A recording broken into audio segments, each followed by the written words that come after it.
Welcome to Fiction Audiobooks. If you enjoy the content, like and subscribing would be greatly appreciated. If you have any recommendations for novels, comment below. Please join my Patreon at https://www.patreon.com/fictionaudiobook. Chapter 381, A Restless Yet Uneventful Night. Receiving the box, Ebner glanced at Cullen, seeking permission to open it. Cullen smiled lightly and gestured with a polite please with his right hand. Seeing this, Ebner, who was already on friendly terms with Cullen, didn't stand on ceremony. He turned the intricate knob on the lid and opened the box. Inside lay a stack of documents. Curious, Ebner picked them up and realized they were property deeds for an estate near Byam. Byam, known as the City of Generosity, is the capital of the Rosette Archipelago. While the land prices aren't comparable to the metropolises of the mainland like Backlund, they certainly rival those of Tier 2 cities like Tingen. Judging by the scale of the estate described in the document, it was worth at least £1,500. Cullen truly lived up to his reputation for generosity. Still, he seems to have a penchant for gifting properties. When the Forsaken Ones left Backlund back then, Cullen had entrusted me with the villa at 28 Kinster Street. As Ebner silently griped in his mind, Viscount Cullen chuckled and asked, "Well, are you satisfied with this gift?" "Very satisfied, but what can I do with it aside from selling it?" While such thoughts raced through his mind, Ebner feigned politeness and said, "This is too generous. It's really not much. Back in the day, Roselle advised us, his subordinates, to buy land on the major islands. When he revealed the new sea route and ushered in the age of exploration, the value of these properties soared. I followed his advice and encouraged my mother to buy low-cost land on colonies along the Misty Sea, Sonia Sea, and even on the fringes of the Stormy Sea. In most things, Roselle was invariably right, and this was no exception." Mentioning Roselle, Cullen's tone was tinged with regret. A great landlord indeed. Hearing Cullen's words, Ebner no longer pretended to refuse and eagerly stowed the elegant box containing the deed, embracing his redistribution of wealth spirit. Only after Ebner accepted the gift did Cullen nod in satisfaction. Not lingering further, he promptly bade farewell. After Cullen left, Ebner found it was still early. He gathered some materials and the damaged hat of the Grey Giant and headed to Mr. Gaston's workshop. Since acquiring the skills of an artisan, Ebner had been contemplating his first creation during his leisure time. To avoid wasting materials due to inexperience, he decided to begin his simulation of craftsmanship by repairing Gravina the Grey Giant's hat, which had the ability to change hairstyles and protect the head. Interestingly, Gaston had been working tirelessly, aiming to earn enough points for another exit talisman as insurance, in hopes of having Ebner guide him through the 6th floor. Unfortunately, Gaston's efficiency couldn't compare to Ebner's, and he hadn't gathered enough points yet. Before entering the Dream Labyrinth Tower, Gaston had agreed to let Ebner use parts of the workshop. When night fell, at the kingdom's Atmospheric Pollution Investigation Committee ball, Zio Dericha, who was serving as a plainclothes security officer, carried an ice cream while discreetly sensing for any signs of madness or chaos. She also kept an eye out for Stuart, the mystic arts tutor from the Church of the Storms. The committee's chairman, Sir Deshaw, was reportedly the director of the National Meteorological Agency. According to MI9's records, he had a rather scandalous private life with numerous illegitimate children. However, he was responsible enough to provide for any child proven to be his. Chief Secretary Hibbert Hall, the eldest son of the Earl of Eastchester and a successor to the title, was also the brother of Justice Miss Audrey. Princess Vera had mentioned that he accepted this role to gain political experience. Committee member Mr. Cav, the president of the Royal Meteorological Society and a member of the lower house. Medical and health supervisor, the renowned Dr. Hawksley. Ms. Mary Short, formerly Lady Mary, a shareholder of Coin Company, was accompanied by Mrs. Starling, her tenant who Zio had interrogated before. Zio observed each guest carefully, recalling their backgrounds. At that moment, a young man with wheat-colored hair, grey-blue eyes, and prominent cheekbones, accompanied by a middle-aged man in the Storm Church's bishop attire, entered the venue. Zio instantly recognized the young man as Stuart, the mysticism magister, whom she had previously encountered. After some thought, she approached with her ice cream. As they passed each other, she discreetly slipped a pre-prepared note into Stuart's pocket. She wasn't concerned about him identifying her. With MI9 to take the fall, Stuart could speculate about her motives or those of MI9 as much as he liked. All that mattered was that he remained vigilant about the note's contents. As a Sequence 5 powerhouse, Stuart naturally noticed Zio's action but chose not to react. From her height, he recognized her as the MI9 member who had returned Robert's body to the church. It wasn't until after the ball, when Stuart returned to his residence, that he unfolded the note and read it carefully several times, frowning deeply. He then gathered the necessary materials, quickly set up a ritual, and employed Beyonder to consult a mirror he had crafted. "What is the secret order's method of framing me?" This technique was one he developed himself after learning some tricks from the steam churches 2 to 111. Since this mysticism essentially borrowed the power of the silver mirror roads, it still required him to answer a question aloud afterward. Thankfully, the answers from the ritual were often cryptic, requiring interpretation, so he didn't need witnesses when responding, shouting the answer alone sufficed. Lily Corson, the mirror initially displayed the name. Then, as if rippling like water, it revealed a bloody question: among your neighbors, is Mrs. Talon prettier, or Mrs. Felina? The dark night resounded with a sudden, high-pitched voice that seemed to emanate from nowhere: Mrs. Felina. Immediately, gas lamps flickered to life all around the neighborhood. Stuart, pretending to be awakened by the commotion, opened his window and leaned out to observe the chaos. This mysticism method. I can't use it anymore. It is gradually bypassing the limitations I set. Another attempt, and I might make a public fool of myself again. Stuart wiped the cold sweat from his brow and made a mental note.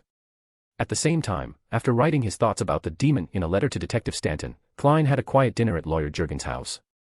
Afterward, he grabbed his cane and left Minsk Street, heading for the Southbridge area's Rose Street to question Bishop Utravsky about the origins of the universal key. Using the dowsing rod divination method, he safely reached Harvest Church in the dead of night. He was just about to slip in through the same route he used last time when a loud voice caught his attention from the distance. It sounded like a name, but Klein dismissed it, assuming it was just some gentleman expressing romantic affection. Backlund is becoming quite the city for romance, isn't it? He thought with mild amusement. Inside the church, Klein found the main hall dim and empty, devoid of the bishop's presence. He wondered aloud, is he resting? Curiosity prompted him to move toward the residential quarters at the back of the hall. Rounding a corner, he was startled to find the towering figure of Bishop Utravsky emerging from the basement staircase. The heavy stone door behind him reverberated from a series of pounding noises. Has he imprisoned someone down there? A string of unsavory possibilities flashed through Klein's mind, colored by sordid tales from the newspapers. Upon noticing Klein, still disguised as before, the bishop paused in surprise and asked, "Haven't you found your way home yet?" End of chapter. Chapter 382, Dr. Strange's little classroom is open. Do I look like someone who's been lost for this long? Klein was about to retort when the pounding on the basement stone door grew more intense. A male voice accompanied it, shouting, "Let me out." What's this about?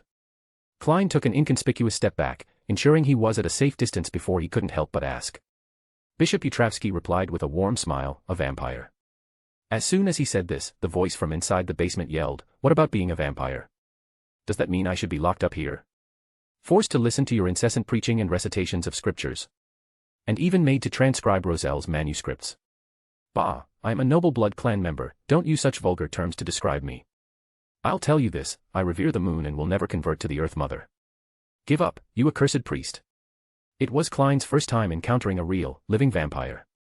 He couldn't help but glance at the stone door etched with the holy emblem of life and numerous mystical symbols, but there was nothing unusual to see. When I captured him, he was in a state of bloodthirst, Bishop Utravsky explained with a smile. That's why I had to detain him. Bah. Don't mention blood to me. I need the blood of beautiful young maidens, like that lovely priestess, not your filthy old blood. The vampire inside suddenly became agitated. The priestess, could he mean Miss Hazel? Klein wondered. Before he could follow the thought further, Utravsky responded seriously, "You can't drink Reverend Mock's blood right now, it would cause issues." Bah, you're making excuses. Do you think I don't know? The vampire shouted back with insults. However, Klein discerned that Utravsky wasn't lying. There might indeed be something special about Miss Hazel's blood. Does Mr. Tower know about this? Should I subtly remind him during the next tarot meeting? Klein pondered. What can I do for you? Utravsky shifted the topic to Klein, addressing him directly. Snapping back to the moment, Klein quickly explained his purpose for coming. The bishop's expression turned slightly peculiar as he gestured toward the basement. Then you should ask him. He was the original owner of the universal key. That day, he stumbled into this church by accident. That key is this troublesome. Good thing I'm proficient in divination, Klein thought with a sense of relief. What followed was a series of simple mental and verbal battles. The vampire, unable to outwit the cunning human, reluctantly confessed that the universal key was stolen by a thief from a house at 32 Wildey Street, Southbridge District. The thief, while attempting to rob a hospital's finance room, got lost and ended up in a blood bank, where the vampire captured him on the spot. Using divination, Klein confirmed the vampire wasn't lying. Satisfied, he politely bid farewell to Bishop Utravsky. Just as he was turning to leave, the vampire's loud voice echoed once more. Remember, my name is Emlyn White. Remember it, Emlyn White. Demir Island, outside Mr. Gaston's workshop. Ebner held the repaired hat in his hand, muttering in frustration, "What is this? A universal fake wig?" Indeed, after Ebner's repair, the hat had completely lost its protective functionality. All that remained was its ability to change hairstyles, along with the added feature of concealing the hat itself. Now, it was purely a tool for altering hairstyles, though it did allow for free adjustments of style. Well, it's something. The faceless ability I simulate lacks a function to change hair, so this hat compensates for that shortfall. Amusing himself with this consolation, Ebner assumed a notary stance and solemnly declared his first craftsman project a resounding success. He then stowed the hat and returned to his room to prepare for the night's role-playing. Although the feedback he received from Miss Justice during the tarot meeting had given him some insights, his progress still fell short of expectations. Thus, he had to explore other avenues. After erecting a spiritual wall and setting up the necessary ritual items, Ebner activated the pure white eye and employed Roselle's dream technique. His plan was straightforward: use the technique to enter the dream of the young Terence and create a mysterious scene within it. There, he would showcase his erudition and guide Terence to seek his counsel, solving the boy's problems and fulfilling the requirements of his role. In truth, using the abilities of a nightmare or dream walker alone could achieve a similar effect. However, their range was far more limited than Roselle's method, which could span hundreds of nautical miles. In terms of safety and practicality, Roselle's approach was superior. Moreover, Ebner's ultimate goal was to reverse the process, allowing seekers to enter a predesigned, safe dream through rituals or recitations of mantras. This would help avoid potential ambushes and official scrutiny. After all, if I were to enter a dream and find a team of official demigods waiting, how awkward would that be? Ultimately, Ebner's grand goal was to create an urban legend. He wanted extraordinary individuals, whenever troubled, to think of Dr. Strange and perform a ritual to enter a dreamscape where their questions would be answered. This would then spread organically, forming a self-sustaining cycle. Of course, there would be an entry screening mechanism. Overly powerful individuals would be denied, and excessively difficult questions would go unanswered. For now, these ideas were just rough outlines. But Ebner believed that with the pure white eye, he could eventually perfect them. Today marked his first attempt at testing this method's effectiveness in advancing his roleplay. In a foggy dream world, young Terence was indulging in a vivid, indulgent dream. Suddenly, his comfortable bed and the girl on it vanished, replaced by sneering sailors who gossiped about him with disdain. Despite his desperate attempts to please them, he was met only with even more contemptuous gazes. Just as despair began to set in, a bridge of starlight descended from the heavens, landing directly in front of Terence. At the bridge's end, a circular portal crackling with sparks appeared. Out stepped a gentleman in a blue coat, red cape flowing behind him, boots clicking softly on the starlit bridge. He walked down slowly, smiling as he approached Terence. Fixing the boy with a steady gaze, the gentleman asked, "Young man, what troubles you?" Chapter 383, The Roselle Memorial Exhibition. Terence had an extraordinary and surreal dream. In the dream, he met a person shrouded in mystery, exuding power and erudition, a man who introduced himself as Dr. Strange. When I asked, "How can I gain others' recognition?" he didn't answer directly. Instead, he used his immense power to present various scenarios, compelling me to experience them firsthand. At crucial moments requiring decisions, he preset choices for me to make.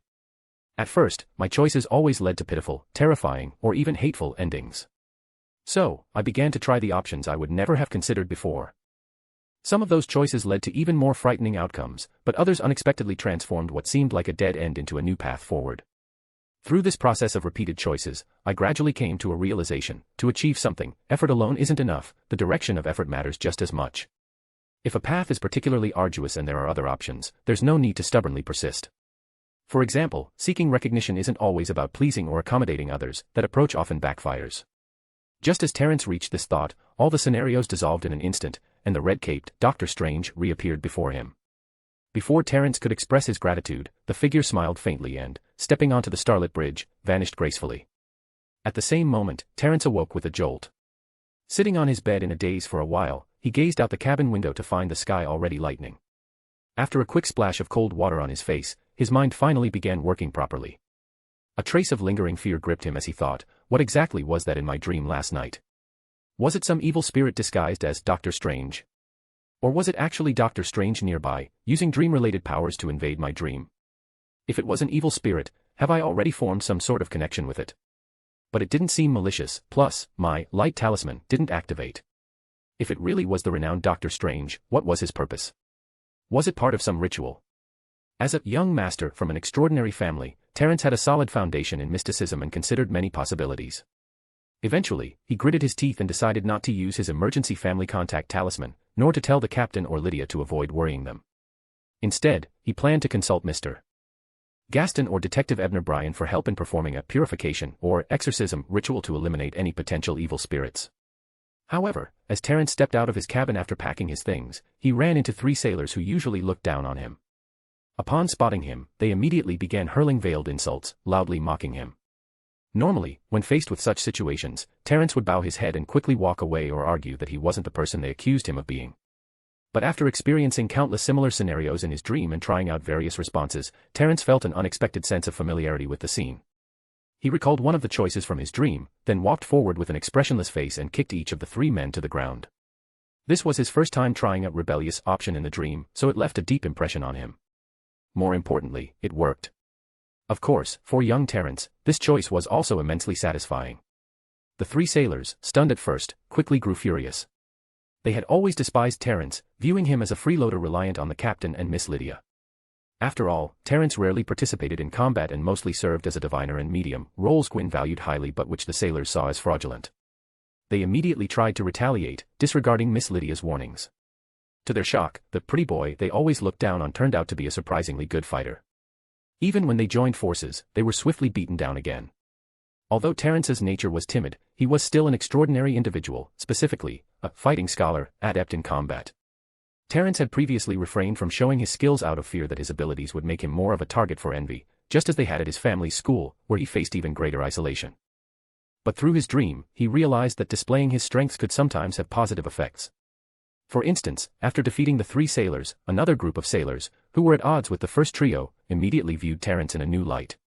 They approached him, struck up a conversation, and even invited him to the bar later, speaking with newfound friendliness. Don't expect to be accepted by everyone. Trying to please everyone will only result in lukewarm relationships with all. Learn to make choices.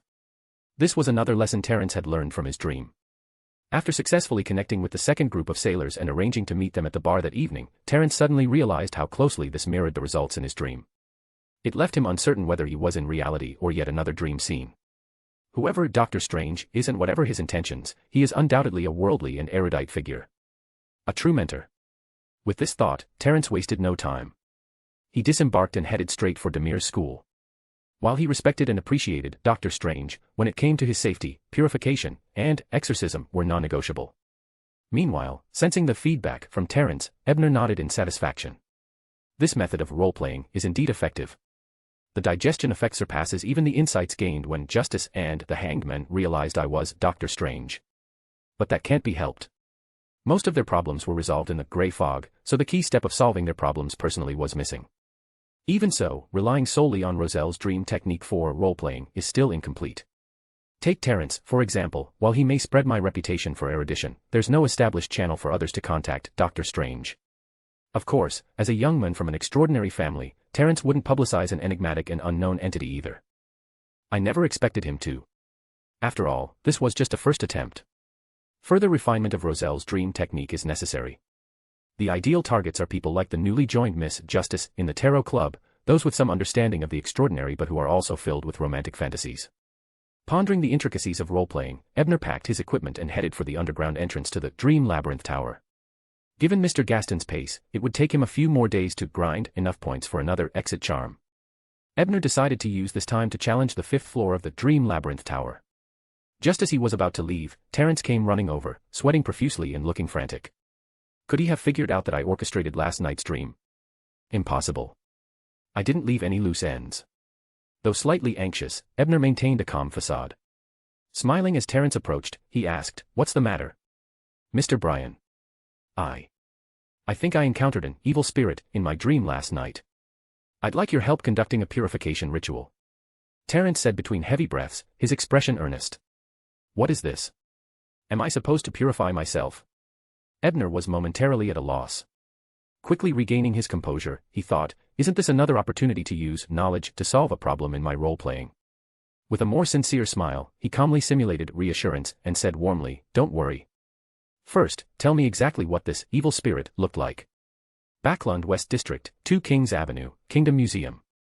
Although it wasn't the weekend, when Klein arrived, a long queue had already formed outside the museum. The Roselle Memorial Exhibition, organized by the Church of Steam, was currently on display. In this world, the middle class had relatively few entertainment options.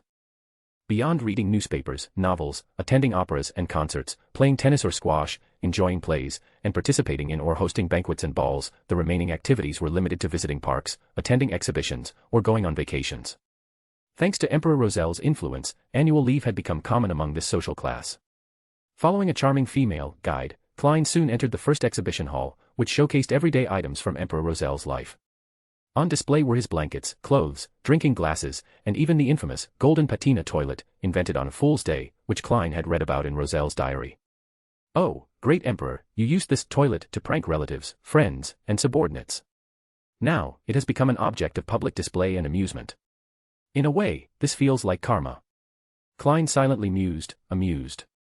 He turned his attention to another exhibit, which featured a page from Roselle's diary that he had read during a tarot meeting, a detailed rant about constipation, as well as many of Roselle's plagiarized works. While trying hard to suppress his expressions using his clown abilities, Klein noticed two women standing before a nearby display cabinet. One of them was tall, standing over 1.7 meters, with long chestnut hair cascading to her waist. She had a well-proportioned figure, neither too slender nor too full. She wore a youthful yellow-tiered dress but paired it incongruously with a somber black old-fashioned soft hat. A fine mesh veil hung down from the hat, obscuring her face. The other woman appeared younger, around 16 or 17 years old. She was slender, attractive, and had striking dark golden hair cascading down her back. She wore a black dress, her demeanor inexplicably exuding an air of cold detachment. At that moment, the dark golden-haired woman stood beside the chestnut-haired lady, gazing at the items within the display case. They remained in place for a long time without moving. End of chapter. Chapter 384, Fifth Floor. Klein stared at the dark golden-haired lady for 2 seconds, faintly sensing that she looked familiar. Suddenly, he remembered where he had seen her before. That rainy night, when he used the secret technique, ritual to channel the powers above the gray fog and cleanse misjudgment of the black spots, contamination, she was one of the 4 women in Mr. Tower's bedroom. I think her name was Jane. The woman who live-streamed the naval battle for Mr. Tower, misjudgment, and me in the middle of the night was also named Jane. They should be the same person. That naval battle was likely the result of Mr. Tower helping Miss Jane report to the hanged man. At the time, Ludwell was hunting the future. So, does that mean Miss Jane is a subordinate of Admiral of Stars? And the woman next to her now is the £37,000 bounty, Admiral of Stars Catlia. Klein observed for a few more moments before naturally withdrawing his gaze. First, staring at women was impolite, and second, if the lady truly was Admiral of Stars, it might be dangerous for her to realize he recognized her. As for why Klein knew Catlia's bounty, he had asked a friend for details after hearing the hangman mention the bounties of subordinate fleet commanders under the King of Immortality during a tarot meeting. The dark golden-haired lady was indeed Jane. She noticed Klein's fleeting gaze but didn't think much of it. Standing next to the Queen of Mysteries inevitably drew such attention. Once the other visitors had followed the guide to the next exhibition hall, Jane noticed that the Queen was still gazing at the chessboard and pieces encased in the glass display. In a low voice, she asked, "What kind of chess is this? Do you know how to play?" "This is chess. The rules aren't complicated, but playing well isn't easy," replied the chestnut-haired woman, none other than the Queen of Mysteries, Bernadette. She sighed and finally looked away from the display. "Chess? It seems quite different from Intis chess," Jane muttered, puzzled. "The rules are entirely different. If you're interested, I can teach you," Bernadette offered in a soft voice. "Wonderful." Jane beamed. She loved board games. Bernadette said nothing further. As she stepped toward the next exhibition hall, she casually asked, "Sharon arranged to meet you tonight?" Jane was startled. She glanced around to ensure no one was nearby before nodding hesitantly and answering vaguely, "Yes." "Don't worry. Unless there's an angel nearby, no one can eavesdrop," Bernadette reassured her. After a few seconds of silence, she added, "What you're planning is somewhat dangerous. Tell Sharon the operation can only succeed with the help of a detective. I believe she'll understand what it means." "Detective?" Jane was momentarily stunned, thinking, could she mean Ebner? But he's not in Backlund. Elsewhere, Klein followed the guide through several more exhibition halls and arrived at a reconstructed version of Emperor Roselle's study. The layout resembled a library, with rows of bookshelves stretching up to the height of 2 stories. Stairs led to the higher shelves, and passages interconnected the various levels, creating a 3-dimensional paradise for books. At the center of the bookshelves were a desk, chairs, a brass lampstand, and other furnishings, all encased in glass, isolated from the outside world. Klein leisurely admired Roselle's various manuscripts while internally mocking the emperor for not leaving future transmigrators any easy routes. That was when he noticed a book with a bookmark tucked inside. I remember reading in Roselle's diary that he disguised a card of blasphemy as a bookmark and tucked it into a book. Could it be this one? Klein discreetly examined it for a few seconds but found nothing unusual. As expected. Roselle said that cards of blasphemy resist divination and prophecy.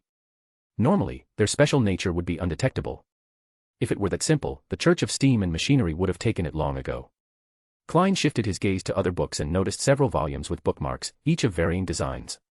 After some thought, he asked the guide whether these were authentic items once used by Roselle. Upon receiving confirmation, he began inspecting the bookmarked books one by one, eliminating possibilities until his attention was drawn to a stack of manuscripts detailing Roselle's plagiarized ideas. These also included a bookmark, this one depicting Roselle in imperial attire. After pondering for a moment, Klein decided to entrust Miss Justice with verifying its authenticity. Feeling slightly embarrassed, he turned to the guide and asked, "Excuse me, could you tell me where the restroom is?" Meanwhile, at her home, Audrey was playing the piano when a dense gray mist suddenly appeared before her. She received a commission from the fools blessed to destroy a bookmark. After some contemplation, her gaze fell on the open jewelry box nearby, lingering on a pair of gemstone earrings adorned with fine needles. Audrey's lips curved into a small smile, her eyebrows arching slightly as she murmured to herself, "With Susie's help, that should be enough." At Demir's school, after performing an exorcism ritual for Terence and gaining a small amount of digestion progress, Ebner warmly saw off the blue-haired youth. The root of his problem is a lack of confidence. Once he gains confidence, he won't need to seek others' approval. Instead, others will strive to please him. But building confidence isn't something that happens overnight. He needs guidance to showcase his strengths, allowing him to recognize his own advantages and gradually build his self-assurance. Still, how does someone from such a privileged background, wealthy, good-looking, and capable, develop such an inferiority complex? It's like he walks straight out of a Japanese manga about dysfunctional rich kids.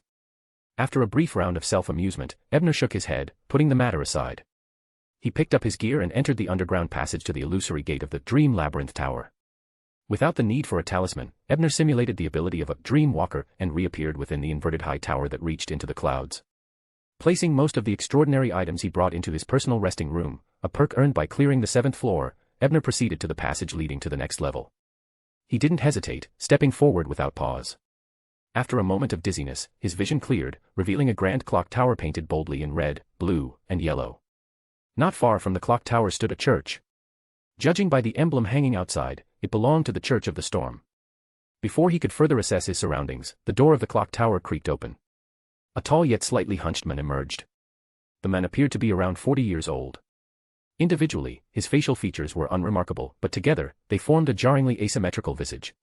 One eye sat higher than the other, one nostril was larger than the other, and the muscles on the left side of his face sagged slightly, pulling his mouth downward, while the right side was taut in contrast. Even his body was uneven, one leg longer than the other, one arm thick and muscular, the other thin and weak. The overall effect was grotesque. He looks like a creation from the Solomon Empire of the 4th epoch. Ebner squinted, piecing together the scene and original text from his memories. He ventured a question. "Are you the bell ringer, Kano?" The man's lopsided mouth curled into a crooked smile as he replied, "Someone as ugly as me could hardly be anyone else. I assume you're the investigator. If you want to know your mission, follow me." End of chapter. Chapter 385, Mission. Investigator. That doesn't sound like a particularly auspicious title.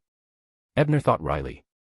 He didn't follow the grotesque bellman Carnot into the lighthouse immediately but paused to reflect. In the original story, Klein accepted a commission from Fat Pharmacist Darkwill, bringing both him and the probability dice to Orvie Island, where they encountered Bellman Carnot. Carnot's identity is complicated. He's a product of the Earth Mother's Church's human alchemy, though not a particularly successful one, even losing the ability to procreate. Later, he defected to the School of Life and was assigned to the bell tower of St. Draco Church to act as the bellman.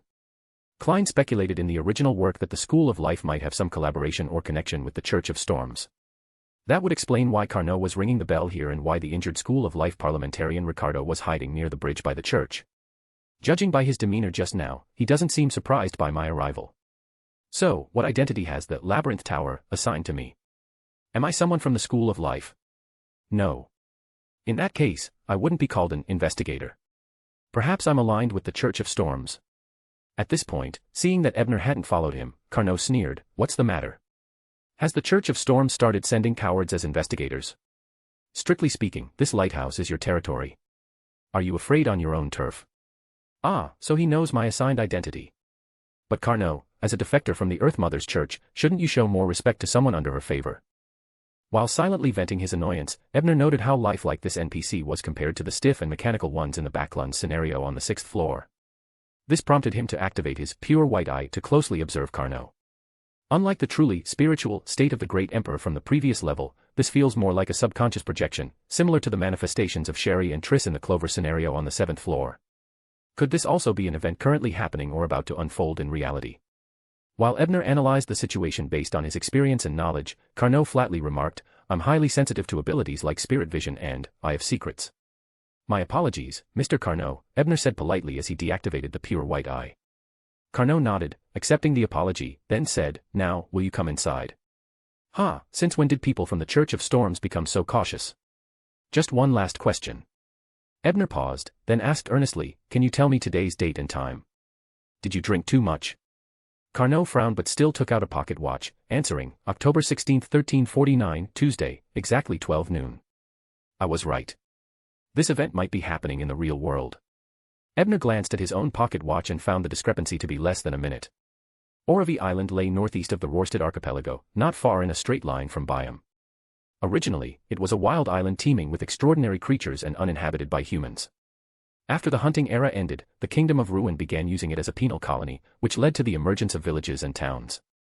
Even so, large parts of the island remained primitive. As eastern islands were discovered and colonized, Orovie's convenient trade routes and abundant natural resources attracted new settlers, eventually developing into a relatively prosperous port city. With a loud blast of a steam whistle, a brand new steamship docked at the port. Soon, dozens of passengers disembarked, lugging their luggage. Among them, one particular lady stood out. She appeared to be in her 20s, with simple black hair tied back and distinctive gray-green eyes. She was dressed in a tea-colored thick jacket and a man's shirt commonly worn by adventurers at sea.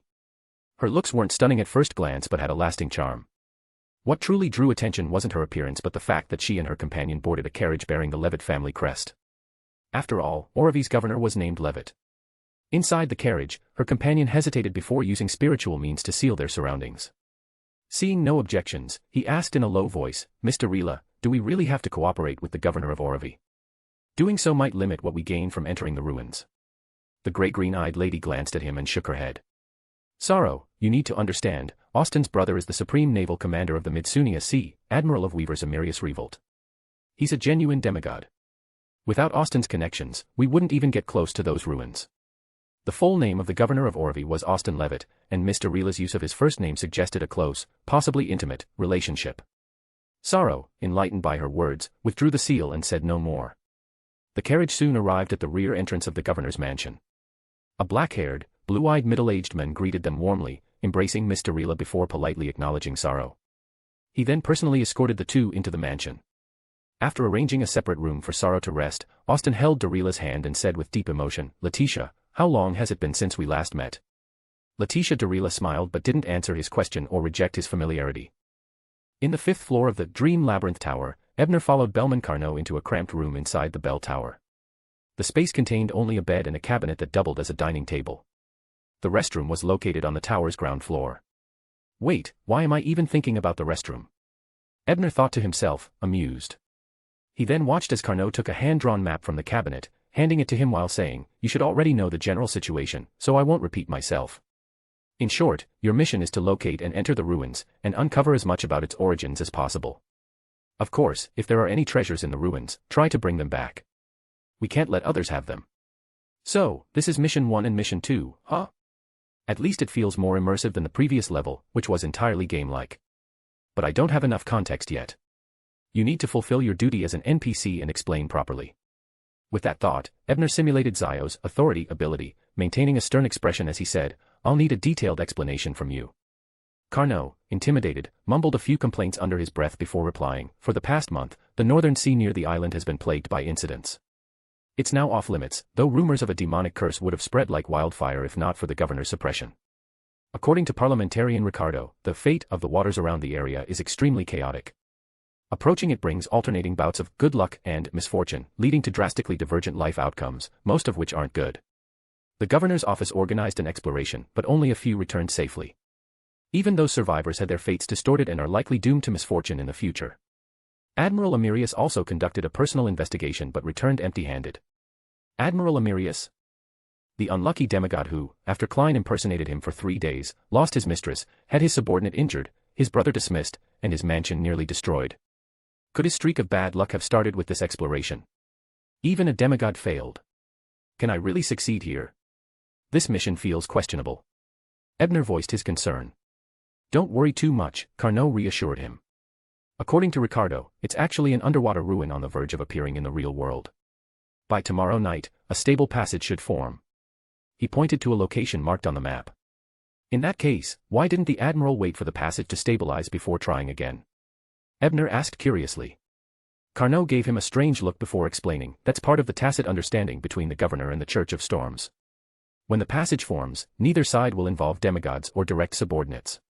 Instead, they'll send investigators to explore. This avoids unnecessary conflict over certain items. So, investigator is just a fancy term for proxy, huh? And probably also cannon fodder to scout the dangers. End of chapter. Chapter 386, Misfortune. So not only do I have to face the dangers of the ruins, but I also have to guard against attacks from other investigators. The Dream Labyrinth Tower really does get harder with each level. While mulling over this, Ebner glanced again at Bellman Carnot and asked, do you have any more intelligence on the ruins? Carnot shook his head and replied, that's all I know. Parliamentarian Ricardo has already noted his observations on that map. However, the governor's mansion likely holds more detailed information, given that the few adventurers who returned alive are currently under Governor Austin's house arrest. Governor Austin, the brother of that unlucky admiral. In the original story, he seemed to be plotting something big, which eventually attracted the attention of that unnameable organization, forcing him to resign and return to Backlund. I wonder if his scheme started before or after this ruin exploration. Well, that's not my concern. There's still nearly a day and a half before tomorrow night, so I shouldn't waste it entirely. Since the governor's mansion might have valuable information, I should pay it a visit. With his plan set, Ebner picked up the map and politely bid farewell to Bellman Carnot. If this were the real world, Ebner would never act so rashly. He would have conducted multiple reconnaissance operations to ensure the admiral wasn't present before daring to enter the governor's mansion. But since this was only a dream scenario and he could exit at any time, there was no need for such meticulous caution. He could afford to take some risks. Carnot didn't try to stop him. After simply saying, be careful, he picked up a novel and began reading.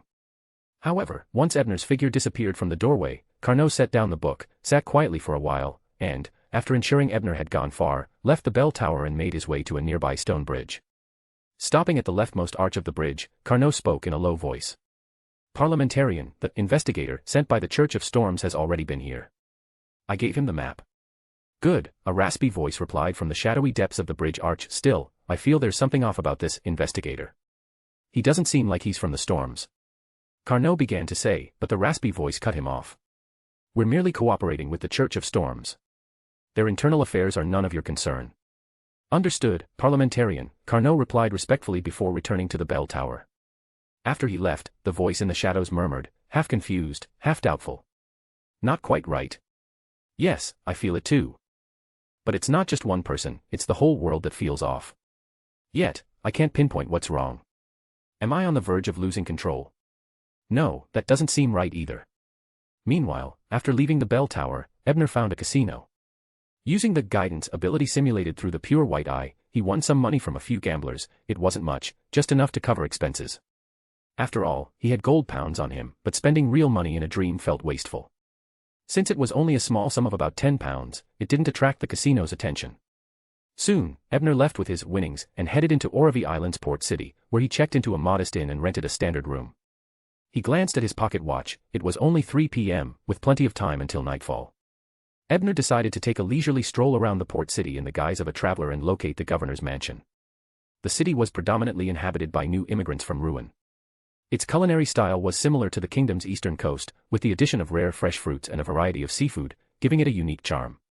Blessed with abundant natural resources and a strategic position on safe trade routes, the residents generally lived well. Even farmers on the outskirts could save some money from their orchards. As he bit into a juicy, sweet fruit, Ebner glanced at the governor's mansion across the street, walking past its gates yet again. However, this time, he didn't circle back. Instead, he had already transformed into a different persona, sipping a different fruit juice, and had strolled past the mansion 7 or 8 times. Any more, and he'd risk drawing suspicion. During one of his passes, he saw Admiral Emerius Revolt, accompanied by his blonde secretary, board a carriage heavily guarded by the Admiral's personal entourage. Ebner didn't know the carriage's destination, but he guessed that Emerius wouldn't be returning to the mansion tonight. By now, dusk had begun to settle. Yet Ebner headed back to the inn instead of infiltrating the governor's mansion. Though the dream scenario wasn't real and allowed for bold moves when necessary, it didn't mean he should act recklessly without preparation. Returning to the inn, Ebner passed by the bar on the first floor. Hearing a commotion inside, he curiously peeked in, only to be taken aback. A man dressed like Dr. Strange was boasting loudly, bragging about his intimate relationships with several female pirate generals. Listening to this made Ebner want to cover his face. Even in disguise, this kind of reputation still follows me. Just as he was contemplating leaving, an unexpected incident occurred. The man posing as Dr. Strange choked violently after drinking a pint of Southville beer. Within seconds, his face turned purple, and he collapsed unconscious on the ground. The crowd fell silent, mouths agape. Then, chaos erupted with cries of shock and alarm. It wasn't until a respected elder stepped forward to examine the man that the commotion began to subside. He choked to death on his beer. The elder sounded incredulous after his inspection. Accidents happen, but this was so sudden. So, Dr. Strange just died like that, a confused sailor muttered. What Dr. Strange? That guy's from the suburbs, Cud, I think. He just used his looks to impersonate and fool people. Regulars here all know that, someone scoffed in response. I heard someone at Sweet Lemon Tavern also had an accident while pretending to be Dr. Strange yesterday. Could it be that the real Dr. Strange dislikes people borrowing his name to scam others and curse them? That might be possible. Though I think it's more likely that King of Immortality's work. Show. Do you have a death wish? That's not someone we can talk about. Right. Right. You're absolutely correct. I nearly let my tongue slip. Listening to the drunkard's wild speculations, Ebner activated the pure white eye and began retracing the events. So that's it. A whisperer's curse. No wonder I didn't detect anything beforehand. The Whispering Empress must be enraged, cursing anyone daring to impersonate Dr. Strange in an attempt to flush me out. Of course, the curse must have a limited range and duration. If she tried to maintain such power constantly, the official demigods would quickly track her down through the connections. The Dream Labyrinth Tower truly holds a high level of authority, capable of manifesting Sequence 3 abilities within its scenarios. As these thoughts raced through his mind, Ebner deactivated the pure white eye and bowed his head for a moment of silence for the unfortunate man. His misfortune had served as a warning. Meanwhile, Admiral Emerius Revolt, en route to a villa near the naval base for an evening with his mistress Miss Cynthia, suddenly received an urgent communique, forcing him to temporarily return to the governor's mansion. Why do these unexpected issues keep cropping up lately? Emerius muttered, frowning. Within a servant's quarters at the governor's mansion, a male servant was sound asleep. Suddenly, a shadowy figure materialized in the room. Even within a dreamscape, traversal is possible, Ebner murmured softly. Simulating psychology invisibility, he swiftly navigated through doorways toward the rooms where the adventurers were confined. But just as he was about to cross the main hall and infiltrate the mansion's other wing, the quiet governor's mansion was suddenly ablaze with light. Servants who had retired for the night began bustling about. Admiral Emerius Revolt had returned. Am I really this unlucky? Caught in the middle of the hall, Ebner found himself in a precarious situation, uncertain whether to advance or retreat. End of chapter. Chapter 387, A Restless Night. Extraordinary individuals on the Arbiter pathway have an acute sense of any extraordinary activity within their jurisdiction. As Zio's close friend, Ebner knew this better than anyone. With Zio at Sequence 7, even her level of awareness made it hard to hide the use of extraordinary abilities in her territory. And now, in the governor's mansion, Ebner faced a true Arbiter pathway demigod, Admiral Emerius Revolt, an imperative mage capable of establishing and enforcing decrees within his domain. That the Admiral hadn't immediately detected Ebner, hidden under psychology invisibility, was likely due to his lack of investigative expertise. But primarily, it was because Ebner had remained utterly still since Emerius entered the mansion. At this moment, Ebner found himself stuck, unable to advance or retreat. He dared not move, fearing that Emerius might sense a subtle shift in his domain, deduce the use of psychology invisibility, and launch a thorough investigation. This won't do. Ebner thought, frowning. The pure white eye can stay active for a long time now, but at most 2 hours. What if the Admiral stays here all night? If not for a sliver of hope, Ebner might have already abandoned this dream scenario to try another section of the Dream Labyrinth. Just then, the door to a room on the second floor creaked open. A middle-aged man with black hair, blue eyes, and features somewhat resembling Emerius, 5 or 6 points alike, though with a higher forehead, slight bags under his eyes, and less droop to his mouth, descended in a hastily donned coat.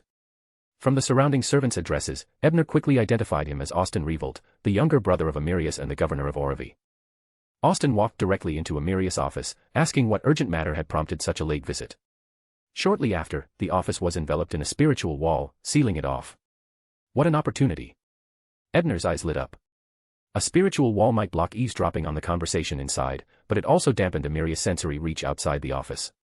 Though Ebner still dared not use extraordinary abilities like dream traversal or open gate, he figured simple movements could go unnoticed.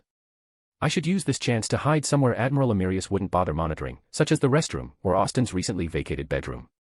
After all, no matter how cautious Amirius might be, he wasn't likely to pay constant attention to his brother's private affairs, especially when he didn't yet know an intruder had infiltrated the mansion. With this plan, Ebner, concealed by psychology invisibility, quickly reached the bedroom door. A glance revealed that Governor Austin had left it ajar. Judging the gap to be wide enough for him to slip through, Ebner carefully squeezed into the room. The layout suggested a guest room, modest in size but decorated with tasteful charm. Inside, a woman with gray-green eyes, dressed in simple nightclothes, reclined against the bed's headboard. She was reading a book under the light of a gas lamp. Oblivious to Ebner's presence, she took out a pen and began jotting notes or making excerpts as she read. Who is she? Her skin isn't pale enough to be Austin's wife, likely weathered from outdoor exposure. Perhaps a lover. After a brief glance, Ebner looked away. He wasn't here to peep, his hiding in this room was purely out of necessity. But just then, the gray-green-eyed woman set down her pen and murmured with a smile, I see. I know what kind of ruin this is. Hearing this, Ebner's head shot up. Apologizing silently in his mind, he took a few steps closer to the bed and leaned over to glance at her notes. Backlund, 2 Kings Avenue, Kingdom Museum. After receiving Miss Justice's report in the evening that the bookmark had reacted abnormally upon destruction, Klein decided to risk stealing the bookmark, which was highly likely to be a card of blasphemy. The card's divine secrets made it immensely valuable. Furthermore, the act of retrieving it was an opportunity for him to deepen his magician role. Using the universal key, Klein entered an unoccupied building near the museum and held a ritual to summon a reinforced spiritual body from his Aztec copper whistle. At this moment, his spiritual form, nearly transparent and faintly humanoid, manifested on the ceiling of the museum's first-floor exhibition hall, just above a massive crystal chandelier. Surveying the area with his spirit gaze, Klein noted that the hall was devoid of extraordinary individuals or security personnel. He murmured to himself and then phased through the ceiling, descending semi-float, semi-fall to land before the glass-encased Roselle desk. Without hesitation, Klein extended both hands simultaneously toward the creative manuscripts, bookmark and another childishly doodled bookmark. After learning that Mr. Tower was a reader, a pathway extraordinary, Klein had deliberately studied this pathway's abilities. He knew that at Sequence 7, Knowledge Keeper, practitioners gained access to Scene Retrace, allowing them to review past events. While the Church of Steam might not have a Knowledge Keeper, there could very well be a sealed artifact with similar capabilities. Thus, Klein needed to act as though he had no knowledge of which bookmark was abnormal. This way, no investigator could connect suspicion to Miss Justice, who had destroyed only one. However, just as Klein's spiritual body grasped both bookmarks, the exhibition hall echoed with phantom-like infant cries. Wah! Wah! Wah! The cries felt distant yet surreal, as if coming from an impossibly far place. Klein froze, his form stiffening like a lake struck by a sudden frost. Even in his spiritual state, he felt as though he had been encased in ice. Moments later, amid the infant cries and black fissures that severed the connection to the spirit world, a soft yet emotionless female voice echoed in his ears. Why are you only taking the bookmarks? Staring forward, Klein saw a towering 2-story bookshelf reaching nearly to the ceiling. It was surrounded by ladders and passages, encased by countless books. At the very top of the ladder sat a figure obscured in shadows. Her legs, clad in black leather boots, dangled from the wooden steps, swaying slightly. I didn't sense her presence at all. Is she from the Church of Machinery? No. These boots. I've seen them before. Right, they belong to the woman with Miss Jane this morning. I thought she was Admiral of Stars, but now it seems she's much more. She's likely a high-ranking existence. Klein's thoughts raced, but he offered no verbal response. Instead, his face, painted with oil-like smears, suddenly twisted into a wide smile. The next instant, his nearly transparent form vanished, leaving no trace. The shadowed woman, Bernadette, the Queen of Mysteries, frowned. Her deep blue eyes gazed at where Klein had disappeared. For a moment, her eyes lost focus, becoming eerily profound. Then, with a muffled groan, she clutched her eyes in pain. Elsewhere in Backlund. In a dark parlor of an unlit bar, two spectral women finalized plans to deal with the indulgent faction of the Rose School of Thought. Surrounded by an aura of icy dread and countless lingering spirits, Jane relayed the Queen of Mysteries' cryptic prophecy to Miss Sharon, who sat composed in a mirror. "I understand," Sharon, wearing her petite black hat, said calmly, her expression unwavering. "The Queen said you'd be able to interpret it." She wasn't wrong, but who is this detective? Jane asked curiously. "A friend," Sharon replied succinctly. Just as Jane prepared to probe further, piercing cries suddenly reverberated through the night, cutting through the spatial barriers. "Someone's been murdered. Help! Someone's been killed. Help!" Jane leapt to her feet, the spectral entities surrounding her scattering briefly. At the same time, she caught a fleeting emotion in Sharon's blue eyes, something subtle yet undeniable, quickly buried. "What is it?" Jane asked in surprise. This was the first time she'd sensed any emotion from Sharon. Sharon's lips parted slightly, then closed again before she finally spoke. "It's him." End of chapter. Chapter 388, Excitement. In another house in the West Borough, when the cries of murder and help rang out, the ex-policeman Shoko, now an instigator, instinctively moved to open the window and slip into stealth to investigate. However, a scholarly and elegant woman stopped him with an outstretched hand. "Miss Lena." Shoko looked at her in confusion. "Do you really think you're the vigilante of Backlund now? Even that so-called superhero Iron Man doesn't dare stay in one city for too long. Do you think you're stronger than him? If you keep this up, you'll either be captured by the authorities or killed by some beyonder." Lena said sharply, her tone exasperated. Superhero Iron Man was a hot topic in the Kingdom of Lone lately. Roaming from city to city, his appearances were always marked by a fierce crackdown on evil. Though the newspapers seemed reluctant to cover his exploits, word of mouth from those he had saved had earned him quite a reputation. "But, someone's in danger." Shoko protested weakly. "Use your brain. If someone's screams can be heard so far, they clearly have some degree of power. Shouting help isn't about desperation, it's to attract the authorities' attention and make their pursuer hesitate, giving them a chance to escape." While berating Shoko in frustration, Lena sighed inwardly. "Why is it that none of the beyonders I mentor turn out normal? The first one was a clown, arrogant and delusional, even daring to make a move on me. I had to kill him and sell his characteristic. The next, Alex, was a disgrace to the seer pathway. After joining EDSAC, he could barely perform divinations, let alone master ritual magic. And then there's Shoko, decent character, knows gratitude, and tries to avoid harm while playing his role. But such a personality is entirely unsuitable for the witch pathway. He should be singing praises to the sun instead." Sighing aloud this time, Lena turned her gaze to Shoko, who appeared enlightened after her analysis. She warned him again, "Stay here for the next few days. Don't go anywhere. I've temporarily blocked the suggestion in your subconscious through a ritual, but if you encounter that manipulator again, that suggestion will likely reactivate immediately." "I understand." "Thank you, Miss Lena," Shoko said, bowing his head in embarrassment. "Forget it. I was the one who brought you onto this no-return path," Lena waved dismissively. Her expression then shifted, her voice turning cold. "And I should thank you for informing me about what's happening with EDSAC. It's my duty. Besides, His Highness is a good man who shouldn't be exploited by the witch," Shoko replied earnestly. "It's not that simple." Lena shook her head. Coming from a noble courtly family, she understood how well protected a prince would be. Even with EDSAC's personal arrangements, private moments were rare. But now, a witch had openly moved into EDSAC's estate. The power behind this must be immense, and their schemes equally ambitious. Could the royal family's collaboration with the witch sect have deepened? Is the witch sect now demanding more than the sacrifice of a minor noble prince, extending to the king's own son to prove their sincerity? Combining her own experiences with this development, Lena arrived at a chilling suspicion but couldn't yet think of an effective solution. Her only option was to try and meet with EDSAC to see if he had been influenced.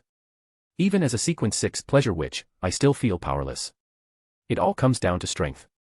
Looking at the silent Shoko, Lena suddenly realized why she was willing to help him. It wasn't just his decent character, it was because he reminded her of herself. Both were chasing elusive, laughable ideals while struggling to gain the strength to see them through. Near King's Avenue in the West Borough, Zio had hurried to a blood-soaked room after hearing the shouts during her patrol. Though she hadn't found the culprit or witnesses, this time, the demon hadn't had a chance to dispose of the body. On the carpet soaked with bright red blood lay the corpse of a woman whose internal organs had been hollowed out. A few minutes later, the night watchers responsible for the West Borough arrived. Having met during the Iron Man incident, they were somewhat familiar with Zio. Without wasting words, she directly said, "I've done some emergency work. Her spirit hasn't fully dissipated yet." "Good job," said Miss Daly, a professional spirit medium and now a spirit guide. Without delay, she began setting up a seance ritual under the protection of her teammates. Watching daily, who seemed to fall into a trance, Zio felt as though the woman's mental state had improved significantly since their last meeting. She seemed brighter, less burdened by repression and madness. After some time, Daly opened her eyes and addressed the team leader, Captain Soster. I've gathered enough clues. If we can request the use of 1-049, I believe we can pinpoint its location. It? So that's how it is. Excellent. Soster, a middle-aged man in a red glove, nodded enthusiastically. I'll submit the request immediately. We should thank the men who shouted for help. Without him, the demon wouldn't have fled so hastily, like a man caught cheating with someone's wife when the husband comes home unexpectedly, Daly said with a chuckle. Soster seemed to consider her words and remarked, it seems you're doing well now. I've simply come to terms with certain things, Daly replied, shaking her head. That's good to hear, Soster said, glancing at Zio but refraining from asking further. Instead, he told her, I'll send an official commendation from MI9 to acknowledge your contributions to this case. This was precisely what Zio had been waiting for. Hearing this, she nodded in satisfaction and promptly took her leave. Stepping out of the house of death, Zio looked up at the crimson moon hanging in the sky and thought to herself. The voice shouting for help sounded familiar. However, after racking her brain for a while, she couldn't place it and ultimately gave up. Meanwhile, Klein, on his way home by carriage, found himself once again face to face with the high-ranking lady he had encountered at the museum. Gazing out of the carriage window, he saw the legs clad in black boots dangling from a seat of pea vines. Feigning both fear and honesty, Klein swallowed hard and began explaining his situation. I'm a private detective, investigating the recent serial murders. I possess a magical item called the Universal Key, which can open doors and walls, but it causes disorientation. While using it, I accidentally stumbled into the crime scene. Not being a match for the culprit, I could only run away while shouting for help. Fortunately, because he had stashed the stolen bookmark in the gray fog, the lady didn't recognize him. She merely gave him a gentle warning to use the key sparingly before withdrawing the pea vines and allowing him to leave. Once home, Klein didn't dare immediately study the bookmark in the gray fog. Instead, before going to bed, he muttered wryly. Tonight was certainly exciting. Meanwhile, back in the Dream Labyrinth Tower, on the 5th floor, in the governor's mansion bedroom, Ebner found himself in an equally thrilling situation. Watching a man and a woman on the bed getting closer and closer, he thought to himself. This is getting way too exciting. End of chapter. Chapter 389, God of Luck. Ebner had been leaning over the headboard, craning his neck to read the notes held by the gray-green-eyed woman. Just as he made out words like elves and temple, Austin Revolt, the governor of Orvie, pushed the door open and walked in. The gray-green-eyed woman quickly closed the notebook, tucking it into her book and placing it on the bed. Ebner couldn't bring himself to pry it open. Even under psychology invisibility, such an act would undoubtedly draw suspicion. The governor climbed into bed and began embracing and kissing the woman. Moments later, as he moved to go further and remove her nightgown, the gray-green-eyed woman stopped him. Letitia, let's not stop this time. Although Amirius just killed the mood, I have some leads on the matter you asked me to investigate, the governor said, smiling, assuming her hesitation was because of his earlier departure. He leaned in to whisper intimately in her ear. Letitia. That name sounds familiar. Gray-green eyes, skin weathered by the elements, and that name. Could she be the adventurer and archaeologist Letitia Darila from the original work? The one who excavated the Book of Calamity from the Simeem Island ruins, only to be corrupted and meet a tragic end. And now, she's involved with Austin Revolt. Wait, an adventurer and archaeologist. And if I recall correctly, she's also a Beyonder from the Moses Ascetic Order. Could she actually be the investigator hired by the governor's faction? While Ebner speculated about the woman's identity and background, Letitia didn't react as Austin anticipated. Instead of playing coy, she batted his hand away and asked, "Did you find any news about my nephew so quickly?" Her expression turned serious as she added, "In fact, after you left, I compared the information you had your men gather with some records from our organization. I've made some discoveries about that ruin." Hearing her speak so earnestly, Ebner, who had been preparing to retreat to a corner of the room, instead moved closer to eavesdrop on their conversation. Seeing Letitia switch to serious matters, Austin gave up his immediate intentions. He casually grabbed a bottle of red wine from the bedside table, poured himself a glass, and took a sip before saying, "Amirius summoned me to deal with a sudden arms smuggling case. I can't share the details, but your nephew played a part in resolving it. Terrence. With his personality, he contributed to resolving an arms smuggling case." Letitia's face was full of skepticism. To be precise, the adventuring team he's joined ambushed a pirate crew and discovered a cache of weapons on their ship. This exposed a smuggling chain involving Fasak arms being sold to Eastern Byron natives. The operation dealt a significant blow to Fasak, one they can't even openly acknowledge, Austin explained with a smile. So Terence is Letitia's nephew. That makes sense, they both have gray-green eyes. Though Terence's striking blue hair seems to be absent in her. Perhaps the trait comes from Terence's mother. Could his mother's volatile temperament be elven-like? Did she discipline him harshly, leading to his extreme self-consciousness? As Ebner's thoughts wandered further, Letitia's voice drew him back. Where is Terence now? In Davil. The leader of his adventuring team is known as Lady Dragonmite. She's been making quite a name for herself recently, Austin replied, taking another sip of wine. I've heard of her. Thank you for telling me this, Letitia said thoughtfully. Do you want me to send someone to bring your nephew back? Austin asked. No need. Since he's joined an adventuring team, let him gain some experience there. It'll help him grow, Letitia said, shaking her head. Changing the subject, she picked up the notebook from the bed and said, I've figured out what kind of ruin it is. Oh. Austin asked with interest. Based on our organization's records, I'm confident it's the Elves' Trial Temple, Letitia said, her eyes lighting up with excitement. Ancient ruins often contained precious knowledge. As a beyonder on the Mystery Prior pathway, Letitia was both pursued by and in pursuit of knowledge. A trial temple. Austin pondered the term for a moment before saying, I feel like I've heard of it somewhere before. You probably read about it in the history books on Sonia Island. There was once a trial temple there as well, Letitia said with a smile. She elaborated, after the cataclysm, the remaining elves attempted to restore the prestige of the elven court on Sonia Island. They replicated many of their grand structures from their golden age, including trial temples. Unfortunately, these imitations were hollow and eventually destroyed in the 20 Years' War. Now, only ruins remain. Sonia Island, the largest island in the area and the namesake of the Sonia Sea, was akin to a small continent.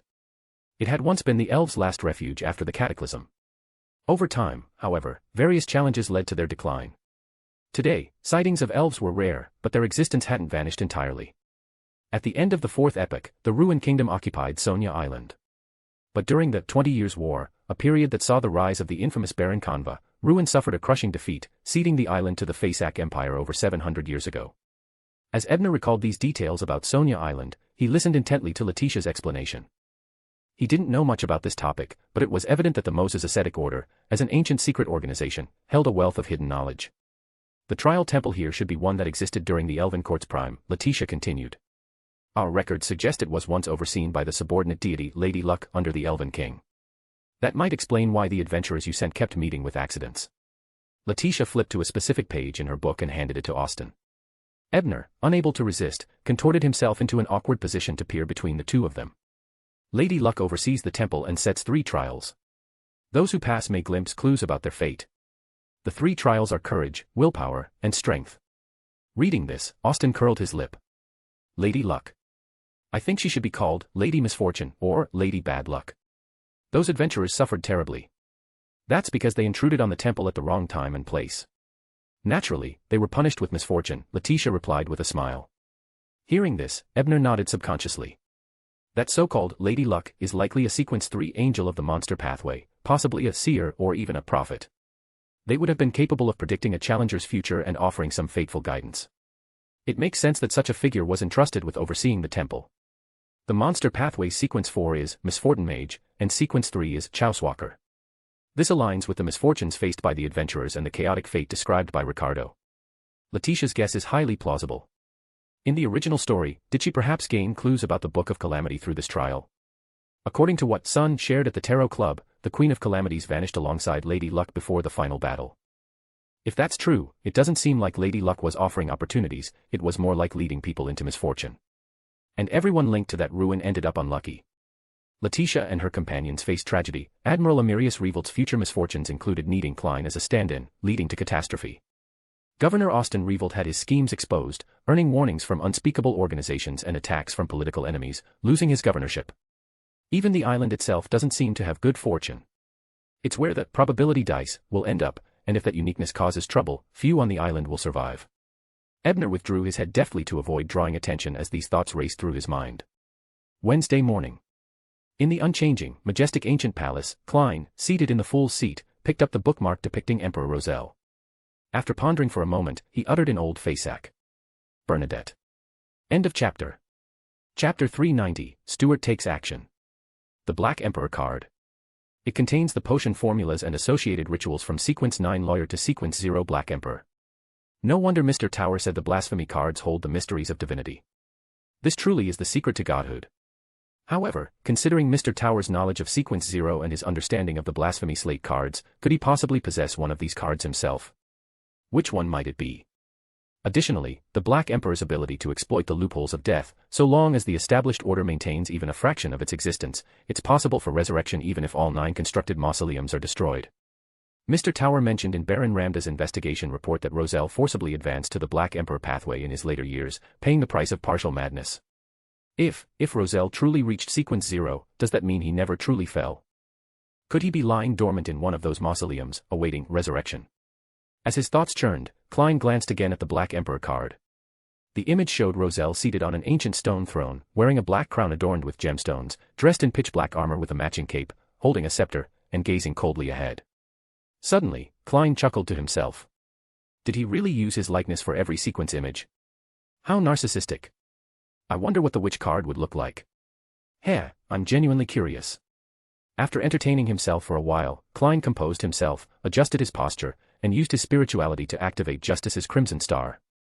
In the guise of the Fool, he answered her earlier questions. Then, pretending to be the Fool's attendant, he thanked her for her assistance and reduced her debt by £3,000. Of course, that £3,000 was from the final installment due in January next year. As for this month's installment, the Fool's attendant still intended to use the funds to purchase the sun brooch from old Mr. Ive Wisdom. Empress Burrow, Earl Hall's residence. After breakfast, Audrey learned from her father that the police had identified the serial killer. While she prayed for the witness, who had been shouting murder and help in the streets, hoping they wouldn't have nightmares, she also instructed her maiden to prepare afternoon tea invitations for Glaint, Cons, Murray, Christine, Emma, and Amusia. Most of them are interested in mysticism and wouldn't be unfamiliar with Roselle's manuscripts. Under my guidance, Emma and Amusia might express interest in purchasing or collecting them. If everything goes well, I'll have a valid excuse for furs. I wouldn't even have to lie, after all, I truly wouldn't have Roselle's manuscripts anymore. That settles it. Just as Audrey finalized her thoughts, her vision filled with dense gray fog, and the silhouettes of the Fool and his attendant appeared. That bookmark turned out to be a blasphemy card. And they obtained it so quickly. At the same time that the witness was frantically shouting for help, the Fool's attendant managed to retrieve the blasphemy slate card from the heavily guarded museum without alerting anyone. How impressive! Audrey thought, filled with admiration. She paid little attention to the matter of her £3,000 debt reduction. Bridgeborough, near Iron Gate Street. Disguised as Kay Shaw, former police officer Stewart glanced at Thomas Corson, a burly man in blue overalls, and asked in surprise. You hired a detective to investigate your wife? Thomas's expression immediately showed guilt, but he still nodded and said, Yes, teacher. I was worried she'd been deceived. I didn't know she was following your guidance. It's all my fault. If one could influence the wives of workers to file for divorce, one could also influence their husbands to deal with their wives more rationally. After all, for those who resorted to violence, reasoning was something they rarely practiced. As for whether this suited the witch pathway's acting principles, Stewart didn't care. He wasn't actually the instigator, he was merely mimicking their abilities. Thinking this, Stewart shook his head and said with a slight allure, You're not at fault. Caring about your wife is undoubtedly the right thing to do. But why didn't you have an honest conversation with her? Hiring a detective to uncover the truth is like, as Roselle the Great would say, confusing the roots with the branches. You're absolutely right, teacher. Thomas humbly accepted. I'll visit Detective Moriarty this afternoon to terminate the investigation. Good. Stewart nodded in satisfaction before changing the subject. Tell me in detail, how did you find this Detective Moriarty? Through an advertisement in the newspaper, teacher. Thomas began, and Stewart listened attentively, noting the name Sherlock Moriarty. After the morning session concluded, Stewart visited the Chorewood District Police Station, using his official identity to access the files on this detective. Soon, he discovered that Sherlock Moriarty was the one who had exposed the Intis Embassy espionage case and had been interrogated by MI9. Interrogated by MI9. Stewart mused. Interesting.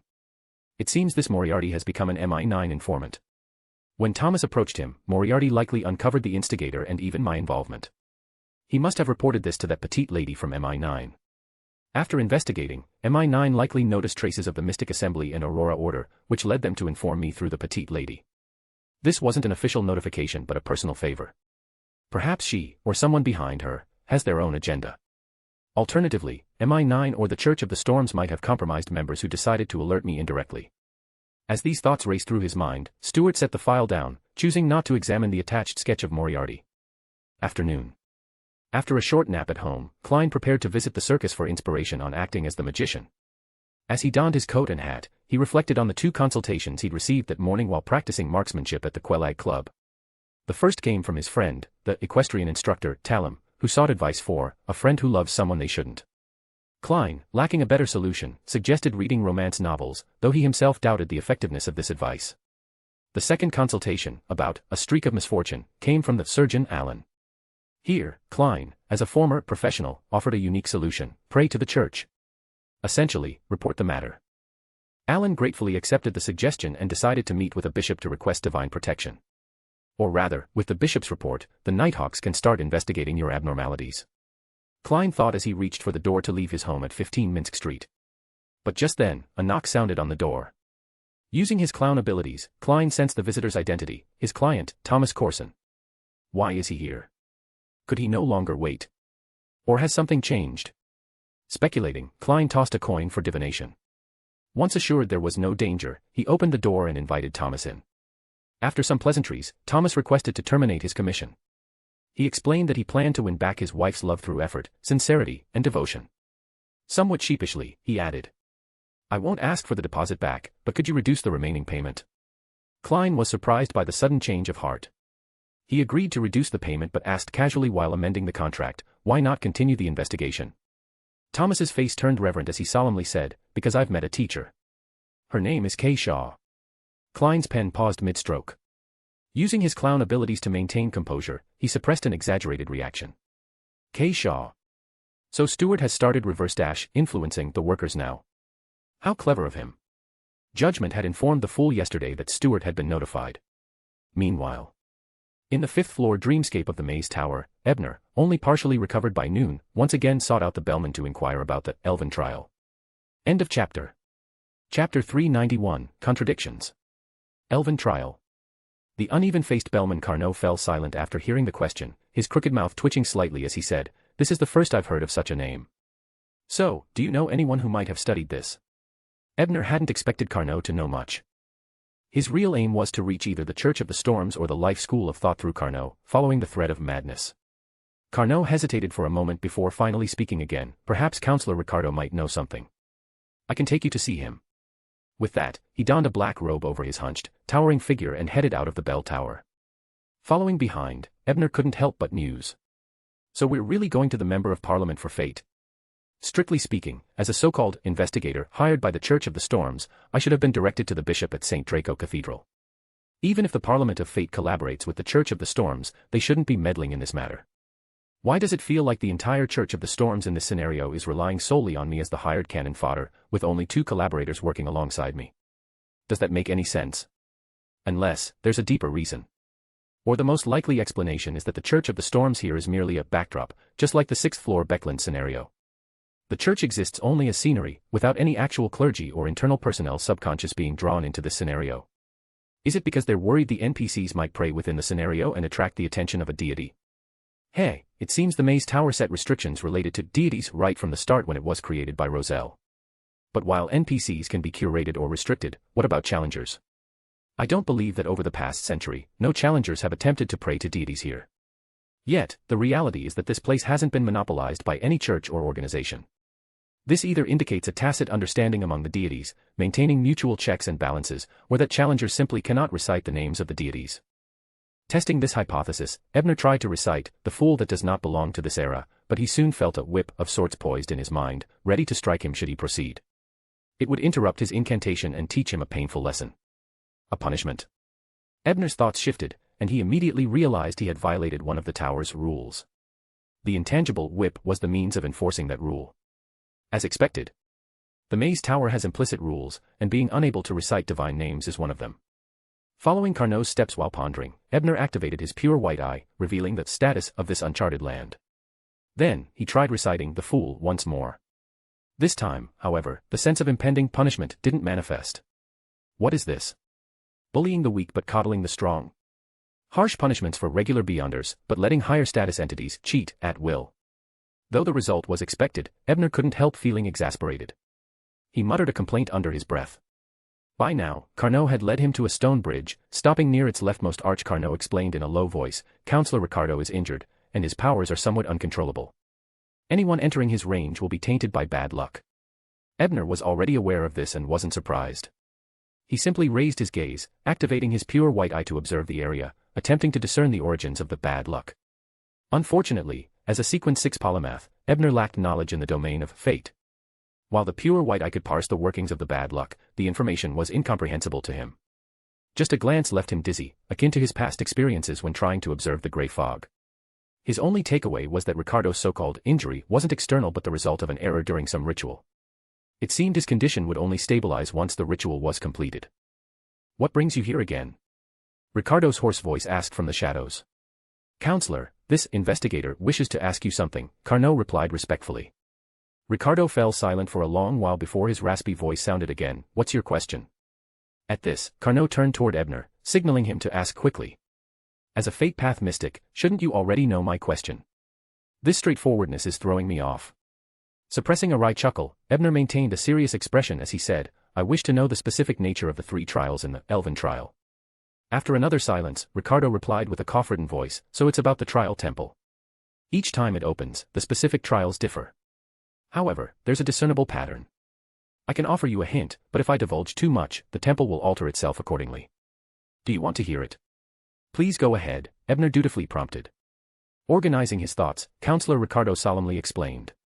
In the era before the blasphemy slate emerged, the Elven King's subordinate deity, the God of Luck, was not confined to a single pathway. He was both a seer and a clairvoyant, a prophet and a wraith bishop. If a modern Beyonder attempted such a fusion of traits, they would have long since gone mad or lost control, becoming a monster. Yet this subordinate deity accumulated enough luck before emerging, miraculously maintaining his sense of self.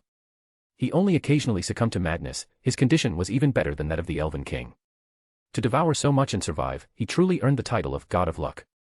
Ebner thought with amazement before reflecting. The counselor must be hinting that this god's methods for testing elves could be deduced from the traits of those pathways. But why not just say it outright? His mystic tendencies must be kicking in, so he's back to normal. With traits of a wraith bishop, the courage trial likely involves terrifying nightmares or shadowy monsters to test one's bravery. That's plenty of material to scare elves into toughening up. I shouldn't worry too much about this one. My simulated nightmare abilities might give me an edge in such an environment. If hot-headed elves can pass, why can't I? The willpower trial offers even more potential avenues for creativity. Fortunately, I've mastered a range of abilities, so breaking through should be manageable. As for strength, that's no problem. With my pure white eye, my combat abilities rank near the top among Sequence 5s, let alone as a Sequence 6. I doubt they'll throw anything too ridiculous at me. As Ebner silently calculated, Counselor Ricardo furrowed his brows. The contradictions between some realities and his perceptions left him uneasy. When did I develop such expertise on the God of Luck? End of chapter. Chapter 392, Casualties. Reality, Oravi Island, St. Draco Church. 2 young men sat on a pew, attentively listening as an elder in the Church of the Storms, clad in a bishop's ceremonial robes, spoke about the dangers of the trial temple. In short, although the so-called God of Luck is long gone, the ruins remain fraught with dangers. You both may be experienced, but exercise caution. If you find yourselves in dire straits, do not hesitate to use the calamity charms provided to you. Though you are neither clergy nor adjudicators, you are loyal servants of the Lord, and you must cherish your lives, the bishop concluded with a final admonition.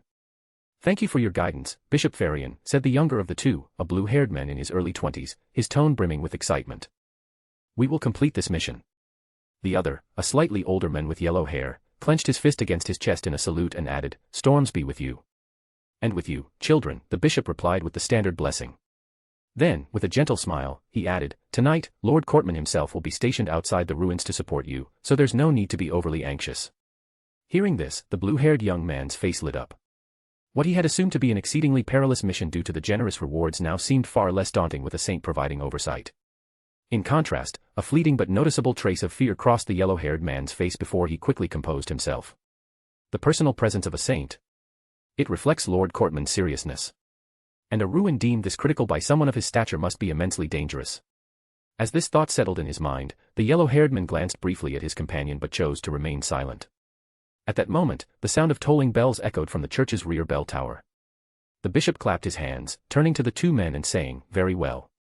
With only an hour remaining until the ruins passage opens, let us depart for the beach. Take this time to steady your minds." "Yes, Bishop," the two responded in unison. Meanwhile, outside the governor's mansion, adventurer Leticia Dorella and her companion Sorrow boarded a carriage alongside Governor Austin Revolt, heading to the northern beach. "Leticia, will 1/9 law charm suffice to see you through all 3 trials?" Austin asked, eyeing the dark gold charm Leticia toyed within her fingers. Leticia gently shook her head, responding cryptically, "Fear stems from the unknown, courage arises from the heart, yet the heart needs an anchor. If I knew the trial's exact content, I would naturally be full of confidence and courage, passing without issue. But since I don't know, I need something tangible to serve as that anchor and solace." This explanation was directed at both Austin and her companion Sorrow, offering them subtle guidance. After a pause, she added, "From what I understand, any elf harboring fear before the trial begins can never pass the first test of courage." Austin mused aloud, "So that 9th law serves as your foundation, your crutch." "Yes. A high-level charm like this is enough to handle most crises. Simply holding it in hand, even without using it, instills courage in both Sorrow and me," Leticia said with a smile. "Of course, Admiral Amirius's presence outside the ruin serves a similar purpose." "I see," Austin replied with dawning comprehension before taking the opportunity to grasp Leticia's hand. His voice softened, full of sincerity, as he said, "You should have told me earlier. I also have a collection of items. If they could bolster your courage, I wouldn't hesitate to lend them to you." Leticia gently withdrew her hand, shaking her head. "That won't be necessary. Too many items would dilute my focus on the 9th law. Moreover, mixing various objects might cause interference, turning them into burdens." Austin had no real intention of lending anything and was merely making an excuse to flirt. Thus, he smoothly changed the subject, asking, "What about the trials of willpower and strength? Do you also plan to rely on the 9th law?" Leticia chuckled, her tone resolute. "Sorrow and I are adventurers who've endured countless extreme environments. When it comes to willpower and strength, I'm confident we won't lose to elves of the same rank. If they could pass back then, so can we." Her words were firm, and her eyes shone with conviction. At that moment, Austin found Leticia more enchanting than ever. She seemed radiant, exuding an unparalleled allure that made him wish to keep her in the governor's mansion forever. But he knew this was merely wishful thinking. For Leticia, the thrill of adventure far outweighed the comforts of a noblewoman's life. Back in Backlund, Minsk Street. After signing a contract with Thomas Corson to terminate the investigation, Klein took a carriage to the circus. As for how Stewart, the newly involved party, would handle the aftermath, what did it matter to a small-time detective like Sherlock? He had no interest in getting embroiled in a conflict between a mystic teacher and a puppet master. That would be suicidal. During the circus performance, Klein gleaned that magician might have a rule requiring applause from an audience as part of its act. Coincidentally, he also encountered fat pharmacist Darkwill, who had come for similar inspiration.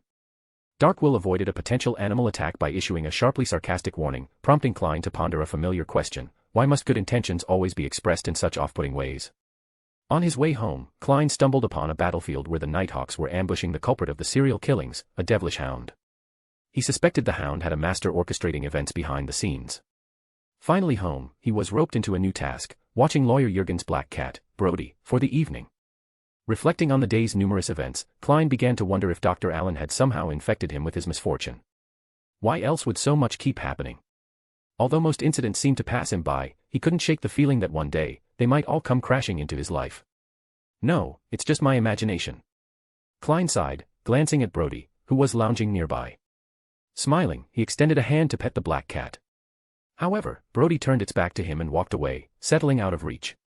Klein's smile froze on his face. In the maze tower, 5th floor.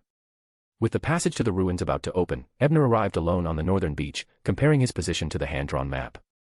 Not far away, Leticia and Sorrow disembarked from a carriage surrounded by governor's guards. Seeing this, Ebner glanced back at his surroundings. Aside from the sea and sand, there was nothing in sight. The Church of the Storms really is just a background prop. Thankfully, its presence still exerts a tangible influence. Otherwise, the governor's people would have chased me off by now.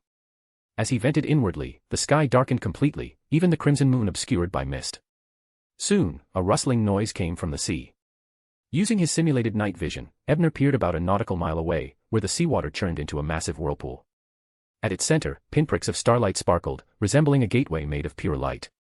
"So that's the passage," Ebner muttered, scanning his surroundings but finding no answers.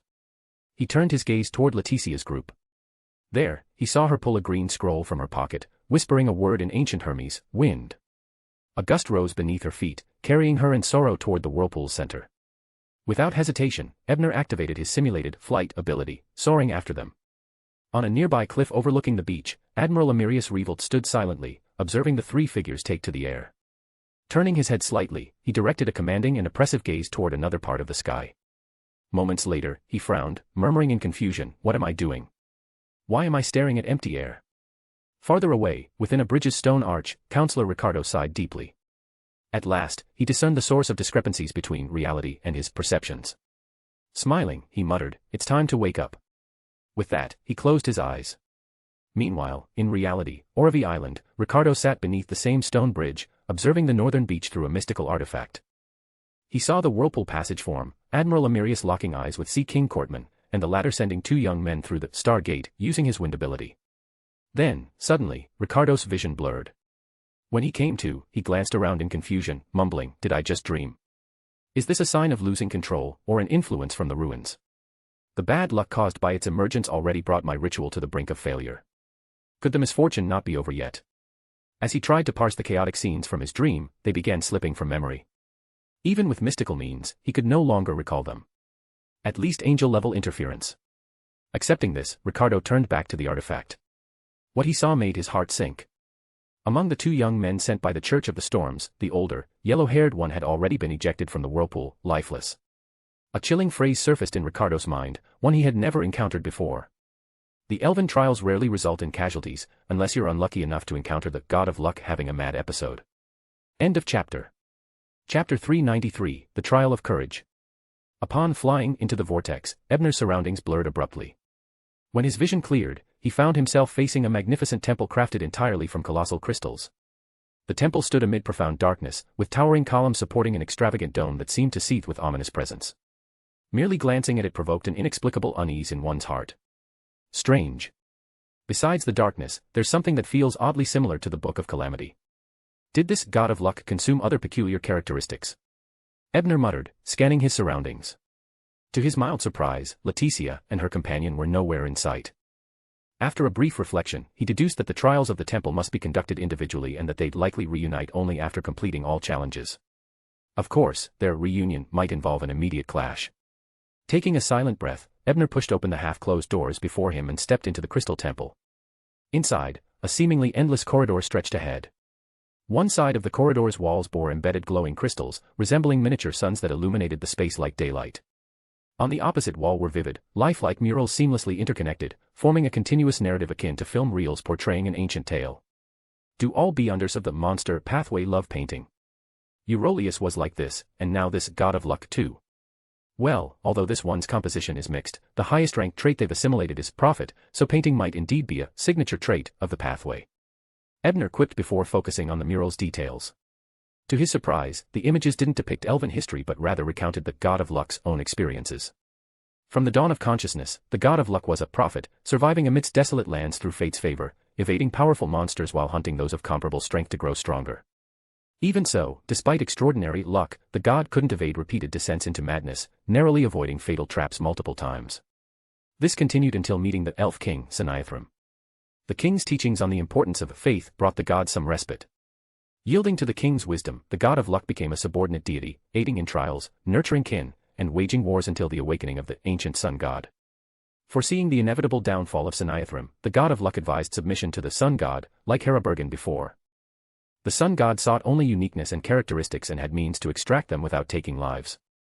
However, the elf king refused, instead entrusting an artifact to his queen, the Queen of Calamity, with instructions to deliver it to the western continent if the opportunity arose. The item was said to hold the key to his return, and was not to be opened before reaching the west. Following this, the king ordered the god of luck and the Queen of Calamity to break through the encirclement and flee the court. The mural abruptly ended as Ebner reached the corridor's end.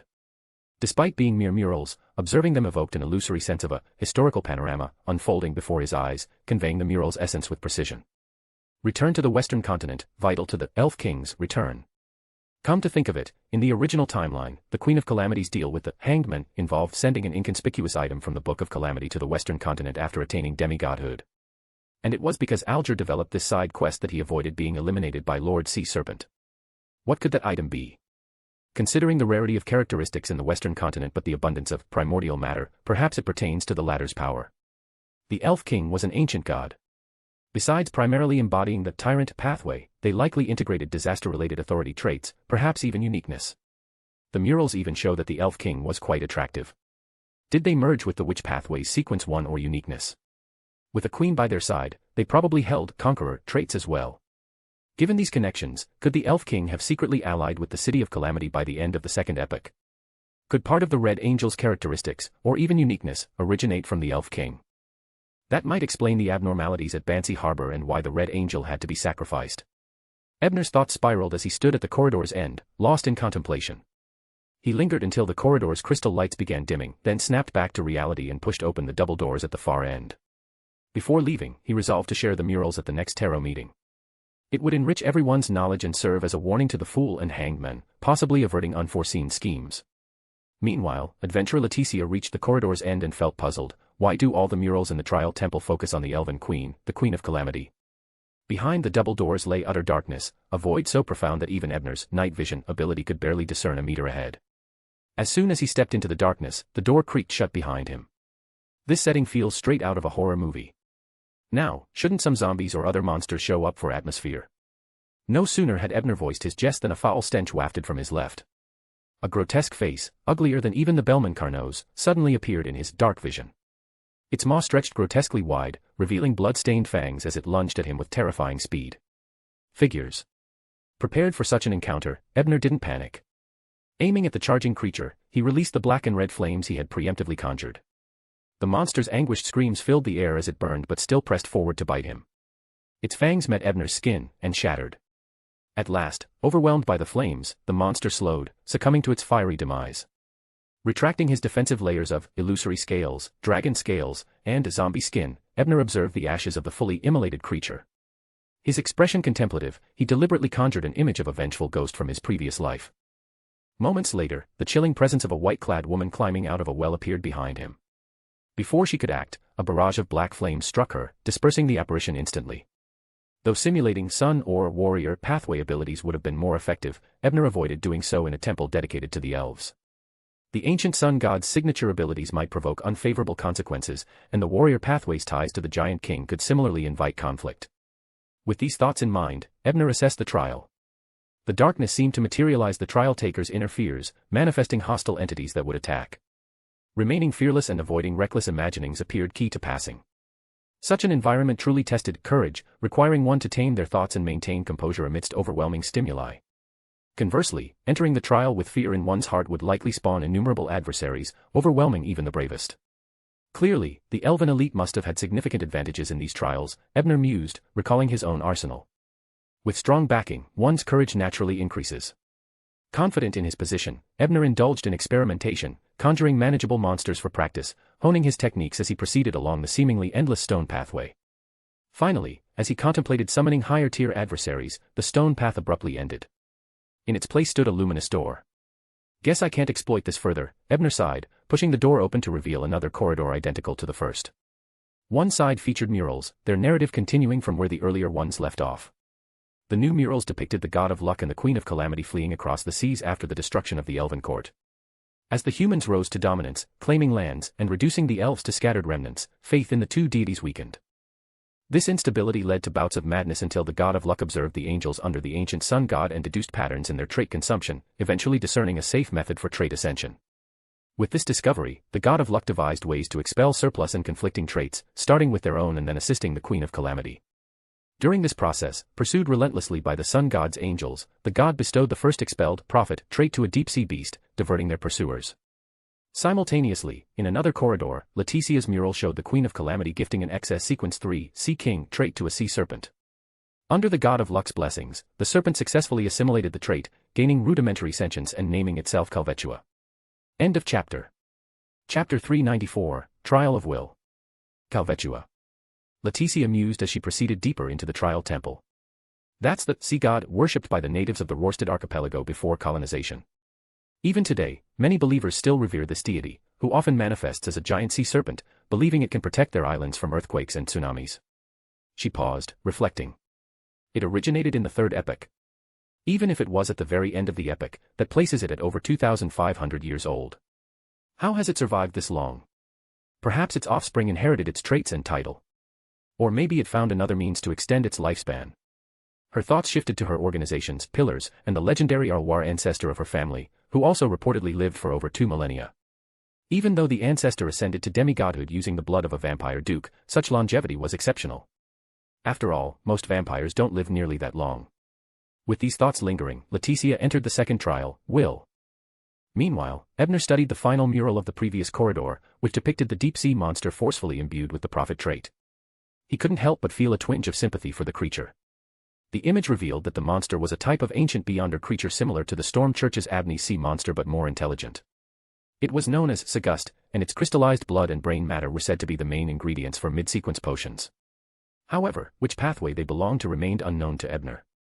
Regardless of its pathway, Sagust's forced ascension via the prophet trait likely led to many complications. Though luck might have initially facilitated a relatively smooth integration, the long-term consequences could be dire. As for finding and hunting the sea monster for its trait, Ebner shook his head.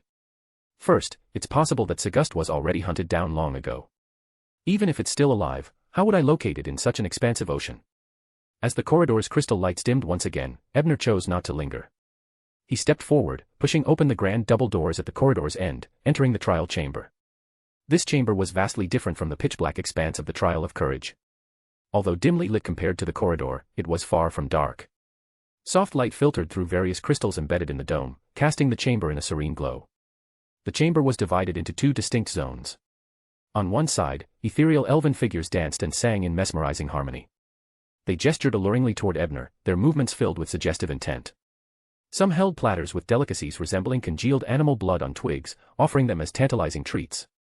These elven figures are somewhat attractive, Ebner thought, squinting at their features. But their skin tones and hair colors aren't really my type. And why are there 2 male elves here? What's the point of that? Negative points. He turned his attention to the food.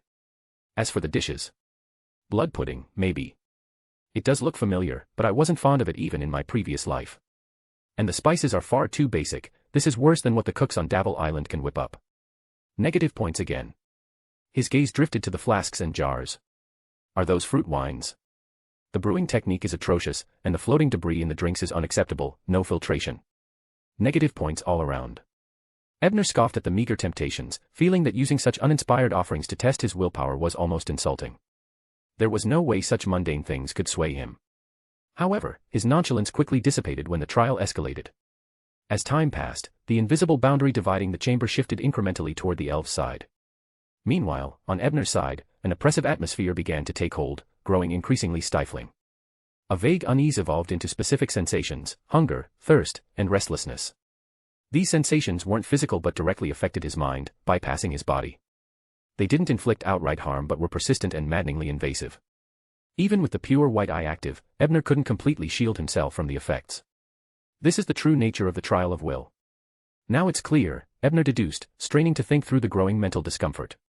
This room operates on a 12-point scale. The line dividing the chamber starts at the central 6-point mark. Staying on my side causes the scale to shift toward 12 over time. Reaching 12 likely means passing the trial. But as the scale climbs, the intensity of the mental and spiritual strain will also increase. Crossing to the other side reverses the process, the scale retreats toward 0. Hitting 0 likely results in failure. If I were in mechanical mind mode, I'd devise a calculated plan, endure until I reach my limit, then retreat to the other side for recovery before returning to resume the trial. Rinse and repeat, slowly advancing toward 12 in a spiral pattern. But that's a trap. People aren't machines and can't execute such plans perfectly. Once someone allows themselves to seek solace in the opposite side's indulgence, it becomes harder to return. They'll keep finding excuses to rest longer. This trial requires unwavering commitment. It's either endure to the end or fail, there's no middle ground. Ebner analyzed the situation meticulously, using intellectual engagement as a distraction from the gnawing sensations. Yet, occasional glances toward the other side still made him gulp involuntarily, his mouth dry as a desert. Damn it, and I'm only at scale 7. Ebner muttered, just as the boundary shifted to 8. The sensations doubled in intensity. Compounding the physical discomfort, his ears now filled with seductive whispers and illusory murmurs. The temperature around him seemed to rise as well, the heat prickling uncomfortably against his exposed skin. This won't work. He realized, gritting his teeth. Though I pride myself on my resolve, I grew up in peaceful times. Even after transmigrating, I haven't faced any truly harrowing hardships. Compared to the elves of chaotic eras, my resistance to pain is sorely lacking. If it comes to experiencing outright torture or torment later, I definitely won't hold out. But is there a way to circumvent these direct mental assaults and their feedback on my body? Suddenly, an idea struck him. Furs. Whenever she's in the sea of fog, the direct mental effects of her affliction vanish. If I can similarly reach the fool's domain, I could wait out the trial's progression without suffering. Formulating his plan swiftly, Ebner activated his pure white eye to simulate an ice-cold ability, briefly refreshing himself.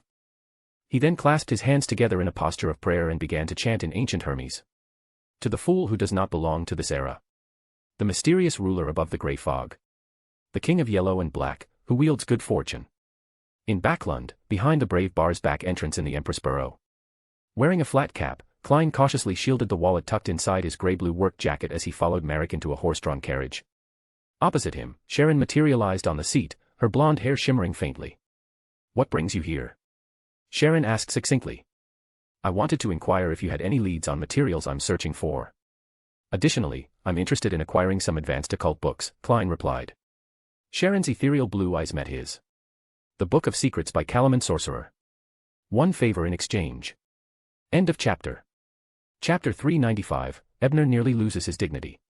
Though he had his suspicions, Klein had never interacted with the famed, hero detective, in reality.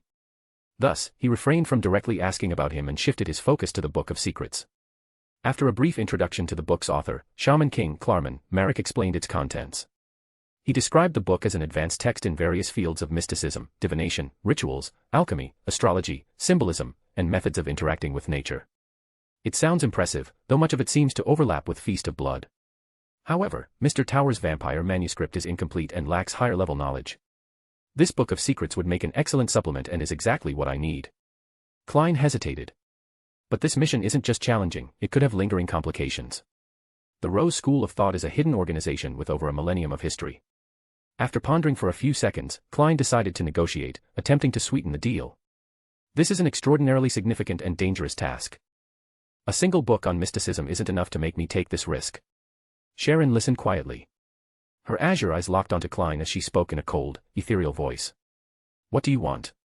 Klein considered this, then listed, the mutated pituitary gland of a thousand-faced hunter, the characteristic of a human skin shadow, the golden feather of a gondola, or the eyeball of a dragon-eyed sea eagle. A clue to any of these materials would suffice. In addition, I've recently grown interested in Roselle's undecipherable manuscripts. If you have access to those, I'd appreciate a lead. Of course, these items may not be immediately available. They can be provided later, after the mission is completed. To obscure his true intentions, Klein deliberately added items he knew Miss Judgment and Mr. Hangman were seeking. Sharon nodded slightly, her voice faintly echoing, "I will do my best to gather these." Marek then interjected, "If we succeed, the Beyonder characteristic left behind by the Sequence 5 target will be mine. One powerful Beyonder item, the Scarlet Lunar Corona, belongs to Sharon. The spoils from Steve and Taylor will go to another ally. The rest of the loot will serve as your reward." Such generous terms. The more generous the offer, the more dangerous the mission must be. After deliberating briefly, Klein decided to seek divination from the grey fog before committing. "I'd like some time to think it over. Tomorrow at 9 in the morning, I'll give you my answer at my home. You know the address." Sharon, dressed in her black court-style gown, seemed to contemplate this. She then retrieved a folded document from a hidden pocket. It was the notarized certificate of guarantee she had received after protecting Klein during the battle with the puppet master. After signing the certificate, Klein exhaled in relief and bid farewell to the two restrained Beyonders. He first stopped by his rented apartment in the East Borough before returning to 15 Minsk Street. As soon as he entered his home, layered and ethereal prayers reached his ears. The voice was unmistakably that of Mr. Tower. Klein didn't immediately respond. He went through the motions of conducting several divinations, though he didn't scrutinize the results. Beyonders from unusual pathways, such as Sharon and Marek's, could become spiritual entities and interact directly with the spirit world, granting them innate divination and anti-divination abilities. After methodically reading his newspaper, practicing his Beyonder powers for half an hour, and acting as if everything was normal, Klein finally washed up and went to bed. About 10 minutes later, Klein abruptly rose, quickly setting up a spiritual wall. Then, he walked backward in a 4-step ritual to enter the grey fog. Seated in the high back chair that belonged to the fool, Klein first performed a divination to ensure he hadn't been monitored. Once reassured, he extended his spirituality to Mr. Tower's crimson star. The scene around him transformed, revealing a grand hall with a crystal dome. Two distinct areas, separated by shimmering lights of different colors, came into view. The gauge on one side was already at position 10. Beyond the boundary were enchanting elves, fine wine, and delicacies. When Klein's gaze landed on Mr. Tower, he was taken aback. He had never seen the gentleman in such a pitiful state. Though Tower's face was obscured, his sweat-drenched clothes and his body writhing on the ground like the tormented Sun Wukong were unmistakable. What on earth is going on? Right, Mr. Tower mentioned before the last 2 Tarot Club meetings that he was exploring a hidden location and even contributed Roselle's diary pages to ensure the fool could rescue him if needed. Is this the danger he foresaw? But how am I supposed to help? He hasn't conducted a mystical ritual for a formal connection. Klein observed for several seconds, troubled, before recalling the content of Mr. Tower's prayer. Seeking to enter the grey fog. He believes doing so will shield him from his current suffering. He's under some form of spiritual assault. While pondering this, Klein wasted no time. He immediately pulled Mr. Tower's spirit body into the grey fog. In the hall of the Elven trial within the Dream Labyrinth Tower, Ebner was near his limit after failing to receive the fool's response. His mental endurance was almost exhausted. If not for his unyielding faith that Klein would eventually pull him into the grey fog, he might have already succumbed to temptation and joined the elves' revelry. Fortunately, just as his mind grew increasingly hazy and his body began involuntarily moving toward the other side of the boundary, he suddenly snapped awake. The discomforts he had endured seemed to vanish, as if they had only been an illusion. In truth, calling these direct spiritual assaults hallucinations wasn't far from the truth. Looking at the endless grey fog below and the familiar ancient mottled long table before him, Ebner exhaled deeply. Rising to his feet, he respectfully expressed his gratitude to the seated fool. "This is an equivalent exchange," the fool replied briefly, then asked with a faint smile, "You're exploring an elven ruin. To be precise, it's a cheap imitation crafted by the Dream Labyrinth Tower." Ebner silently clarified but chose not to delve into the topic. Instead, he gave a concise report on the Trial Temple and the God of Luck. It wasn't a matter of mistrust, rather, his involvement with the Dream Labyrinth Tower was bound by a notarized certificate. While its effects wouldn't extend to the grey fog, Ebner adhered to a code of integrity. A Trial Temple. A God of Luck. Klein thought back to Mr. Tower's peculiar inquiries to the sun during their last private conversation. It all made sense now. But the Elf King invented blood pudding and used chopsticks. Could the Elf King have also been a transmigrator? While pondering these possibilities, Klein listened as Mr. Tower recounted his experiences. Upon hearing the ingenious plan to enter the grey fog to bypass the trial of will, Klein couldn't help but inwardly remark, "That's cheating. But if it were me, I'd probably do the same. Pain is terrifying." Well, Mr. Tower's creativity in handling challenges is unparalleled. No wonder he developed so many uses for the fool's abilities. When Ebner finished, the fool chuckled lightly, offering a brief comment, "A rather intriguing trial design." Indeed. I suspect it may be a manifestation of something akin to mystic reenactment. Such mind games and calculated challenges reek of a certain dragon of imagination handiwork, Ebner speculated. Mystic reenactment. Klein mused over the term. While he hadn't encountered it before, its meaning seemed clear enough from the context. Outwardly, however, he maintained his enigmatic composure, merely smiling knowingly without commenting further. The less said, the less chance of revealing ignorance. Understanding Klein's lack of knowledge, Ebner refrained from elaborating. After estimating the time, he said, "It's about time. Please send me back. My rival is a member of the Moses ascetic order and likely more familiar with mystic reenactment than I am. She may have already passed this trial, and I can't afford to fall behind." The Moses ascetic order. So mystic reenactment is part of the reader pathway's abilities. Klein nodded thoughtfully. Checking the trial's state through the crimson star, he saw that the boundary gauge was nearing 12. In a low, calm voice, he said, "Very well." As soon as he spoke, Mr. Tower's figure vanished from the grey fog. With the grand hall once again silent, Klein reclined in his high-backed chair. His eyes fell upon the Black Emperor card lying face up on the bronze table. Mr. Tower didn't notice this card. Or did he notice but chose not to ask? He sighed dramatically, muttering, "What a waste of effort. It feels like winking at a blind man." Gazing at the card's depiction of Roselle, regal and menacing in black armor and crown, Klein's lips curled into a faint smile. He flipped the card face down, then turned his attention to divining Sharon's request. The results indicated danger, considerable danger, but not life-threatening if handled carefully. With this conclusion, Klein leaned back in the fool's chair, his thoughts swirling amid the endless grey fog. Since the magician must actively perform, then let me stage a grand show on this mysterious stage. End of chapter. Chapter 396, Trial of Strength. Ebner naturally noticed the card that had appeared beside the fool, but the mental exhaustion from enduring the trial of will left him uninterested in feigning surprise over something he already knew the answer to. He chose to pretend he hadn't seen it. As the crimson glow faded from his vision, the boundary gauge in the room registered exactly at the 12 mark. The elves and their delicacies and wine vanished, and a pair of double doors appeared on the opposite wall. Unwilling to linger in this place where he had nearly lost his composure, Ebner quickly crossed the blackened doorway and entered another mural-filled corridor. The murals continued the story from before. The god of luck and the queen of calamity, after paying a steep price, narrowly escaped their pursuers and managed to hide. However, the item entrusted to the queen by the elf king began leaking an aura due to the failing seal, which instinctively attracted the god of luck. Acting on an uncontrollable impulse, the deity secretly unsealed the item behind the queen's back. When the queen discovered the betrayal, she severed ties with the god of luck and departed with the item, leaving the deity behind. The god of luck did not intervene. Later, the god of luck realized the item had polluted them in some way. After numerous failed attempts to purge the contamination, they resorted to separating their highest-ranked characteristic, profit, and merging it with their ever-present trial temple. The murals ended there. Whether the god of luck succumbed to the corruption or overcame it, the deity apparently never returned to the temple. Pollution. Was my earlier speculation correct? Could this involve some form of source essence that secretly influenced the Elf King during the late Second Epoch? Or perhaps the Elf King themselves was an incarnation of such essence, sent from the Western continent. What could it be? Could it truly be the City of Calamity? Lacking additional clues, Ebner abandoned his musings and pushed open the door at the end of the corridor. He found himself in a rugged mountain forest. Before he could fully take in the surroundings, a lightning-wreathed arrow shot toward him with a sharp crack of thunder. The projectile was blindingly fast. Had Ebner not been on high alert, he wouldn't have reacted in time. Crash! The arrow struck, shattering not Ebner but a decoy, as a mirror splintered into shards upon impact.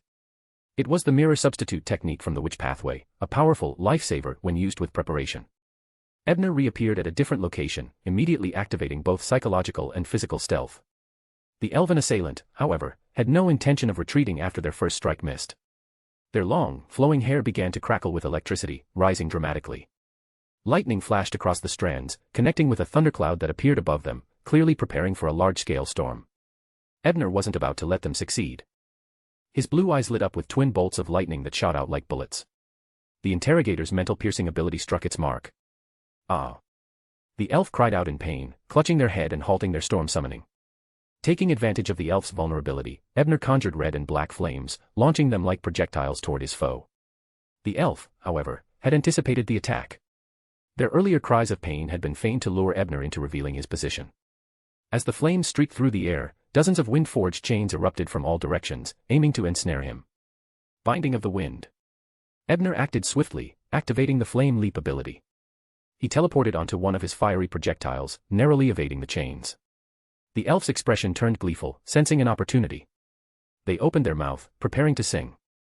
Knowing the diverse abilities of an ocean songster, Ebner wasn't willing to gamble on which type of song they were preparing.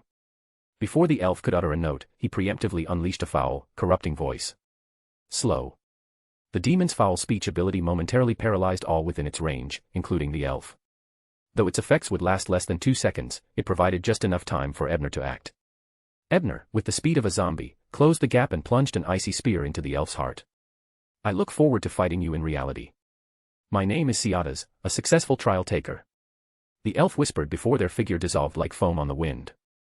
Ebner took a moment to process what had just happened. So, the trial of strength requires fighting phantoms of past trial takers. That's absurdly difficult. Even with the sequence 7 limitations of this trial, most challengers wouldn't stand a chance against an elf songster without cheats like mine. Unless, the trial is designed to encourage the use of beyonder items. But the rules prohibit bringing in items above sequence 7. Wait, what if items found within the trial are exempt from that restriction? This preparation phase might have been meant for gathering such tools. It's like an RPG quest designed to make you pay to win. His thoughts wandered briefly to the name Ciadas. It rang a bell. After some reflection, he recalled why. Ciadas was a character in Grozel's travels, a hot-tempered elf songster and attendant to the Queen of Calamity. So it was her. She passed the trial and became the final boss here. How ironic. Hey, that book is currently with Edwina. Perhaps I'll encounter her again someday. Letting his thoughts drift momentarily, Ebner ascended above the forest and stepped into a glowing portal at the dome's apex. Elsewhere, in a sandstorm-ravaged wasteland, a male elf hovered in midair, directing sharp wind blades at Letitia, forcing her to continuously rip open scrolls for defense. Elves are formidable. A mere wind blessed has me on the ropes. Even a sequence 7 briber in their element wouldn't pressure me this much. Looks like I'll have to use the 9th law. With a resigned sigh, she raised her right hand, gripping the dark golden talisman tightly. In a low voice, she uttered an ancient Hermes word. Law. As the activating incantation echoed, the talisman turned icy cold, exuding a chilling, emotionless aura. Letitia followed her prearranged plan and declared resolutely. No wind shall blow in this place. The wind blessed relied heavily on wind and water. In this arid wasteland, there was no water. With the wind now forbidden, their abilities were essentially nullified. The ancient Hermes incantation reverberated, and the dark golden light wove into symbols and glyphs that integrated into the void. Buzz. The sandstorm halted abruptly, as if someone had hit a pause button. Grains of sand fell from the sky like rain. The wind blessed also plummeted to the ground, though their agility saved them from injury. Letitia, however, gave no opportunity for recovery. She tore open another scroll, summoning a vortex at the elf's feet, which swallowed them whole. Unable to summon wind, the elf was helpless. Soon, streams of red blood seeped from the vortex. Looking up at the glowing portal on the dome above, Letitia sighed in frustration. The prohibition will take time to fade. Without wind, I can't reach the portal. End of chapter. Chapter 397, Future Opportunities. After stepping into the portal at the dome's apex, Ebner barely had time to take in his surroundings before a notification rang in his ears. Task 1 complete. You may now choose to exit at any time. So, only by completing the trial does one officially enter the ruins. Ebner felt a slight relief, though he remained vigilant. Surveying his surroundings, he realized he was now inside a palace seemingly constructed from coral. Every detail of the palace was intricately ornate, and the overall structure was grand and imposing. However, it appeared submerged under layers of deep blue water, with no sky visible, making the atmosphere dim and oppressive. Inside, massive coral pillars supported an exaggerated dome, with walls and ceiling adorned with murals depicting the terrifying power of storms. Silver-white arcs of lightning coursed along the murals and coral structures, as if alive, following a set path before converging at a 9-tiered staircase embedded with pearls, diamonds, emeralds, and sapphires. Atop these steps rested 2 massive thrones seemingly formed of pure lightning. One, positioned at the center, exuded an aura of dominance, as if it were the ruler of the palace and this entire world. The other, set to the left, was less prominent. Seeing this scene, and recalling details from the original narrative, Ebner tentatively deduced that this was likely the Elven court, or at least its projection. Perhaps the elves who passed the trial were transported to the court in ancient times to receive rewards from the Elf King and the Queen of Calamity. Now, lacking such conditions, the temple must have activated a backup mechanism. Even in the second epoch, the Elf King couldn't personally meet every successful trial taker. Perhaps a projection stood in their place during times when the king was occupied. Unfortunately, with the Elf King's demise, even these projections no longer exist. Activating his pure white eye, Ebner analyzed the surroundings briefly and confirmed his guesses. At that moment, a curtain of water unfurled before him, revealing numerous fantastical objects, clearly meant as rewards for successful trial takers. Using his pure white eye, Ebner examined each item. Most were mid-sequence artifacts with severe side effects comparable to sealed artifacts. Several low-sequence items were more practical and had minor drawbacks, but Ebner, with his ability to simulate their powers, had little need for them. After some thought, he selected a gauntlet forged from the characteristics of a dream stealer. It offered most of the abilities of that sequence but came with significant drawbacks, intermittent memory loss, to the extent that the wielder might forget their own identity. Even sealing it was challenging since it could steal the very thought of sealing it. The Elf King's original solution had been straightforward yet crude, imprisoning it with divine lightning. Ebner chose this artifact not for use but to learn from its abilities. As soon as he picked it up, a cascade of notifications rang in his ears. This item is a trial reward and can be taken to other dream labyrinths but cannot enter reality. This item has been added to the point exchange list. Exchange value, 50,000 points. Would you like to send this item to your exclusive resting chamber immediately? If not, the item will no longer belong to you if lost in this scene. This tower is getting more and more like a video game. Is this some kind of bound item? Was Old Juan a game developer in his past life? How is he so familiar with game mechanics? After a bit of internal grumbling, Ebner opted to secure the item. He didn't want his hard-earned prize to disappear. Once the gauntlet vanished, Ebner turned his attention to a water mirror descending abruptly from the dome above. He knew this was the real reward, what the life school of thought counselor had called an opportunity to foresee a future fortune. The mirror, roughly 5 meters tall and 3 meters wide, rippled like a flowing stream. Soon, a clear image emerged. A colossal Sega sea monster burst from the ocean. Its appearance was peculiar, with countless black eyes covering its body, and behind it in the void floated enormous shells containing strange seaweed. Some of the eyes were closed, while others were open, each brimming with an aura of madness. The camera in the vision pulled back, revealing a small island nearby. On the island's western shore, a massive 5-masted ship lay stranded on the beach. A group of sailors was gathered, slaughtering bound natives in what appeared to be a ritual offering to some higher existence. As the ritual progressed, the Sega sea monster's condition visibly improved. The shells in the void vanished, and its myriad eyes slowly closed. However, the aura of madness surrounding it did not completely dissipate. The vision ended there. Ebner narrowed his eyes. The hints were too blatant. Even without invoking his pure white eye's predictive ability, he could deduce that this Sagus was the sea monster that had absorbed the prophet characteristic separated from the god of luck, or perhaps a direct descendant that inherited its traits. The flag on the 5-masted ship gave away the identity of those conducting the ritual. It bore the emblem of Admiral of the Deep. Admiral of the Deep, Hale Constant, rumored to possess traces of sea monster blood. Could he share a special connection with the Sagus? The island in the background offered even more clues. The vegetation on its shore included blatcher trees, which only grow on islands in the western portion of the southern continent near the Fury Sea. The trees were in bloom, indicating the scene took place between April and May, as they only flower during those months unless genetically modified. So, in April of next year or some later year, I can locate the sea monster by tracking the movements of the Admiral of the Deep in the western southern continent seas. Is that my so-called opportunity? No. This place is no longer the trial temple overseen by the god of luck. It's a 0-level sealed artifact fused with the corrupted prophet characteristic. The adventurers who approach this place only to be plagued by misfortune make it clear, this temple likely rewards successful trial takers with even greater misfortune. While the scene here is only a simulation within the Dream Labyrinth Tower, how faithfully it replicates the original remains uncertain. Perhaps everything shown in the vision is true, but something critical is certainly being withheld. Ebner recalled how, in the original story, Letitia met a tragically grim fate. She likely saw the Book of Calamity in this mirror, mistaking it for a destined opportunity. Little did she know, it marked the beginning of her doom. Chapter 398, New Privileges. Seeing the final frozen image of the sea monster in the water mirror, Ebner chuckled softly and mused. This is quite the overt temptation.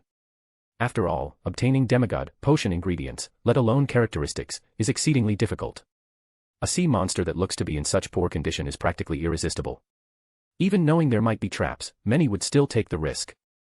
After all, when has obtaining demigod characteristics ever been truly safe? But since I'm not even a mysticism magister yet, it's a little early to concern myself with being a prophet. For now, I can plan and prepare slowly.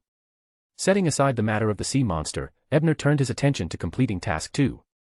Task 2 asks me to bring treasures from the ruins back to the Church of Storms. But the greatest treasure here is likely this temple itself, which at least contains the prophet characteristic. If this were the real world, with the limited intelligence I have, this task would be near impossible to complete. Even with my pure white eye, I wouldn't dare recklessly probe. But within the Dream Labyrinth Tower, this temple is likely just a simulated counterfeit. Its abilities are only partially functional, and its essential angelic essence is likely not fully replicated, at least not on the 5th floor.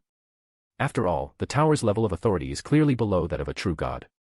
And even a true god would find it challenging to imagine or create an angel ex nihilo. So, if I can deduce enough clues, it might be worth a try. Even with such thoughts, Ebner had no intention of gambling recklessly with his safety. First, he set up a mystery ritual with the Fool, preparing to call for Klein's help via the paper angel if things went awry. He trusted the Fool would be willing to assist, as shown by Klein's immediate response to his earlier prayer. Once preparations were complete, Ebner activated his pure white eye and began carefully analyzing the palace. 3 minutes later, he closed his eyes and rubbed his temples, which throbbed with strain. As expected, it's just a background asset, like the Church of Storms in this scene. Still, the analysis cost a lot of spiritual energy. At least I've found a lead on how to control this asset. With this in mind, Ebner strode up the 9-tiered staircase and sat on the central throne composed of pure lightning. As he did, a gender-neutral voice rang out in Elvish. Trial cipher. Trial cipher. Ebner frowned. I didn't detect anything about this during my analysis. What could the cipher be? The Elf King's name. The god of luck's true name. Something the god of luck favored or often used. His mind raced, and he ventured an attempt in Elvish. Seniathrim. Incorrect. The voice became sharp and hostile. The dome above began crackling with bolts of lightning, ready to strike at any moment. Looks like I can only experiment 4 or 5 times before I get fried. If it's not the Elf King's name, could it be the god of luck's name? But no texts ever recorded it, and even the murals didn't show it. And if the god of luck survived after splitting off the prophet characteristic, they could have taken on numerous identities: a high-ranking member of the Church of the Night, a pillar of the Moses ascetic order, or perhaps they stayed on the Wheel of Fortune pathway. This is quite tricky. To make matters worse, this is just a background asset, unconnected to the real god of luck, so my pure white eye can't analyze the cipher. At that moment, a female voice called out from below the staircase. Stiano. Looking down, Ebner saw Letitia, the Moses ascetic order member sent by the governor's mansion, who had finally completed her trial and arrived in the hall. Stiano. That's the founder of the Moses ascetic order. Does Letitia think the god of luck later became Stiano? Does she have insider information? While Ebner pondered, the dome responded once more. Incorrect. This time, the hostility in its tone was unmistakable. How can that be? Did my ancestor guess wrong? Letitia appeared shaken, standing frozen in disbelief. Noting the gathering ocean of lightning above, Ebner decided to take a gamble. If this guess failed, he would leave the scene rather than risk being struck to death. After all, he had already completed one task, technically clearing the trial. Kohainum. This was the true name of the Queen of Calamity. Though Ebner doubted it was correct, it was one of the few high-ranking elf names he could recall. To his surprise, the lightning immediately dissipated, and the voice responded warmly. Correct. The god of luck actually used the elf queen's name as their temple's control cipher. If Furs finds out about this, she'll probably start brainstorming a lengthy novel on the spot. While Ebner was still processing the revelation, the notification for completing Task 2 rang out, and the Grand Elven Palace began dissolving into nothingness before Letitia's stunned gaze. So, gaining control of this temple counts as delivering it to the Church of Storms. I wonder who ended up with it in reality. As he was transported back to the reward nexus, Ebner pondered this with a wry smile. In the Grand Elven Palace of the real world, Letitia saw a vision in the water mirror, she and 3 companions enduring countless hardships before finally discovering the Book of Calamity in the ruins of the Simeem Island rainforest. The ruins open, in January next year. Her eyes lit up with delight. As someone both pursued by and in pursuit of knowledge, Letitia lacked neither wealth nor the potion formulas and materials for her mystical journey. What she truly desired were books filled with profound knowledge. Once the vision ended, Letitia composed herself and ascended the 9-tiered staircase, seating herself in the Elf King's throne. She then recited the name she had speculated upon. Unfortunately, the dome responded with a sharp, incorrect. Meanwhile, above the ocean outside the ruins, a woman with blood-red pupils suddenly emerged from the void. With a regretful sigh, she said, "Not the right time, is it?" Before Sea King, Courtman and Law Weaver Amirius could react, the woman reached out towards the vortex in the sea. The vortex, like an erased drawing, gradually disappeared from the ocean's surface. Mystic reenactment, vanished kingdom of the night. If I can't have it now, then let's hide it away for the time being, the red-eyed woman chuckled. Before the physical and spiritual lightning targeting her could strike, she dissolved into a streak of crimson and vanished. I've already forbidden wandering and traveling, who was that? To bypass my decrees so easily, Amirius remarked grimly as he surveyed the ocean. No idea. Their methods resembled something from the Church of the Night, but I can't be certain. They might have used a sealed artifact or something similar, Courtman replied, equally serious. At least none of the Night Church high-ranking members I know fit the description. Could it have been someone allied with your side? Amirius asked suspiciously. If needed, I could assist with their interrogation. It wasn't them. If they had that level of power, they wouldn't need to remain in hiding, Courtman shook his head. I'll figure it out, Amirius said, still dubious about their associates' identities but forced to put his suspicions aside due to the Church of Storm's protection. For now, he didn't suspect Letitia. Theoretically, she had only learned of the ruins through his brother's invitation and had been under his watchful eye the entire time. There was little chance she could have passed on information, let alone so quickly. Comparatively, the mysterious allies of the Church of Storm seemed like the more likely culprits, though their true origins remained a mystery.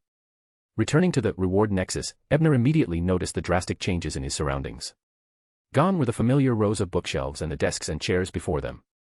The space was now a vast, empty chamber, with only 2 doors, one leading to the real world and the other to the dream labyrinth. What happened here? Ebner barely had time to process the transformation before a flood of information, like whispered murmurs, echoed in his ears. Tower Climber, having passed the 5th level, has unlocked new privileges as follows. 1. Acquisition of an independent dream door linked to the reward nexus. The dream door may be placed at a specific location or carried on your person. Tower climbers may use the dream door to enter the reward nexus at any time and may bring up to 2 companions to form a party. The layout of the reward nexus may be modified by spending points. More extensive changes require more points. 2. The exchange list will automatically include items from previously experienced Dream Labyrinth scenarios and will refresh periodically. Items may be exchanged for points. Items obtained via exchange may be used in any Dream Labyrinth without being restricted by scenario limits. For double the points, exchanged items may be brought into the real world but will only persist for a maximum of 3 minutes, with their power diminishing over time. 3. The Tower Climber's rest chamber has expanded to 10 times its previous size. Its rules and style can be modified with points. The greater the changes, the more points required. Privileges. These feel more like pay-to-win microtransactions. Old Huang, you truly don't disappoint. Suppressing the urge to grumble further, Ebner instead considered how to take advantage of these new features. Firstly, the dream door must be similar to the one Mr. Gaston had buried underground. That door obviously didn't belong to Gaston himself but was a relic of a previous tower climber who had passed the 5th level. Whatever method Gaston used to obtain the previous climber's qualifications, it was clear he had lost many of its permissions. Now that I have my own dream door, I no longer need to come to Demir just to climb the tower. I can access it at any time. Secondly, with constant access to the Dream Labyrinth, my rest chamber becomes far more useful. It can now function as a storage space. Anything non-essential can be safely stored there and retrieved as needed. Finally, the ability to bring items into the real world, even if only for 3 minutes, is a powerful ace up my sleeve. Provided the item is strong enough, 3 minutes is plenty to turn the tide in a desperate situation. With these thoughts in mind, Ebner summoned the exchange list. Scanning its current offerings, such as the 9th Law Talisman, the Calamity Talisman, and Karen's Health Elixir, Roselle's Special Edition, he noticed their prices and couldn't help but chuckle bitterly. Looks like they're really pushing me to grind points. Chapter 399, The Formula and the Clues. After finishing his study of the so-called privilege, Ebner used the last remaining points from his previous experience grinding the escape charm to place a couch in the spacious reward space. He then settled into a comfortable position to receive his level 5 mission rewards. Soon, he found himself holding an aged parchment scroll and a red-covered diary. With a sense of anticipation, Ebner unrolled the parchment. As expected, it contained the complete formula for the mysticism magister potion he needed. Main ingredients: the heart of an adult gem dragon, or the complete brain of a Sphinx lion plus a multicolored glorious stone. Auxiliary materials: 10 ordinary leaves from a Trent Tutor, 80 milliliters of Sphinx lion blood, 1 petal each from the 5-colored dragon blood flower, and 10 milliliters of water from the Fountain of Wisdom in Lundberg. Ritual: consume the potion under the gaze of an adult mind dragon, or while being calmed, intimidated, and suggested by a mid to high rank extraordinary of the spectator pathway, at least a dreamwalker. Ebner's eyes gleamed as he mulled over the multicolored glorious stone. He recalled a book he'd read earlier, which mentioned it as an excellent material for Guardian-type ritual magic. For instance, the Grand Dome of Almera Palace in the Fasak Empire was encrusted with several of these stones. Unfortunately, dismantling them wasn't an option. At least I have a lead, he thought. Among the auxiliary ingredients, the Trent Tutor's leaves should be easy to obtain. The list of materials provided by Little Sun had included them. As for the Sphinx lion's blood and brain, he would need to wait for news from Admiral of Pale, hoping she could locate them quickly. The dragon blood flower petals, though expensive, were relatively common in countries like Lundberg, Masik, and Seeger. They frequently appeared in trade markets and shouldn't be difficult to acquire. The Wisdom Fountain in Lundberg was a well-known feature of the university there. It was rumored that a sip from the fountain could make infants exceptionally intelligent, drawing hordes of young couples with their children every year. Despite repeated debunking of this claim by official newspapers, the frenzy continued unabated. That shouldn't be too rare either. I can probably get it through either my teacher or Edwina. Ebner shifted his gaze to the ritual requirements detailed at the bottom of the parchment. He speculated. To consume the potion, I need the assistance of a spectator pathway extraordinary who's at least a dreamwalker.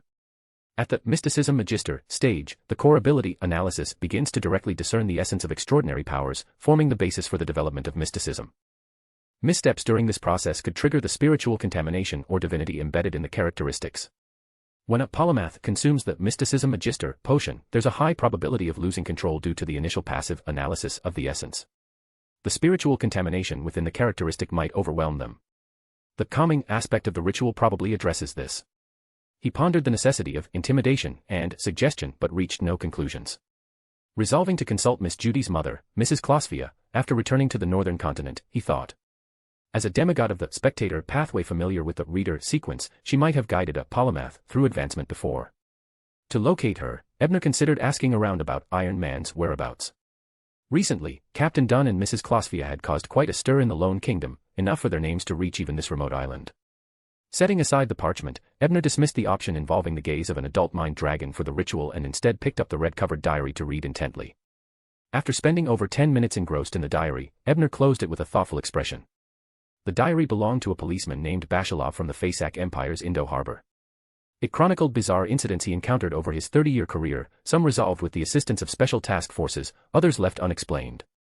While most cases simply enriched Ebner's knowledge, one event from over a decade ago captured his attention. A fishing boat had been ensnared by a sudden fog at sea and returned to port a week later, with all aboard driven mad. Their incoherent ramblings frequently mentioned a massive skeletal structure, some claimed it was a dragon's remains, others a sea monster, and some believed it was divine retribution for overfishing. The special task force had investigated the area where the fishermen got lost but found nothing and closed the case without much ado. On the eve of his retirement, Bashalov heard about another fisherman who went insane after returning from sea. His ravings eerily echoed those of the fishermen from a decade prior. Being alone and without family, his plight drew little attention, and Bashalov, preoccupied with his retirement, simply recorded it in his diary. This could be a lead to a complete, demigod-level dragon skeleton. Backlund, underground meeting room of St. Wind Cathedral. Former captain of the mandated Punisher squad, Kuhn, looked thoughtfully at Stewart and asked, "You mean, you want me to coordinate with McConaughey, dispatch a few reliable team members, and arrest the instigator you're impersonating? Are you sure someone within the church would take this opportunity to attack you?"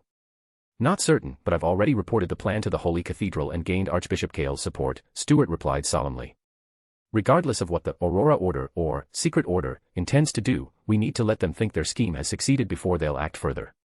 "You bypassed His Excellency the Spellsinger of God, and reported directly to the Holy Cathedral?" Kuhn asked with surprise.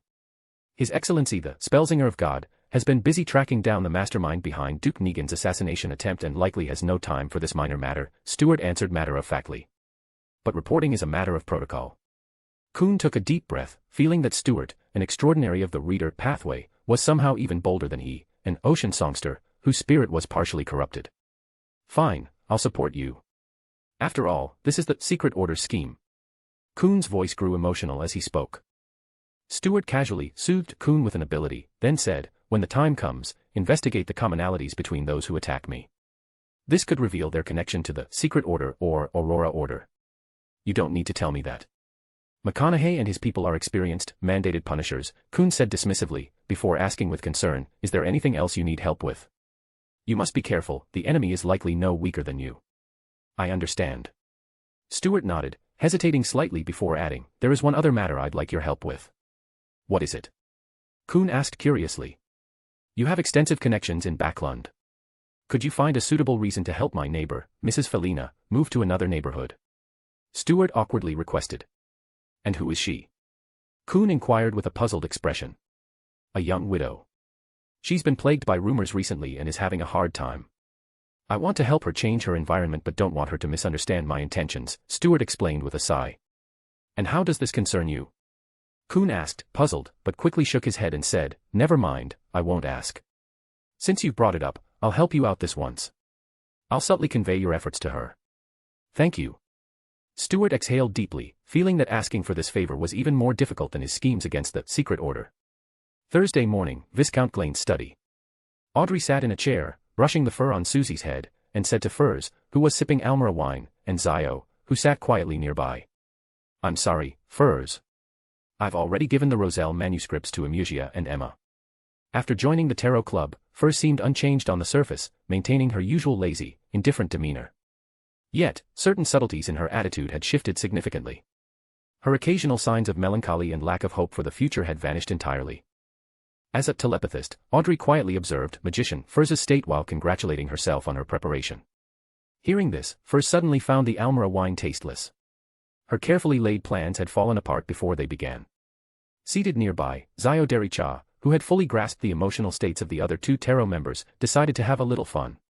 With a deadpan expression, she asked, "Are you referring to Miss Emma from Viscount Horatio's family?"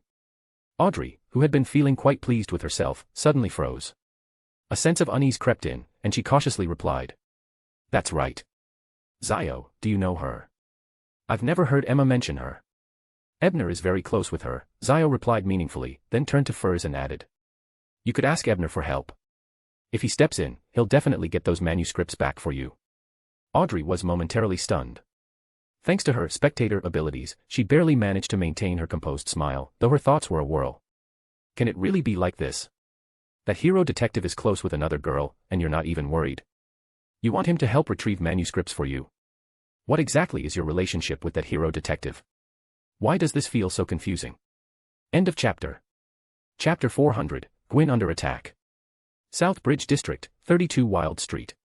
This was a two-story standalone house facing the street, with a conventional layout. A hallway connecting the balconies on either side stretched across the second floor, with rooms like bedrooms, bathrooms, sunrooms, and living areas situated along it. Having quietly infiltrated the house via the balcony, Klein used the Azek copper whistle to lure his target and fired black flame bullets from his revolver, confession, successfully eliminating the evil spirit that haunted the building. Descending the stairs, he entered the basement and encountered the scene he had glimpsed during his divination through the Master Key's dream, a long table with a brown notebook placed atop it. According to my occult knowledge, the night of a full moon is when the spirit world and reality overlap the most, resulting in the highest spiritual intensity. It's the most favorable time to consume a potion and achieve advancement. I will become an apprentice on the next full moon. I will grow stronger step by step and restore the glory of the Abraham family. Klein read the notebook's contents, which detailed the formulas for apprentice, trickmaster, and astrologer. The bold declaration at the end of the notebook amused him. Feeling satisfied, he couldn't resist drawing a crimson moon on his chest in a clockwise motion. May the goddess forgive your ignorance. Through this, he deduced that the Master Key was likely the remnant characteristic of a member of the Abraham family.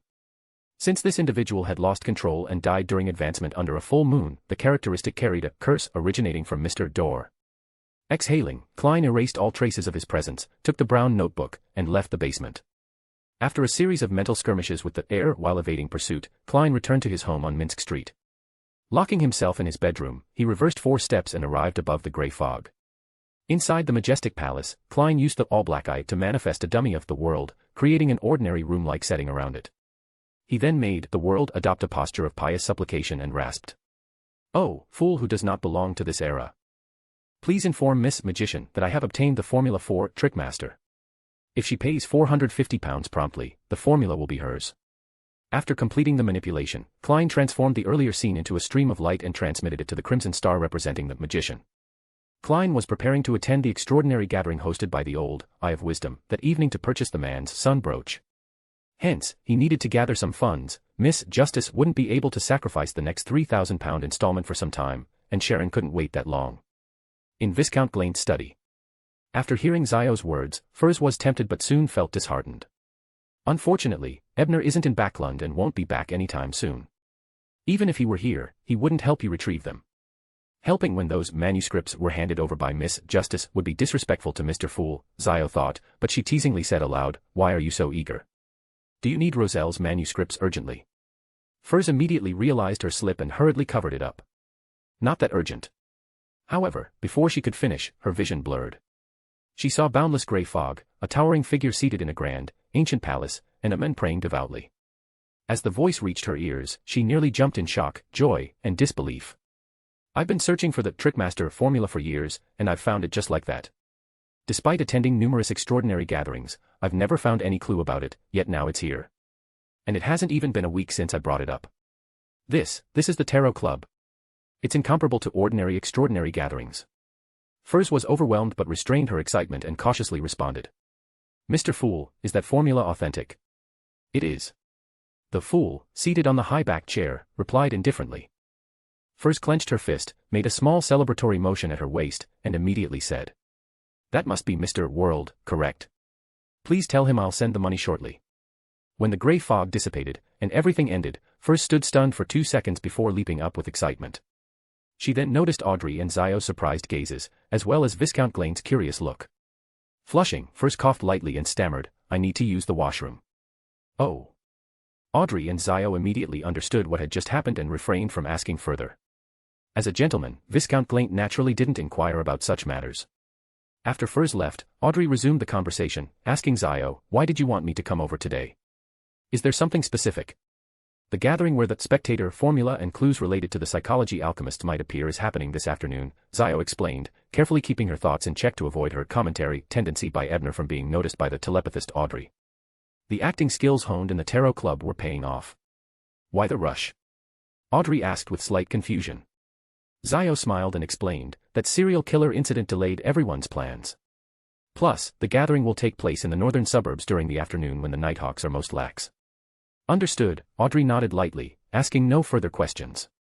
At this moment, Viscount Klein chuckled and added, Audrey, I'll be accompanying you.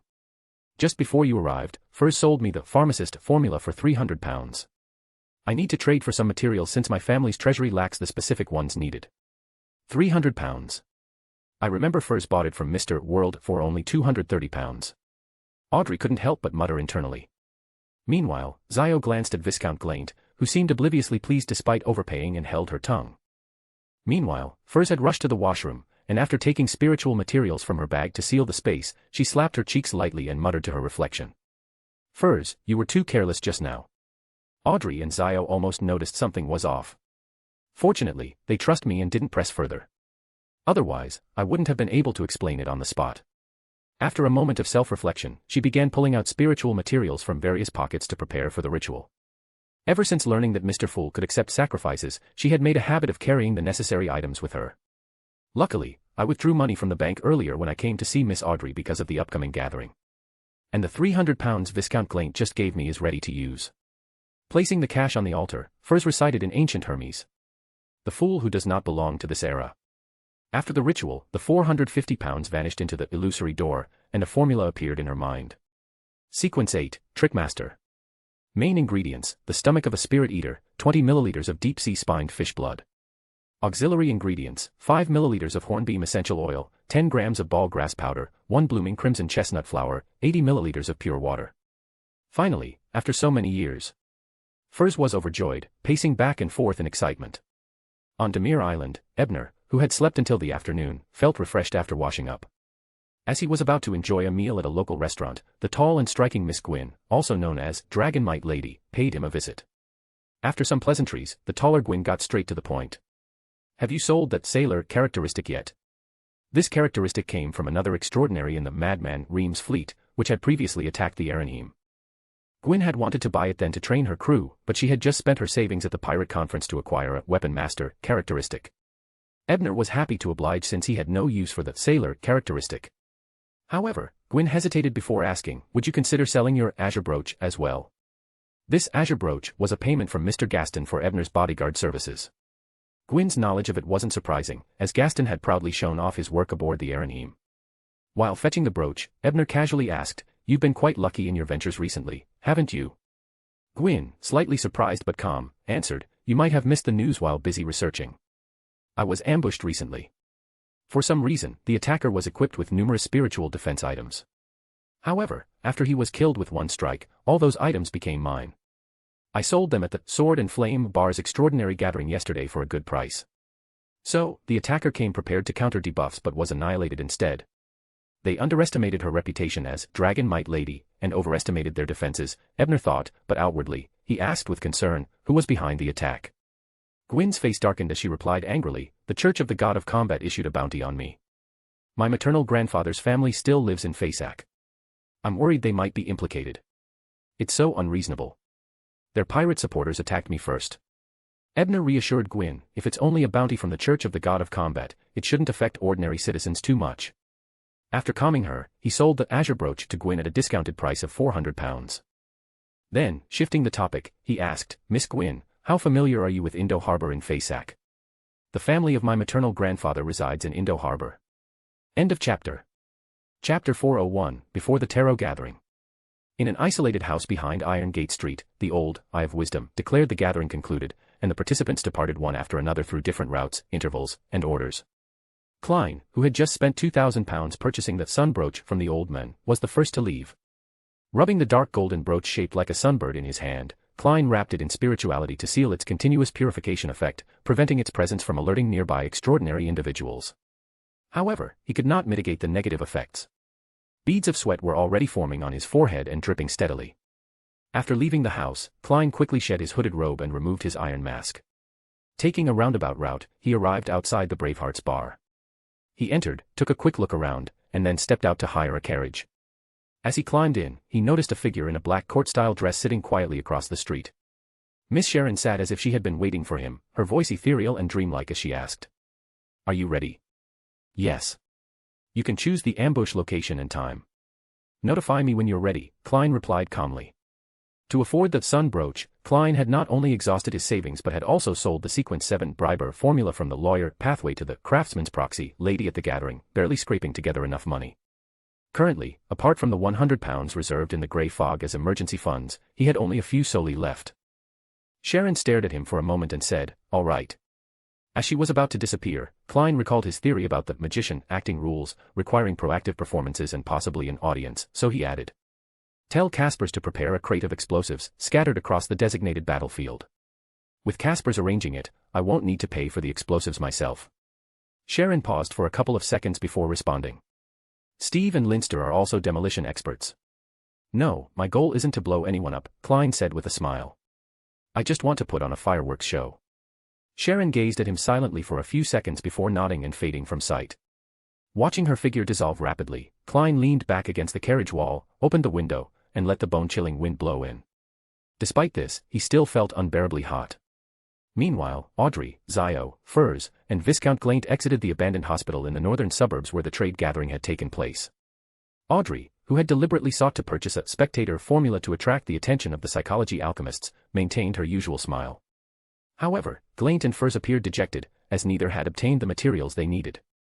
Seeing this, Audrey kindly comforted her friend. "I'll check my family's treasury when I return. Perhaps I'll find something you need." Zio, on the other hand, patted Furs on the shoulder and consoled her. "Don't be too down. Even if the materials you want showed up, you might not have been able to afford them." "Is this how you comfort someone, Zio? You've really changed." Furs swatted Zio's hand away in irritation.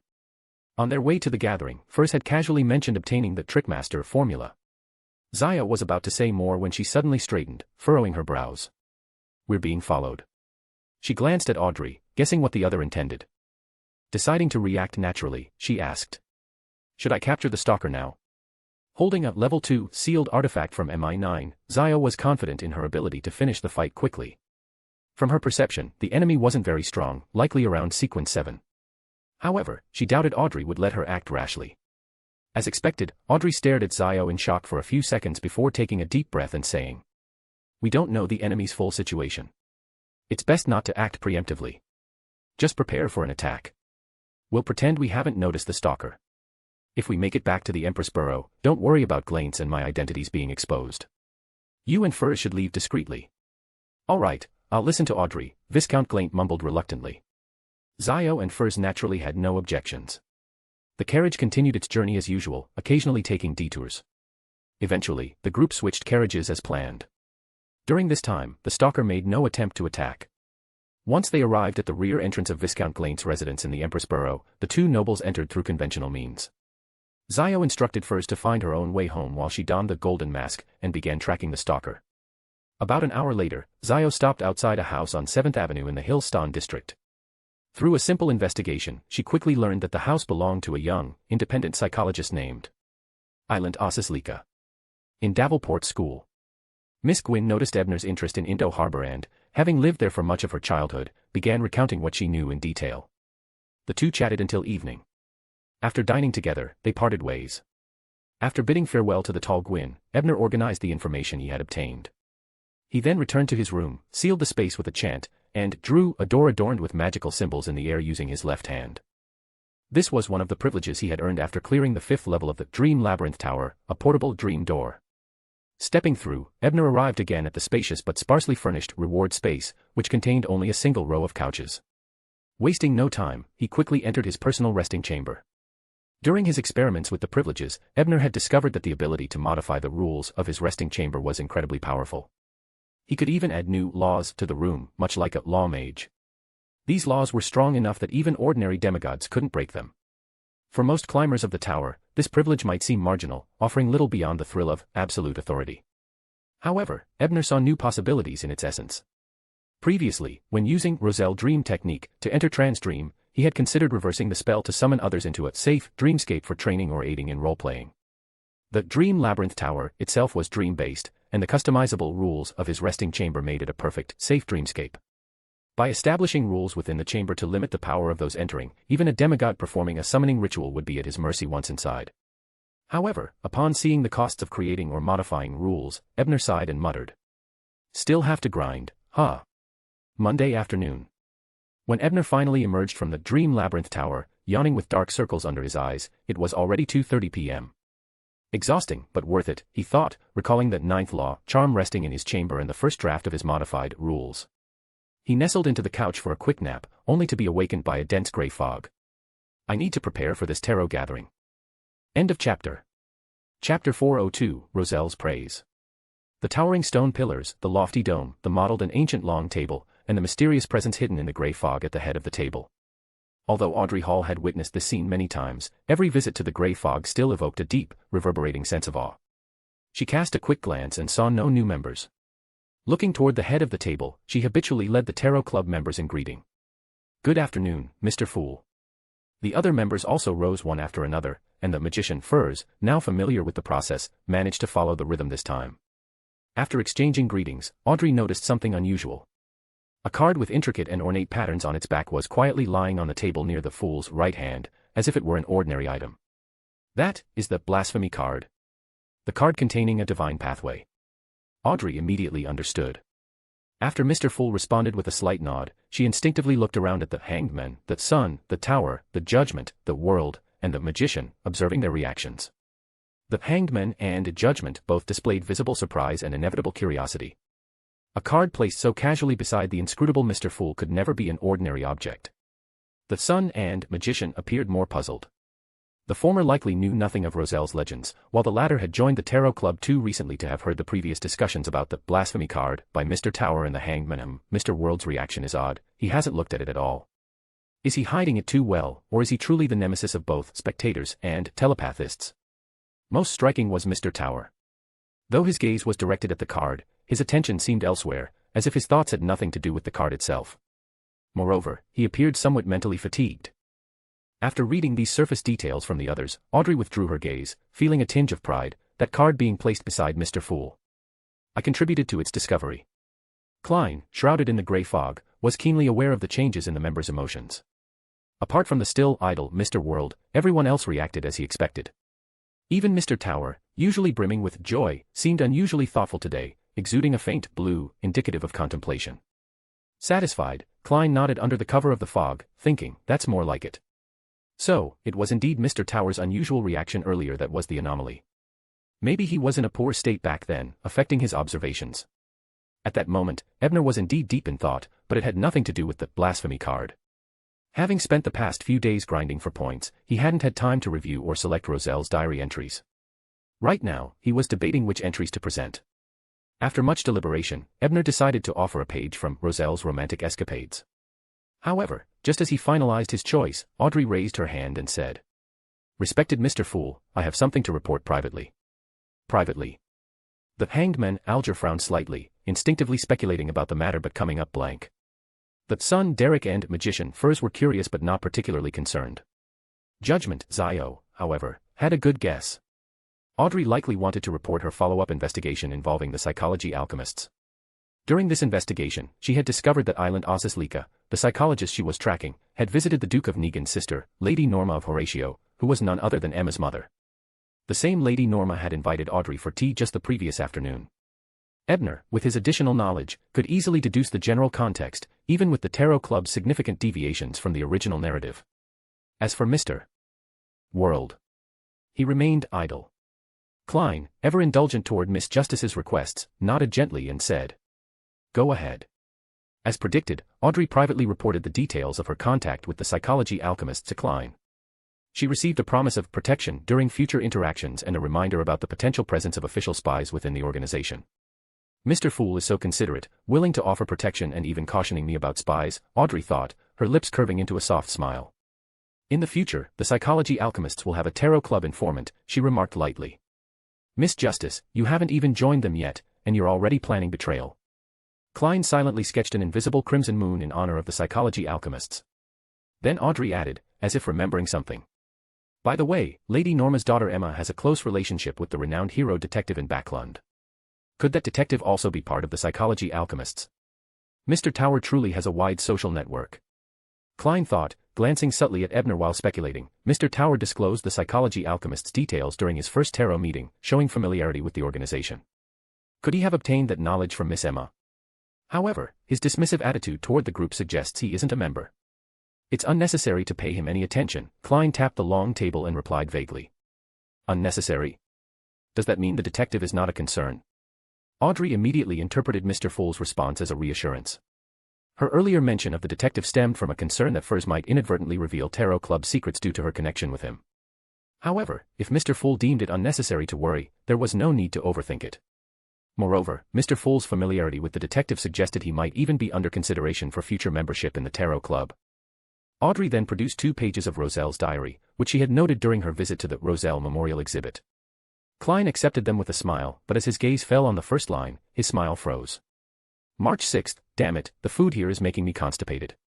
Controlling his expression, Klein forced a smile and said, Would you prefer your payment to be deducted from the yet unpaid pounds, or would you like something else in return? Please don't deduct too much, or I'll be short on funds for purchasing materials later. Klein silently hoped. Audrey, however, didn't hesitate. She inquired about the divine pathway contained within the blasphemy card. So indifferent to money. Klein lamented inwardly before replying with a smile. That is the Black Emperor card. It corresponds to sequence 9, lawyer. Satisfied with the answer, Audrey felt deeply content. Their private conversation ended, and the magician Furs eagerly addressed the head of the table. Mr. Fool, I've collected 2 pages of Roselle's diary. Excellent. What would you like in return? Klein asked with renewed enthusiasm. And no need. I merely wish to express my gratitude for your protection, Furs replied sincerely. If not for Mr. Fool, I'd have been on the verge of losing control again last night under the full moon.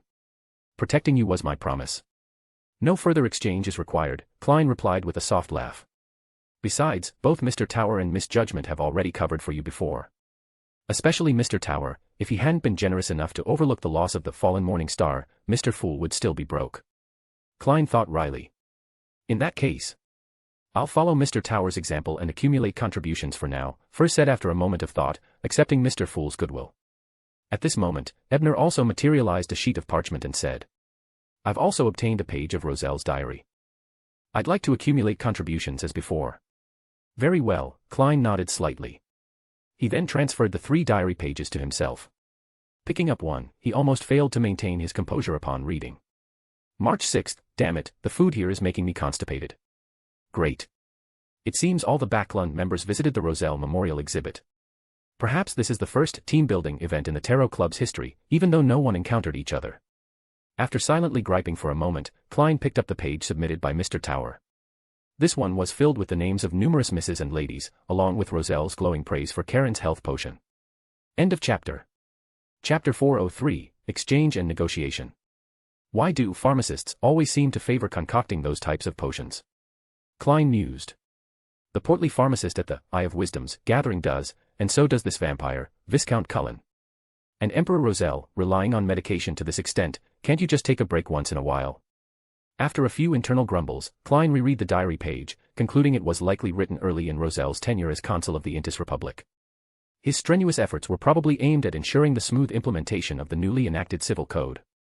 The surnames of the various madams and misses mentioned were mostly those of nobles with ties to the Eternal Blazing Sun or bishops of the Praise the Sun faction.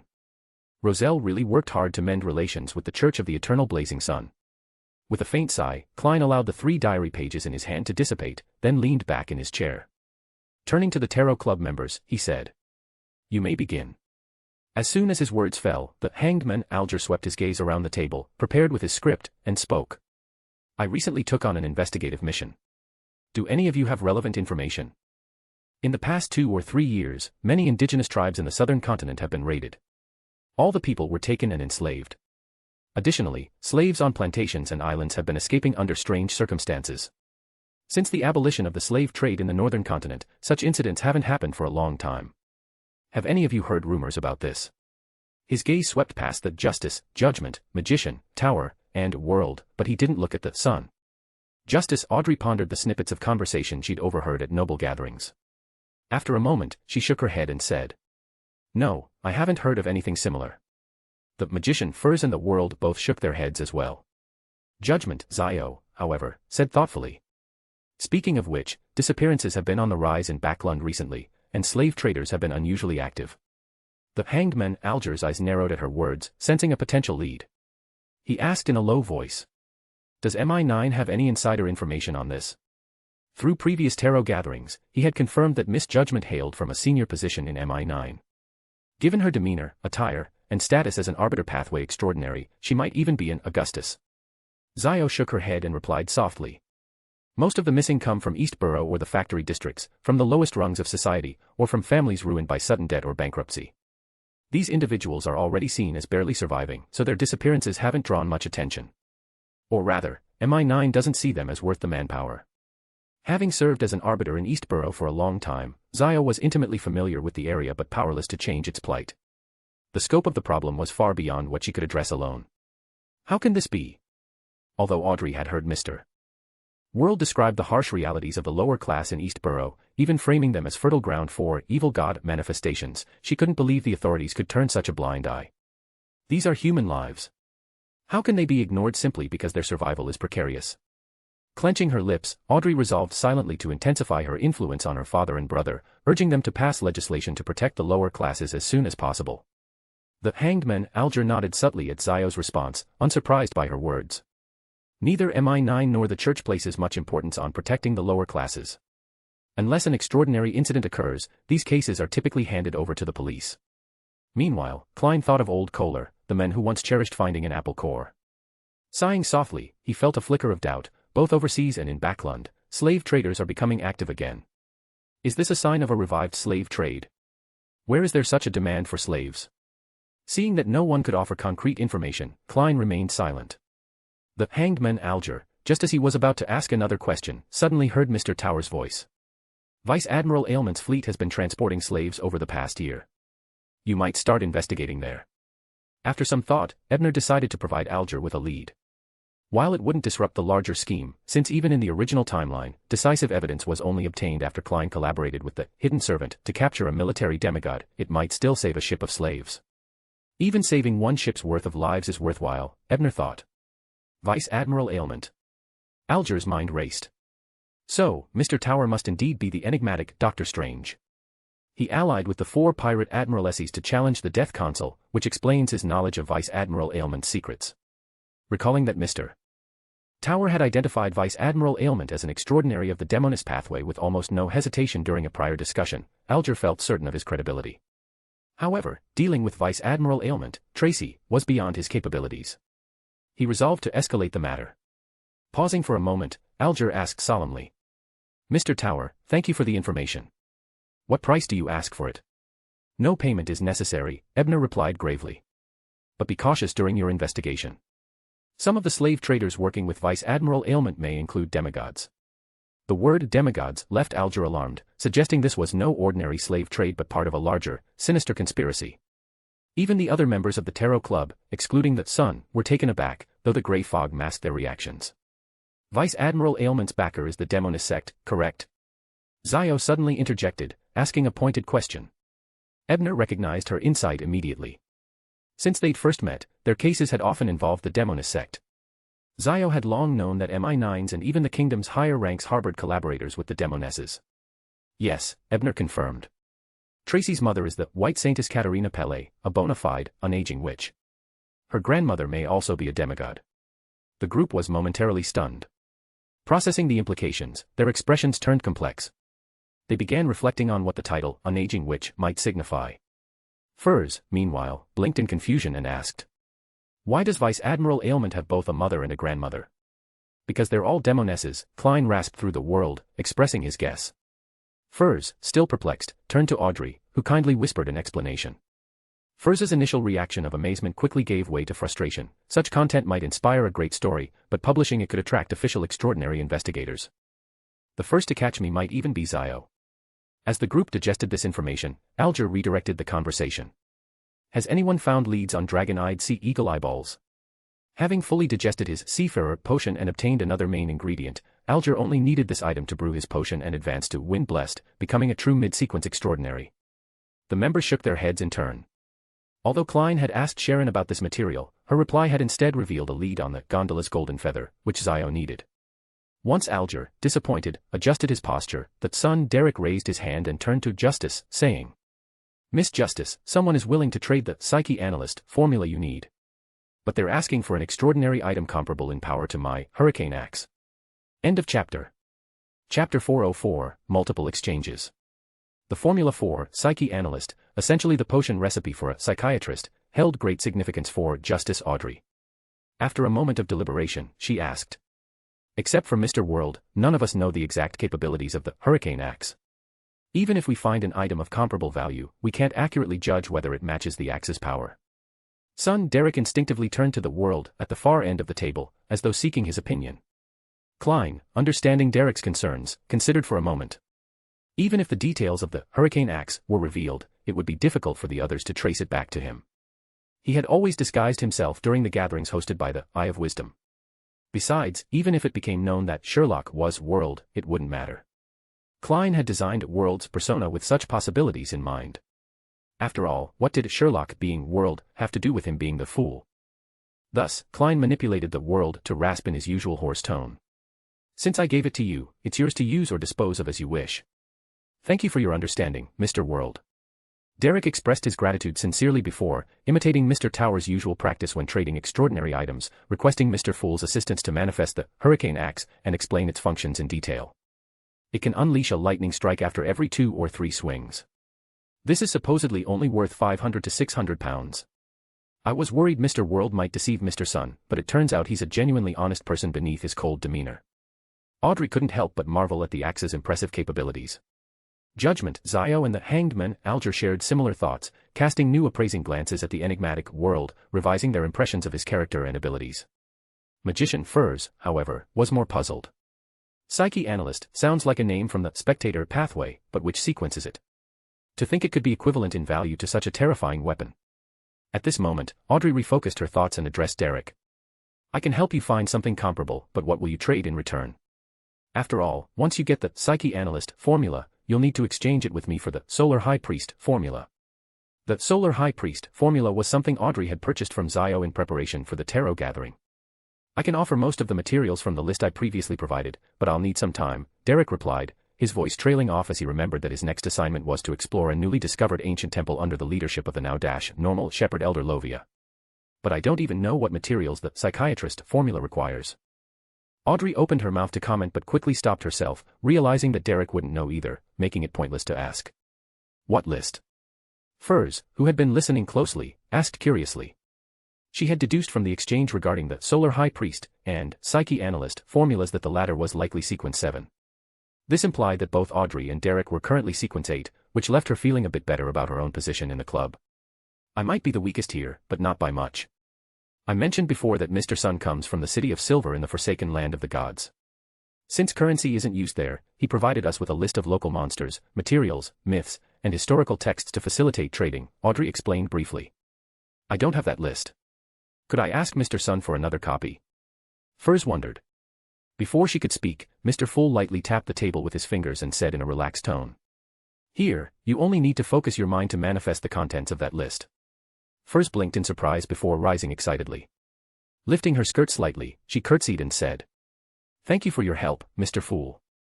"This is merely a reminder for newcomers," Mr. Fool replied with a soft chuckle, leaning back in his chair. Furs expressed her gratitude again before eagerly manifesting the list.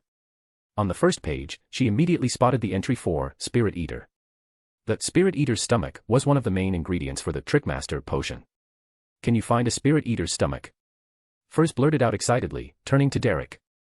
Having experienced several tarot gatherings, Derek had grown noticeably sharper. After thinking for a moment, he said, "I know the general activity range of a few Spirit Eaters. You could. Well, you could buy a weapon similar to the Hurricane Axe from Miss Justice or someone else with gold pounds, and I'll find it for you. A weapon as powerful as the Hurricane Axe could be worth 700 to 800 pounds, or even over 1,000 pounds if someone urgently needs it. But the Spirit Eater's stomach rarely exceeds 400 pounds and is often valued around 300. Do you see the disparity?" Furs responded with a forced smile, attempting to explain the imbalance. Without hesitation, Derek replied, "I could give you 2 or 3 Spirit Eater stomachs." "Multiple stomachs. What am I supposed to do with them?" "Feed them to my dog." Furs muttered under her breath. Hearing her remark, Audrey suddenly felt a twinge of guilt. After reading Furz's surface thoughts, she confirmed that Furz wasn't subtly referencing her, which brought her some relief. That said, just the other day at the extraordinary gathering near the abandoned hospital in the northern suburbs, I'd considered buying Falsman rabbit spinal fluid to feed to feed Susie. She's a lady now, not just a dog. It would be impolite to call her that. Just as Audrey was preparing to interject in Furz's favor, Tower Ebner spoke up. A weapon less powerful than the hurricane axe, but better suited for use in dark environments, something from the sun pathway. Would that be acceptable? Ebner was referring to a recently crafted weapon by Gaston. It was slightly redundant for Gaston's needs and didn't pair well with his current arsenal, so he intended to sell it at the next bar gathering. Derek's eyes lit up upon hearing Ebner's offer. In his mind, aside from Mr. Fool, the most reliable members of the Tarot Club were Mr. Tower, Mr. World, and Mr. Hangman. They consistently shared valuable knowledge, provided practical suggestions, and facilitated access to weapons and formulas. What kind of weapon is it? Derek asked eagerly, mentally adding, as long as it's not one of those peculiar firearms. It's a two-handed greatsword that can release radiant flames along its blade. It's heavy, but when raised, it grants a courage buff to allies within a 10-meter radius and purifies any corruption in their bodies.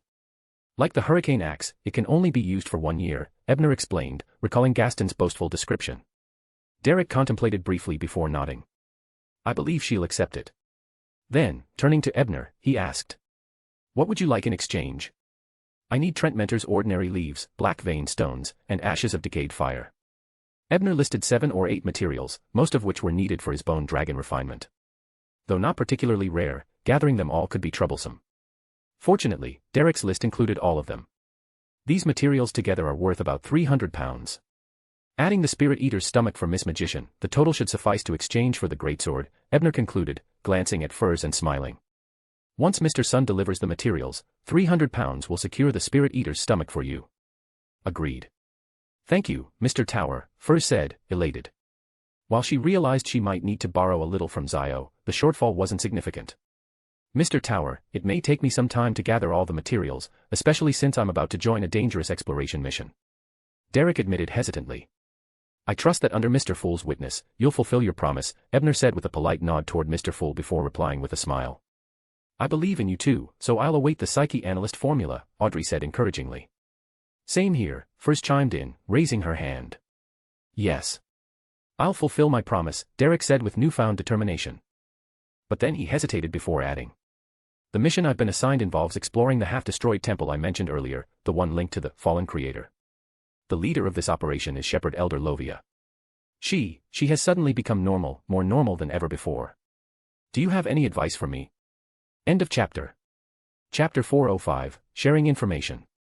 Advice. My advice is to stay as far away as possible and prioritize safety. Klein immediately concluded in his mind upon hearing Derek's question. However, in order to maintain the Fool's image and observe what other suggestions might arise, he chose to remain silent and refrain from manipulating the world to speak.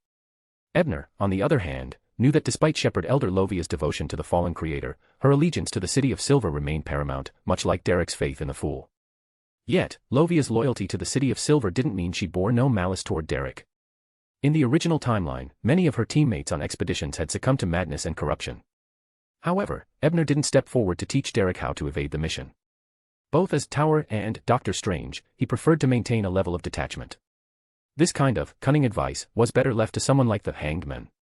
Judgment. Zio had a few thoughts as well, gathered from her time among some loafing colleagues at MI9. However, such pragmatic tactics didn't fit the haughty young lady persona she had cultivated, so she kept quiet. Magician Furz, being perpetually nonchalant, had no experience Derek could draw upon. After a brief silence, Alger, the Hangman, turned to Derek and said in a calm, low tone. You've given us too little information to offer any useful advice. Derek nodded and gazed upward for a moment before recounting what the City of Silver's chief had discovered in the fallen creator's temple. Since Derek had not personally participated in the exploration, his knowledge was limited to the details in the mission report, which lacked precision. Even so, his account revealed several notable details. The temple contained records of apocalyptic prophecies and blood sacrifices meant to deliver believers. One mural corner bore the evolved giant script for the term Redemption Rose.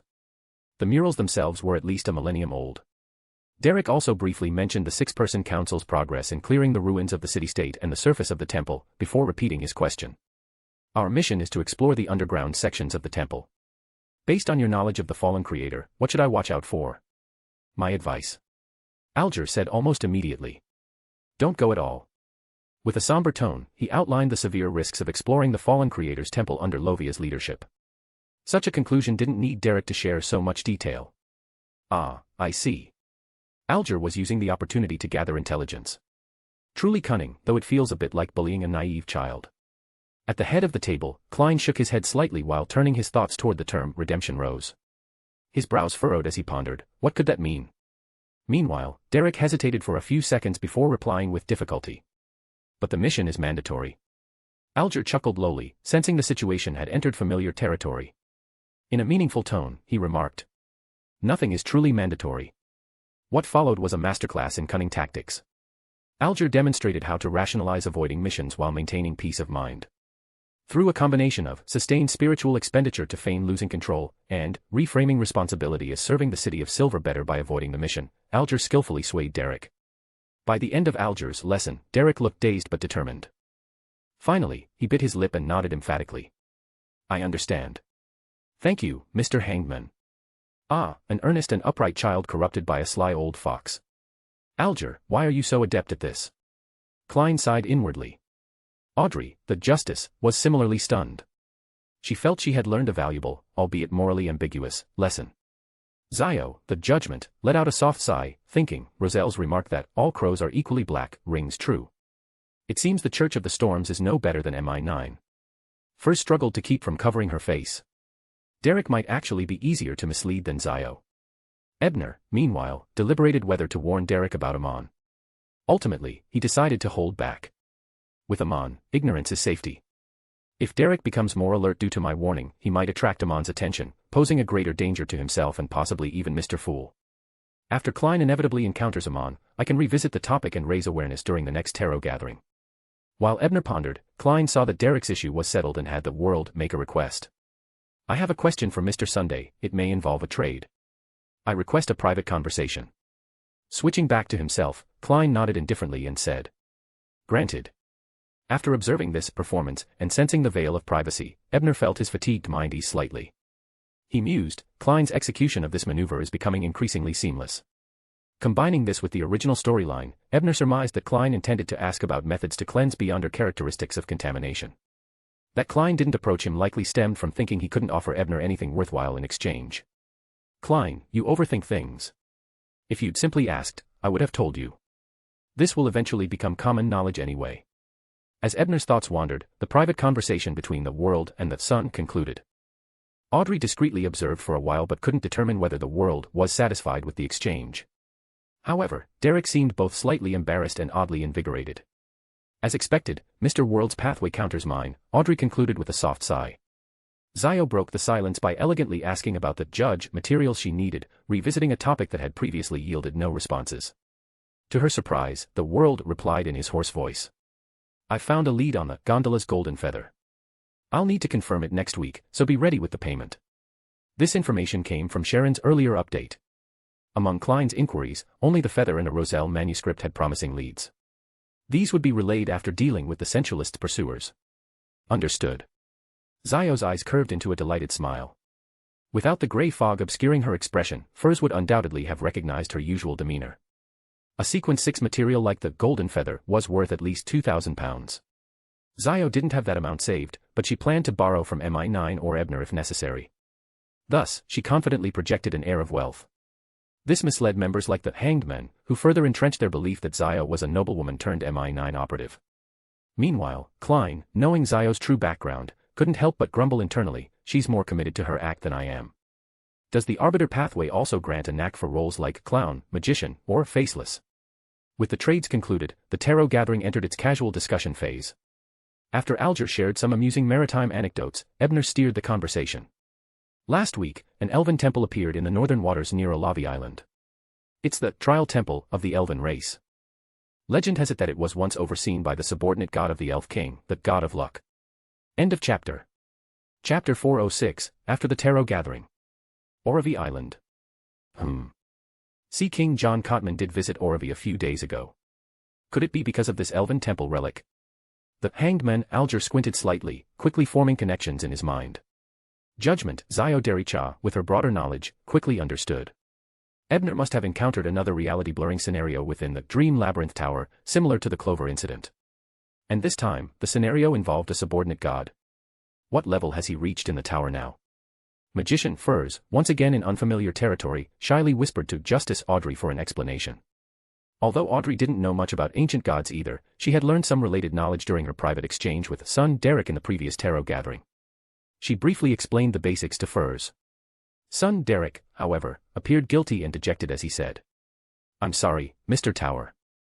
My permissions are too low to access the high-level knowledge in the library, so I couldn't find anything more about the God of Luck." Derek assumed Mr. Tower had previously inquired about the God of Luck specifically for this expedition to the Elven Temple. He was frustrated that he hadn't been able to help. "It's fine. That wasn't your obligation in the first place. Our previous trade was fair and just," Ebner reassured Derek before obtaining Mr. Fool's permission to project fragmented images. These scenes displayed Ebner's experiences and observations to the Hanged Man, Justice, Judgment, Magician, Sun, and World, accompanied by brief explanations. Naturally, he omitted key details, including the existence of the bell ringer, the Life School of Thought member Ricardo, the scandalous relationship between Letitia and the governor of Oravi, the specifics of the trials, the so-called opportunity he found in the Grand Hall of the Elven Court, and the subsequent decoding attempts. Ebner's intention was to broaden the tarot member's horizons, not to expose his secrets or techniques. Moreover, respecting the privacy of Letitia, Ricardo, and others was a matter of courtesy. The scenes materialized vividly. Adventurers laden with misfortune. A mysterious whirlpool on the ocean's surface. A magnificent temple constructed from colossal crystals. Vibrant, lifelike murals depicting the God of Luck's past. And, finally, the Coral Palace with 9 steps and a towering throne. These scenes encapsulated the elegance of elven culture, captivating stories, and grandiose settings. Audrey was particularly moved by the cultural richness and grandeur. So, these are the kinds of adventures only someone as strong as Mr. Tower can undertake. Even though I couldn't see the actual trials, Mr. Tower appeared remarkably at ease compared to the doomed adventurers. How enviable. Audrey's imagination ran wild, and she yearned to become as powerful as Mr. Tower. She wanted to set sail and seek out such relics herself. Even Klein, who had heard Ebner's account while assisting him through the trial of will, found the visual representations far more impactful. He couldn't help but ponder. It seems the rumors of the elven race, or their king, Saniathrim, originating from the western continent are true. Otherwise, why would he pin his last hope on sending his wife and subordinates there, even with no clear path to survival? But those two subordinate gods never found it after so many years. Is the western continent so well hidden? Or was the hope of return merely an excuse to ensure his wife's survival? No. Judging by the contamination of the God of Luck by that problematic sealed artifact, the hope of return must be real. The western continent surely exists, but where is it hidden? Furs, meanwhile, seemed intrigued by the dynamics between the Elven King, the Queen of Calamity, and the God of Luck. She murmured to herself in excitement, though her voice was too low for even Audrey to catch. Zio, however, guessed Furz's train of thought but refrained from stopping her, merely coughing lightly to signal Ebner to move the conversation along before Furz's enthusiasm caused her to blurt something out. At that moment, the Hanged Man Alger pointed to one of the murals Ebner had projected and addressed Derek. "The deity surrounded by half-light and half-darkness who attacked the Elven Court, was that your god?" Derek nodded but then shook his head, saying hesitantly. "The scene depicted here matches the City of Silver's records of the battle that destroyed the Elven Court, but the god in the mural doesn't resemble our lord. But wasn't it the Lord of Storms, the eternal blazing sun, and the god of knowledge and wisdom who defeated the elves?" Furs interjected, clearly puzzled. Despite being only a casual believer of the god of steam and machinery, she was familiar with this widespread legend. In the so-called Dark Epic of the Second Age, dragons, giants, elves, aberrants, demons, phoenixes, dire wolves, and the undead dominated the skies, seas, and lands. But in the end, the Lord of Storms, the eternal blazing sun, and the god of knowledge and wisdom led humanity to triumph, ushering in the epic of glory at the dawn of the Third Age. The City of Silver has no records of those three deities. Derek replied curtly, unwilling to elaborate further. He had read the 7 holy scriptures shared by Mr. Tower and suspected that most of his lord's achievements had been credited to those 3 gods. He even wondered if they were successors of his lord, as their pathways fell under the domain of omniscience and omnipotence. Alger stared at the blurred figure of the lord in the mural for a while before withdrawing his gaze.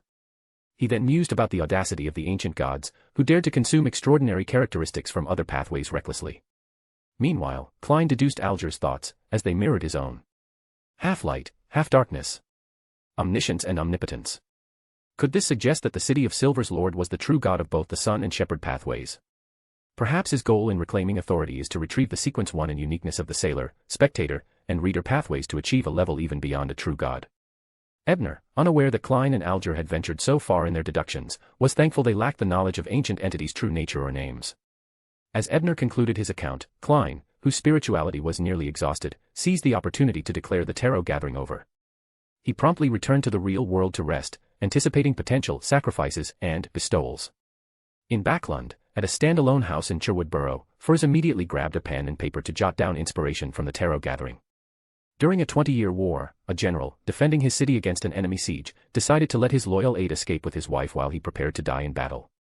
5 years later, the loyal aide and the wife fell in love and started a family. But just then, the general, long presumed dead, returned. It turned out he had been captured and subjected to unspeakable torment before escaping, but his heart was now twisted. Furs looked at her draft and muttered. What follows will be a series of misunderstandings and heartbreaking twists. Not my favorite style, but it's trending now. And it suits a short story to make some quick cash. Sigh. Even though the spirit eater's stomach is sordid, deep-sea tuna blood isn't cheap either.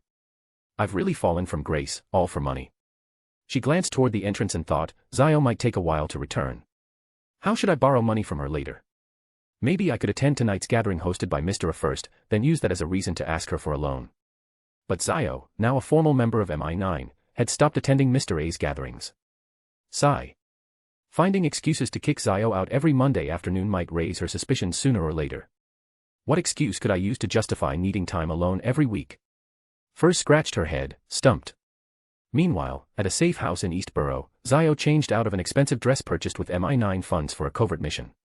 With the possibility of receiving news about the judge materials from Mr. World at any time, Zio planned to head to the MI9 building in West Borough. She also considered stopping by a pub she used to frequent to scout for lucrative assignments. As she stepped out, her spirituality suddenly tingled. Turning to look, she noticed a woman hidden in the shadows, ensnared by a strange rope wielded by several men. The ordinary passers-by seemed oblivious to the scene. An official operation. Judging by their methods, they must be mandated punishers. Nighthawks rarely operate in the afternoon, and machinery hive-mind missions usually involve explosions. After confirming the presence of a storm emblem on one of the men, Zio averted her gaze and boarded a carriage, pretending she hadn't seen anything. Once she was gone, one of the younger men asked their leader, Captain, who was that? Someone from MI9, McCona replied before exchanging a subtle glance with the captured woman. Then, turning to his team, he ordered. Take her back. I'll handle the interrogation personally. Yes, Captain, the team responded in unison. On Davil Island, Ebner dispelled his spiritual wall and headed to Gaston's workshop. The craftsman, having finally grinded out enough points for the departure charm, greeted him with a smile. You finally have time to take me to the 6th level, huh? End of chapter. Chapter 407, each of them. However, there was no avoiding it, so Ebner shook his head gently and reminded him. Mr. Gaston, didn't we agree to go tonight? My apologies, I got ahead of myself. Gaston was momentarily stunned before self-deprecating with a chuckle. Adjusting his demeanor, he asked calmly. So, what brings you here? I'd like to purchase the large sword you recently crafted, the one that can emit radiant flame. A friend of mine happens to need it, Ebner said directly, not bothering to beat around the bush. Gaston gave him a skeptical glance as they entered the workshop together. With a peculiar tone, he remarked. That sword of courage is quite heavy. Even Miss Gwyn would find it cumbersome to wield, and she already has a sword that suits her well. What does Gwyn have to do with this? Did he think I was buying the sword for her? Ebner felt a little exasperated. Just because we had dinner together the other night, does that mean rumors are flying around already? Besides, even if he were giving a gift to a young lady, what kind of person would give a massive enchanted sword? Suppressing his inner grumbles, Ebner wisely chose not to argue further, knowing that explaining might only make things worse. He simply replied. It's for another friend, and said no more. Gaston nodded, refraining from any more comments. He activated the workshop's power core, controlling mechanical arms to retrieve a sword over 2 meters long from the storage room. This sword is worth 600 pounds. If it weren't for the limited number of people capable of using it, it could fetch an even higher price, Gaston said, clearly proud of his creation. He had no intention of selling it at a discount, even if it remained unsold in his collection. Deal, Ebner replied without hesitation, pulling out a large stack of banknotes from his bag and handing it over. After verifying the amount and authenticity of the gold pounds, Gaston smiled faintly, his tone carrying a hint of mischief. Need help carrying it to your room? Ebner instantly recognized the teasing subtext and thought, this old man, who seems so serious and scholarly on the surface, is actually quite cheeky once you get to know him. Rather than demonstrating his corpse-mimicking strength, Ebner decided to make a point. He chanted a spell in front of Gaston, summoning the Door of Dreams. Then, gripping the sword's hilt, he activated his nightmare abilities and stepped into the Dream Labyrinth Tower. Gaston, who had hoped to see Ebner struggle with the massive weapon, was left wide-eyed in shock. Moments later, Ebner returned from the dream, but the Door of Dreams and the Sword of Courage were nowhere to be seen. Was that the Door of Dreams just now? Gaston murmured, sounding as if he were speaking in his sleep. Indeed. It's one of the privileges of clearing the 5th level, nothing too special, Ebner replied with deliberate nonchalance. Ah, the joy of outdoing a show-off in their own game. So, the privilege of the 5th level is that. Gaston sighed, his expression complex. Does that mean you're no longer restricted by the underground entrance to the dreamscape? That's correct. However, I will still honor our contract. Even if I take others into the Dream Labyrinth Tower in the future, I won't disclose the location of your entrance, Ebner reassured him, adding. If you're still concerned, we can have the contract notarized again. There's no need. I trust your character, Gaston replied, waving off the suggestion. In the city of Silver, within Derek Berg's home. Derek paced around the table, his mind caught in a whirlwind of indecision. Rationally, he knew that Hanged Man's advice was the best course of action. Yet every time he considered faking signs of losing control to avoid the mission, he saw the faces of the other team members. Dark. Hymanth. Rook. They're my friends. Isn't there any way to save them? Should I seek an audience with the chief and warn him that the half-destroyed temple belongs to the fallen creator, an evil god tied to the shepherd pathway? But how would I explain how I know this? To them, wouldn't the fool be just another evil god? Frustrated, Derek ruffled his hair in agitation. At that moment, the endless gray fog enveloped his vision, showing him Tower placing a massive sword on an altar for sacrifice. Derek, you can't hesitate anymore. For the trust of Mr. Tower, Miss Justice, and Miss Magician, you mustn't falter now. Just as Mr. Hangman said, this isn't about selfishly deceiving others. It's about preserving your strength to save the city of Silver. With this self-affirmation, Derek finally made up his mind. However, instead of immediately consuming his spirituality to feign losing control, he held a ceremony to retrieve the sword taller than himself. Then, he carried it to a prearranged meeting with Antilna. In the luxurious Hall family villa. Audrey, leisurely applying oil paints in her studio, had just seen off her mother, Countess Caitlin. The Countess had come to recommend a psychology tutor for her. Island. Audrey repeated the name, then turned to her large dog, Susie. What do you think? Susie glanced around to ensure the maid, Annie, was out of earshot. Then, cautiously vibrating the air, she replied. That name was mentioned by your very serious friend, the one who said someone had followed us that night. I know. She's from the Psychology Alchemists. This is their formal approach, Audrey said with a smile. But, Audrey, I don't understand. Why would you willingly interact with bad people? It's dangerous, Susie asked, tilting her head in confusion. The reasons are complicated. But Susie, you'll protect me, won't you? Audrey asked with a gentle smile. Of course. Susie replied firmly. Audrey's eyes curved with satisfaction as she stroked Susie's head. Susie, in turn, closed her eyes in bliss. Suddenly, Audrey's hand froze mid-stroke. Susie tilted her head, puzzled. What's wrong? Audrey's face blossomed into a radiant smile, her excitement lighting up the room. Susie, I know how to become a psychiatrist. Though she didn't fully understand, Susie wagged her tail, sharing in her owner's joy. Late at night, Zio returned to their rented house in Sherwood Borough after taking a task at the pub. Seeing light in Furz's room, she knocked on the door. Why are you still up?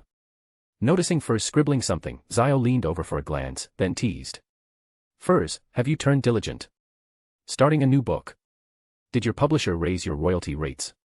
No, Furz stammered, covering her notes with a blank sheet while forcing a smile. I just received news at a gathering, a lead on the Trickmaster potion's main ingredient. I'm not lying, I did hear about it at the tarot gathering. Really? No wonder you're suddenly so motivated. Congratulations. Zio grinned, pretending not to notice Furz's odd behavior.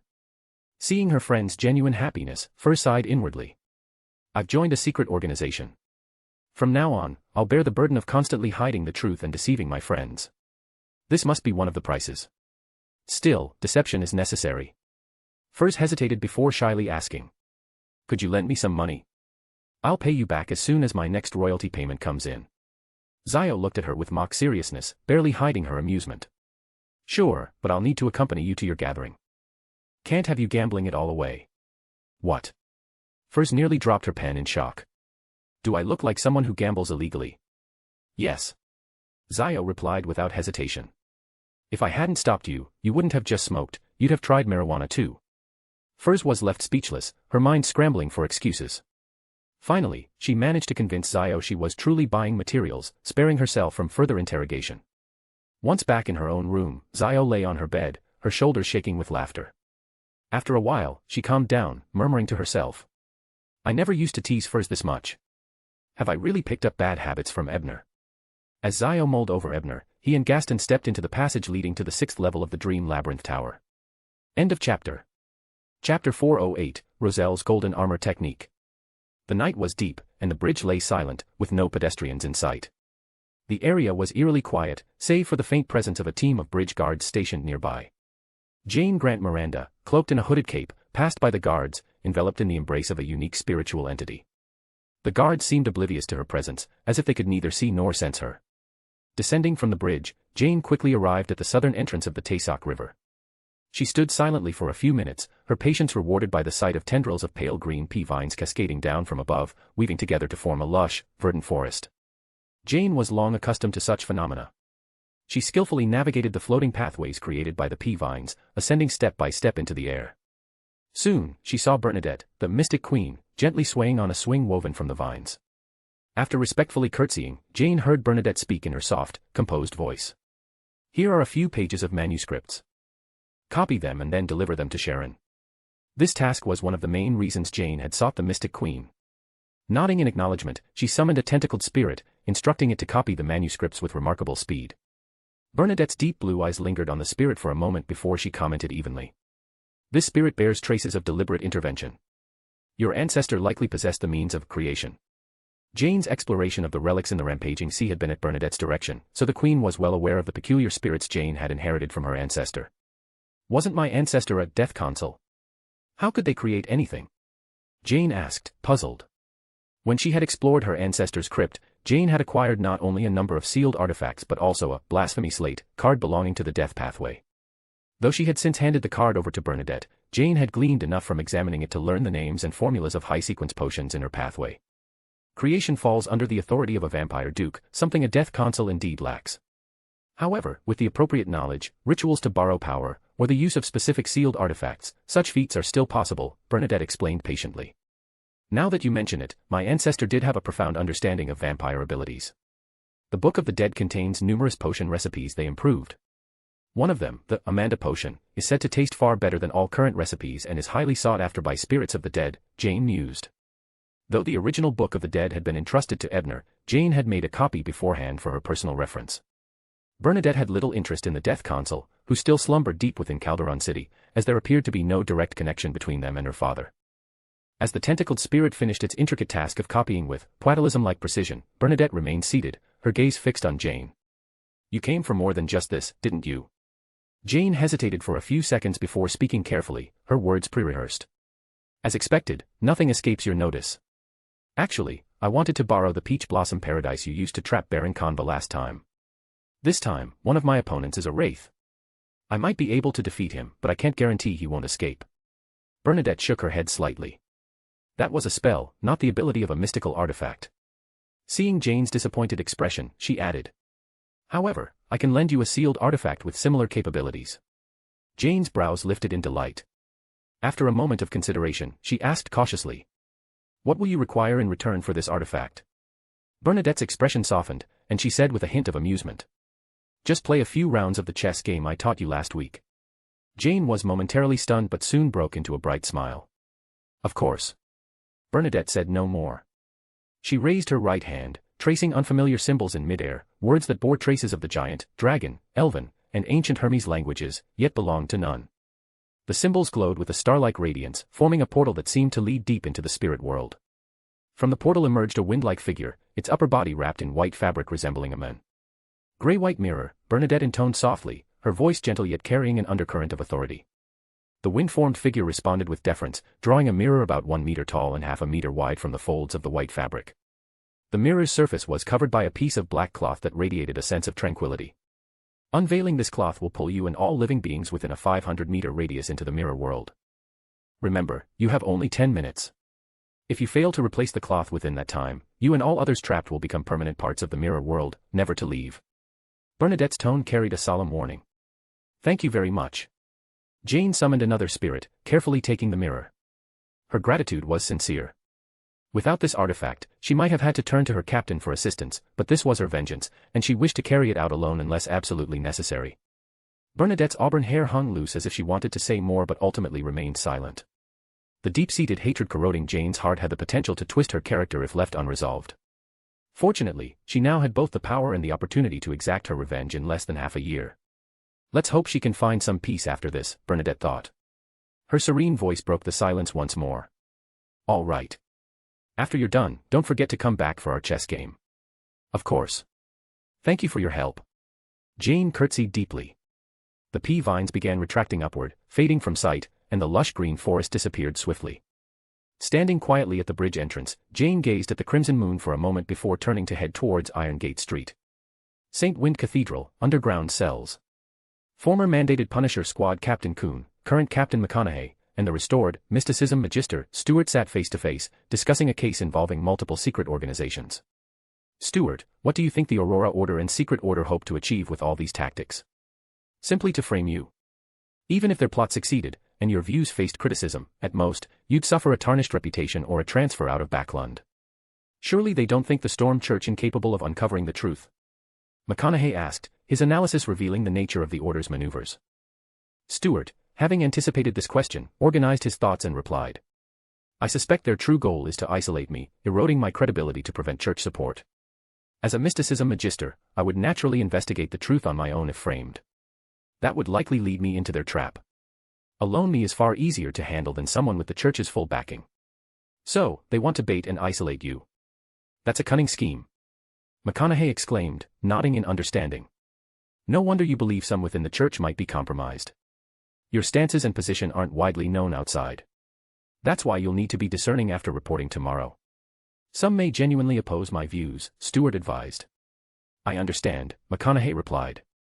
After a moment, he added cautiously. Should we inform the Spellsinger of God? Coon and Stewart exchanged glances before Coon shook his head. We have no direct evidence yet. Let's wait until we see results. Understood. McConaughey nodded after a brief pause. Later, Ebner and Gaston returned to the Dream Labyrinth Tower's reward hall. While Ebner appeared at ease, even smiling faintly, Gaston wore a pensive expression as if questioning everything. Guided runs don't reward as richly as first clears, but the rewards aren't bad. Flipping through a finely crafted book, Ebner muttered. 5th level rules prevent group entry. You'll need to rely on your own efforts. The book's cover bore a flamboyant Intis inscription. Roselle's Golden Armor Technique, Ares Edition. End of chapter. Chapter 409, Preparing to Leave. Roselle's improvements retained much of the original's defensive properties while introducing unique functionalities. For example, the Ares Edition in Ebner's possession grants the caster spatial abilities after summoning the armor. These include short-range teleportation, telekinesis within a limited range, and even the possibility of pre-planned spatial travel. However, after each travel, a ritual must be performed to pray to Roselle for the ability to be re-imbued into the golden armor. When Roselle was the Knowledge Emperor, he might have answered such prayers. But now, as a half-dead Black Emperor, it's doubtful he retains such power. Overall, this technique is far inferior to the golden cloths in the Saint Seiya anime. It's only a half-finished product. Fortunately, Roselle documented his thoughts and ideas in this book while refining the technique. If I ever become a demigod, I might be able to complete it and recreate the powerful techniques of the Golden Saints. But for now, its spatial attributes are the most useful part.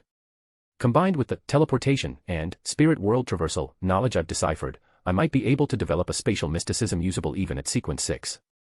Perhaps I could even involve Iceberg Lieutenant Tracy. She'd likely find this intriguing. With these thoughts in mind, Ebner put away the book and turned his gaze to Gaston. The artisan had just reviewed his own rewards and now looked significantly more relaxed. Noticing Ebner's gaze, Gaston expressed his thanks before hesitantly asking. I still don't understand how you knew a condemned prisoner in that city would have information about the City of Death, or how you confirmed the location of the Sun Scripture. Ebner's lips curled into a faint smile. That's just deduction. Deduction. You could have said it was prophecy, and I'd believe you. But where's the logical connection? Seeing Ebner had no intention of explaining, Gaston refrained from pressing further. Instead, he resolved to review every step of Ebner's actions later, hoping to uncover the logic behind his deductions. Quelag Club, underground shooting range. Having received a message from Miss Sharon earlier that morning confirming she had obtained 3 pages of Roselle's manuscript and information on the gondola's golden wing, Klein decided to relax for a day before his performance.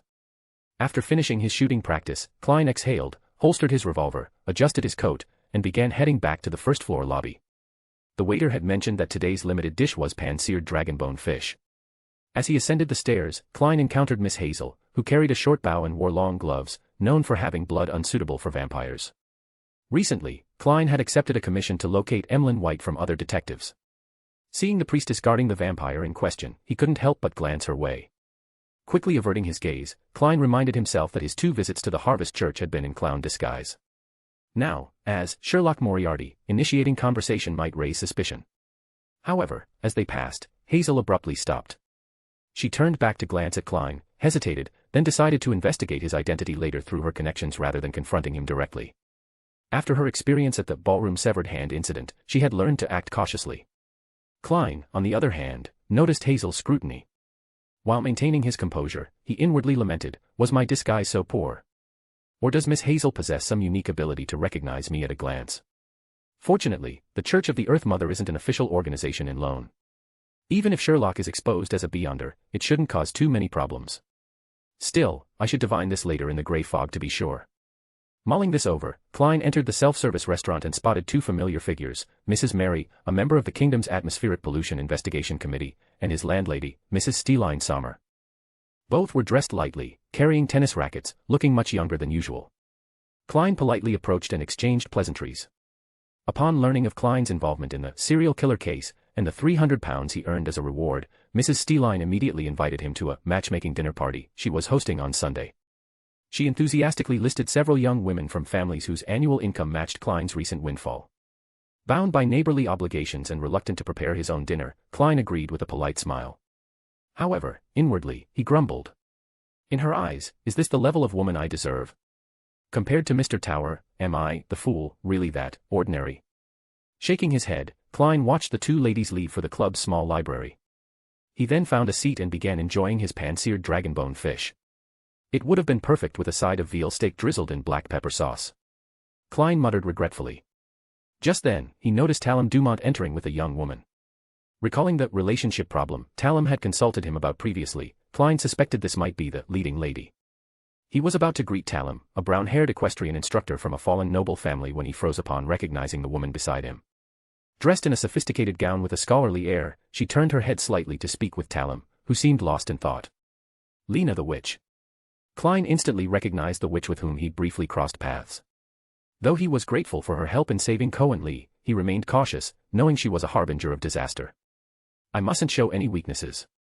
Adjusting his expression to one of brief infatuation, Klein quickly replaced it with a polite smile and approached Talum. Feigning casual surprise, Lena didn't seem suspicious as she observed Klein's reaction.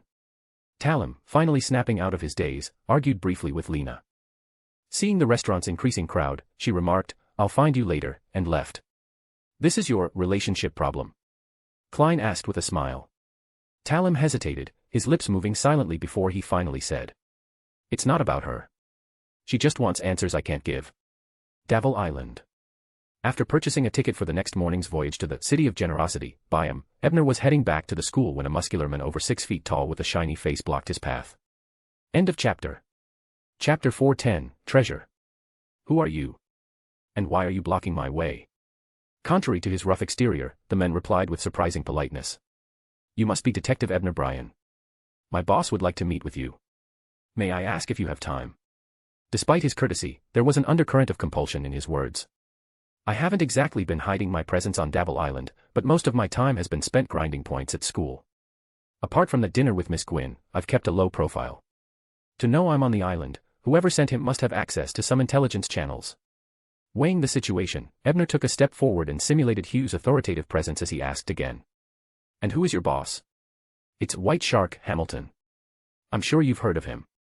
The burly man seemed reluctant to answer, but a sudden, inexplicable fear made him break into a cold sweat and spill the information. White Shark Hamilton. Ebner quickly recalled that Hamilton was the head of Davil Island's largest gang, the operator of the Flying Fish and Wine Tavern, and the organizer of another beyonder gathering on the island. However, the gatherings he hosted were neither high-level nor particularly safe. This White Shark had even appeared in the original timeline. He had connections with several pirate crews and served as a shady middleman. He was also once outwitted by Gehrman Sparrow, losing access to the radio codes used to contact Admiral of Blood. But why would he want to meet me?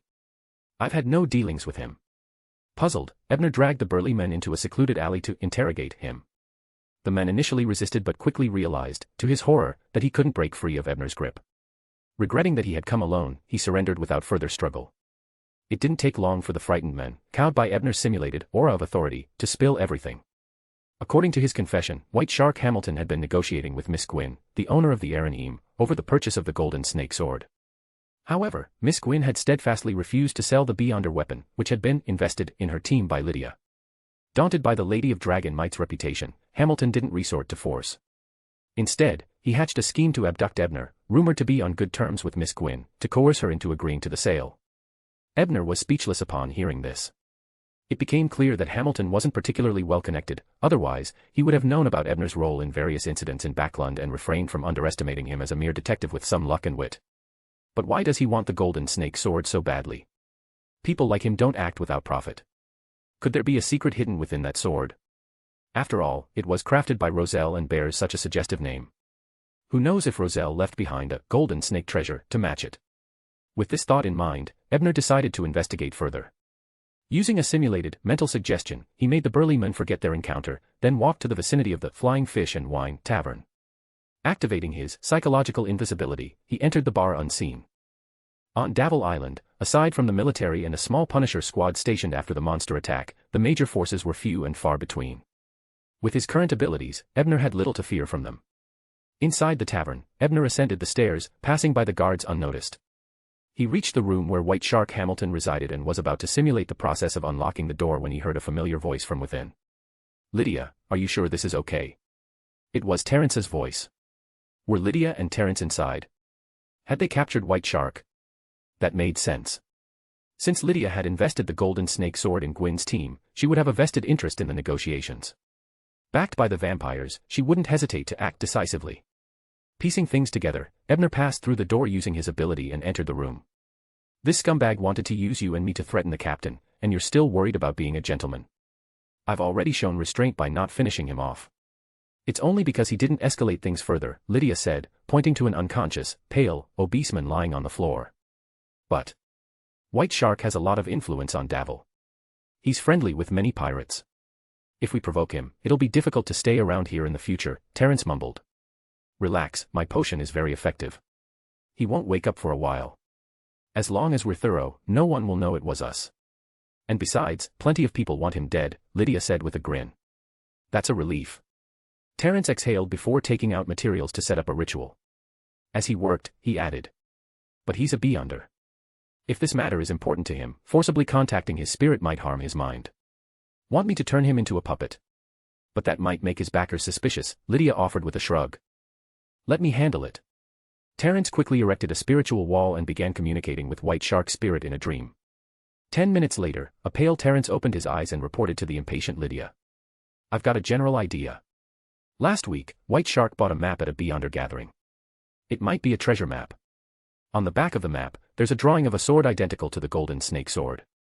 He noticed the captain using it to kill the bounty hunter who attacked her and became fixated on acquiring it. A treasure." Lydia's eyes lit up with excitement. "That sword was gifted by Roselle to my brother, no, my family. Could the Emperor have left something behind for his descendants to find?" White Shark's investigations revealed that the location on the map is near the Oradek archipelago at the edge of the Misty Sea. Historical records suggest that Roselle's famous ghost ship, the Black Throne, was last seen there, Terrence added. "The Black Throne. Our fleet needs a flagship, and a ghost ship would be perfect. If we find it, the captain might truly rise to the rank of pirate admiral," Lydia exclaimed. Turning her gaze to the unconscious White Shark, Lydia asked in a cold voice, "Do you know where the map is?" Terrence shook his head. His will resisted fiercely when I tried to ask. I couldn't get an answer. "Then I'll do it myself." Lydia, having anticipated this, leaned down and sank her sharp fangs into White Shark's neck. End of chapter. Chapter 411, The Undercurrents of Backlund. Special Envoy Mr. Owen raised his wine glass toward Tand, the marionettist from the secret order who had been providing his protection. I hear the Storm Church is quite unsettled today. That mysticism magister accused of orchestrating Ambassador Backlund's assassination has been under heavy scrutiny. It seems your plan is working, Tand. However, Tand didn't appear particularly pleased. He frowned and hesitated before responding. It feels a little too quick. I had thought that fool of an instigator would play his little hero game for a month before drawing any attention. This is not entirely surprising, Owen replied with a casual smile. Backlund has been teeming with chaos lately, first the failed assassination attempt on Duke Negan by Vice Admiral Hurricane, then the gruesome murders by the serial killer. Even the night we arrived in Backlund, we encountered a fleeing emissary from the Aurora Order. With all this, it's only natural that the Punishers are on high alert. Taking a sip of his wine, Owen continued, and how did the divination go? When it comes to the churches of the true gods, the divination symbols are quite ambiguous. However, I can no longer see the instigator's whereabouts, which likely means he's been detained in the underground cells of St. Wind Cathedral, Tand replied, recalling his earlier divination. If the instigator has indeed been captured, then your scheme has succeeded, Owen nodded. After another sip, he smiled and asked, so, will you finally tell me the next part of your plan? It's quite simple, Tand said, dismissing his earlier concerns. When I hinted at the instigator, I intentionally left traces. When that mysticism magister, Stewart, investigates, he will undoubtedly follow those clues to an Aurora Order hideout. Owen immediately grasped Tand's intentions and laughed heartily. So you're planning to let him clash with the Aurora Order before stepping in to reap the benefits? Indeed, the plan, while seemingly straightforward, was anything but simple. It required Tand's expertise as a marionettist to deceive someone as meticulous as Stewart, who could employ various mystic arts and backtracking techniques to uncover truths. Considering I'll be staying in Backlund for some time, it wouldn't be wise to provoke the Storm Church directly. Letting the Aurora Order take the blame is the perfect solution. I'm sure they won't mind, Tand replied, lifting his glass with a reserved smile. A sanctuary-like underground chamber. Mr. A knelt quietly before an inverted giant statue. Draped in a black robe with a hood, he remained motionless for a long time. Another hooded figure, Irene, entered the chamber and respectfully reported. Excellent. Mr. A nodded in satisfaction. A fleeting smile crossed his face, so radiant that Irene was momentarily dazed. She snapped back to attention as his voice rang out with instructions. The Storm Church will soon realize your role in instigating those clerics. For now, you should lay low and avoid leaving the sanctuary. Rest assured, they may be foolish, but after losing a mysticism magister, they will undoubtedly launch a thorough investigation. Losing the mysticism magister? Are you going to act personally? Irene asked, a mix of excitement and concern. But your injuries?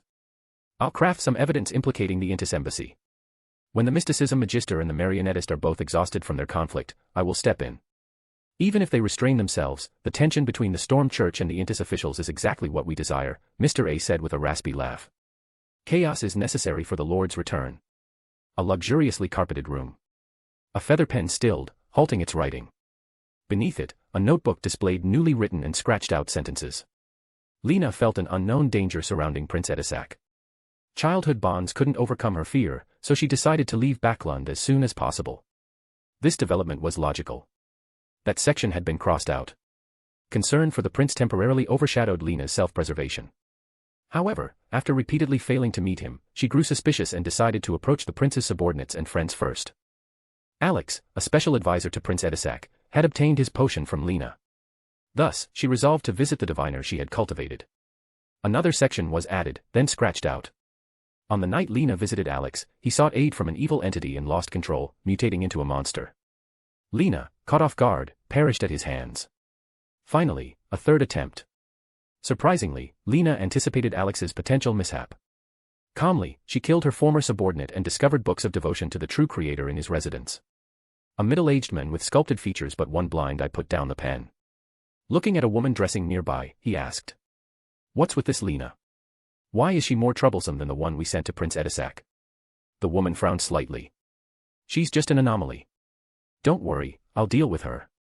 As she tied her hair up, revealing a slender, fair neck, the man became momentarily distracted. But his reverie was cut short when the feather pen began writing of its own accord, as if an invisible hand had seized it. Hurriedly, the man regained control of the pen, preventing further mishaps. The woman stretched languidly, letting out a small yawn as she adjusted her belt to emphasize her slender figure. Covering her mouth, she teased. You'd better be careful.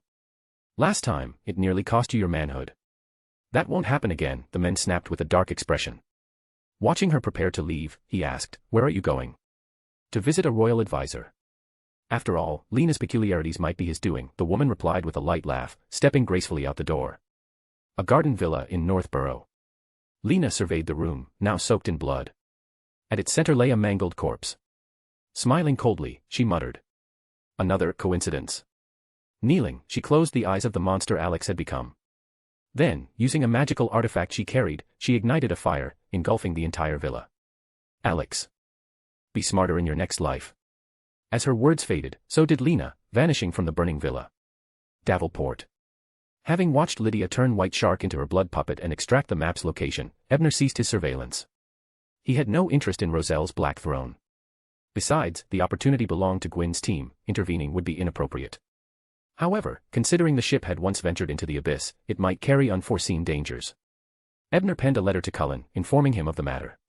With Cullen keeping an eye on things, Lydia, Gwyn, and Terence shouldn't face significant problems. As the Misty Sea lay on the opposite side of the continent, the Erenheim would require months of preparation before setting sail, even with Lydia's connections in Fenapot. Setting the matter aside, Ebner returned to school to pack his belongings for his journey. Thanks to his newfound privilege of carrying the Dream Door, he stored most of his items in his rest room, needing only a single suitcase. The following morning, he boarded the White Agate bound for Byam. End of chapter. Chapter 412, At Sea. Standing on the deck of the White Agate, Ebner waved farewell to Gaston, Miss Gwyn, and the others who had come to see him off. As the steam whistle blew and the hybrid-powered vessel began to slowly pull away from the dock, Ebner returned to his cabin. There, he constructed a spiritual wall to seal the room, then carefully prepared a spirit-summoning ritual to establish communication with Vice Admiral Iceberg Edwina Edwards. Ebner's journey to Byam had several purposes. First, he needed to formally take possession of the estate gifted to him by Cullen and pay its management fees. Without proper upkeep, the plantation's valuable crops might soon fall into neglect. Second, this move would help separate his identities as Detective Ebner Bryan and Dr. Strange. These identities had overlapped significantly, and while their connection wasn't yet a major issue, Ebner knew it was only a matter of time before inconsistencies raised suspicions. By basing Ebner Bryan in Byam and sending Dr. Strange off to stir up trouble elsewhere, he could maintain the integrity of both personas. Third, he was committed to developing a travel or teleportation mystic art, usable even at Sequence 6. This would allow him to truly inhabit two identities across different locations without arousing suspicion. Ebner was aware that completing such a mystic art on his own, even with the spatial knowledge he had derived from the pure white eye, might take him a year or more. However, with the insights provided in Roselle's golden armor technique, Ares, along with the assistance of Vice Admiral Iceberg, he was confident they could streamline the process. Lastly, Byam, as the capital of the Rorstad archipelago and the focal point of Ruin's colonial administration in the Sonia Sea, was a thriving hub of activity. It offered both a wealth of information and easy access to extraordinary materials, making it an ideal base for long-term operations. Ebner recited the ritual incantation aloud. I beseech you to allow me to communicate with the mentor in pursuit of knowledge, the researcher of spirit world entities, the iceberg of the sea, hailing from Lenberg, Edwina Edwards. As the chant echoed through the sealed cabin, a chilling presence descended and enveloped him.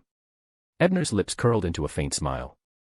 The ritual had succeeded, meaning Edwina was within 500 nautical miles. The day before, his attempt to establish contact had failed, wasting both materials and spiritual energy. Activating the pure white eye, Ebner expertly channeled the frosty, eerie sensation into his right hand, initiating communication with Edwina through paper and pen.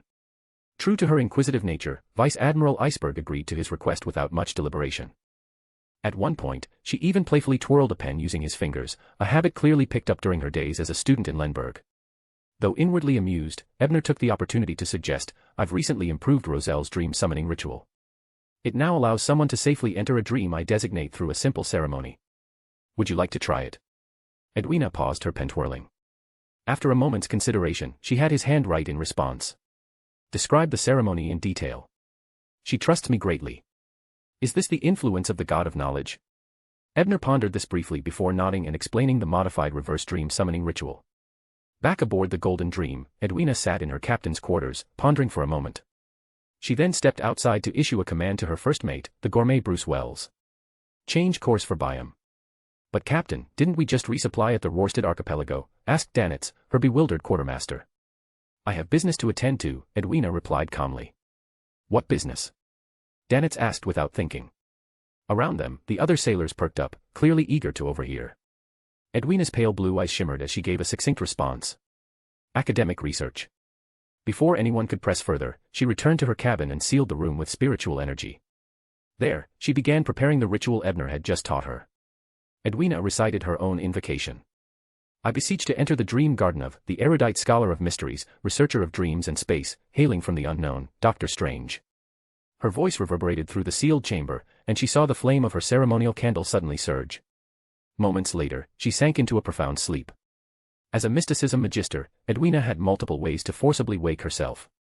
However, intrigued by the ritual and trusting Ebner's intentions, she allowed the spiritual energy to guide her consciousness into the dream realm. When her vision cleared, she found herself in a vast library filled with towering bookshelves. Nearby, Ebner, clad in his Dr. Strange attire, sat at a desk sipping coffee. Good morning, ma'am, he greeted her with a smile. Tea or coffee? Edwina didn't immediately respond. Instead, she surveyed the dreamscape, noting its authenticity. After sensing the atmosphere with her abilities, she remarked hesitantly. This dream feels incredibly real, unlike ordinary dreams.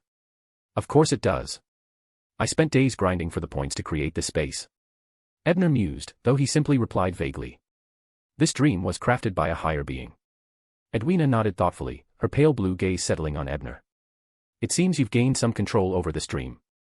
It's an excellent venue for role-playing. Even a typical demigod would struggle to deal with you here. As someone well-versed in such matters, she quickly deduced the advantages this dream realm offered for maintaining a facade. Ebner made no effort to conceal his intentions from the perceptive Edwina. With a smile, he shifted the conversation to their shared research into spatial mysticism and presented her with Roselle's golden armor technique. Edwina's interest was piqued. She began perusing the book, sparking a lively discussion with Ebner. On the outskirts of the Worsted archipelago, the Black Death silently approached an isolated, uninhabited island.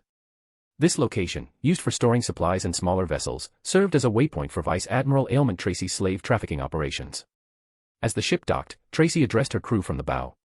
Other than those on rotation, everyone else gets 5 days off. You can head to Byam or any of the nearby island towns. Long live the captain, the crew roared in unison, even the infamous silver-tongued Missile Jean, a pirate with a bounty of 5,400 pounds. Byam's bustling streets and renowned Red Theater made it a magnet for pirates, despite the risk of being apprehended by the city's numerous official beyonders. For Missile Jean, the allure of Byam's pleasures far outweighed any concerns about danger. Standing at the bow, Tracy turned to her red-haired subordinate, Elaine, and said, We're heading to Byam too. I need to visit the Grand Library to retrieve the continuation of Roselle's Hero series. Elaine clenched her fists to suppress her excitement and replied meekly. Yes, Captain. On Tracy's other side, her blonde maid's expression darkened at this exchange. Back in Backlund, Klein woke up to find a note on his coffee table. Written in neat, restrained handwriting, it read. Meet at the rear entrance of Braveheart's Bar, 10 p.m. tonight. 10 p.m. Klein murmured, glancing toward the window. He let out a quiet sigh before a determined smile spread across his face. End of chapter. Chapter 413, A Revenge Unfolding. Your reverse dream summoning ritual has reached its limit. I'll need a few hours to recover before I can return. With that, the pirate admiral's skirt gently swayed as she took a step back.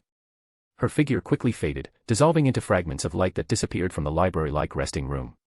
About 1 hour, Ebner mused as he glanced at his pocket watch, sipping a cup of premium coffee he had exchanged for using his points. While the ritual itself provides some energy, it still requires significant consumption of one's spirituality. Even someone at sequence 5 like Edwina can only remain for about an hour. For ordinary people, the time would likely be 1 to 2 minutes, with side effects like headaches upon their return. Moreover, the current ritual is overly complex. The invocation addressing Dr. Strange may risk exposing certain details and could deter most beyonders from attempting it. Worse, if an ordinary person correctly conducts the ritual, solves their issue here, and grows greedy, they might attempt similar methods elsewhere. In the mystical world, that's essentially a death sentence. So, I need to design a simple, safe method that isn't commonly used by other hidden existences to select those willing to cooperate with my NPC roleplay. Ebner pondered for a while, finishing his large cup of coffee before a flash of inspiration struck him. He thought of the items associated with Sapphira Castle, such as Justice's Mirror, the Hanged Man's Compass, the Sun's Crystal Ball, the Hermit's Astrolabe, and even the doll he had inadvertently analyzed. These items essentially function as simplified rituals linked to Sapphira Castle. This concept can serve as inspiration. After all, I've already analyzed similar linkage rituals before. His thoughts raced as he began formulating a plan. I could create items that connect to the resting chamber in the Dream Labyrinth Tower and distribute them. When someone picks one up and falls asleep at night, it would silently establish a link. This link could function like the crimson stars in Sapphira Castle. Unless I actively summon them, the holders wouldn't notice. Additionally, I could use the pure white eye to screen their identities and questions beforehand. Before pulling in the selected spirits, I could even design a secondary ritual invoking the god of knowledge and wisdom to filter them one final time. This would act as a safeguard against certain big shots sneaking in with alternate personas, like Amon. Or Amon. And Amon. The only question is whether the god of knowledge and wisdom would be willing to assist in such a trivial matter. With these thoughts, Ebner felt inspired to design items linked to the Dream Labyrinth Tower.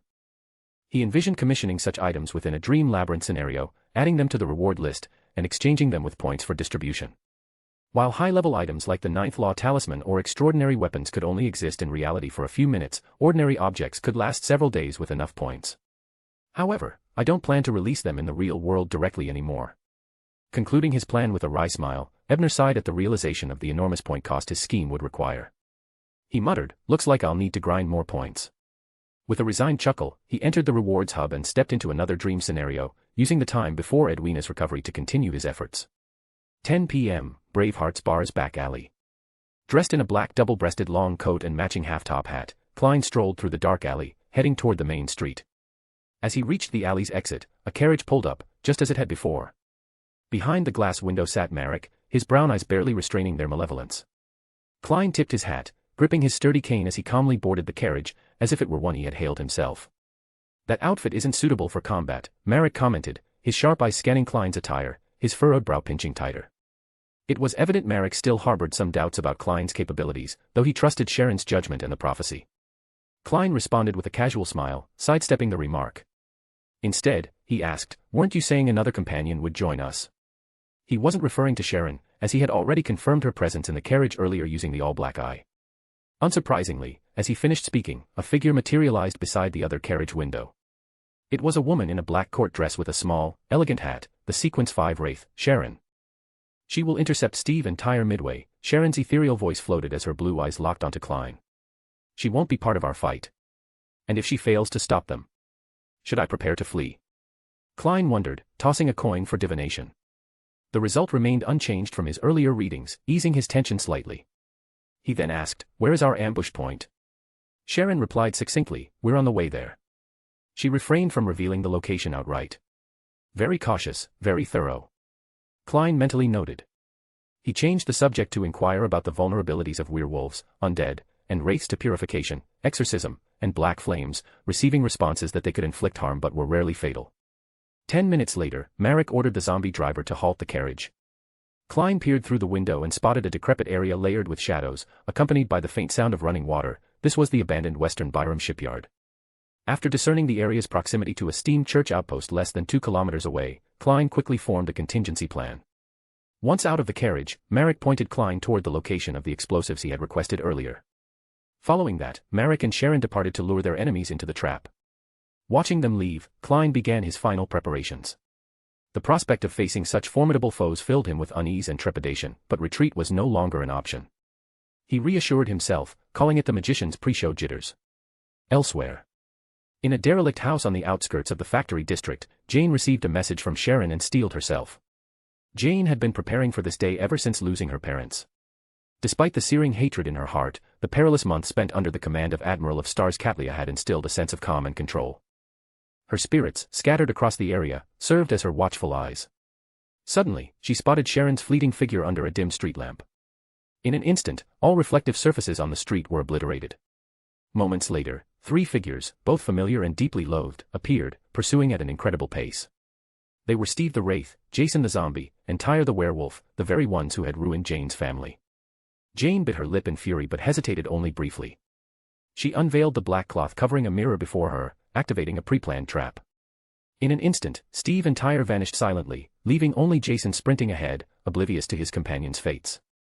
Noticing their absence after 2 blocks, Jason halted, realizing something was amiss. However, just as he was about to investigate, he spotted reinforcements, Wraith Linster and Werewolf Stay, pursuing Marek and Sharon from another direction. Confidently, Jason joined them, heading toward a desolate dockyard. In a monochromatic realm of gray and white, Steve, the Wraith, furrowed his emotionless green eyes before transforming into an ethereal state. Meanwhile, Tyre, now aware he was caught in a trap, unleashed a howl. Show yourselves, cowards. Dragging me here only to cower in hiding. His taunts bore fruit as a tall man in an ornate brown jacket and silver mask appeared on a nearby rooftop, silently raising his left hand. A massive, intricate bronze door materialized before him, exuding deathly silence as it creaked open. Gatekeeper. No. It's Admiral of Hell Ludwell. How is he still alive? Tyre stammered in shock, recognizing the infamous figure. As spectral hands emerged to drag Tyre into the door, a flash of crimson cloaked in black appeared in Ludwell's gaze, Steve's wraith possession. Taking advantage of the momentary distraction, Tyre prepared to strike back, only to find himself ensnared by ghostly arms rising from the ground. A new figure appeared on the opposite roof, a young woman with golden hair who pulled back her hood, smirking. It's you. Tyre exclaimed, eyes wide in disbelief. End of chapter. Chapter 4:14, Jane's Revenge. Tyre the werewolf recognized the face of the girl standing on the rooftop. It belonged to the prey he had been obsessed with ever since the ambush at the clothing store months ago. Back then, he had waited 2 full days in the store's backroom, expecting to see her in her mother's despair after being defiled. Who could have predicted that the men protecting them had access to a demigod-level method? Not only did that man help the girl escape, but he also disrupted Master Steve's plans, allowing Sharon and Marek to escape as well. The aftermath had been brutal for Tyre. Both Master Steve and Lord Zatwin severely punished him for the failure. How could such a memory not leave a lasting impression? But now. How long had it been? A mere 5 months. Could that same fragile, weeping girl now possess the strength to contend with Master Steve? And judging from the situation, it appeared Master Steve had fallen into her trap and was at a disadvantage. No, that's impossible. Not even making a pact with an evil god could result in such a rapid ascent. Tyre raged internally, struggling to reconcile the scene before him. However, despite his frustration, he noticed that the girl on the rooftop made no move to attack him. She merely watched coldly. Similarly, the icy tendrils and ghostly hands binding his ankles and knees hadn't tightened their grip. They merely restricted his movements. Even with his limited intellect, Tyre realized the girl wasn't hesitating, she simply couldn't finish him off yet. She's still locked in a contest with Master Steve, who's occupying Ludwell's body. They're wrestling for control in a mystical domain. If I can do something to tilt the balance. Determined, Tyre exerted all his strength, trying to break free of the tendrils. But the spectral hands summoned by Jane seemed perfectly suited to restraining brute force like his. No matter how he struggled, he remained immobilized. You whore. How many men did you sleep with to get so many magical items? Tyre sneered, his voice dripping with malice. Why don't you come down here and join me? Maybe if you satisfy me, I'll even let you have your revenge. His voice grew more vicious. Did you know? Your mother's skin was so pale and smooth. When I tore it apart, the sensation was simply divine. Tyre hoped his words would provoke a reaction, destabilizing her composure. However, Jane was no longer the helpless girl she had been months ago. Her heart was now fortified. She merely cast Tyre a cold glance, letting his words slide off her like water off a duck's back. In truth, Jane couldn't afford to divide her attention. Master Steve's resistance was far stronger than she had anticipated. Her initial plan had been to use the puppet gloves to control Ludwell's body, baiting Steve into possessing it. She had then hidden herself using a spirit to suppress her presence. But that had been a trap. The moment Steve successfully possessed Ludwell, he was ambushed by a powerful demigod spirit hidden within the gate Ludwell carried. Steve's spiritual threads immediately fell into Jane's grasp. However, simultaneously manipulating a demigod spirit and controlling Steve's spiritual threads pushed Jane to her limits, even with the ring of the death god enhancing her abilities. Forced to abandon her invisibility, she had summoned another spirit to bind Tyre, diverting what little strength she had left. Yet Steve, unwilling to be puppeteered so easily, managed to chant an unknown deity's name. This gave him a momentary reprieve, allowing him to regain slight control over his spirit. Jane, however, noticed the shift and quickly invoked the ring of the death god again, strengthening the spirit's hold and reclaiming dominance. The struggle continued for several minutes. As Steve's resistance waned, his thoughts slowed until he could no longer form coherent ideas, let alone call for external aid. Jane maintained her focus. Even as the 9.5-minute mark neared, just seconds before the mirror world's 10-minute safety threshold, she finally subdued Steve, transforming him into her puppet. Below, Tyre continued to curse loudly. His vulgarities grew more graphic, painting elaborate, twisted fantasies. But then, he saw a figure separate from Ludwell's body. It was clad in a black tailcoat and dark red cloak, Steve's spectral form. Master Steve. Tyre exclaimed joyfully. He howled in celebration, his hatred for Jane quickly replaced by lustful anticipation. His fantasies, however, were cut short. Steve's spirit suddenly descended upon him, invading his body.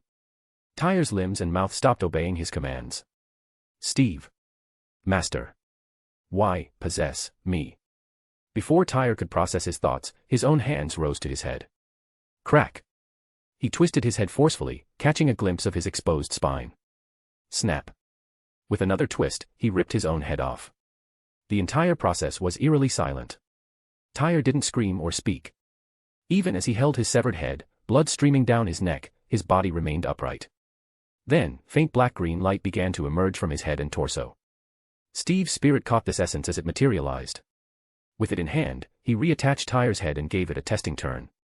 Meanwhile, Jane, mindful of the 10-minute limit, covered the mirror's surface with the black cloth just as the last second ticked away. The gray and white world vanished, and the three, Jane, Tyre, and Ludwell, reappeared on the darkened street. Under the cover of night, Jane retrieved a scroll gifted by her captain. Reciting the incantation, she sealed Ludwell back into the scroll. Next, she commanded Steve to use Tyre's corpse to follow her into the abandoned house she had hidden in earlier. Once Steve exited Tyre's body, the werewolf's head fell off again.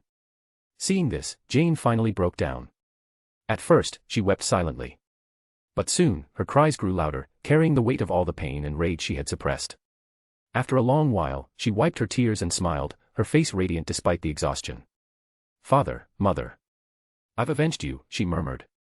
The ones who directly killed you are dead. But this isn't over. Jane's eyes glinted with determination as she whispered, next. I'll destroy the Rose School of Thought. With that vow, she turned her attention to her spoils, collecting tires beyond her characteristic and inspecting her prize, Steve the Wraith. Searching his belongings, she found a small glass vial with its cap half-twisted. Jane frowned, summoning a spirit to examine it. After confirming its contents, she tightened the cap. A vial of deadly toxin. She muttered. If Steve hadn't fallen into my trap immediately, he might have used this. The outcome could have been very different. Shaking off the lingering fear, Jane pocketed the vial and glanced toward the direction of Balam's shipyard. I wonder how Sharon's doing. With her spirituality nearly depleted, she could only place her trust in Sharon and the others. High above, Bernadette, swaying gently on her natural swing of green vines, observed the scene with a faint smile behind her black veil. Shifting her gaze toward the shipyard, her brow furrowed momentarily before smoothing out. Her figure turned translucent, dissolving into bubbles that drifted away. The pea vines coiled back and vanished into the night. At the shipyard, reinforcements led by Wraith Linster arrived, confirming that Sharon and Marek were indeed free from the effects of the scarlet lunar corona.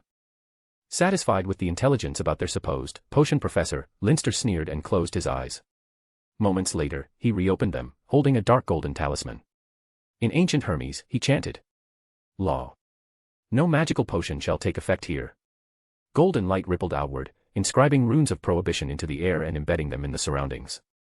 Linster's gaze turned icier as he reflected. Items in the Dream Labyrinth Tower's exchange list sometimes include perfect clearance rewards from other challengers. This time, I wonder who managed to clear a demigod talisman scenario flawlessly. Clearly, Linster was also a challenger of the Dream Labyrinth Tower. End of chapter. Chapter 4:15, the battle concludes. However, Ebner stopped her, offering her a silver card the size of a playing card. With a smile, he said, next time you wish to come here, you can try falling asleep with this card in hand. Edwina examined the card carefully. It was exquisitely crafted, with ornate patterns along the edges. The front depicted a half-length portrait of Doctor Strange, rendered so vividly that no matter which angle she looked from, it seemed the figure's eyes followed her.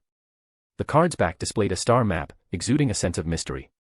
To an expert in mysticism like Edwina, though, the diagram seemed rather arbitrary. This is your attempt to simplify the ritual? Edwina asked thoughtfully. Exactly, Ebner nodded, though he instinctively placed a hand over his chest as he recalled the grueling process of creating the card. Edwina considered for a moment before asking quickly, just as her dream projection began to dissolve, could you give me one more? I have someone reliable in mind. He could immediately test this simplified ritual for you and even assist with your acting. Ebner blinked, suspecting he knew who she was referring to. He retrieved another card from the exchange list and handed it to her. Edwina, now holding two cards, dissolved into fragments of light and vanished. Aboard the Golden Dream, Edwina awoke from her dream. She examined the two ethereal cards for a moment before tucking one securely away. Holding the other, she made her way to the deck, where Danitz was scribbling under the moonlight. Captain! Danitz exclaimed, hurriedly closing his notebook. His tone was tinged with unease. Edwina arched an eyebrow but then softened her expression. Learning is commendable. There's no need to hide your efforts. Yes, Captain. Danitz exhaled slightly, calming his nerves before asking, "What can I do for you?" "I need your cooperation in testing an experiment for a friend of mine." "It's entirely voluntary," Edwina replied directly. "Of course, anything for you." Danitz agreed heartily before hesitating. "Who's the friend, and what's the experiment about?" "Just hold this card and go to sleep," Edwina said, handing him the card. Danitz accepted it, confused. As Edwina departed, he scrutinized the card, noticing the face of Dr. Strange depicted on it. Captain's friend. Could it really be Dr. Strange? Was the operation against the King of Immortality coordinated with him? But the captain never acted alone.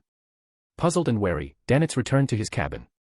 Struggling to fall asleep, he eventually resorted to meditation to calm his mind. In the dreamlike library of the Dream Labyrinth Tower, Ebner sensed a connection forming through his pure white eye. "This method is viable," he mused. "It's even more effective than the ritual I gave Edwina. That ritual, while functional, offers too much freedom, especially for someone like her, a mysticism magister. She could potentially modify it to gain greater autonomy. With this approach, however, every connection passes through the pure white eye. It inherently serves as both a filter and a screening mechanism." Satisfied, Ebner examined the details of this new connection, and upon recognizing the individual, he couldn't help but chuckle. "Danitz, of course it's him." With a thought, he used the pure white eye to formally accept the connection, completing the final step of the ritual, one that remained firmly under his control as a safeguard. Back in Backlund, at the abandoned Balam shipyard. As the power of the Ninth Law talisman manifested, Wraith Linster pulled a miniature crimson full moon from his pocket, a scarlet lunar corona. The prisoner pathway beyonders often carried curses tied to the full moon. While these were generally manageable for the Indulgence faction, who thrived on indulgence, they were crippling for the Temperance faction, forcing them into a state of intense self-control. Without his potion's support, Marek struggled to suppress his malevolence as the potion's effects were nullified. His expression twisted as he nearly lost control of his undead minions. Not far away, Sharon's ghostly form flickered back to a physical state. Her legs seemed weak as she collapsed unsteadily to the ground. Hidden in the shadows, Klein frowned as he observed the situation. He forcibly suppressed the rising anxiety in his heart. But upon closer observation, he noticed Sharon's seated posture was oddly deliberate, resembling a poised position ready to spring into action, military-like in its precision. Her sprawling black Gothic gown concealed it well, but Klein could see through the facade. Her legs weren't weak, Sharon was feigning vulnerability. Realizing this, Klein refrained from intervening, biding his time for the perfect opportunity to strike. Meanwhile, Jason the zombie and another werewolf, Stay, grew emboldened, seeing Sharon and Marek seemingly incapacitated. The zombie cautiously approached Sharon, his gaze fixated on her exquisite face. Under the influence of the full moon, his desires surged uncontrollably. Licking his lips, he sneered, "Sharon, I've always wanted to strip you down and see what's underneath." Finally. As he reached for her neckline, a chilling sensation coursed through his body. Despite being a zombie, even he couldn't ignore the cold that now engulfed him. His stiffened body grew even more rigid, his gaze dulling as two identical reflections appeared in his eyes. A black Gothic gown, golden blonde hair, a delicate face, and bloodless skin. It was Sharon. Wraith possession. Jason had fallen victim to Sharon's ambush, succumbing without resistance. In the chaotic confrontation that ensued, Klein's meticulous planning came to fruition. With timed explosives, radiant light from his sun brooch, and calculated movements through his flaming jump, he kept Linster at bay, sowing disarray among the enemy. The culmination came when Sharon, with Klein's assistance, overcame Linster's assault and seized the scarlet lunar corona. Klein ensured its effects were reversed, restoring Marek's composure and enabling a counterattack against Stay, the werewolf. Elsewhere, deep within Backlund's St. George Burrow, Zatwin glared at the woman before him. His voice seethed with anger. "You're not Sharon. Who are you?" The woman, clad in a Gothic gown identical to Sharon's, smirked. With a wave of her hand across her face, she revealed her true appearance. Surprised, Zatwin, she teased. "Helen. So, the Temperance faction has allied with your blood clan." Zatwin snarled before attempting to escape through a spatial shift. However, an ethereal wing-like projection behind Helen blocked his retreat. "Don't be in such a hurry. Let's talk," Helen said, her tone soft yet brimming with dominance. Zatwin's face twisted in fury, his mind racing for options. "Sharon isn't immune to the full moon curse because of potions," he asked abruptly. "Of course not," Helen replied, covering her mouth with a laugh. "My son's potions might help an undead like that zombie, but they're useless for Sharon." Their conversation halted as a fiery explosion lit up the night in the shipyard district. Pillars of flame surged skyward, with one particularly radiant and beautiful burst commanding attention. Quite the spectacle, Helen mused, a smile tugging at her lips. Zatwin seized the distraction to slip away. Helen didn't pursue. By this point, stopping him served little purpose, especially since she couldn't guarantee his capture even if she tried. With a sigh, she murmured, which magician put on such a dazzling performance tonight? Elsewhere in Backlund, Zio Dericha, patrolling the factory district, witnessed the fiery display lighting up the night sky. Amid her surprise, she recalled Ebner's parting instructions before leaving Backlund. When you see explosions at the docks, especially at the Ballum shipyard, or fireworks and flames rising into the sky, immediately arrest Kaspers, the black market dealer from Braveheart Bar, and bring him to MI9 for protective custody. End of chapter. Chapter 416, Linster's Sacrificial Curse. You only have 15 minutes, so don't waste them. If you have any questions or problems you'd like resolved, feel free to ask. If the captain hadn't handed me this card, I'd swear you're just some con man. I've met plenty like you. Danitz grumbled internally but cautiously surveyed his surroundings as if looking for an escape route. Realizing the gray and white mist that surrounded the void offered no way out, he sighed deeply and asked suspiciously, "Can you really solve anything?" He's totally bluffing. Maybe the captain got scammed. Dr. Strange does look better than flowery bow-tie Jotson at least. Wait, what am I thinking? The captain is clever and sophisticated. She wouldn't fall for looks alone. Simulating mind-reading abilities, Ebner's expression slightly twitched. Glancing at Danitz, who was spiraling into his own thoughts, he replied meaningfully. I'm not omniscient, but I do know some things about you. For instance, the money you've saved has been converted into property on Sycamore Street, 12 to 16, in Banshire.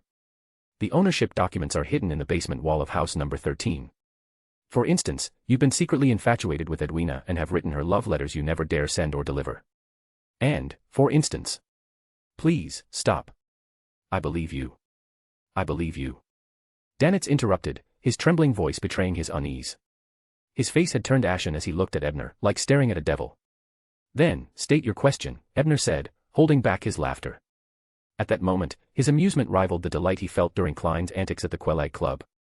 Danitz's panicked demeanor combined with his inadvertent recollections of embarrassing moments was simply too entertaining. The fool and his servants are truly something else. I want to know how to master the pyromaniac potion, Danitz said after a pause, posing what he thought was a serious question. I do know how to solve that, Ebner replied, glancing at Danitz before shaking his head. But you're not being sincere. This isn't the problem you most urgently wish to solve. If it doesn't help my potion digestion, switch to another question. Danitz froze. Truthfully, his current lack of focus on his own strength was obvious, a state that would last until Grozel's travels, where his complacency was tested during their encounter with the Northern King. This Dr. Strange guy is as uncanny as Roselle wrote about. Nothing seems hidden from him. After some hesitation, Danitz blurted out a new question. Then tell me how to make flowery bow-tie Jotson embarrass himself in front of the captain. At the mention of Jotson, Danitz's teeth ground audibly. That dandy dared to declare he would steal the captain's heart, utterly infuriating. This time, you're being sincere.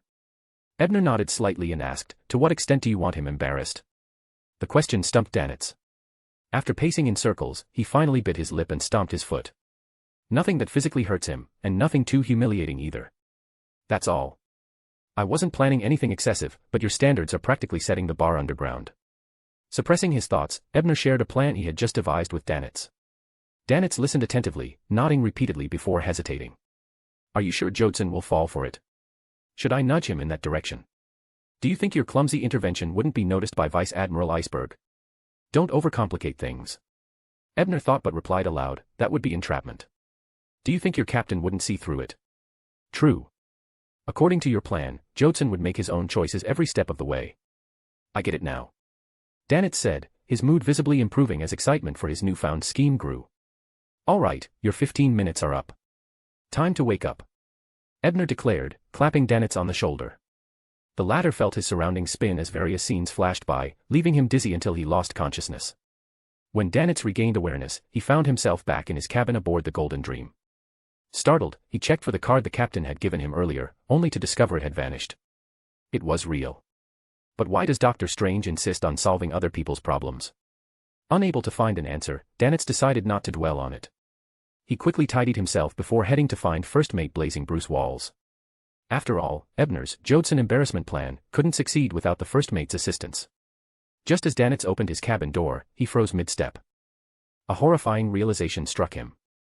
Dr. Strange is the captain's friend. The captain likely visits that library-like place often to meet him.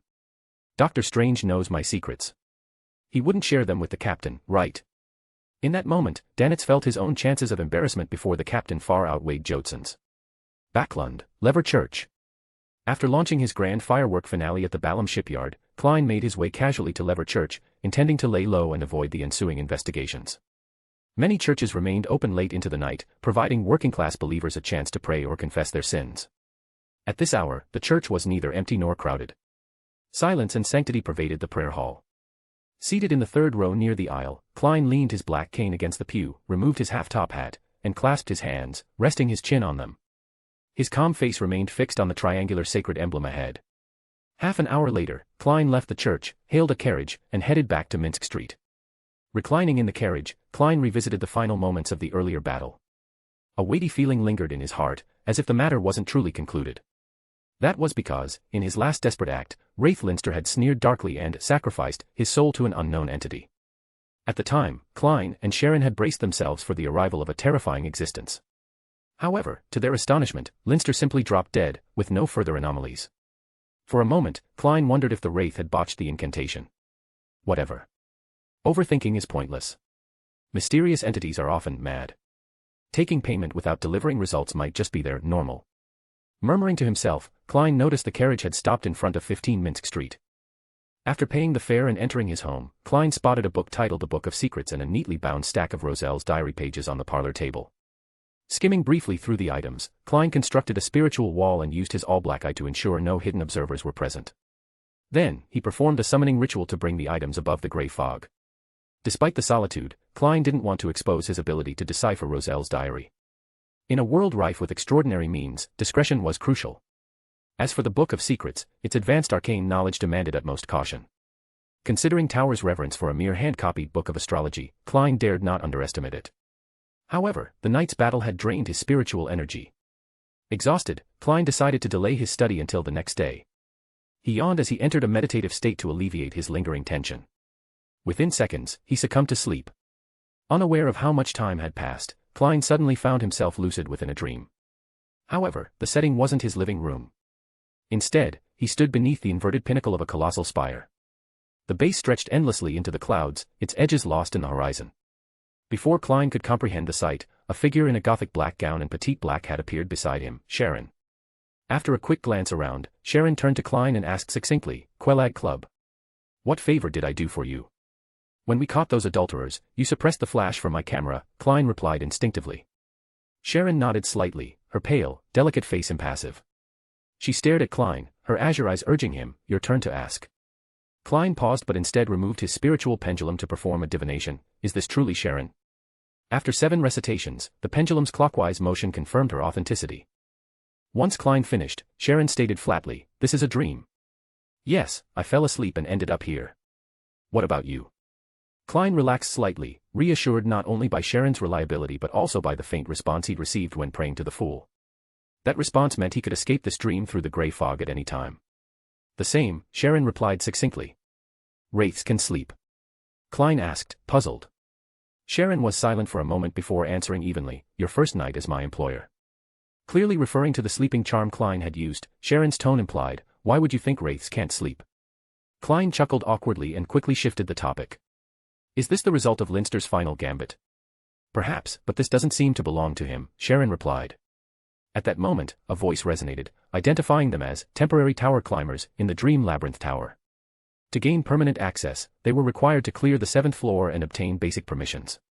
Failure to do so would result in memory erasure and disqualification. Additionally, they were granted only 3 attempts. A trial or treasure, perhaps, Sharon speculated. Or a trap. Klein didn't respond. His thoughts lingered on the eerie resemblance of this event to a certain individual's style. Could this be something left behind by Roselle? End of chapter. Chapter 417, Jane's Letter and Melissa's Diary. Bansi, this island carried unsettling legends. Over 3 centuries ago, when Lone's military first occupied the island, more than 500 soldiers vanished without a trace after a dense fog descended. Later, their skeletal remains were discovered scattered along the coastlines and mountain slopes. Similar incidents occurred repeatedly until the Church of the Storm built a chapel here and stationed a bishop, finally suppressing the phenomenon. At this moment, the White Agate was docked in Bansi's port, a place known as the Weather Museum. Mindful of Bansi's connection in the original storyline to the Red Angel and the City of Calamity, Ebner had chosen not to disembark. Although the terrifying events tied to Bansi likely wouldn't unfold until Klein's eventual visit, Ebner, keenly aware of his questionable luck, didn't dare tempt fate. Besides, he thought, I've speculated that Bansi's anomalies might also be linked to the Elf King and certain sources tied to the Western continent. I recently explored the Elves' Trial Temple in the dream. Barging in recklessly now could be courting real danger. After this reflection, Ebner decided to freshen up and catch up on much-needed sleep. The previous days had been taxing, grinding for points, experimenting with the reverse dream technique, and engaging in intense discussions on space and spirit world traversal with Vice Admiral Iceberg Edwina Edwards. He was physically and spiritually drained. However, just as he nestled into bed and hugged his pillow, he suddenly felt a peculiar sensation and activated his spiritual vision. To his surprise, a towering skeletal messenger materialized before him, holding out 2 letters. Jane's messenger? What could she want? He accepted the letters, noting that one was thin while the other was noticeably bulky, as though it contained more than just a letter. Under the silent gaze of the skeletal messenger, Ebner opened the thinner envelope first. Using his night vision ability, he read the letter in the dim light. Ebner, I did it. I avenged my parents. Steve, Jason, and that vile Tyrell are all dead. While Jason wasn't killed by my hand, Miss Sharon brought me his severed head, and that's enough. The excited, slightly erratic handwriting conveyed Jane's elation and joy. While happy for her, Ebner also felt a twinge of pity. This girl had been suppressing her emotions for far too long. Even her smiles in my presence might have been a facade because she knew I enjoyed seeing her happy. Sighing softly, Ebner continued reading. The letter detailed Jane's battle with Steve and Tyrell, meticulously recounting her strategies, the risks she took, and her post-battle reflections. This section felt more like a tactical analysis than personal correspondence. Ebner could sense the peril she faced through her words. Despite wielding several powerful mystical items, Jane was only a Sequence 7 spirit medium. Facing a Sequence 5 wraith was undoubtedly dangerous. Fortunately, luck was on her side. Steve had fallen into a trap from the beginning and never had the chance to fully showcase his strength before being turned into a marionette. At the letter's conclusion, Jane asked if Ebner knew of any reliable artificers. She had a trove of materials and beyond her characteristics she wanted to forge into mystical items. An artificer, huh? If I were still in Demir, I could have directly approached Gaston for help, Ebner mused. Now, if Jane doesn't mind, I could try my hand. Though so far, my only accomplishment has been fixing a hat. Smiling wryly at the thought, Ebner resolved to use part of his new estate in Balam to construct a steam workshop, ensuring a proper space for such endeavors. After folding Jane's letter, he turned to the bulkier envelope. Upon opening it, he found it wasn't filled with critical news or secrets but instead contained a detailed guide to chess rules and a hefty stack of chess game records. At the very end of the letter, Jane had included 3 chess puzzles, asking Ebner to help her solve them. Looking at the familiar chessboard and pieces, along with the high-level moves of Jane's opponent, Ebner couldn't help but chuckle. This must be Queen Mystic teaching Jane to play chess. And those puzzles. They're probably Bernadette's assignments for her. Jane's trying to cheat her way out of them. But she trusts me enough to think I can solve them. Why is she so confident in my chess skills? Still chuckling, Ebner quickly penned a reply. At the end of his letter, he included the solutions to the 3 puzzles. Ebner's ability to solve the chess problems wasn't due to exceptional skill, he was a merely passable amateur at best. However, the puzzles happened to be classic scenarios he had seen in his previous life, widely shared online. These were probably puzzles Huang Tao used to stump his daughter back then, he thought. Smiling at the memory, Ebner handed the sealed letter and puzzles to the waiting skeletal messenger. In a way, this counts as playing the polymag role. Hopefully, Jane's feedback will be positive. With that thought, Ebner hugged his pillow and drifted into a normal, natural sleep. Dream Labyrinth Tower. Klein and Sharon had successfully cleared the 9th floor scenario and now stood within a dimly decorated reward chamber. Surrounded by mirrors of varying sizes and conditions, Klein couldn't help but comment, is this eerie decor part of the tower's original style, or did Linster set this up himself? Can climbers customize their surroundings after a certain level? This feels so much like a certain Penguin's game design. Roselle's handiwork, no doubt. Sharon, unfazed by the sinister ambience, scanned the area with her sapphire gaze before succinctly replying, the latter. So, this was likely Linster's design. Do all wraiths share such tastes? Klein glanced at Sharon, whose refined Gothic attire suited the surroundings too well. At that moment, Sharon met his gaze and asked, how did you know the museum curator was the culprit? I didn't mean to point him out so quickly. Seeing that familiar child rattled me. Klein chastised himself for his impulsive behavior during the 9th floor scenario. Next time, I should fake a divination to avoid suspicion. I'm a detective. Observing details is my specialty, Klein explained, carefully crafting his words to sound convincing. Perhaps, Sharon replied noncommittally, dropping the subject. She then added, floors 9, 8, and 7 pose no real danger. Linster's traps won't be here. Before entering each scenario, they had been briefed with basic information, including the assurance that failure on these floors would only result in temporary fatigue in reality, without lasting harm. Agreed. I suspect the 6th floor will be the turning point. If Linster left any deadly tricks, they'll likely be on the 6th or 5th floors. The earlier floors are probably meant to lull us into complacency, Klein said. The 4th floor? Even if Linster reached it, he wouldn't expect us to make it that far. So the most likely traps lie in the middle levels. Shall we continue? Sharon asked, her ethereal voice calm as her gaze swept over Klein. Let's first verify whether these rewards truly cater to each climber's desires. If they do, risking a bit more might be worthwhile. Klein's cautious tone reflected his willingness to take calculated risks, especially since the Dream Labyrinth Tower couldn't sever his connection to the Grey Fog. He always had a guaranteed escape route. Sharon nodded slightly and approached one of the mirrors, prepared to claim her reward. Klein selected another mirror. Soon, a notebook materialized before him. As he reached out and retrieved it, the familiar handwriting on the pages made his eyes sting and his nose ache. Melissa's diary. The entries detailed the recent lives of his loved ones, answering the questions that lingered in his heart. September 15th. Today is the day we buried Klein. I've decided to start keeping a diary, reading it aloud at his grave every anniversary, so he can rest in peace. Idiot.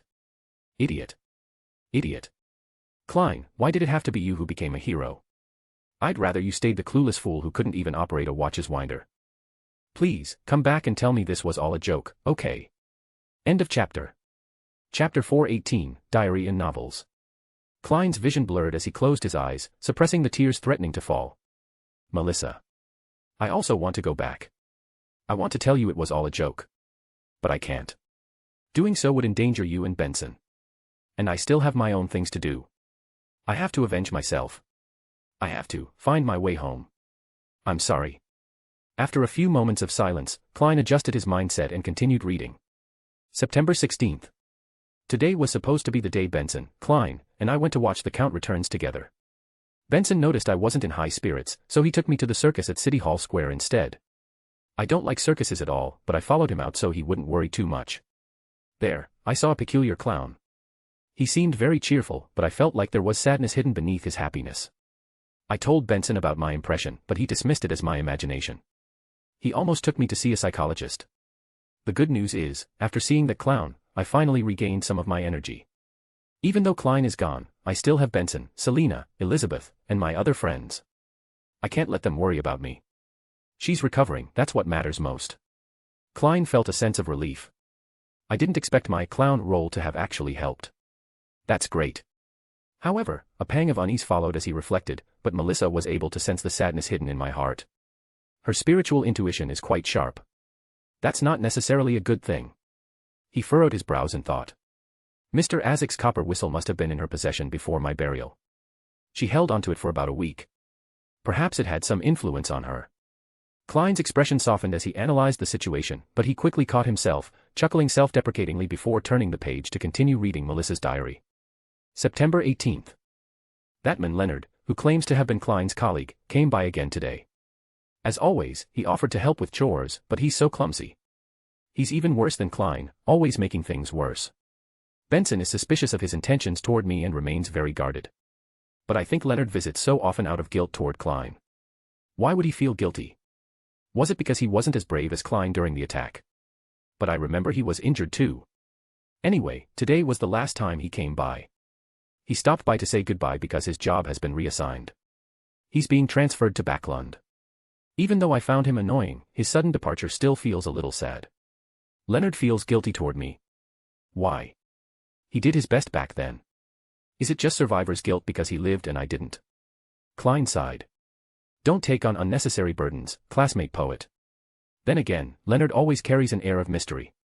Perhaps he had some secret method he didn't get the chance to use at the time. Lost in thought, Klein read further. The following diary entries were lighter, brimming with small, everyday joys. For instance, Melissa had constructed a mechanical puppet out of gears and discarded materials. Her school teacher was so impressed that they arranged a special exhibition for it.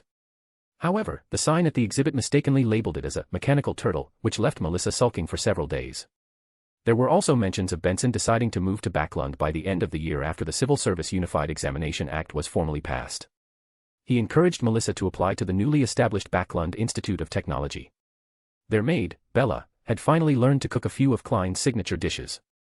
This relieved Melissa's constant worry of having to eat a leftover stew from the previous day's dinner for breakfast.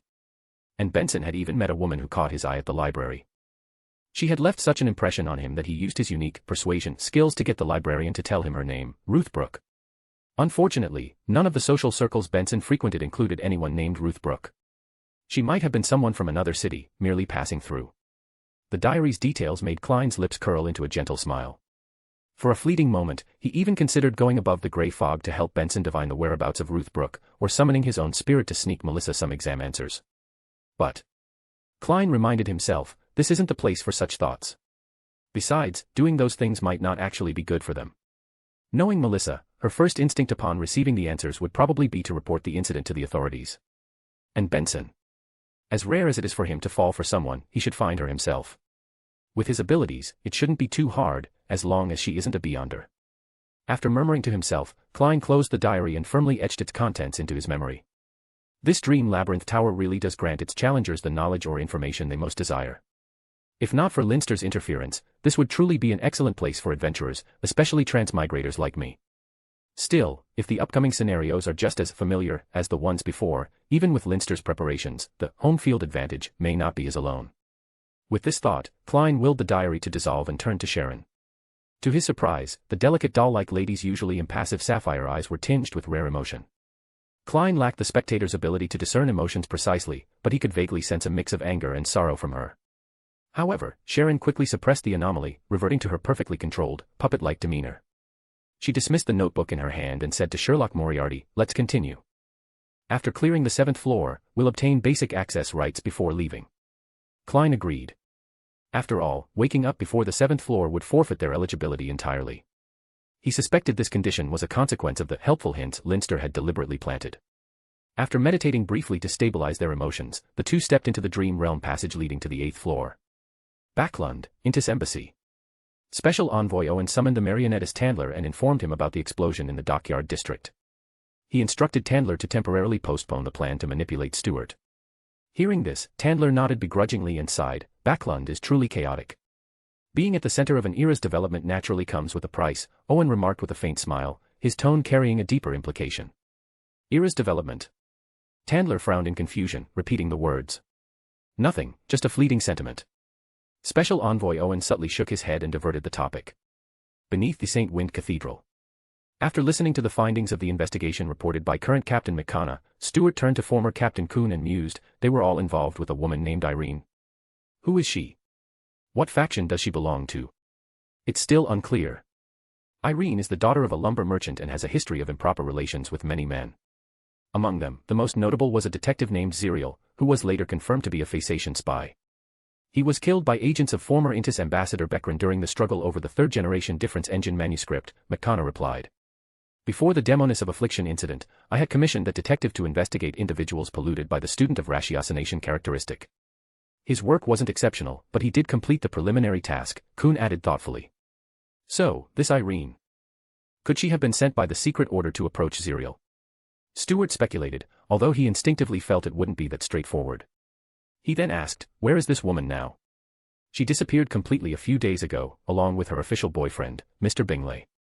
His mother has already reported him missing to the authorities, McConnell answered, consulting the files in his hand.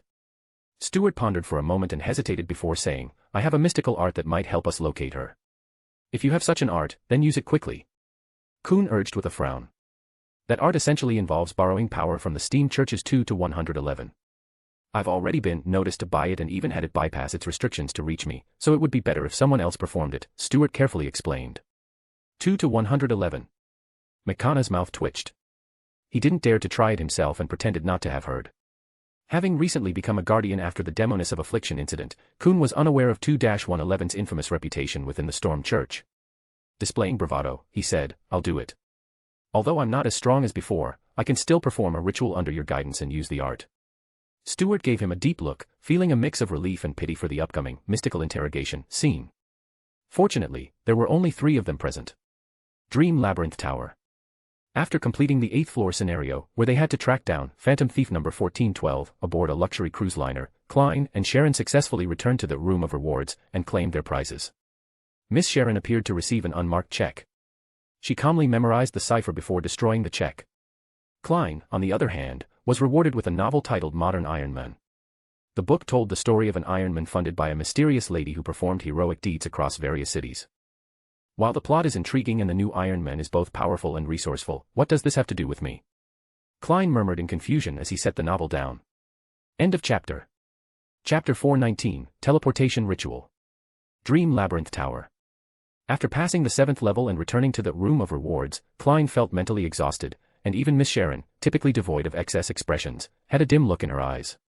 The scenarios they had just experienced in the Dream Labyrinth were mentally taxing, filled with constant tension.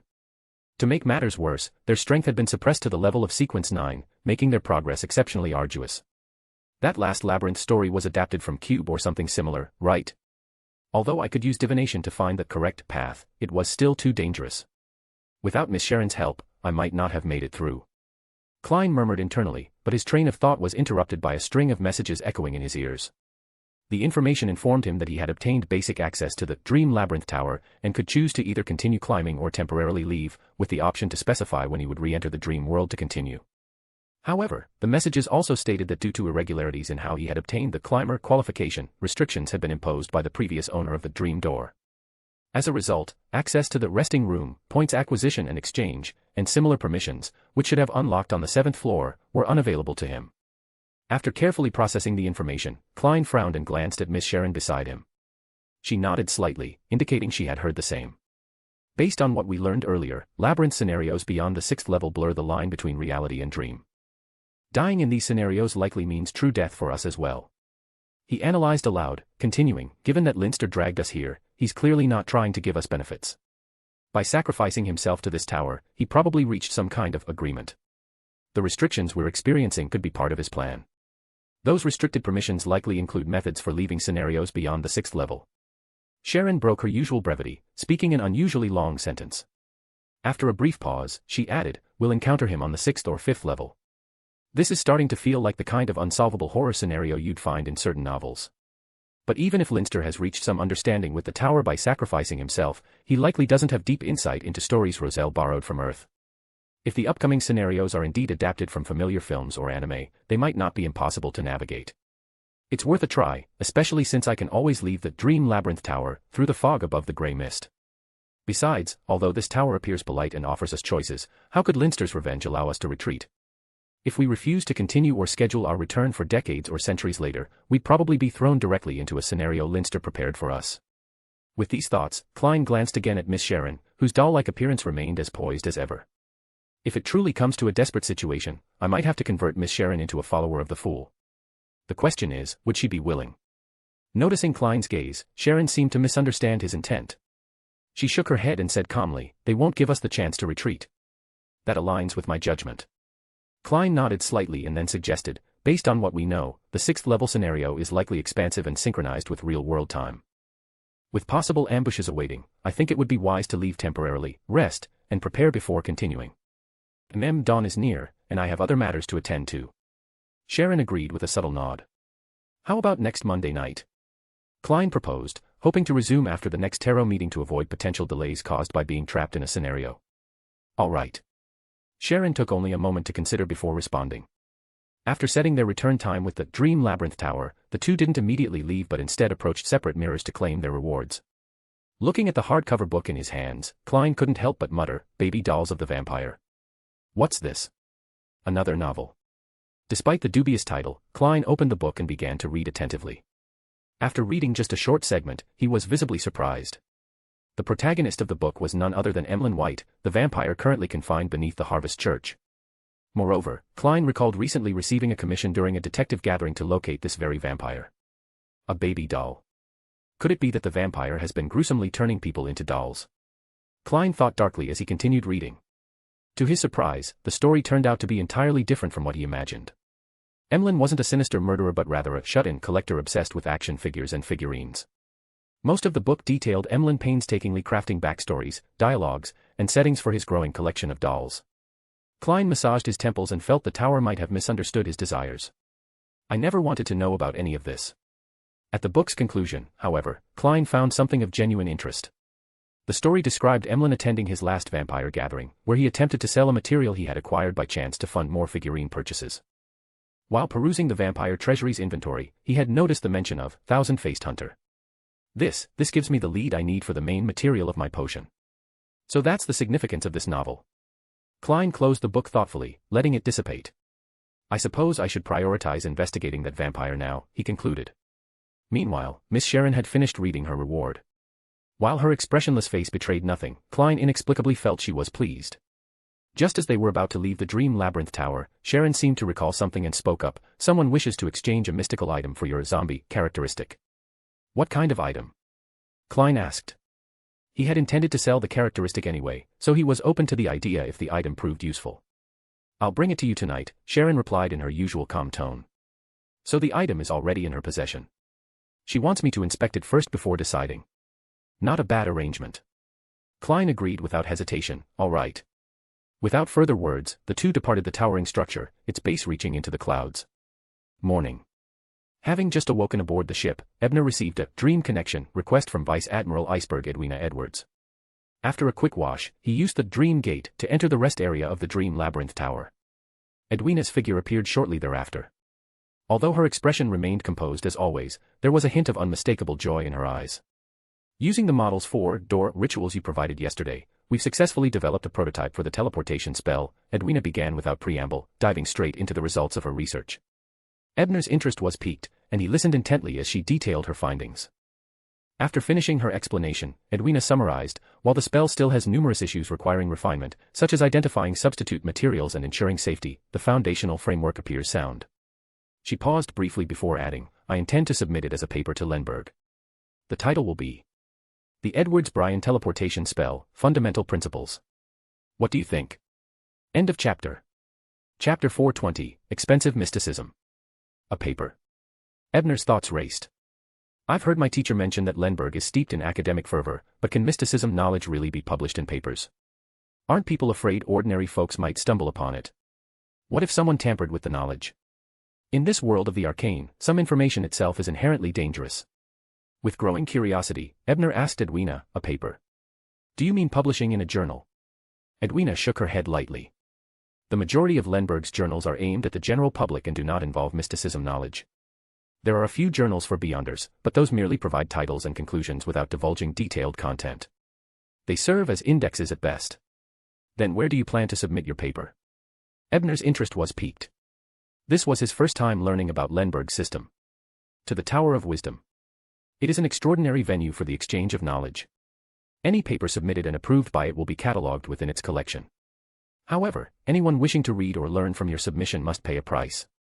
Of course, the same applies when you wish to study others' works. Edwina explained at a measured pace after pausing briefly. So it's essentially a knowledge-sharing platform, with the tower itself handling the risks of reviewing submissions. But in exchange, it gains free access to all knowledge. Wait, she used the pronoun it with reverence. Could this platform actually be run by an angel? It. Ebner hesitated briefly before voicing his question. As a favorite of knowledge, he felt this query shouldn't cross any lines. Yes. The Tower of Wisdom stands near the Temple of the God of Knowledge and Wisdom, but it is a living entity. There are two ways to access it, she continued while sketching diagrams on a blackboard Ebner had redeemed from the Dream Labyrinth Tower. The first is through its physical entrance in the real world. The second involves something similar to our scholarly exchange, projecting your spirit and submitting papers to its study hall, which takes the form of a towering library filled with boundless knowledge. I see. So this Tower of Wisdom might actually be a Sequence 2 Angel of the Visionary Pathway. But why does it manifest as a building? Could it be a sealed artifact? Unlikely. Is it part of a ritual or a unique form of role-playing? Considering the Sequence 2 title is Wisdom Angel, it aligns with the idea of serving the deity. Becoming a tower to manage information might indeed be its role-playing method. After indulging in these thoughts for a while, Ebner didn't dwell further. Instead, he deliberated briefly before suggesting, would it be possible to delay the submission for a few months? Perhaps wait until the spell is more refined. Or consider changing the title. He didn't have strong objections to the name, Edwards-Bryan Teleportation Spell, or the idea of publishing. However, the initial purpose of developing the spell was to help the hero detective and Dr. Strange maintain distinct identities, avoiding any association between the two. Publishing the paper in the Tower of Wisdom might expose this link, albeit to a limited audience. Edwina's azure eyes flickered with thought before she nodded. I was too hasty. This spell indeed has many aspects needing refinement. Ebner exhaled in relief, smiling as he pointed at the diagrams Edwina had drawn to explain the spell's mechanics. He emphasized, the first issue to tackle is finding more reasonable substitute materials. At present, the cost per teleportation exceeds £3,000, this is outrageous. That's as much as Danet's bounty. A single teleportation costs a whole Danet's. Who could afford this? If I had this kind of money, why wouldn't I just hire a traveler as a chauffeur? Backlund, 6 a.m.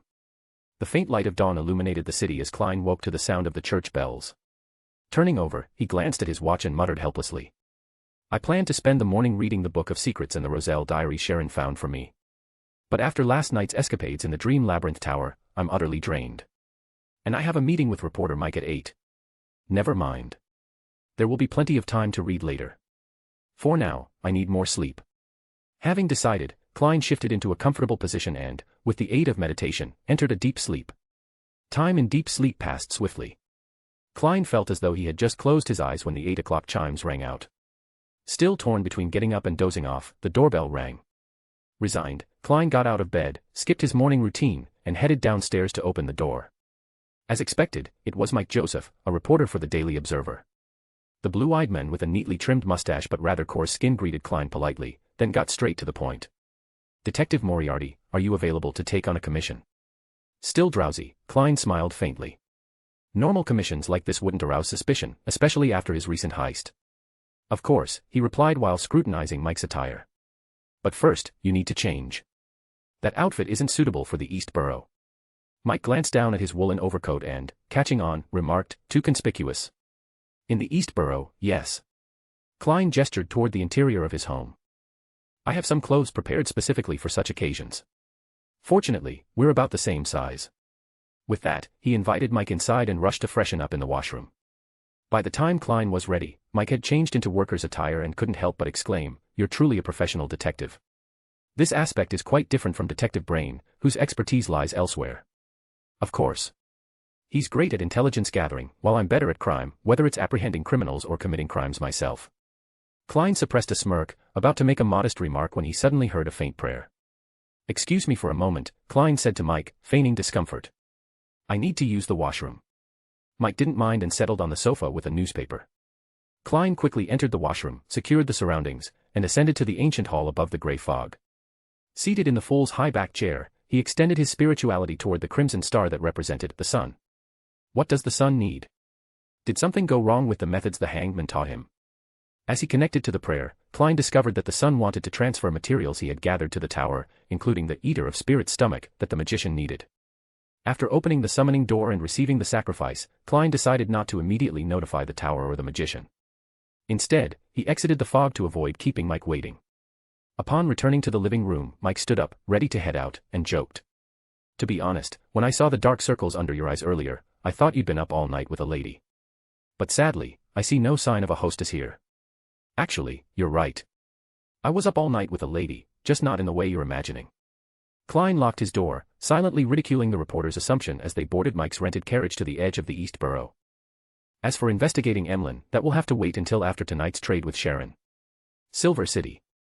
After sacrificing the materials to the fool, Derek Berg, who was already experiencing auditory and visual hallucinations, reported his condition to the patrol team. Following a thorough examination, he was taken to the base of the round tower, where residents showing signs of losing control were confined in an effort to save them. Soon, with a resounding clang, Derek was locked in his designated cell. As he tried to rest, an elderly man in the adjacent cell struck up a conversation. Through their exchange, Derek learned the men had been confined for encountering an outsider during an expedition to a ruined city 42 years ago. That person had called himself Amon. End of chapter. Chapter 421, A Corner of the Diary and Secrets. By the time evening arrived, Klein had returned to his rented residence at 15 Minsk Street, following a day spent on a protection assignment. As he reflected on the scenes witnessed while accompanying reporter Mike on interviews, a heavy weight settled in his heart. The death of the elderly lady ruined by the corn laws and the children coerced into pickpocketing by gangs, as revealed by Old Kohler, had left indelible impressions on him. Even the relatively better off, like clockmakers and laundresses, were teetering on the edge of bankruptcy. Any small misfortune could reduce them to the same tragic fate as that old woman who had died before Klein and Mike's eyes. That place is more like a jungle than human society. No wonder the emperor wrote in his diary, "The industrial revolution I personally set in motion, the steam and machinery era I forged with my own hands, will become the breeding ground for evil gods' descent. If this continues, the true creator or the original witch might truly descend." Sighing inwardly, Klein pulled out his keys and unlocked the door. He had just hung his hat and coat on the rack when a faint, ethereal voice suddenly reached his ears. "I've brought the item I mentioned earlier." Startled, Klein instinctively raised his revolver. Confession. Only when he spotted the figure seated on his sofa did he relax, lower his weapon, and chuckle wryly. "Miss Sharon, your way of appearing is always so unique." Dressed in a Gothic court-style black dress and a matching petite hat, Sharon sat silently on the sofa, as motionless as a life-size doll. "Next time, I'll knock on the window first," Sharon replied without a change in her calm and detached tone. "A ghost knocking on my window? That's even scarier." Klein grumbled inwardly but decided not to dwell on it. Instead, he picked up the previous topic. "What's the item exactly?" Sharon didn't respond verbally. Instead, she flipped her pale hand, and a translucent brown glass bottle appeared as if out of nowhere. "This is the biotoxin bottle. It randomly generates different toxins and, once opened, disperses them into the surrounding air. The effects take hold within a minute, grow progressively worse, and can lead to death in about 4 minutes if the affected individual doesn't escape the toxic environment." Sharon's ethereal and floating voice lingered as she uncharacteristically spoke at length. "Not bad. If wielded by a spirit, it's perfect for ambushes." Klein accepted the biotoxin bottle, and numerous potential uses for it immediately came to mind.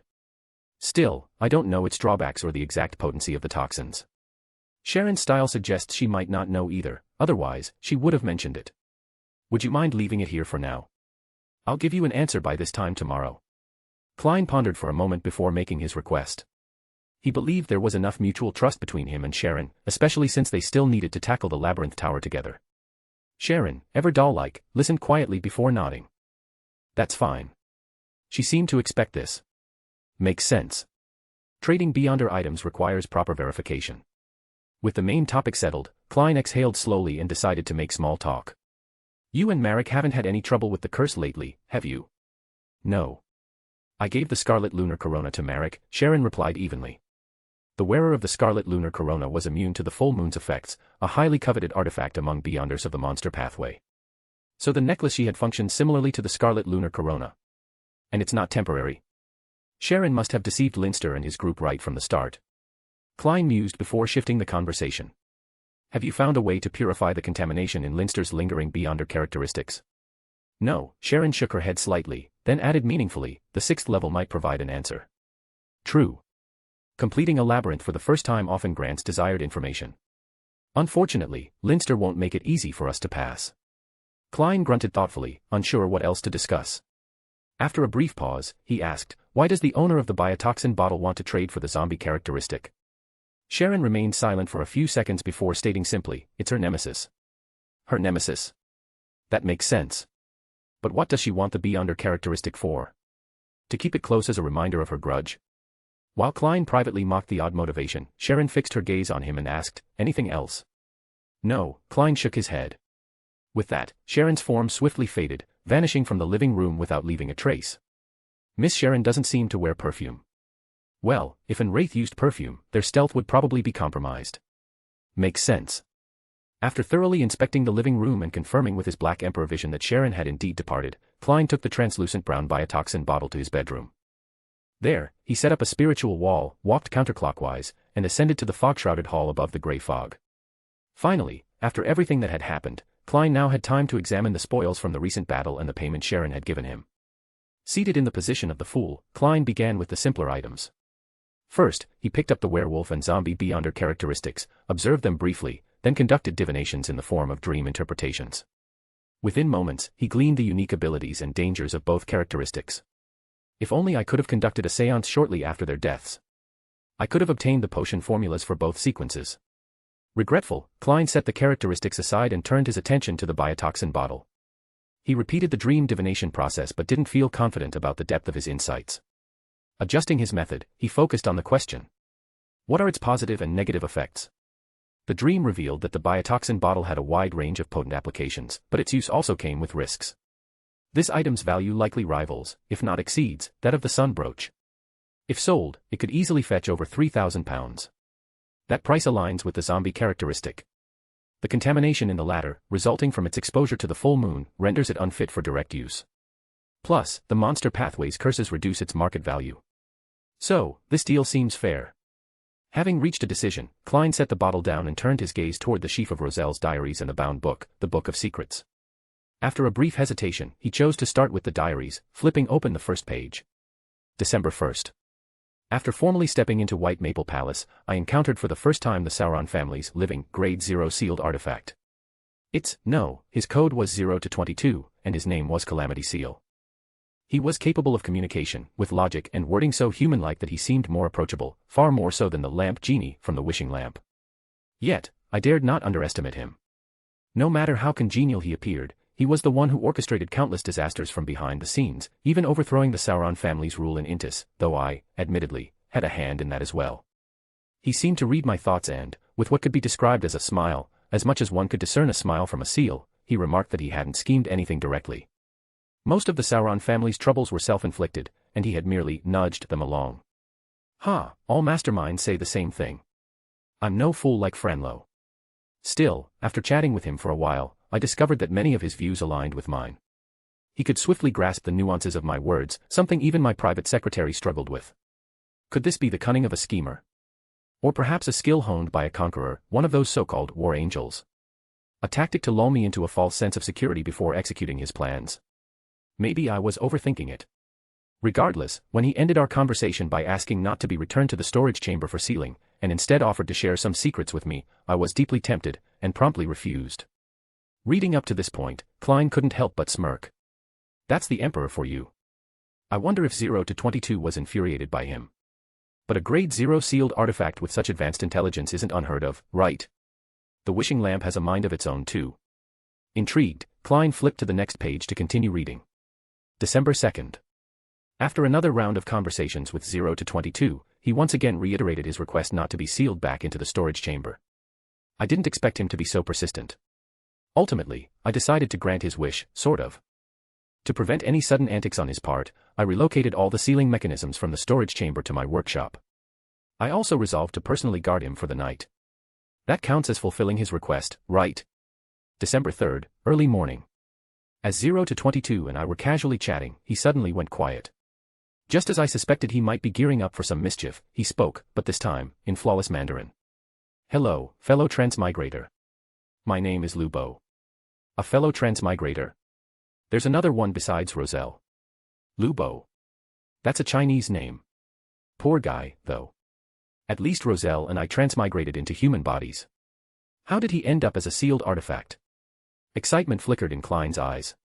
If this Lubo is still around as a sealed artifact, maybe I can find him one day. Suppressing his growing anticipation, Klein steadied his thoughts and read on. I was utterly stunned at the time but managed to compose myself quickly. Still wary, I asked him why he hadn't revealed this earlier. He explained that both White Maple Palace and the storage chamber currently had angels from the Church of the Evernight Goddess stationed there, making it inconvenient for him to identify himself.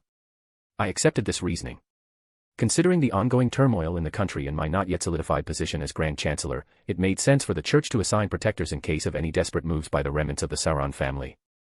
As for my workshop, due to the transferred sealing mechanisms, it had become a relatively secure location for private conversations. Subsequently, we delved into his backstory. To my surprise, he wasn't experiencing his first transmigration. He claimed that early in the fourth epoch, he emerged from an unknown origin point and transmigrated into a vampire's body, eventually becoming a duke. However, he was ultimately slain by the divine vessel of the eternal blazing sun. Later, at the end of the fourth epoch, he returned from the same origin point and was reborn as a death consul, another pawn left by the god of death. Unfortunately, this time he faced relentless pursuit by a chief archbishop of the Church of the God of War. Though he narrowly escaped, he fell into slumber deep within Calderon City. Of course, these were merely his more successful lives. Apart from these, he had experienced numerous other incarnations, but either achieved little or met untimely deaths, often due to his own personality flaws. When he mentioned his time as two angel-level figures, I grew curious and inquired about the names he had used back then. He revealed that as a vampire duke, he he had gone by Ryan Caraneldia, while as a death consul, he chose the name Vicente Miranda, both inspired by characters from a novel he adored called The Arcane Throne. I hadn't heard of the book. Then again, with the sheer volume of web novels out there, it wasn't unusual to miss a few. However, the name Ryan Caraneldia did ring a bell. During an exploration in Lone, it was Ryan Caraneldia who helped Black Emperor banish the vampire Duke tied to the legacy site. I never imagined he'd turn out to be a fellow transmigrator. Klein's astonishment deepened as he reached the end of the entry. A transmigrator sealed into an artifact, with a history spanning epochs. This Lu Bo is remarkable. His curiosity surged. If Lu Bo were still alive, Klein resolved to locate him someday. End of chapter. Chapter 422, Mr. Fool's Little Revenge. Unknown origin. What kind of place is that? Why can this Lu Bo transmigrate again and again? Could he hold the secrets of transmigration? Moreover, if he can start over repeatedly, then it's entirely possible he's no longer within the sealed artifact, 0 to 22. Perhaps he has already reincarnated once more. If I can, I must find the whereabouts of that sealed artifact. And also keep an eye out for anyone who seems like a potential transmigrator. As thoughts swirled in his mind, Klein mentally set several goals for himself. However, with no immediate solutions coming to mind, he steadied himself and continued reading Roselle's diary. Lu Bo's story is certainly extraordinary, but I still can't understand one thing. If he once lived the illustrious life of a vampire duke, why were most of his other lives so miserable apart from the one as the death consul? In response, he explained, only by reaching sequence 1 can one recover the memories of their previous lives from that unknown origin. Sequence may second sense fragments or vague feelings, but it wouldn't be complete. For anyone below the level of an angel, all they can do is start over from scratch. This time, he happened to transmigrate directly into the Conqueror characteristic that formed the Grade 0 sealed artifact, which is why he retained all his memories. After hearing this, my only thought was, isn't this just repeating, deleting your account and starting over? Even though the account holders themselves don't remember anything, but wait, could I have this cheat too? He seemed to catch on to my thoughts and bluntly stated that his method of transmigration was completely different from mine and therefore not comparable. When I asked him how it was different, he refused to elaborate. This earned him a spot on my must-punch list, right alongside the damned diviner. He's clearly provoking me, isn't he? Right. Emperor, I support you. People like him deserve a good beating. Klein thought, feeling equally frustrated. After all, anything concerning transmigration wasn't just Roselle's concern, it was also his. But why wouldn't Lu Bo say more? Judging by his willingness to reveal himself as a fellow countryman, it doesn't seem like he's trying to provoke Roselle deliberately. Perhaps. The knowledge of transmigration is too dangerous for Roselle to handle at that stage. As Klein speculated, he flipped to the last page of the diary. The final entry wasn't directly connected to the previous ones, and it was clear from Roselle's tone that a considerable amount of time had passed. His descriptions of Lu Bo carried a sense of familiarity, suggesting their relationship had deepened. January 17th.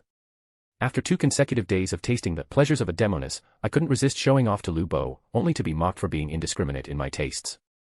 Why should I care about who or what she used to be? As long as she's a genuine beauty now, that's all that matters. I told him he must be envious of my charm with women. Lu Bo, however, dismissed my provocation with disdain. He said that in every one of his lives, he'd had plenty of female friends. When he was the vampire duke, he even earned the favor of the ancient vampire goddess Lilith. When he fell, his body was ultimately returned to her care, and she supposedly shed a tear of sorrow for him. I asked him curiously how he could be so certain about events after his death. He replied that as the death consul Vicente Miranda, he had recovered fragments of his memories and conducted investigations accordingly. He revealed that his body as Ryan the vampire duke still retained traces of that unknown origin.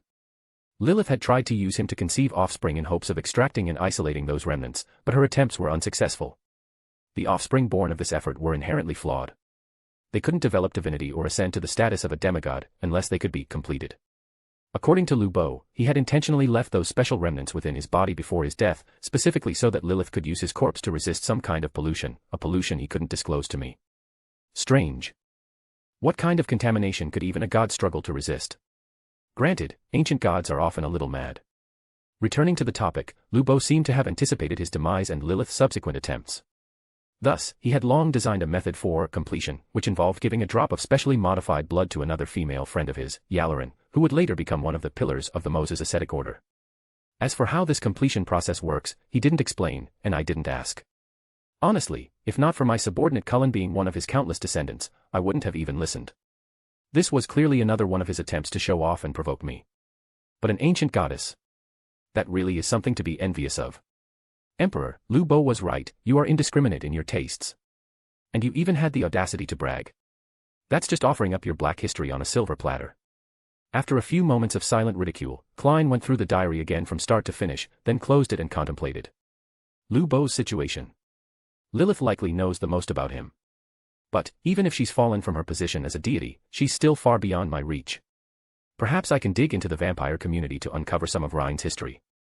There might be valuable clues. I should begin investigating Emlyn without delay. I wonder if that doll-loving vampire is acquainted with Viscount Cullen. Additionally, Jane, the female friend of Tower, seems to be on Admiral of Stars Catlia's ship. Since Catlia is part of the Moses ascetic order, it might be possible to contact Yalaran through her, assuming she's still alive, of course. I'll have the world cautiously broach the subject during the next tarot gathering. After finalizing his plans, Klein noted the late hour and decided not to read the Book of Secrets. He left the ancient palace above the grey fog and returned to his bedroom. With a quick touch-up of his disguise, he headed out towards 48 Riverside Boulevard in the southern part of the Bridge District, Emlyn White's residence. In a forest woven of pale green pea vines, Jane feigned contemplation before finally moving a chess piece to make a decisive move. Swinging gently on a swing formed of interlaced vines, Bernadette wiggled her black leather boots and asserted, "That's not a move someone of your current level could have come up with. That's what my friend taught me." Jane responded with a triumphant smile before adding in a tone bordering on coquettish, "In any case, I've cracked the puzzle you set. What about the material you promised?" Bernadette's expression softened slightly, her lips curving into what might be interpreted as a faint smile. "Even though you sought external help, a promise is a promise." She recited an incantation, summoning a gateway to the depths of the spirit world. From within emerged the bandage-wrapped figure Jane had met before. "Fruit of the netherworld flower," Bernadette commanded regally. The figure bowed respectfully, producing a spectral, pineapple-shaped fruit wreathed in black mist from beneath his wrappings. Dismissing her servant with a wave, the Queen Mystic turned to Jane with a softened tone. "Since you've obtained this from me when you ascend to Spirit Guide, there will be a task I'll require of you." Grateful for Bernadette's extensive assistance, Jane agreed without hesitation. "Just say the word when the time comes." "What is it, though?" "May I know in advance?" "It's not urgent, but when the time comes, you'll need to journey to the southern continent." Bernadette paused, gazing at Jane with her cerulean eyes before adding, "I foresee your opportunity to ascend to Sequence 5 will also be there." In the second-class cabin of the White Agate, Ebner rubbed his somewhat dizzy head, sensing a subtle shift in his spirituality.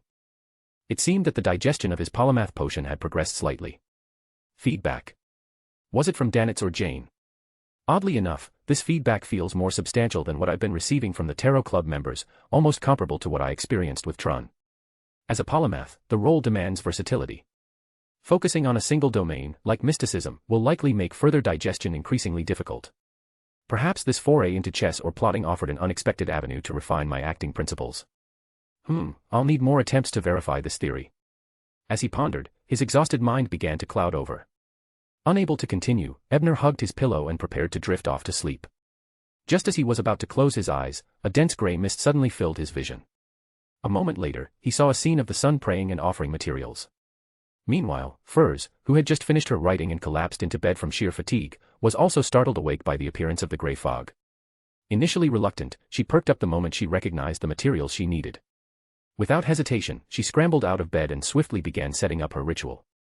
At the same time, Klein had just returned from Emlyn's residence. Now seated in the lofty position of the Fool, he observed the two half-awake Tarot Club members through the crimson stars. Shaking his head with amusement, he mused. Is this the Fool's small act of revenge for the late-night food show they subjected me to? End of chapter. Chapter 423, Before the Banquet. At 4:15 p.m. on Saturday, after nearly 4 days of sailing and narrowly avoiding an approaching storm, the White Agate finally arrived at the capital of the Rorsted Archipelago, the generous city of Byam. Also known as the Spice Islands, this region thrives on the cultivation of exotic spices, forming the backbone of its economy. The island of Blue Mountain, home to Byam, comprises more than half the archipelago's landmass. It is rich in gold, silver, copper, coal, and iron deposits, features lush forests, an abundance of fruits, and exceptionally fertile land. Due to these bountiful resources, the first colonizers named their coastal settlement, the Generous City, believing it to be a promised land flowing with milk and honey. Ebner returned most of his extraordinary items and materials to the Dream Labyrinth Tower's resting room. After packing his suitcase, he disembarked smoothly from the second-class cabin of the ship. Taking one last look at the White Agate, with its dual smokestacks and sails, and its 12 cannons on either side, Ebner sighed with some emotion. It seems I don't have the protagonist treatment. I've safely completed my journey without encountering a single pirate. I didn't even get a chance to showcase my skills or make connections with just Eland. Maybe it's because the captain didn't host any dances, banquets, or gatherings during the voyage. After all, my streak of bad luck always seems to surface during social events. With a wry smile at his own joke, Ebner glanced at the sky and decided it was still early. There was no need to stay at a hotel, as there should be enough time to head straight to the estate gifted to him by Cullen, located in Byam's outskirts. After some thought, he hired a local expert, named Winter from a service agency to act as his guide. Winter helped him secure a carriage willing to venture out of the city in the late evening. Fortunately, Cullen's estate wasn't far from the city. Despite the poor weather and encroaching darkness, the allure of golden pounds convinced a coachman to take the trip. Seated in the carriage, Ebner pulled open the window and began questioning Winter about the names of the buildings along the streets. Winter, a tall, lanky young man with slightly curly black hair and sharp features, wasn't a Byam native himself. He hailed from Simium Island at the westernmost edge of the Rorsted Archipelago but had been living in Byam for 3 years. Familiar with the area, Winter answered Ebner's questions with ease. As the carriage neared the city's outskirts, Ebner suddenly spotted a somewhat familiar figure emerging from a building on the opposite side of the street and stepping into a roadside carriage. The figure appeared to be a woman, though her hood obscured her face. However, having seen her once at the Pirate Congress and possessing an excellent memory, Ebner immediately recognized her as Tracy, Vice Admiral of Ailment and one of the 7 pirate admirals. Quite brazen, aren't you? Apart from concealing your face, you've done almost nothing to disguise yourself. Are you that confident you can escape even if the authorities discover you? Ah, it makes sense. The Demonis sect is currently collaborating with the royal family and has connections within the military. Byam is under the control of the lone military, and even the Church of Storms isn't the dominant force here. After all, the Rorsted Archipelago has been colonized for less than 50 years. Initially, Lone had partnered with the indigenous rulers and chiefs through the East Balam Trading Company to exploit the region economically. But corruption, internal power struggles, and personal vendettas within the company led to unnecessary wars. The situation became so absurd that company executives even filed mutual accusations of bribery in Parliament, nearly escalating to a courtroom brawl. Following the chaos, the king and prime minister agreed to buy back the company's shares, dissolve it, and deploy troops to fully occupy the Rorsted Archipelago, establishing direct colonial rule. With these thoughts in mind, Ebner sighed and averted his gaze. Reporting Tracy to the church would be futile, while the military wouldn't openly shield her, they could easily arrange for her secret release. Since he planned to live in Byam under the guise of hero detective, keeping a low profile seemed the wiser choice. Sir, that's the side chamber of commerce. They primarily deal in tobacco, but I've heard their private dealings are far from clean. They're connected to several local gangs, Winter explained hesitantly, noticing Ebner's lingering gaze. So, this chamber of commerce is essentially acting as Tracy's proxy to fence stolen goods. Ebner mused. In the original timeline, it was mentioned that pirates often rely on gangs or well-connected individuals to handle their loot and procure necessities. He nodded thoughtfully but said nothing. After this brief encounter, the carriage quickly left the city, arriving at a 500-acre estate featuring a small castle and garden. Standing before the estate's central building, Ebner saw the original steward and servants already gathered in the courtyard, evidently informed of his impending arrival. Looking at the expansive property, Ebner's mind immediately began calculating the maintenance costs required to keep such a place operational. Thankfully, this is a colony, so labor costs are low. And the estate itself generates some income. Otherwise, I wouldn't dare live here. The side chamber of commerce, a 3-story building in the lone architectural style, was lavishly decorated to flaunt its wealth. In a corner room on the 2nd floor, Helene sat quietly reading a book. On the surface, she appeared calm, but inwardly, she was growing increasingly anxious. With Tracy out handling business, if I don't seize this opportunity to escape, I'll be stuck by her side for the rest of my life. But Celia is still here. I'm not confident I can take her down in one strike. If she calls for reinforcements, I won't stand a chance. Helene bit her lip, desperately brainstorming ways to distract Celia. Celia, a beautiful blonde and another of Tracy's attendants, was also an extraordinary. Just as Helene was on the verge of losing her composure, Celia gave her a meaningful glance before unexpectedly standing and heading toward the hallway. Where are you going? Helene asked instinctively. Why should I tell you? Celia scoffed, slamming the door shut behind her. This is my chance. Helene's eyes lit up. She rushed to the window, glanced down at the empty alley below, and leaped out, landing gracefully. She quickly oriented herself and darted toward the outskirts. The Intis embassy is my ultimate goal, but Tracy's people might realize I've fled at any moment. If I try to escape into the city, they'll capture me for sure. It's safer to hide in the countryside for a few days. Tracy can't stay in Byam indefinitely. Once she's gone, the city will be less dangerous. Meanwhile, in the hallway, Celia smirked faintly, thinking, run as far as you can. Never come back. Ever since you arrived, the captain hasn't even glanced at me once. Clenching her fists, Celia kept her expression pleasant as she chatted with two pirates who had come to check on her. At the fragrant manor in Byam's outskirts, Ebner and his guide Winter entered the dining room. The steward, Mr. Harvey, had prepared a lavish banquet to welcome the estate's new master. End of chapter. Chapter 424, Helene. The sudden arrival of the new owner had left the steward, Mr. Harvey, unprepared. Nevertheless, Ebner could see the effort and diligence he had put into the welcome banquet. This was unsurprising. The steward and servants of the estate enjoyed relatively decent working conditions and generous salaries. Naturally, they wanted to curry favor with their new master to avoid losing their cherished positions. After briefly reading their surface thoughts, Ebner realized that Cullen had selected reliable personnel to stay behind. Although they harbored personal interests, such sentiments were entirely natural. In fact, Ebner found the idea of using a selfless saint far more unsettling than relying on someone with typical human motivations. Thus, after sampling a few bites of the appetizers, he announced that all current staff could remain employed at the estate, with their salaries unchanged. Upon hearing this, everyone, from Mr. Harvey to the most junior maid, breathed a sigh of relief. Their smiles grew more sincere as they served a veritable feast of soups, side dishes, main courses, staples, vegetables, fruits, and desserts, totaling over a dozen dishes. The grandeur left Winter, the guide, swallowing audibly in awe and envy. He was deeply impressed by his employer's apparent wealth and extravagance. Little did he know that Ebner himself was not particularly fond of such ostentation, especially since it all came out of his pocket. However, as a newcomer, it was more important to reassure the estate staff with a proper welcome banquet than to forego the expense. Fortunately, the fragrant manor cultivated many spices, and the annual profits from selling them provided a substantial income to offset the costs. As Ebner finished the main course and prepared to nibble on some fruits and desserts to appear polite, his spiritual intuition suddenly stirred, prompting him to set down his fork and knife. Having anticipated potential complications given his accident-prone nature, Ebner had taken the opportunity to tour the estate and discreetly set up simple spell traps in various corners of the castle. These traps were not lethal but rather designed for stealth and to alert him of any intrusions. This defensive setup was something he had learned during his meeting with Emma in the Backlund University library. Now, he sensed that the trap near the third-floor study had been triggered. Since it wasn't cleaning time, no servants should have been near the study. On the other side of the table, Mr. Harvey grew tense when he noticed Ebner setting down his utensils. He asked nervously, "Is the Tiana fruit not to your taste? I can have the chef prepare a different fruit platter." Tiana was a local specialty fruit, renowned for its pleasant flavor. Even the future bell ringer angel had sipped on its juice before listening to the scriptures of the fool. "Tiana is delicious, there's no need to change it." Ebner shook his head and instructed Mr. Harvey to arrange a room for Winter. Then, with a casual excuse, he left the dining room, declining the company of any attendants. Alone, he made his way to the third-floor study, keeping his pure white eye active to trace back recent events. It didn't take long to identify the uninvited guest. Striking red hair. Emerald green eyes like gemstones. A healthy complexion, not pale. Her movements are swift. She's undoubtedly an extraordinary, likely one with enhanced physical attributes. Combining her hair color and agility. A hunter. Wait. I just spotted Tracy, Vice Admiral of Ailment, in Byam earlier. Could this be the event where Helene escapes? But wasn't she supposed to head for the Intis consulate? How did she end up here?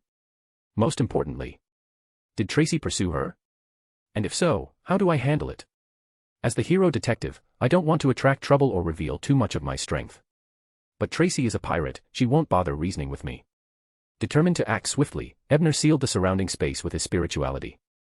He then opened the door to the study, exuding simulated dragon might. Inside the study, Helene was hiding. After escaping from the side chamber of commerce, she had fled toward the outskirts of Byam, avoiding the main roads and weaving through forests and narrow paths. As a hunter pathway extraordinary, Helene was accustomed to such terrain. However, her ornate gold and red dress, adorned with ribbon-tied flowers, a favorite of Tracy, was cumbersome and fragile. It snagged on branches, leaving her almost indecently exposed by the time she emerged from the woods. Overwhelmed by shame, Helene had stopped her escape to seek clothing. She snuck into a nearby estate, aiming to find a simpler outfit before resuming her flight. The estate happened to be hosting a banquet. With servants bustling between the first and second floors, Helene avoided detection by scaling the third floor and slipping into the study. To her delight and surprise, she found a neatly folded suit inside the study. Without hesitation, she stripped off her tattered dress and put on the suit. But just as she finished dressing, the door suddenly opened, and an invisible wave swept over her. Her body trembled uncontrollably, and she involuntarily wet the trousers of the suit she had just donned. Moments later, her legs gave out, and she collapsed to the floor. Ebner, unfazed by her pitiable state, simulated the whip of agony.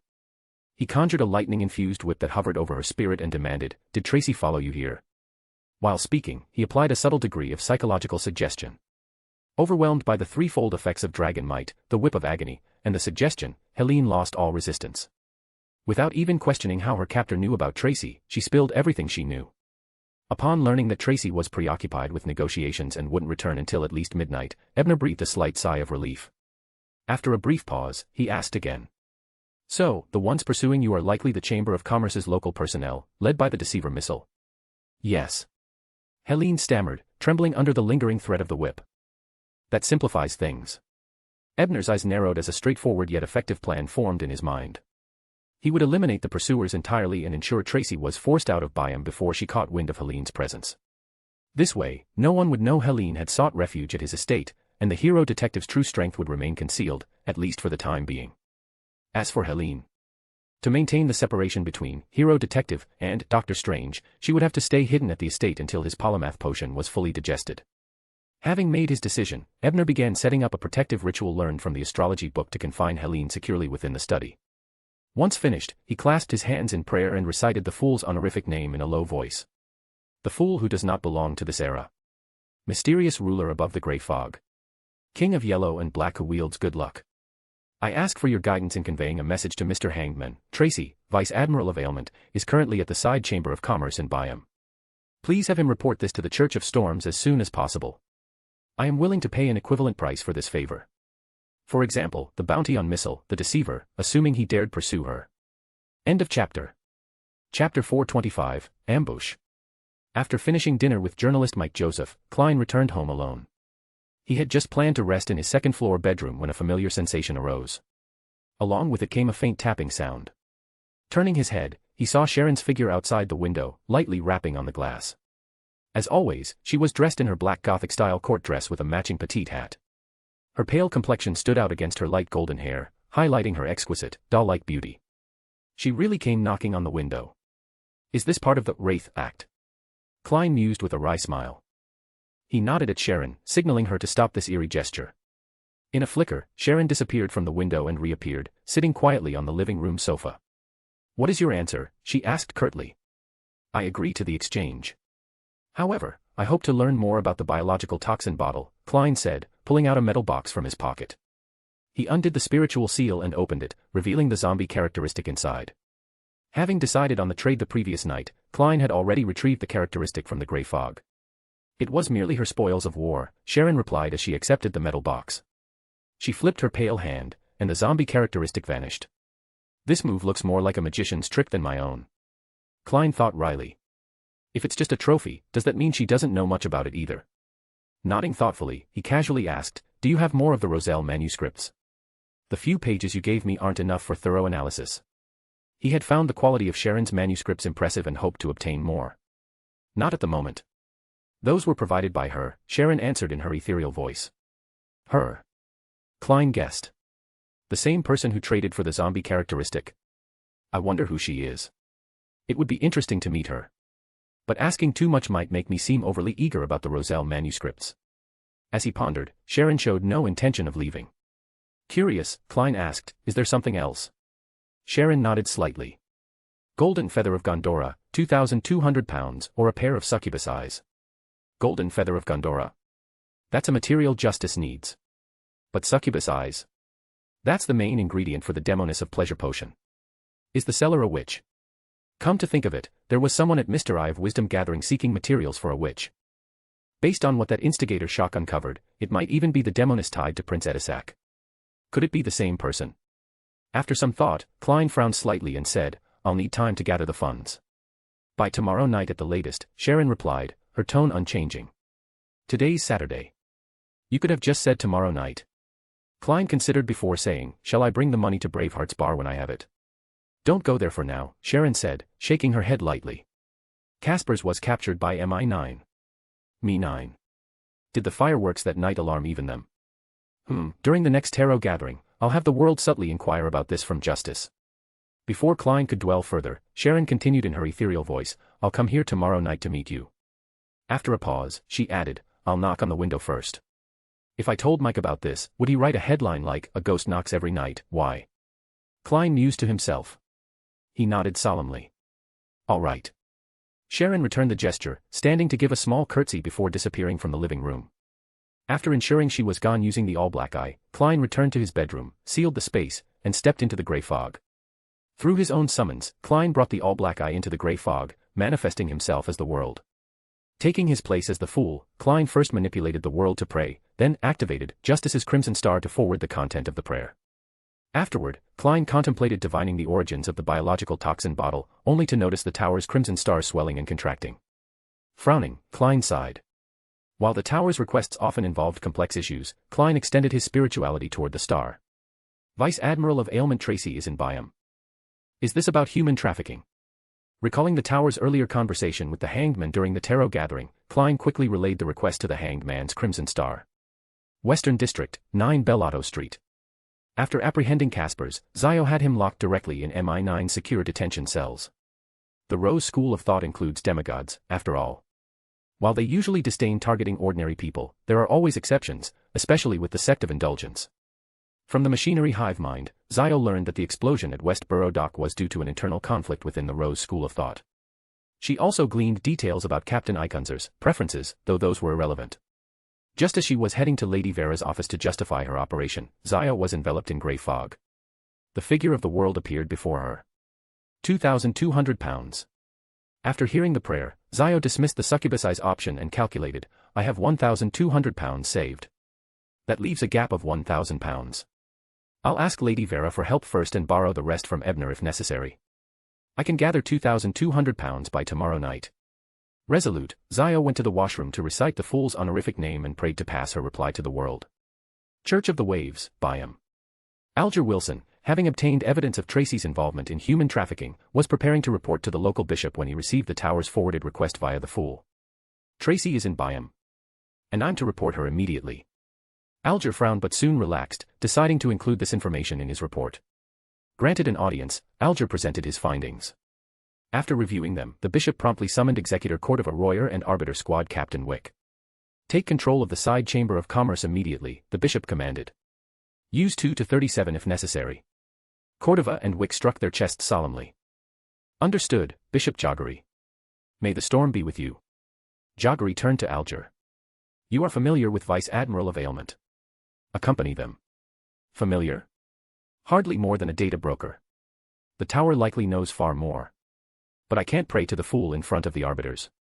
Despite his reservations, Alger struck his chest and replied, May the storm be with you. Joggery returned the salute, May the storm be with you. Outside a villa in Byam. Ebner, having reassured the servants, slipped out of the estate and set magical traps near the forest where Helene had emerged. Removing his clothes, he activated Lilith's tear, transforming into a giant bear before burrowing into the ground to lie in wait. Chapter 426, Total Annihilation. Wormtongue Mither King, once a pirate captain under Vice Admiral Hurricane Kalangos, had been subdued by Tracy, the Vice Admiral of Ailment, and subsequently became the third mate of her flagship, the Black Death, with a bounty of 5,400 pounds. A Loanese by birth, Mither had unusually short eyebrows, only half the normal length, deeply set eyes, brownish pupils, and sharply defined facial features. At this moment, the third mate was leading 3 pirates through the woods, tracking the trail left by Helene during her escape. Though Helene was a beyonder of the hunter pathway, her hurried flight left many clues behind, such as fragments of her skirt snagged on tree branches. Third mate, this must have been left by Miss Helene. She definitely passed through here, one of the pirates said, handing a strip of fabric to Mither. Mither scrutinized the material before saying in a deep voice, Are you certain? Hunters are cunning, this could be a decoy she planted to mislead us. I'm sure. I'm a hunter too, and an excellent tracker, the pirate retorted indignantly. Besides, that inexperienced girl is far from being a qualified hunter. She only got where she is because of her family and the captain's favor. Thinking of Helene's usual meek demeanor, Mither nodded, though a strange feeling lingered in his heart. As a man and a pirate, Mither often fantasized about both Tracy and Helene falling into his arms, but he knew better than to act on such thoughts. Tracy would undoubtedly render him a mute for life. As for Tracy's other beautiful maid, the blonde Cecilia, she had tried to rekindle Tracy's attention by flirting with other pirates after Helene gained favor. However, Tracy remained indifferent, leaving Cecilia exploited by many pirates, including Mither himself, without achieving her goal. Casting aside these thoughts, Mither chose to trust his subordinate's judgment and continued pursuing the trail through the forest. The tracker was correct. They followed a trail of skirt fragments all the way to the outskirts of a manor with a castle on its grounds. Helene's skirt is in tatters. She can't keep running like this. She must have sneaked into the manor to steal clothes, the confident hunter declared. Capture everyone in the manor and conduct a thorough search. Kill anyone who resists, except Helene, Mither ordered coldly. Yes, third mate. The three subordinates nodded and began scaling the manor's outer walls. At that moment, the ground beneath their feet softened into a swamp, causing them to sink rapidly, as if into quicksand. Caught off guard, even Mither could only helplessly sink into the swamp until it reached his neck. It was only then that he managed to activate his powers, stabilizing himself and slowly rising back up. This was a distortion effect, one of the Baron of Corruption's abilities. It bent the rules of reality to construct a favorable order, such as reversing the swamp's effect to ascend instead of sink. However, Mither's Sequence 6 abilities allowed him to influence only the swamp immediately around himself, leaving his three subordinates to sink helplessly. His singular thought now was to run. The enemy was unknown, and the ambush was clearly premeditated. The swamp's effect hinted at a Sequence 5 level of power, far beyond his capacity to handle. Yet just as Mither regained mobility, a 3-meter-tall giant bear loomed over him, casting an immense shadow. A druid. Mither identified the enemy's sequence immediately. Without hesitation, he threw the fabric scraps from Helene's skirt at the bear. Seeing this, the bear, Ebner in disguise, let out a deep, mocking laugh. He raised a massive paw and announced in a low voice. Bribery is forbidden here. This was the effect of a ninth law talisman Ebner had recently analyzed and synthesized. While much weaker than the original law, it was more than enough to deal with a Sequence 6 opponent. Hearing the declaration, Mither's face twisted with horror. Before he could comprehend why a bear was acting as a judge, the low voice resounded again. Violators shall be punished. With this proclamation, the bear's glowing paw descended, imbued with a sure-hit effect. Mither attempted to dodge but realized to his dismay that no matter how he moved, he could not evade the strike. Left with no choice, he braced himself for impact. A disciplinary paladin. The term flashed in his mind as he crushed a protective talisman, summoning a phantom of armor over his body. The talisman granted the defensive effect of the armor of dawn. However, the giant bear's sheer strength, coupled with the disciplinary effect, shattered the illusory armor with a single blow. The force continued through, breaking Mither's spine and pinning him to the ground. Mither let out an agonized scream as he collapsed, blood gushing from his mouth. If not for the extraordinary vitality of a Sequence 6, the blow would have killed him instantly. Ebner had deliberately held back, knowing Mither's head was needed to claim the bounty. Otherwise, one strike to the skull would have ended him outright. With Mither incapacitated, Ebner reverted to his human form and began using dream divination to interrogate the dying pirate's spirit. How many people are tracking Helene? 4, including me. Does Tracy know Helene has escaped? No. Cecilia advised us not to inform the captain yet. Who is Cecilia? The captain's other maid. A harlot, but she's quite enjoyable. Does anyone else know you're following her through the woods? No one. With this questioning complete, Ebner breathed a sigh of relief. If no one else knew of Helene's presence at his manor, disposing of these 4 would ensure that hero detective Ebner Braun's cover remained intact. At the side chamber of commerce, the Storm Church's raid was swift and effective. However, they failed to apprehend anyone significant, and the sole extraordinary present, a blonde woman, managed to escape right under their noses. Executor Cordova Royer frowned as he turned to Alger and asked, "Did you share this intelligence with anyone else?" Alger, having anticipated the question, replied smoothly. "As soon as I received the information, I reported it directly to Bishop Jaggery." This statement was not entirely false. Cordova nodded and sighed. It seems plenty of people tipped them off. What is the military even doing? Chapter 427, The Military Secret Mission. In Byam, inside the luxurious villa at 32 Constant Street. Many streets in Byam are named after cities in the Lone Kingdom. Tracy, the Vice Admiral of Ailment, lounged lazily on a sofa, her sharp and bright azure eyes lifting to regard the black-haired, golden-eyed man wearing a mask who stood by the window. With a faint smile, she said, "Sir, if you want me to transport that item for you, aside from the price your group has already offered to the Demonist sect, I'll need additional compensation. After all, the Black Death is my ship." As she spoke, her gaze grew hazy and enchanting, laced with irresistible allure. However, the masked man was entirely unaffected. Admiring her charms with a detached calm, he asked coolly, "What is it you want?" "A portion of the conspirer's characteristics," Tracy replied, a faint smile playing on her lips. The masked man pondered for a moment before nodding. That can be arranged, but you'll need to agree to one additional condition. Name it, Tracy said, narrowing her eyes. Though she didn't mind indulging in pleasure, she was particular about her partners. If the man's request was excessive, she wouldn't hesitate to abandon the deal altogether. It's simple. I need you to stir up some trouble soon, enough to draw Admiral Amirius's attention and ideally force him to leave the Rorsted archipelago temporarily. In return, aside from the conspirer's characteristics, I'll also help you gather the primary materials for the Reaper potion. You wouldn't lose much, causing disturbances is what pirates do best, after all. But I'd have to face a demigod's pursuit, Tracy began to protest, shaking her head gently. She was about to bargain further when a commotion from downstairs interrupted her. Frowning, she paused mid-sentence. Amid the noise, she faintly heard her maid's voice. Sure enough, within half a minute, the golden-haired Cecilia was escorted upstairs by one of the masked man's attendants. What's happened? Tracy demanded, her voice sharp as she noticed Cecilia's disheveled hair and distraught appearance. Captain, it's the mandated punishers. They raided the Chamber of Commerce. Everyone else was captured. I only barely escaped thanks to the item you gifted me. Cecilia stammered, her head bowed and her voice trembling. What about Helene? Tracy stood abruptly, her tall and graceful figure cutting an imposing silhouette. In a few quick steps, she reached Cecilia and grabbed her by the shoulders. Hearing Tracy's sole concern was Helene, Cecilia's expression darkened. Luckily, with her head still lowered, no one could see it. Helene fled at dusk. Mither led some men in pursuit, and then the mandated punishers suddenly appeared at the door. I suspect she reported us to the Storm Church. Cecilia deliberately presented a fragmented account, lacing her retelling with insinuations against Helene. Helene, do you really have no feelings for me at all? No, perhaps she was coerced, or fell into the hands of the Storm Church. Tracy bit her lip, a pained expression crossing her face. The sight was so moving that Cecilia, stealing a glance, felt her cheeks flush as she quickly averted her gaze. Tracy soon regained her composure. Turning to the masked man, she said, Sir, I'll agree to all your conditions.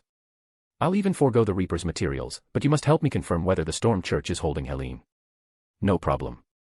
The masked man smiled faintly, producing a notarization contract. After amending the terms and signing his name, he handed it to Tracy. Tracy read through it carefully, found no issues, and signed her name.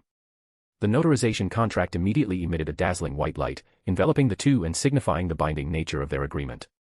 As he stowed the contract away, the man suggested amiably, Miss Tracy, would you like me to assist in your departure from Byam? That would be helpful. Tracy had no intention of returning to the Chamber of Commerce, the Storm Church would undoubtedly be lying in wait. Walking into their trap was out of the question. Even though she was deeply worried about Helene, she wasn't reckless enough to act impulsively. As for her other crew members, if they were dead, so be it. She could always recruit more. Outside the fragrant manor, Ebner fished the 3 suffocated pirates out of the ground before reverting to his human form. He then entered the Dream Labyrinth Tower's resting room to retrieve his clothing and get dressed. He hadn't worn anything earlier while conducting the spirit channeling because he planned to transform into a giant bear again afterward. Once dressed, Ebner carefully collected the extracted Beyonder characteristics from the corpses before heading into the woods to erase the tracks left by Helene, Mither, and the others during their passage. Speaking of the pirates, including Wormtongue Mither King, all 4 of them were broke. The total cash they carried amounted to a paltry 80 pounds and 6 gold coins. Worse, there wasn't a single decent Beyonder item among them. The only exception was Mither, who had a few talismans, but even those were simple ones Ebner could already craft or mimic, rendering them worthless. Fortunately, their bounties and Beyonder characteristics would yield substantial returns. However, most of it would need to go to the hanged man as compensation for taking on the considerable risk of filing the report. While he did his job discreetly, the risks were still significant. Mither aside, the other 3 pirates included a hunter, a sailor, and a sleepless. It's clear they were originally part of Kalangos's crew before defecting to Tracy. As for the sleepless potion formula, it likely came from the Nighthawks member that Creeping Hunger devoured. These 3 might not be household names, but as Beyonders, they're bound to have some notoriety. I wonder how much their bounties are. As Ebner meticulously restored the woods to their original state, his thoughts churned. Back at the manor, he requested 4 large bags from the butler, Harvey, who prudently refrained from asking questions or involving other staff. After receiving the bags, Ebner cast a subtle mental suggestion to ensure Harvey forgot about the request. Placing the bodies into the bags, Ebner conducted a ritual to offer them to the Grey Fog, leaving a message for the hanged man as well. This way, even if Tracy attempts mirror divination, she'll be unable to trace Mither's whereabouts. As for Helene, the protection ritual he had created using the Book of Necromancy as its core was robust enough to thwart any attempts at divination. Above the Grey Fog, Klein, engrossed in reading the Book of Secrets, glanced helplessly at the 4 corpses now occupying the long bronze table. After grumbling internally, he extended his spirituality toward the hanged man's crimson star. To be continued. Chapter 428, Cautious Alger and Mortified Helene. At the Sod Chamber of Commerce, Cordova Roy, the mandated Punisher, led his team in thoroughly searching the Lone-style 3-story building. They uncovered ample evidence of collusion with various criminal gangs and even rescued over a dozen young girls from nearby islands who had been imprisoned in the basement. Meanwhile, Alger stood quietly at a distance, watching the Punishers busily process the scene. As an outsider, he refrained from touching any evidence. Steward Roy, we've interrogated the captured members of the chamber separately. Their testimonies suggest that just before we arrived, a group of people hastily left to retrieve something. However, the captives are all low-level members. They don't even know who lived here before, reported Wick, the squad leader of the mandated Punishers, as he approached Cordova. After glancing at the Punishers still meticulously combing the scene, Cordova suppressed his irritation and asked in a somber tone. Did that group leave without any prior warning? Yes, Wick confirmed gravely. The Punishers had only notified the lone military briefly before the operation. If there wasn't a traitor among them, the leak most likely came from the military, alerting Vice Admiral Ailment Tracy's subordinates. Cordova deliberated for a moment before changing the subject. What about the Beyonder who escaped right under our noses? Do we know who they are? Wick did not answer directly. Instead, he turned to another Punisher responsible for uncovering clues and using supernatural means to reconstruct events. This individual, a Sequence 7 knowledge keeper of the Reader Pathway, commonly known as a detective, organized his thoughts before responding. Based on my retrospection, she's either a demoness capable of invisibility or someone using a magical item to achieve the same effect. That's how she avoided detection during our raid. She only exposed herself by leaving footprints when she crossed the perimeter, which Captain Alger noticed. Unfortunately, her agility and our lack of manpower on the outer perimeter allowed her to escape. Do we have any suspects? Cordova frowned. The knowledge keeper nodded. Yes, Cecilia, known as the golden-haired magician. She's been with Tracy since her early days as a mere girl and is suspected of being a member of the Theosophy Order. Her bounty is 3,000 pounds. She oversees Tracy's intelligence operations. While her combat appearances are few, making it hard to determine her exact pathway, she's likely one of Tracy's closest confidants. Cordova paced back and forth before concluding gravely. This corroborates our intelligence. This Chamber of Commerce is indeed colluding with Vice Admiral Ailment. As he spoke, he nodded at Alger in acknowledgement before continuing. Secure the scene without alarming the local residents. Notify the docks to carefully scrutinize anyone suspicious attempting to leave. Mobilize Punishers skilled in tracking to locate the woman who escaped as soon as possible. Lastly, I'll submit a report on this operation, requesting further support and resources. Cordova tempered his rising frustration with a measured and rational plan. Alger, observing from the side, silently approved. If he were in Cordova's position, his approach would be much the same, differing only in minor details. At that moment, a vision of boundless grey fog appeared before Alger, along with the image of 4 corpses and the tower's prayer. Wormtongue Mither King.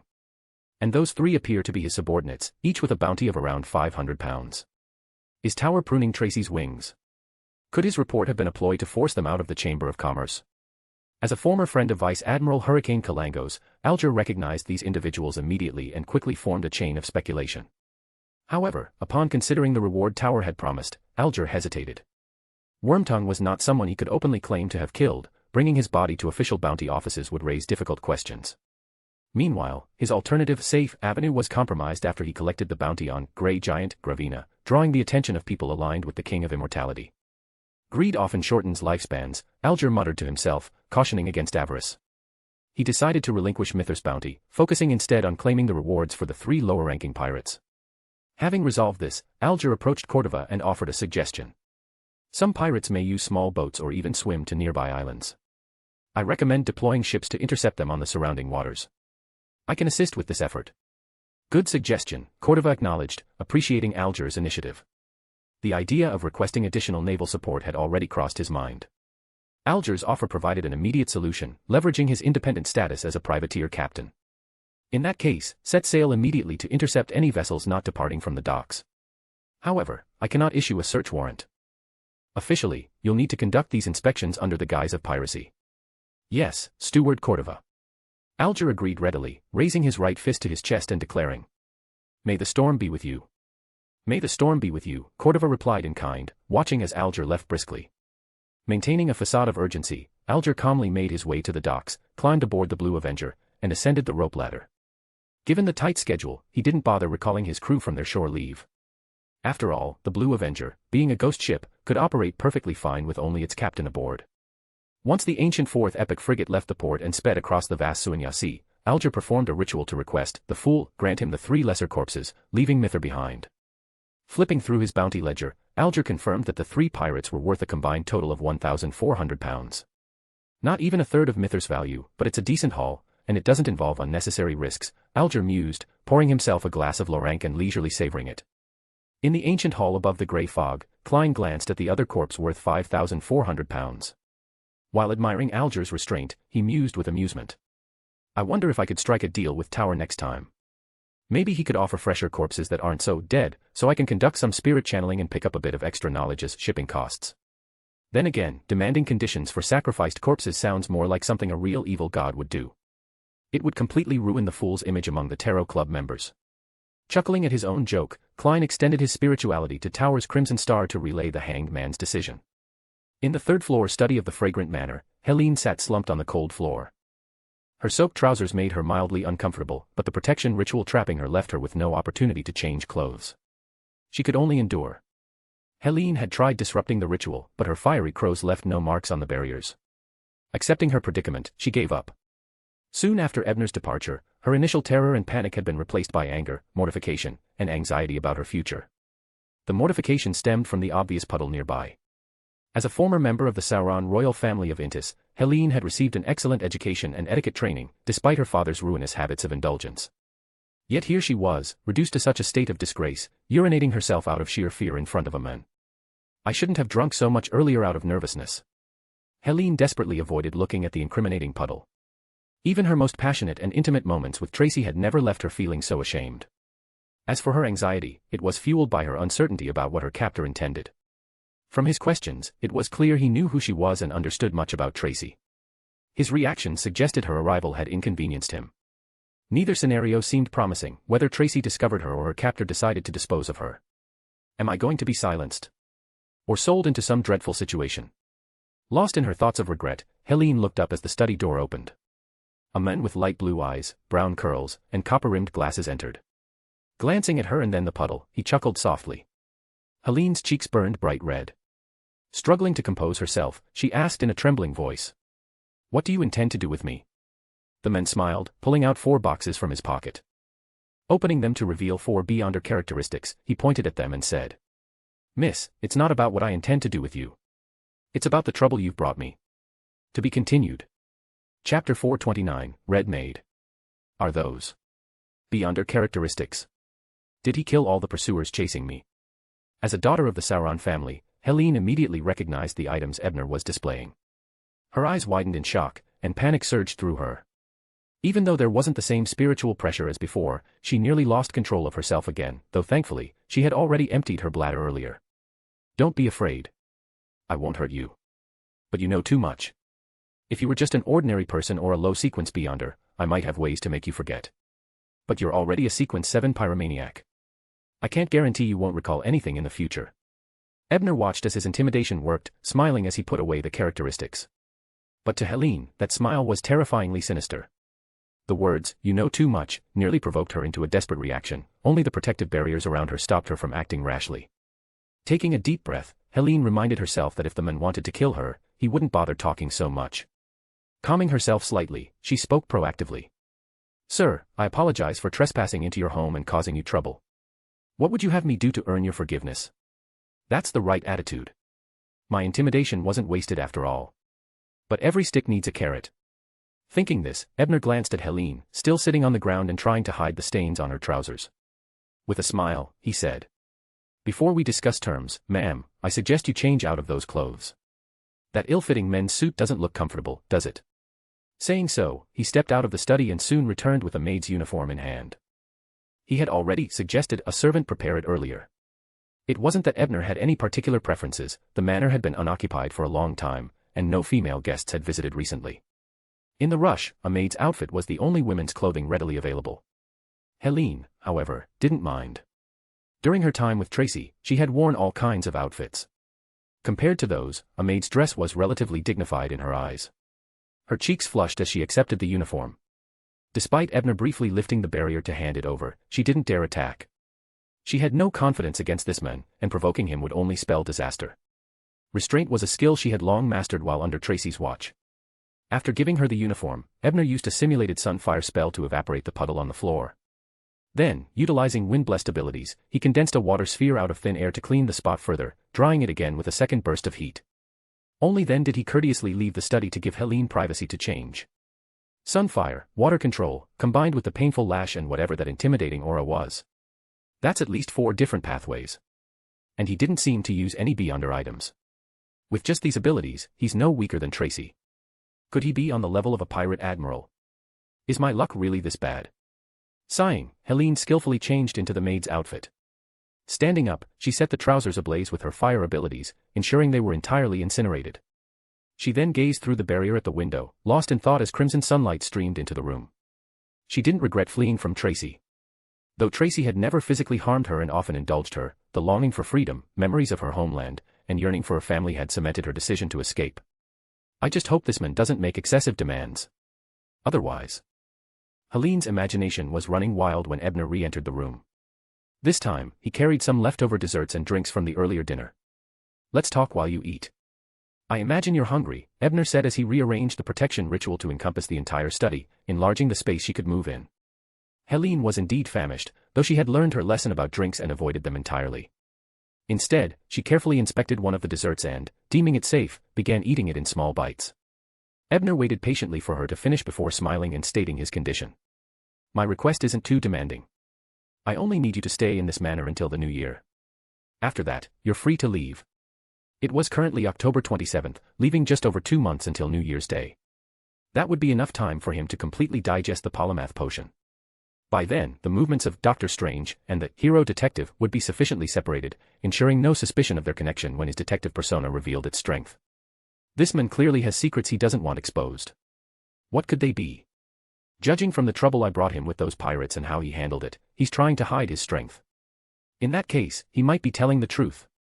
And being confined here for 2 months isn't so bad. I'd have to lie low somewhere else anyway to avoid Tracy's pursuit. After some thought, Helene asked cautiously. How can I be sure you'll release me after New Year's? Ebner was prepared for this.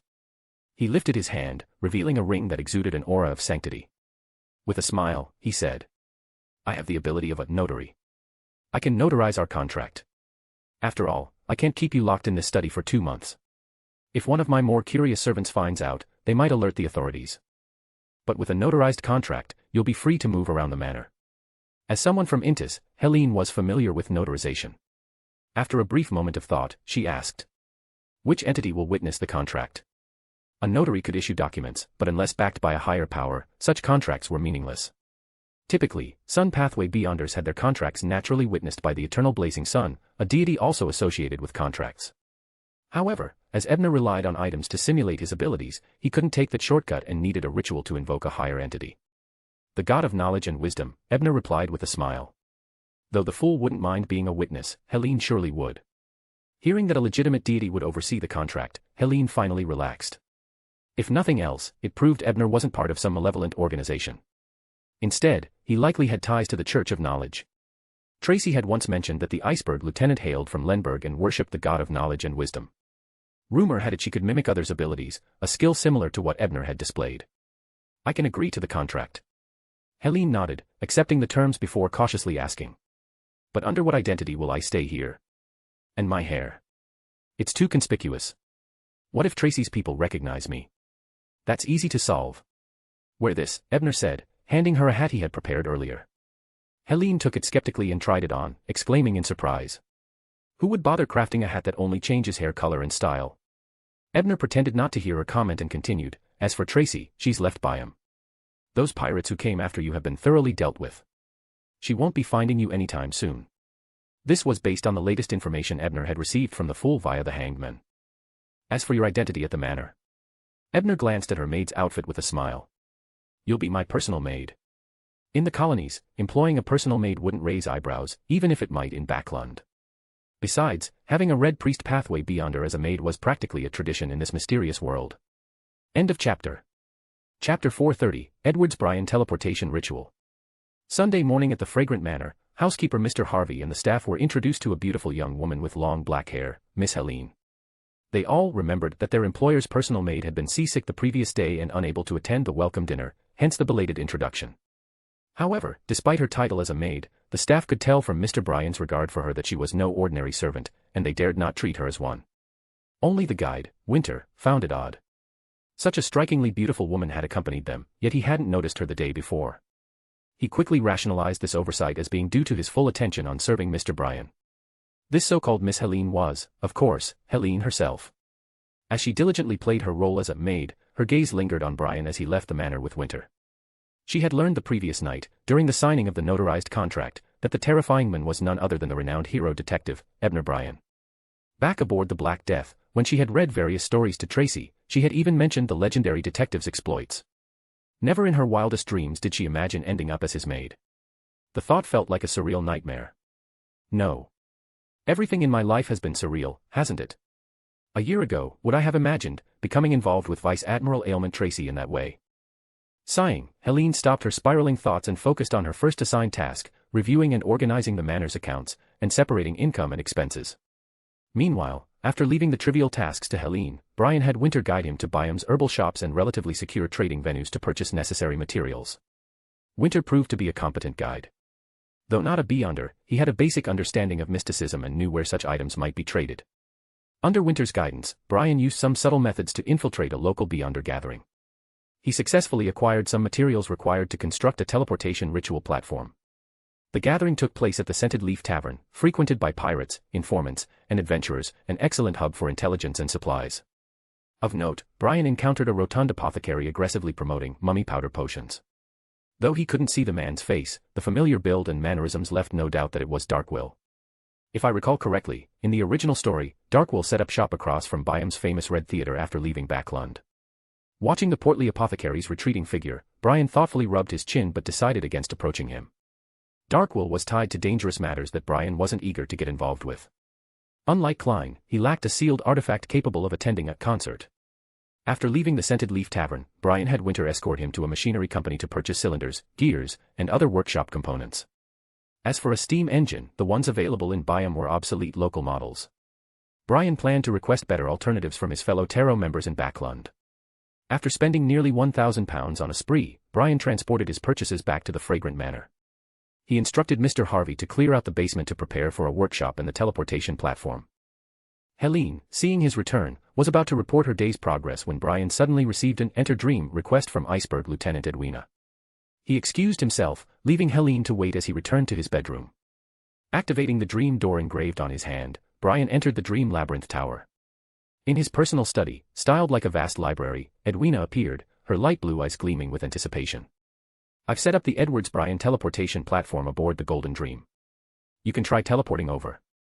The teleportation ritual Bryan and Edwina had developed was now operational. It required a specially crafted teleportation talisman paired with a ritual platform. By activating the talisman and providing the correct platform cipher, the user could traverse the spirit world and arrive at the designated platform. Each platform cost around £350 to construct, even with the use of cost-reducing substitutes. However, platforms could be reused for over a year, even with frequent assembly and disassembly. The talismans, on the other hand, were consumables. Each use consumed one, costing approximately £80 to produce. Considering the potential for frequent use, this was a significant expense. To mitigate this, Bryan had incorporated the talismans into the Dream Labyrinth's exchange list, allowing him to bring them into reality temporarily using points. Reflecting on the challenges they had overcome in perfecting the ritual, Bryan glanced at his dwindling points.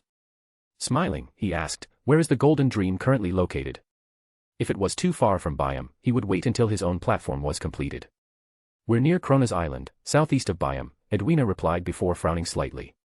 However, the Church of Storms has been patrolling Byam's waters since last night. The church's presence was unwelcome for her as a pirate admiral. Krona's Island. Bryan pondered briefly before nodding. The distance was manageable, and he could make it back in time for dinner if he traveled quickly. He assured Edwina he would attempt the teleportation immediately. As Edwina prepared to return to reality, Bryan stopped her. She paused her secret technique to wake up and asked calmly, "Is there something else? Do you have connections to claim a bounty on a major pirate?" Bryan inquired. Edwina's clear blue eyes studied him for a moment before she asked, "Who?" "Wormtongue Mither King." That can be arranged. Bring him along when you teleport over. Edwina nodded after a brief pause. End of chapter. Chapter 431, News from the Southern Continent. Backlund. Over the past 2 days, Klein and Mike, led by Old Kohler, had toured various parts of the East Borough. They witnessed 5 or 6 people crammed into a single room, and that wasn't even the worst of it. In many cases, 10 people would share a small bedroom, with daytime and nighttime rights to sleeping space meticulously divided. They saw vagrants driven out into the streets in the middle of the night, wandering like lifeless corpses.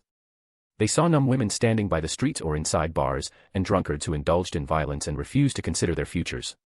They saw factories filled with toxic lead dust, where unprotected female workers toiled away. In these 2 days of interviews, the only glimmer of hope was the laundress named Liv, who insisted on sending her daughters to the church's night school. But that faint light only served to make the darkness of the East Borough even more oppressive. As a journalist with a strong sense of justice, Mike was deeply shaken. Despite his age and his occasionally unscrupulous methods for obtaining stories, he still held on to his ideals. This investigation had begun as a commission from an influential figure, but after these days of witnessing suffering firsthand, he was determined to make a real difference for the people of the East Borough. As a journalist, his most powerful weapon was his pen. He would not only report his findings back to the influential figure but also publish an editorial to shed light on the grim reality of the East Borough for all to see. This feels like a massive blood ritual, except the target is that glittering symbol of money. If the Aurora Order, the Rose School of Thought, or other cult organizations exploit this situation, as Lenivis did in Tingen, things could turn catastrophic. Klein was equally disturbed. Though he had been exposed to the plight of the poor during his time as a Nighthawk, seeing it from a comprehensive, panoramic perspective now revealed an abyss darker than he had imagined. Let's go back. I've completed enough for my investigation, Mike said after a long, heavy silence.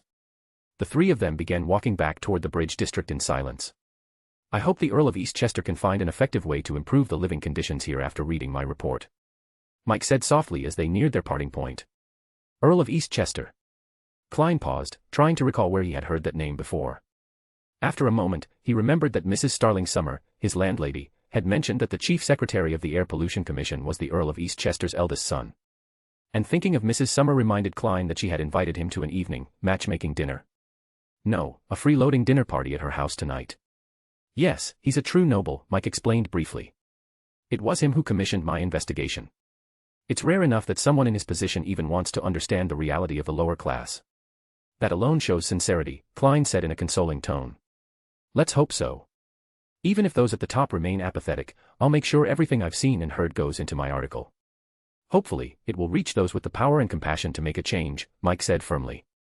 You might as well send your article directly to the church leaders, Klein muttered inwardly.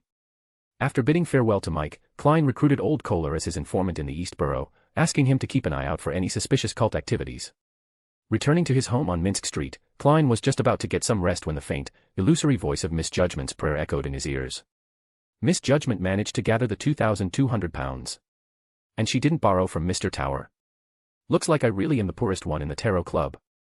Though surprised, Klein still reversed the 4 steps and entered the ancient palace above the grey fog to accept Miss Judgment's offering. After crashing the dinner party at my landlady's house tonight, I'll need to wait here for Miss Sharon to exchange the materials Miss Judgment needs. Tomorrow is the Tarot Club meeting, and after that, I'll be accompanying Miss Sharon into the 6th floor of the Dream Labyrinth Tower. It feels like my schedule is suddenly packed. As Klein lamented his busy itinerary, the crimson star symbolizing Mr. Tower suddenly expanded and contracted.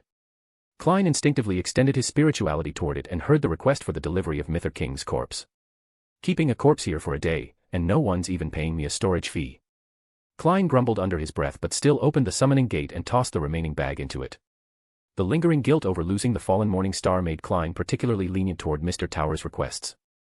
After all, I am a fool who abides by equivalent exchange. With a wry smile, Klein simulated the sensation of falling and returned to his bedroom, where he promptly fell asleep until the evening light and the sound of the landlady's maid ringing the doorbell woke him. Byam, Fragrant Manor, Master Bedroom. In the guise of the strange doctor, Ebner received the corpse bag from the fool, set up the ritual for the teleportation spell, and retrieved a semi-transparent, shadowy talisman from the Dream Labyrinth Tower. Chanting lengthy incantations and channeling unique powers borrowed from the spirit world, the talisman dissolved into shimmering sparks that formed a circular door. Without hesitation, Ebner grabbed the bag containing Wormtongue Mither King's body and stepped through the door. Unlike the sensation of being carried through by Azek, this teleportation felt more defined. Thanks to the precise coordinates set by the ritual platform, Ebner only glimpsed countless indescribable, translucent shapes and radiant beams of profound knowledge before he emerged from another sparkling portal. On the other side stood Edwina, her hair let down, holding a pocket watch.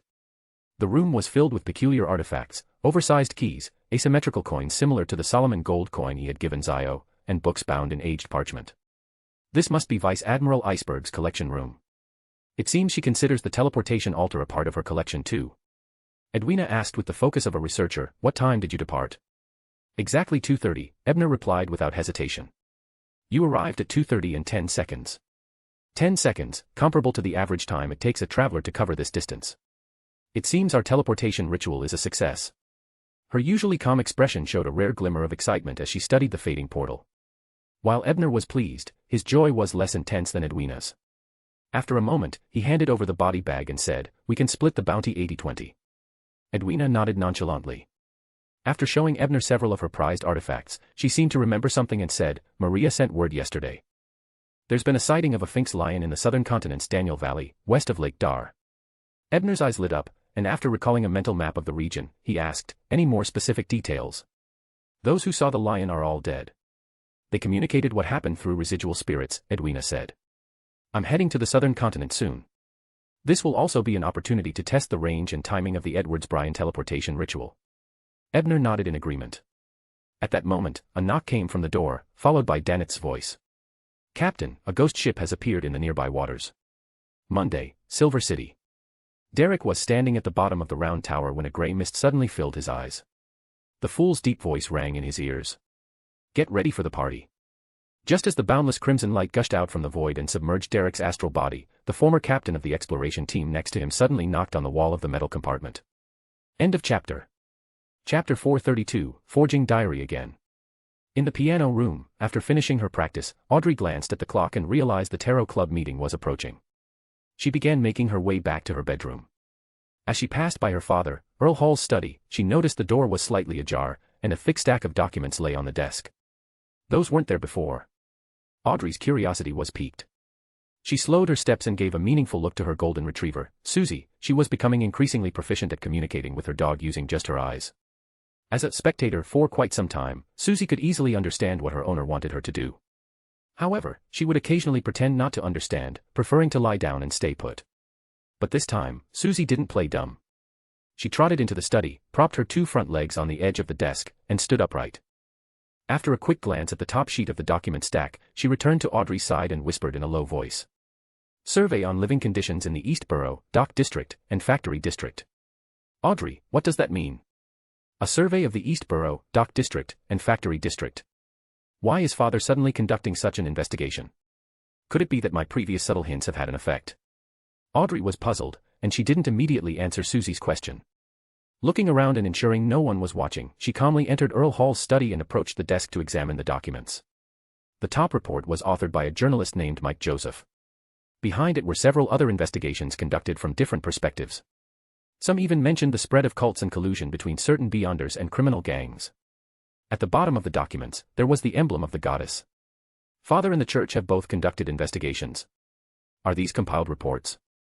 No wonder during the luncheon, Father and several committee members discussed the Anti-Pollution Act and the Smoke Emission Reduction Act. They must be planning to start by tackling the factory district's pollution issue and gradually improve conditions in the East Borough and Dock District. Perhaps Father also intends to use this opportunity to build a reputation for Hibbert. But overall, this is still a good thing.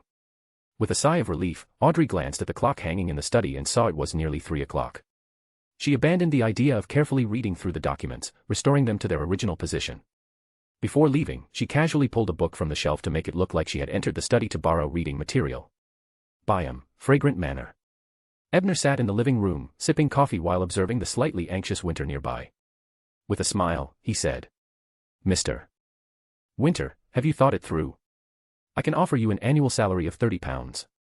After observing Winter for several days, Ebner had concluded that he was a capable and well-connected young man with a good personality, exactly the kind of person he needed to handle mundane tasks such as purchasing materials and gathering intelligence.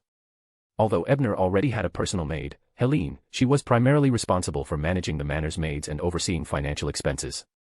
And according to their contract, she couldn't leave the estate without his permission. As for butler Harvey, he had anticipated his new employer would want to place his own confidant in the estate, which is why he had refrained from recommending a personal male attendant. Winter seems like a promising candidate. If he continues to prove reliable, I could consider training him as a Beyonder in the future. That way, even the purchasing of materials and artifacts could be entrusted to him. I do have several low-sequence Beyonder characteristics at hand. Whether it's Hunter, Sailor, Corpse Collector, or Sleepless, they're all viable options. As an employer, providing Sleepless might be the most appropriate choice. At this moment, Winter's heart was already swaying. Over the past few days, he had developed a favorable impression of Mr. Bryan, finding him to be a refined gentleman and, more importantly, the renowned hero Detective Bryan, one of his personal idols. But the real deciding factor was the salary, £30 a year. While it might not seem like much, in the colonies, it was considered a generous salary for someone of Winter's social class. Even his peers in Backlund rarely earned more than that. To put things into perspective, Winter had earned just 10 solely over the past few days assisting Ebner, and he still had to pay 30% of that as a commission to the service company that introduced him. High-paying jobs like this were rare. Finally. A stable, respectable job. Renee, I can finally give you a home. Suppressing the surge of excitement in his heart, Winter's voice trembled slightly as he said, I am willing to serve you, Mr. Bryan. Excellent. I'll have a lawyer draft the contract as soon as possible, Ebner said with satisfaction. Suppressing his internal musings, Ebner patted Winter on the shoulder and said warmly, I heard you're from the far western island of Simium. I can give you an advance on your first month's salary and grant you a few days off to bring your family to Byam and settle them here. Winter's eyes lit up with gratitude, and he said with deep emotion, Thank you, Mr. Bryan. I'll make sure not to disappoint you. Ebner nodded with a smile. At the same time, he began mentally planning how to integrate Winter into his growing network and how best to utilize this capable young man's talents. I don't have any family left. Winter shook his head, a look of sadness crossing his face. But then he straightened up, his expression turning determined as he said gratefully, However, I do need a short vacation. I have a girl I like, her name is Renee. I want to return to Simium Island and confess to her. If she agrees, I'll bring her back here. Mid-sentence, Winter noticed that Mr. Bryan was looking at him with a strange expression. Realizing he had let himself get carried away, Winter immediately apologized. I'm sorry, Mr. Bryan. I shouldn't have let my personal affairs disturb you. Ebner waved his hand nonchalantly, signaling that he wasn't bothered. But internally, he was quite taken aback. Renee. Isn't Winter the same unlucky guy from the original storyline who picked up a Beyonder characteristic, carried it around, and ended up growing mushrooms all over his body? I remember Klein had to impersonate him as a faceless to confess to Renee, and ended up being chased out with a broom. Now that I think about it, the original owner of this body also died because he carried a Beyonder characteristic on him. Is this some strange twist of fate? Pushing aside these fleeting thoughts, Ebner gave Winter a few more words of encouragement before gesturing for Helene to advance Winter £3 from the estate accounts. After all, a manservant technically belongs to the estate, so his salary shouldn't come from my private account. Once Winter left, clutching the coins tightly and looking deeply moved, Helene turned her bright emerald eyes toward Ebner, her lips curling into a mischievous smile as she asked, And what's my annual salary? After spending a day or so with Ebner, Helene had used her hunter abilities to get a decent read on his personality. She realized that, most of the time, he wasn't difficult to get along with, which made her bold enough to tease him a little. To be fair, if I handed you back to the Black Death, I'd get at least £1,000, and yet, here you are asking me for a salary. That said, it's true that a personal maid without a salary would be odd and might raise suspicions. I'll let Harvey know that her salary will come from my private funds. With these thoughts in mind, Ebner said casually, You don't have any expenses right now, so I'll just hold on to it for you. After a brief verbal skirmish with his red maid, Ebner checked the clock and saw it was nearing 2 o'clock. Dismissing Helene, he returned to his bedroom and sealed the room with spirituality. If everything goes as expected, Sun will ask about Amon during this tarot meeting. But I can't tell him the truth directly. He's facing Amon's avatar head-on, and the more he knows, the more dangerous it'll be. I'll have to stick to the original plotline as closely as possible. However, not telling Sun doesn't mean I can't tell Klein. If he gets a bit of forewarning about Amon, he'll be better prepared to deal with that troublesome kid. As for how to deliver the information, Ebner decided to forge another page of Roselle's diary before the tarot meeting. After spending over half an hour carefully crafting the diary entry, Ebner summoned Helene again and had her transcribe it in her handwriting. Once satisfied, he committed the awkward script to memory and waited for the upcoming tarot meeting. 3 p.m. sharp.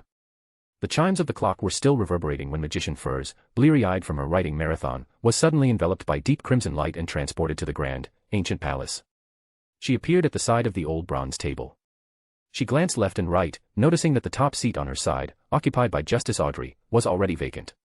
Hastily, she stood up and followed Audrey's lead, greeting the fool. "Good afternoon, Mr. Fool."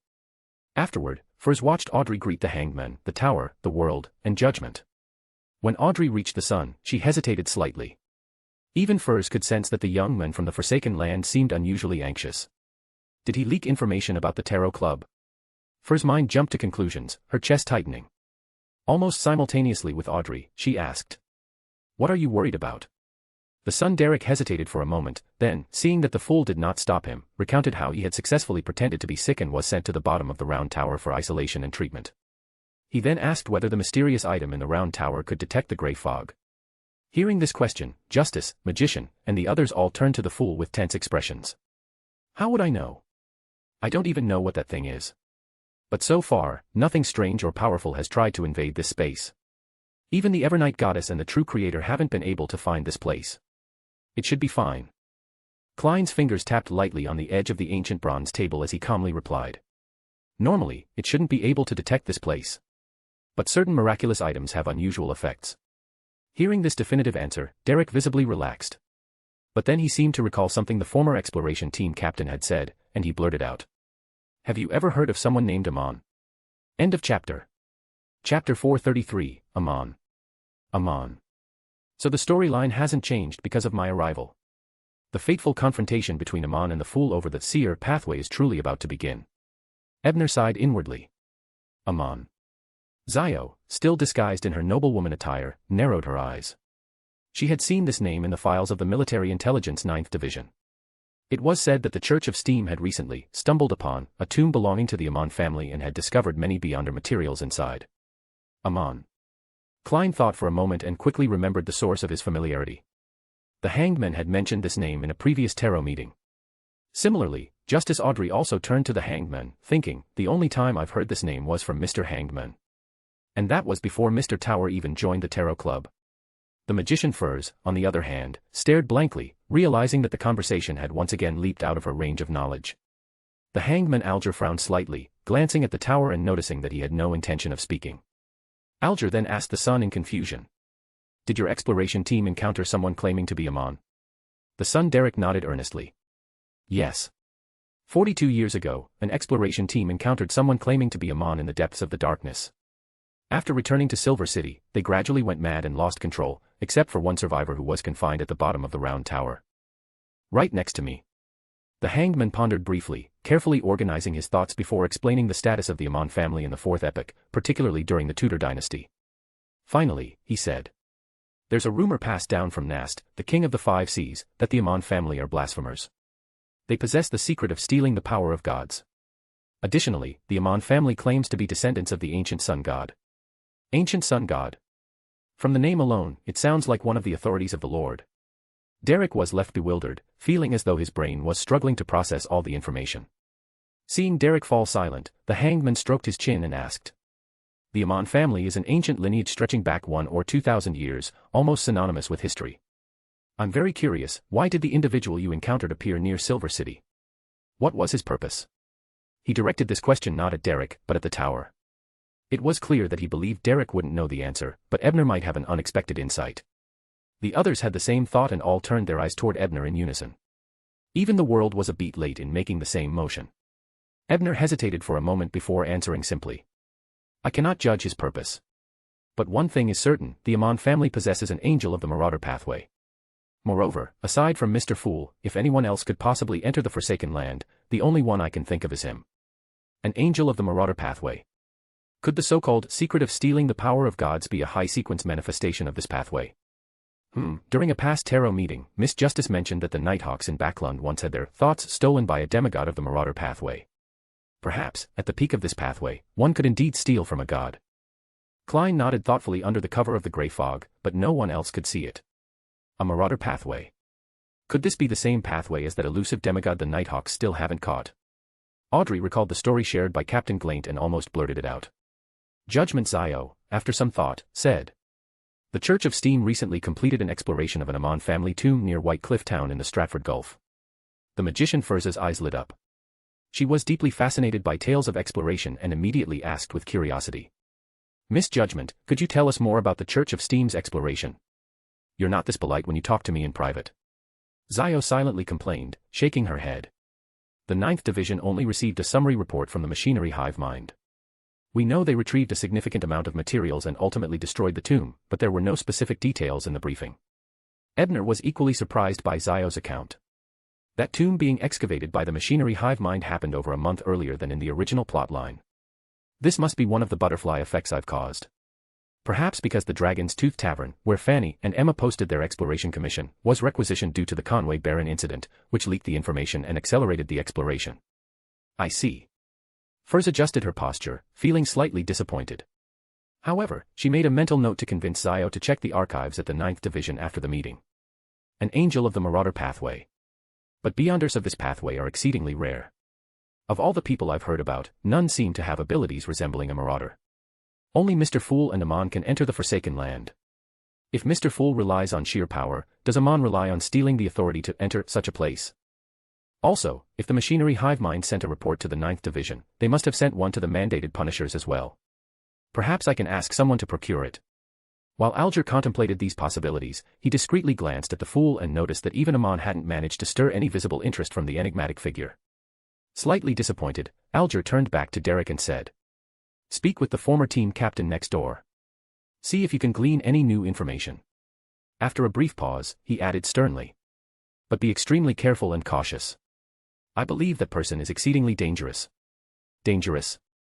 Mr. Hangman, you think so too?" Derek asked in surprise. The 6-member council thought the same thing.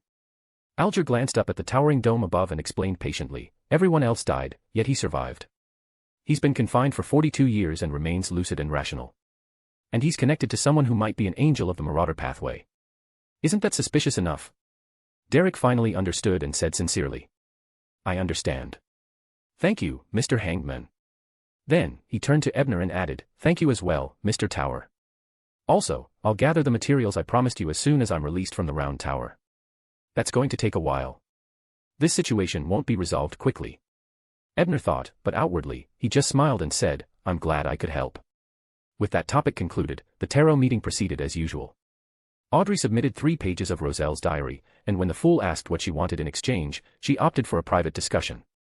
Moments later, when the other members regained their perception, they noticed Justice was quickly masking the excitement and astonishment on her face. Everyone couldn't help but grow curious about what she had asked the Fool.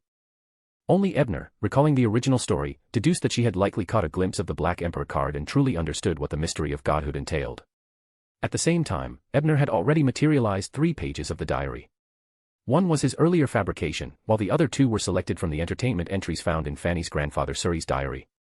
This is to dilute any potential suspicion Klein might have. Although, at this point, I'm not too concerned if Klein realizes I'm also a compatriot. But it's still better to keep it under wraps. After all, if Mr. Fool loses the ability to commit his amusing antics during tarot meetings, wouldn't we lose so much joy? On the other side, Klein noticed that Mr. Tower had, unsurprisingly, chosen to continue accumulating contributions. He then transferred the 3 pages of the diary to his side and began to read them carefully. He had already reviewed the diary submitted by Justice during their private exchange. January 25th, on a night of a blood moon, I successfully connected with Mr. Dorr once again. This time, we continued our discussion about the angelic families loyal to the Tudor dynasty, Antigonus, Amon, Jacob, and Tamara. But he simply laughed and told me that Jacob had long since withered, Tamara had split into 2 factions and was barely holding on, Antigonus was in an even worse state than he was, and Amon isn't even truly a family. End of chapter. Chapter 434, Diary and Transaction. The hangman said that Antigonus was eradicated by the Evernight goddess. So it was the goddess who took action. The place of sealing is probably the missing nation of the Evernight on the main peak of the Hornassus mountain range, right? Recalling the entanglement with the Antigonus family since his initial transmigration and the whispers of Hornassus Phlegria he heard every time he drank a potion, Klein couldn't help but make some guesses. But what does the last sentence mean? Amon was never a family. With questions still lingering in his mind, Klein lowered his gaze and continued reading the rest of the contents. I know Jacob has long since withered. After all these years, I've never encountered anything or anyone related to this family.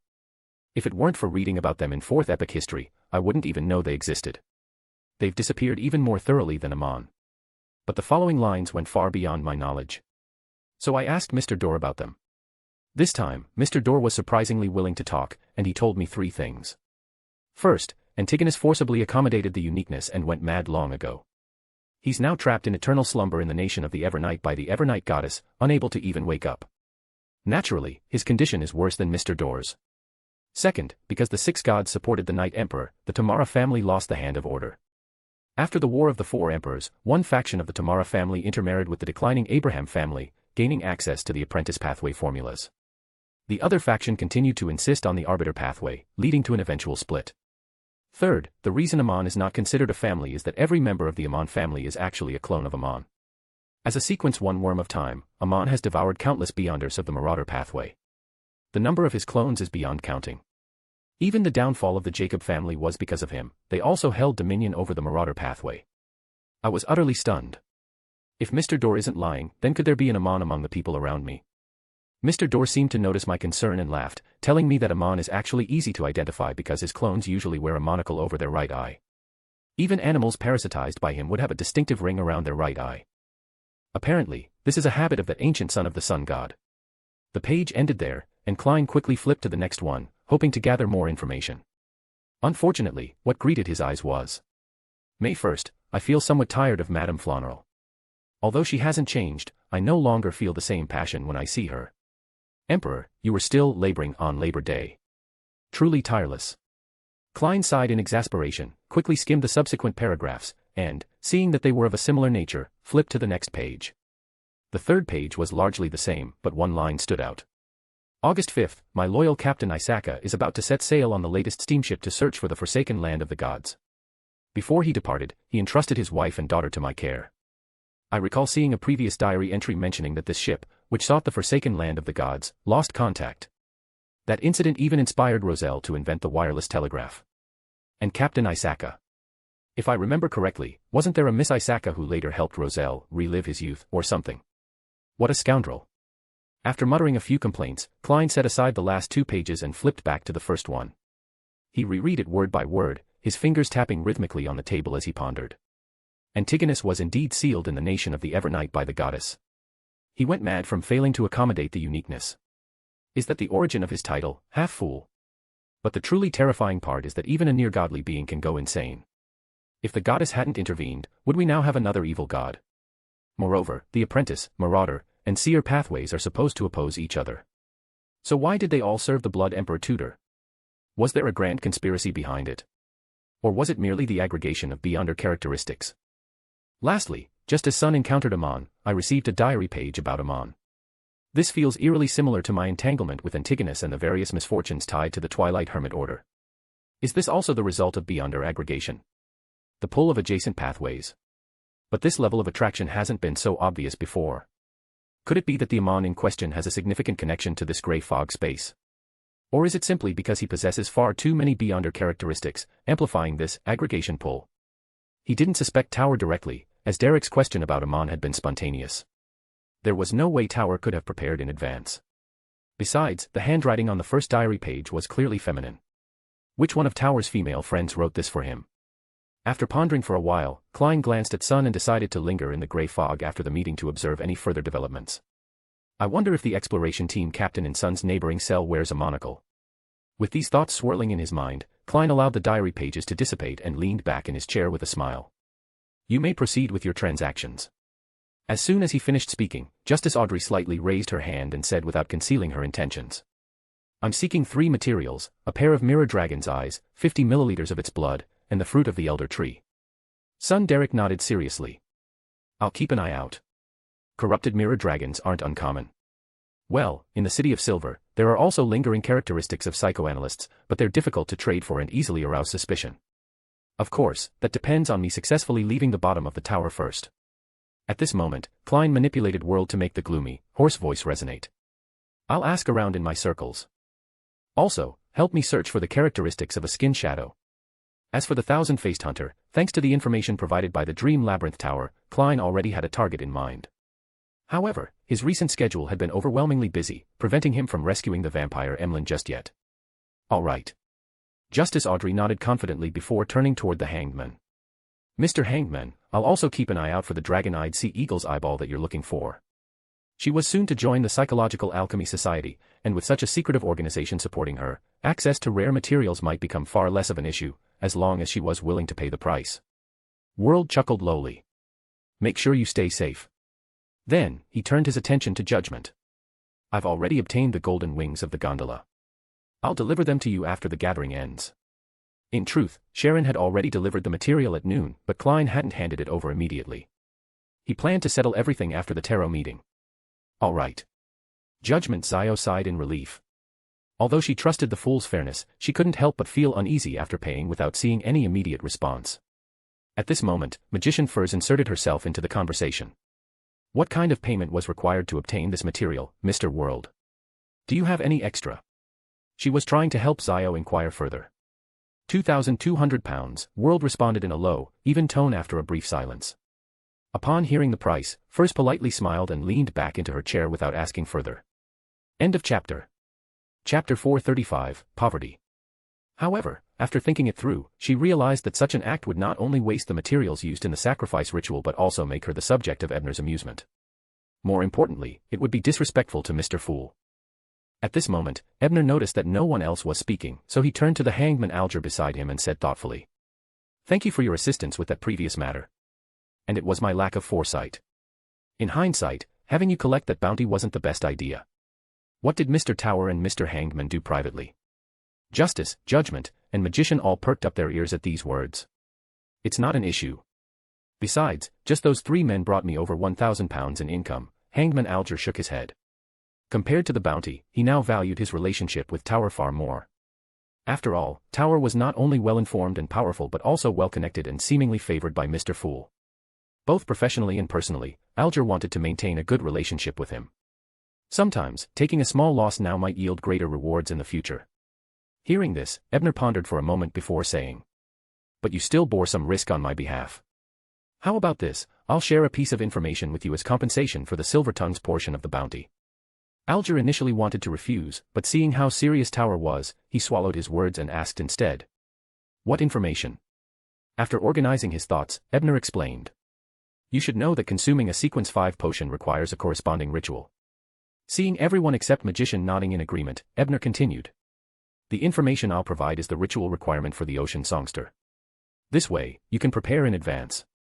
After all, your promotion speed is quite fast, and you might not report your progress to the Storm Church, which means you can't use their official ritual.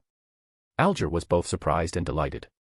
Although he hadn't yet gathered the materials for Sequence 6, he was confident that he would eventually become an Ocean Songster. And as Tower mentioned, he did indeed plan to conceal his advancement speed. Thank you for your generosity. Alger no longer declined and instead asked calmly. What are the ritual requirements? Do you need a private exchange? Ebner glanced around and asked with a smile. No need, Hangman Alger shook his head. After all, this was free knowledge, and no one else in the Tarot Club followed the sailor pathway. There was no need to be overly secretive. The ritual involves consuming the potion inside the belly of an Obnins. Ebner said casually. Sitting at the head of the table, the fool Klein noticed Tower's slight change in mood and couldn't help but be puzzled. Why does Mr. Tower seem even happier about this than the hangman? Does he really enjoy flaunting his knowledge that much? No. Maybe sharing information is part of his acting. In truth, Klein wasn't entirely wrong.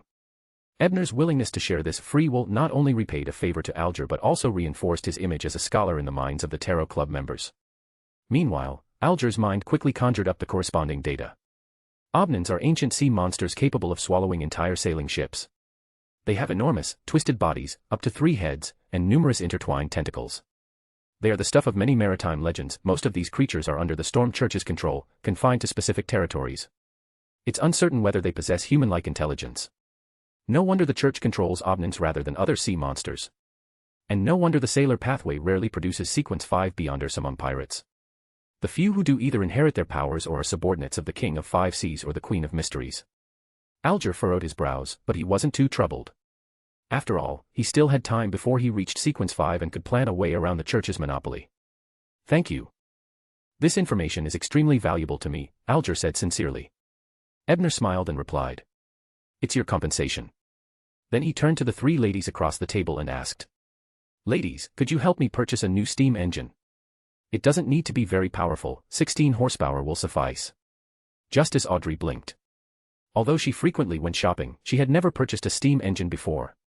She had no knowledge of specifications or performance metrics and was momentarily at a loss for words. Similarly, Magician Furs, despite being a follower of the god of steam and machinery, was equally clueless about mechanical matters. She had never paid attention to such topics in newspapers and had no idea where to start looking. Only Judgment Zio, after thinking for a moment, asked, "Would you accept a second-hand machine that's still in good condition? MI9 recently confiscated a batch from a corrupt businessman colluding with gangs. It's the latest Bolton Donald Type 2. I can try to get one for you. Second-hand. How much would that cost?" Ebner's eyes lit up. "The internal price shouldn't exceed £100, Zio replied without hesitation, clearly familiar with the matter. "A brand new machine of this model costs over £500. That's indeed a bargain." After some consideration, Ebner nodded. "Please help me secure one as soon as possible. I'll sacrifice the money to you after the tarot meeting." Considering that Zio had just spent a significant sum on materials, Ebner decided to pay up front. When his issue was settled, Magician Furs took a deep breath and said cautiously, "I'd like to purchase deep-sea swordfish blood. I can pay in gold pounds.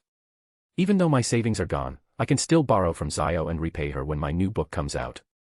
Furs silently encouraged herself. Money truly is one of the biggest obstacles for Beyonders. How did Ebner afford all those materials back then? He's the famous hero detective, but it seems like he hasn't actually solved that many cases. While she was lost in thought, Hangman Alger chuckled and said, "I've seen deep-sea swordfish blood at one of the big pirate gatherings, but unfortunately, you missed that chance." "Wait, no, you weren't even in the tarot club back then. Then why are you mentioning it now? Are you just showing off your seniority?" Furs inwardly rolled her eyes and said sincerely, "Mr. Hangman, please keep an eye out for me.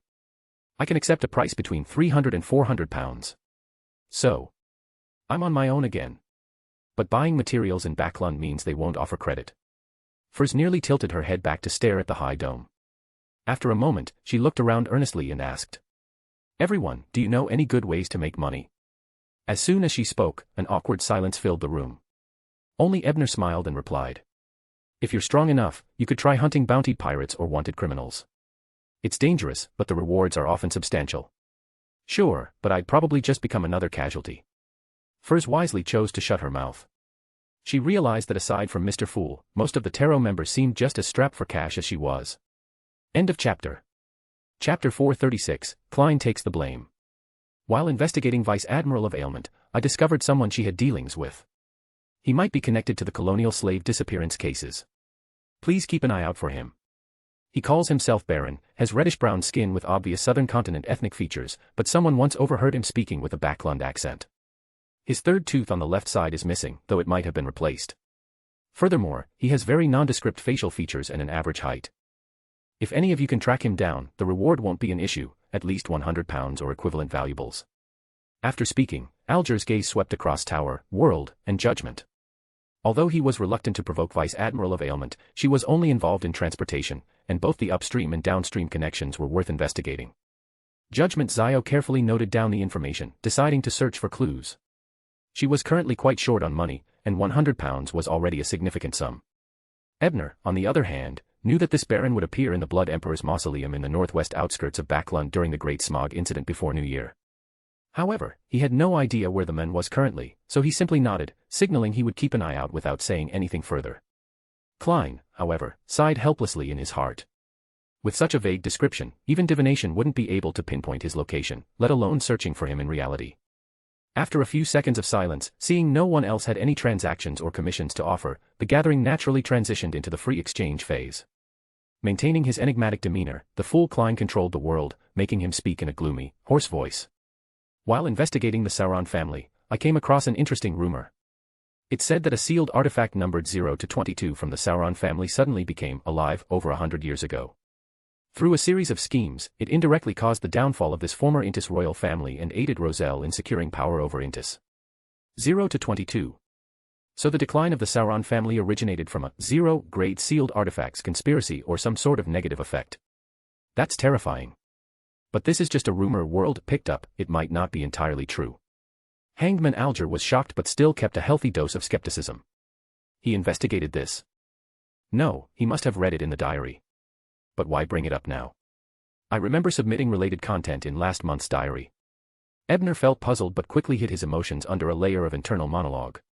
Magician Furs, meanwhile, was stunned by the idea that World was investigating such an ancient family that had existed for thousands of years. Even if they had declined, they must still have deep foundations. Otherwise, they wouldn't have been able to make a resurgence in Roselle's later years. I was right, the World is indeed an extremely powerful beyonder. In the Tarot Club, he's probably one of the strongest under the Fool, maybe even stronger than Tower. While Furz's thoughts drifted wildly, Justice Audrey couldn't hold back her curiosity and asked, "What kind of artifact is it?" "Well asked, Miss Justice." Klein inwardly praised her sharpness while controlling the World, who crossed his hands under his chin and said in his usual hoarse voice, "It's called the Calamity Seal. Its essence is the sequence 1 characteristic of the Hunter pathway, Conqueror." He paused briefly before casually asking, "Have any of you heard of it?" "Hunter pathway sequence 1 is called Conqueror. Calamity Seal. Just from the name, you can tell its negative effects must be horrifying."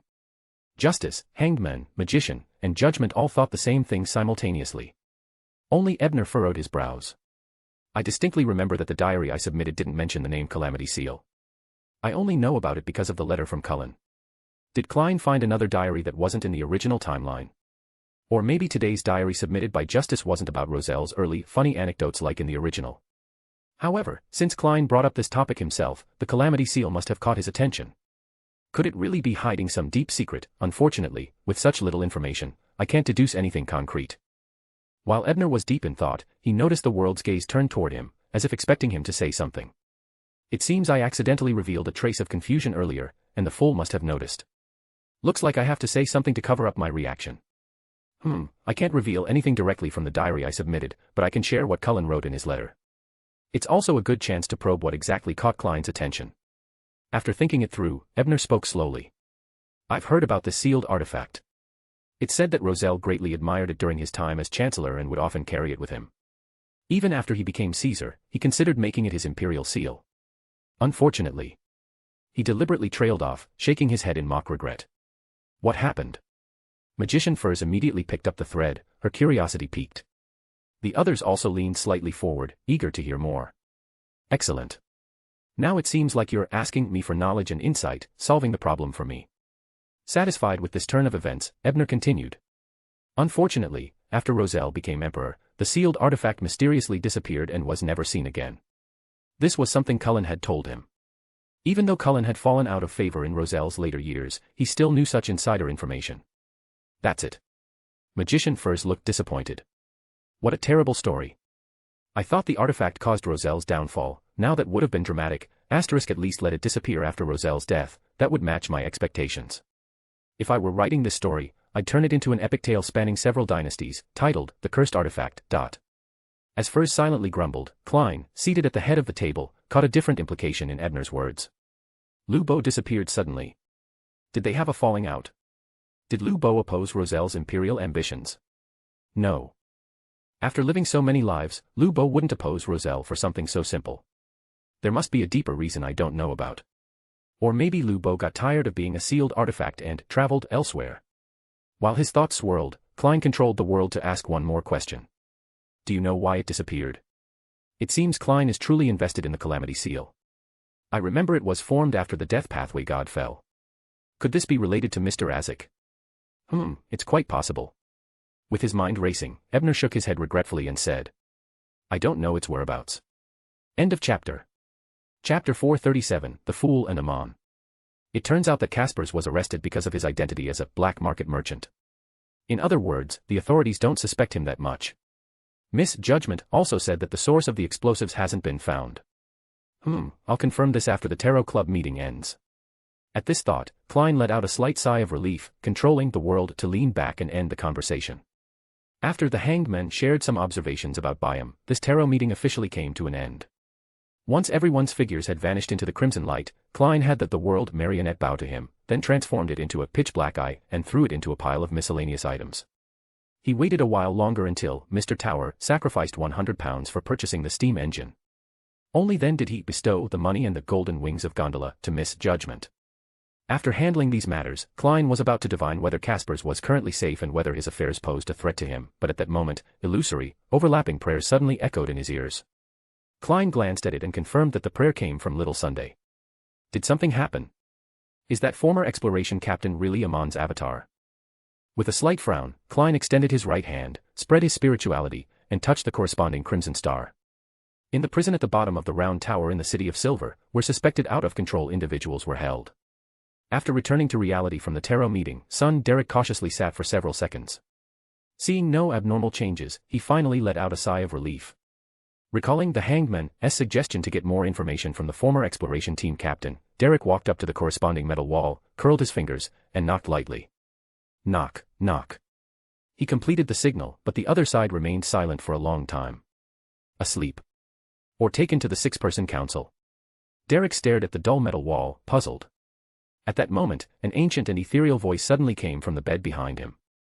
Are you looking for me? In the ancient palace above the grey fog, Klein's gaze froze upon seeing the scene from the Sun's Prayer. On the vague and hard-to-see body of the sun, a transparent and illusory figure was entwined. It had arms and legs but was coiled like a python around the sun. Its head extended behind the sun's head. In the hazy image, it wore a black classical robe, a matching pointed soft hat, and a crystal monocle on its face. And the sun was completely unaware. A monocle. Is this the monocle that Mr. Dorr mentioned to Emperor Roselle? This really is Amon. Sequence 1, the Worm of Time. It's unlikely this is his main body after 42 years in the City of Silver's prison. It should just be an avatar. Klein almost sucked in a cold breath like a supporting character in some novels. At this moment, he vaguely guessed the other party's purpose. As a Sequence 1 Beyonder of the Thief pathway, adjacent to the Seer pathway, Amon might indeed have some connection to this mysterious space above the grey fog. So, he plans to inhabit the sun's spirit body, sneak into the next tarot meeting undetected, and infiltrate the grey fog above, like a virus or a Trojan horse. At that point, my control over this mysterious space might be taken away. No, Amon is a blasphemer who even dares to steal the authority of gods. Boldly speaking, he might even steal me entirely, turning me into his avatar. After all, Mr. Dorr mentioned, Jacob's decay was related to Amon. Maybe that entire family was stolen by him. Fortunately, little son is simple and straightforward. He immediately reported this to me, and through the corresponding crimson star, with the power of the grey fog, I was able to discover him in advance. Klein took a deep breath, forcing himself to remain calm, and began contemplating countermeasures. Combining his experience in purifying the black stains on Judgment Mrs. Body, he quickly devised a preliminary plan. Using the high-level authority of the Black Emperor card, establish a secret contract with the sun and leverage the power of the grey fog to purify Amon's avatar. This will require the sun's cooperation, but since Amon wants to establish some connection with the grey fog above, he probably won't stop this ritual. If this doesn't work, I'll have to temporarily block the sun and wait until a better method is found. At this thought, Klein took another deep breath, spread his spirituality, and spoke in a low voice to little son. I understand. I have something for you to do. Attempt to hold the following ritual. In the master bedroom of the Fragrant Manor in Byam. After tidying up the altar and removing the spiritual blockade, Ebner glanced at the gloomy sky outside the window and muttered to himself. Mr. Fool should have had his first clash with Amon by now, right? It's a pity I can't help. It's true, even though I might not lose to those famous pirate generals anymore, I'm still far from the true powerhouses of this world. With a sigh, Ebner once again felt the urgency to advance his sequence. After all, I was firmly tied to the Fool's faction, and the Fool's enemies were naturally my enemies. And Mr. Fool's enemies are numerous and powerful. Shaking his head, Ebner left the bedroom and summoned Helene, who was busy verifying accounts, and together they entered the underground workshop being renovated. As the only Beyonder in the manor besides Ebner, Helene was naturally called to assist. After all, the mystical domain construction in the workshop couldn't be entrusted to ordinary people, and progress was still lagging. Of course, the teleportation altar, in the hidden room on one side of the workshop, was shielded by a guardian ritual and kept secret from her. After a while of busy work, the workshop finally took shape after processing some customized containers through a mystical method. It would function once the power core was installed. At this moment, Helena couldn't help but remark. I didn't expect you to be so bad at craftsmanship, yet so adept at building a workshop. Ebner smiled faintly. I've built many of these in the Dream Labyrinth scenario. My skills have improved with dream practice. I'm no longer the rookie who failed to repair a hat. Above the grey fog, the mysterious space returned to tranquility as if it had been silent for countless millennia. Klein re-examined Little Sun through the crimson star and found that the twisted, eerie figure was no longer wrapped around him. Phew. He let out a sigh of relief, then displayed the before and after comparison images to little son via the crimson light, letting him comprehend it himself before Klein returned to reality and fell asleep until Miss Sharon's knocking woke him up. Meanwhile, in an unknown deep darkness, a flash of lightning illuminated the surroundings. A figure dressed in a black classical robe, wearing a matching pointed hat, with black curly hair, black eyes, a broad forehead, and a thin face, stood on the edge of an abyss. He adjusted the crystal monocle with his hand, turned his head to the left, looked into the distance, and whispered. As expected. Pausing for a moment, he curled his lips into a smile and softly uttered an ancient Fasak word. The fool. End of chapter. Chapter 438, All Sides. The northern region of the Kingdom of Lone, Winter County. A towering Gothic-style black church stood amidst snow-covered mountains, occupying an expansive area. In front of it was a sheer cliff, and all around was an endless expanse of white, devoid of any sound. This was the headquarters of the Church of the Evernight Goddess, Cathedral of Serenity, also known as the Sanctuary. Leonard Mitchell, with his dark hair and emerald green eyes, wore a black trench coat and red gloves. He was walking out of the town's post office at the foot of the mountain, intending to return to the Cathedral of Serenity before nightfall. Just as he reached the town's exit, he brushed past a man wearing a hooded ceremonial robe embroidered with intricate patterns and donning a wavy, long wig. Leonard instinctively felt that this figure was somewhat familiar. However, when he stopped and carefully observed, he confirmed that it wasn't someone he knew. He shook his head and sighed silently. My memory seems to be getting worse. I keep mistaking strangers for you guys. This wasn't the first or second time such a thing had happened, so Leonard didn't pay much attention. He turned and was about to continue walking out of the town. At that moment, he slightly tilted his head, as if he had heard something. He stopped again and quickly turned around, scanning for the men he had seen earlier, but found nothing. Old man, are you serious? That man had someone else with him. But why didn't I see her? Leonard whispered under his breath as he searched the street with his gaze. A slightly aged voice immediately echoed in his mind. Ever since you learned about the parasite, you've become more and more impolite. I suggest you give up. If I'm not mistaken, the woman you missed noticing is a saint of the Spectator Pathway. A saint of the Spectator Pathway. Why would she come to Nighthaven Town?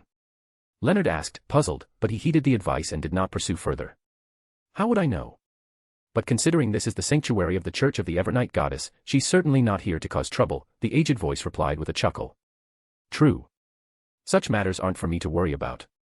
Leonard laughed self-deprecatingly and then asked, does the Spectator Pathway have stealth-like abilities? It's not true invisibility, but a psychological effect that makes you fail to notice them, the aged voice explained. Old man, you seem very familiar with this ability. Of course, I've stolen and used it before. In a two-story building in Nighthaven Town, Dunsmith removed his disguise and the wig from his head, hanging them neatly on a coat rack. He sighed deeply and muttered in a low, steady voice. Leonard actually joined the Red Gloves. That's so unlike him. It seems what happened in Tingen really impacted him deeply. After a brief moment, his sharp gaze fell upon the gently swaying rocking chair not far away. His expression turned serious as he asked. Miss Klosvia, are you certain the murderer who killed 43 people is hiding in Nighthaven Town? I'm sure. I guess he thinks the most dangerous place is the safest. Unfortunately, he doesn't realize that a servant of the Evernight Goddess is practicing here and already knows of his crimes. A woman with long, golden curly hair appeared lazily from the shadows, casually reading a book as she spoke. A servant of the goddess? Dunn was visibly surprised. If a servant of the goddess already knew of the murderer's presence, why wait for me to handle it? Moreover, the relationship between the Church of the Earth Mother and the Church of the Evernight Goddess isn't particularly harmonious. Why would this servant allow Miss Klosvia into Nighthaven Town? You are the loyal guardian of the goddess in the night. Why worry about this? Miss Klosvia, or Miss Sloth, naturally noticed the doubts of her tool, smiling as she explained, the man openly claims to be a devout follower of the goddess, has donated large sums to the church, and holds significant influence. Without sufficient evidence of his crimes, the church cannot act openly. So, this is when a righteous hero becomes necessary. Dunn said thoughtfully. At the same time, he confirmed that Klosvia and the servant of the goddess likely knew each other well, otherwise, they wouldn't have been able to handle this situation. But you must be careful. Because we're near the sanctuary of the Church of the Evernight Goddess, I won't be able to assist you today. And you'll have at most 5 minutes. Klosvia put down her book, her tone uncharacteristically serious. I understand. Dunn nodded, his gray eyes deep and resolute. About an hour later, following a storm of light, a man in his 40s fell from midair like a broken puppet. The building beneath him, already half collapsed, crumbled completely under the impact. His limbs were mangled and torn. If not for the vest he wore absorbing some of the force, he would have been shredded by the light. Wearing red and gold armor, Dunn descended. He activated a guidance charm handed to him by Miss Clausvia and asked the men in a deep voice. Why did you kill those 43 people? Because, to silence them. The men stammered weakly. Why silence them? I killed my partners and their families. We discovered a ruin near the indoor port waters in Fasak. Suspected to be a dragon's ruin. But there was a ritual circle set up with 5 colored glorious stones. We couldn't go deeper. To keep this secret and claim the treasure for myself, I killed everyone who knew about it. But I felt guilty. So I came to Nighthaven Town, to the place closest to the goddess, to confess my sins. After extracting details about the ruin's location and general circumstances, Dunn ended the man's life. The dream shattered abruptly. The crumbled building returned to its original state. Only the man was truly dead, his body intact, his face peaceful. Leaving records of the man's crimes and his own symbol, Dunn departed into the night. 10 minutes later, a Red Glove squad arrived at the scene. Backlund. Night had fallen in Backlund. In a card room at the Bravehearts bar on Irongate Street, Marek, dressed in a white shirt and black vest, was playing Texas Hold'em with a group of zombies. At that moment, Jane, wearing a hooded black robe, pushed open the door. She scanned the room briefly before tapping one of the zombies on the shoulder, silently commanding it to give up its seat. Without hesitation, she sat down in the now empty chair. Marek's pale face remained expressionless, but he tilted his chin slightly upward, speaking in his usual low, gloomy voice. When did spirit mediums start being able to control zombies? After the previous battle with the Rose School of Thought's Indulgence faction, Jane had resolved much of her inner conflict. Her attitude towards Marek and Sharon had also softened somewhat. On the surface, it simply seemed like they were becoming more familiar with each other. Spirit mediums can't, but spirit guides can. Jane responded casually. She then carefully scanned the surroundings and asked with a hint of confusion, "Where's Sharon?" She was wearing the Hand of Mysteries, an artifact that allowed her to see the threads of spirit, and thus, she could confirm that the Wraith Lady was not present. Spirit guide. So you've advanced. That was quick. Marek muttered, a flicker of daze crossing his pale face. The little girl in front of me was someone I personally led onto the path of Beyonders just a few months ago. How has she already advanced to Sequence 6? And honestly, I might not even be her match in combat. Marek sighed inwardly, pushing the thought away and changing the topic. Sharon had something to deal with.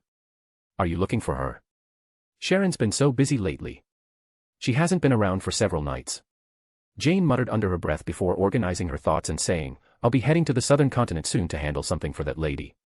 I wanted to check if you two need anything done there. She knew that both Marek and Sharon were originally from the southern continent and had been unable to return due to the relentless pursuit of the Rose School of Thought. Marek fell silent for a moment. Then, suppressing the emotions flickering in his eyes, he said quietly, if possible, check on a few of our friends' families. If you can help them, please do. He picked up a piece of paper and a pen, scribbled down a few names and addresses, and handed them to Jane. Without the help of those companions, Sharon and I would never have escaped the pursuit, nor would we have survived long enough to receive aid from that lady. But after helping us, they were undoubtedly targeted for retaliation by the Rose School of Thought. All right. Jane didn't say much more. She simply accepted the paper solemnly and carefully put it away. Western District, 9 Bellotto Street, MI9 Headquarters. An elegant and mature man in a neatly pressed formal suit walked into Princess Vera's office. Smiling faintly, he addressed the sharp-eyed princess. Vera, there's a task for you. If everything goes smoothly, once it's done, you should have enough merit to apply for the Imperative Mage Potion. From his tone and demeanor, it was clear that this man was also a member of the lone royal family, and one of higher seniority than Vera. I'm the bait, aren't I? Vera raised her head and spoke directly. Her status and identity were inherently misleading, making her the perfect choice as bait. Vera, being too clever isn't always a good thing. Nor is being too direct. The man shook his head with a smile before continuing, but don't worry. While you're bait, Georgina will be shadowing you in secret. And you're not the only bait in play. Hearing that a saint would be accompanying her, Vera's expression turned more serious. She furrowed her brows and asked, what exactly are we transporting to the southern continent? Why can't you simply travel there directly? Traveling has a higher risk of interception. The man shook his head again. At his response, Vera pondered for a moment before asking, when? Noon this Thursday. A ship will arrive at Pritz Harbor. Additionally, you can bring up to 10 subordinates. End of chapter. Chapter 439, The Hope of Small People. Tuesday noon, within the Room of Rewards, on the 6th floor of the Dream Labyrinth Tower. The figures of Klein and Miss Sharon appeared here, both looking disheveled as if they had just survived a great catastrophe. And indeed, they had.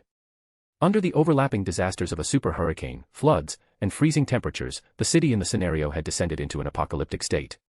If Miss Sharon were still a wraith, such extreme weather conditions wouldn't have affected her much. However, on the 6th floor, she could only use her werewolf abilities.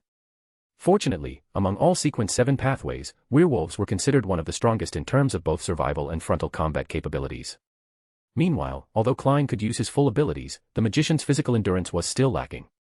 At the very start, he was nearly swept away by the hurricane. If not for Sharon saving him, he might have had to chant the fool's honorific name on the spot to escape to the gray fog.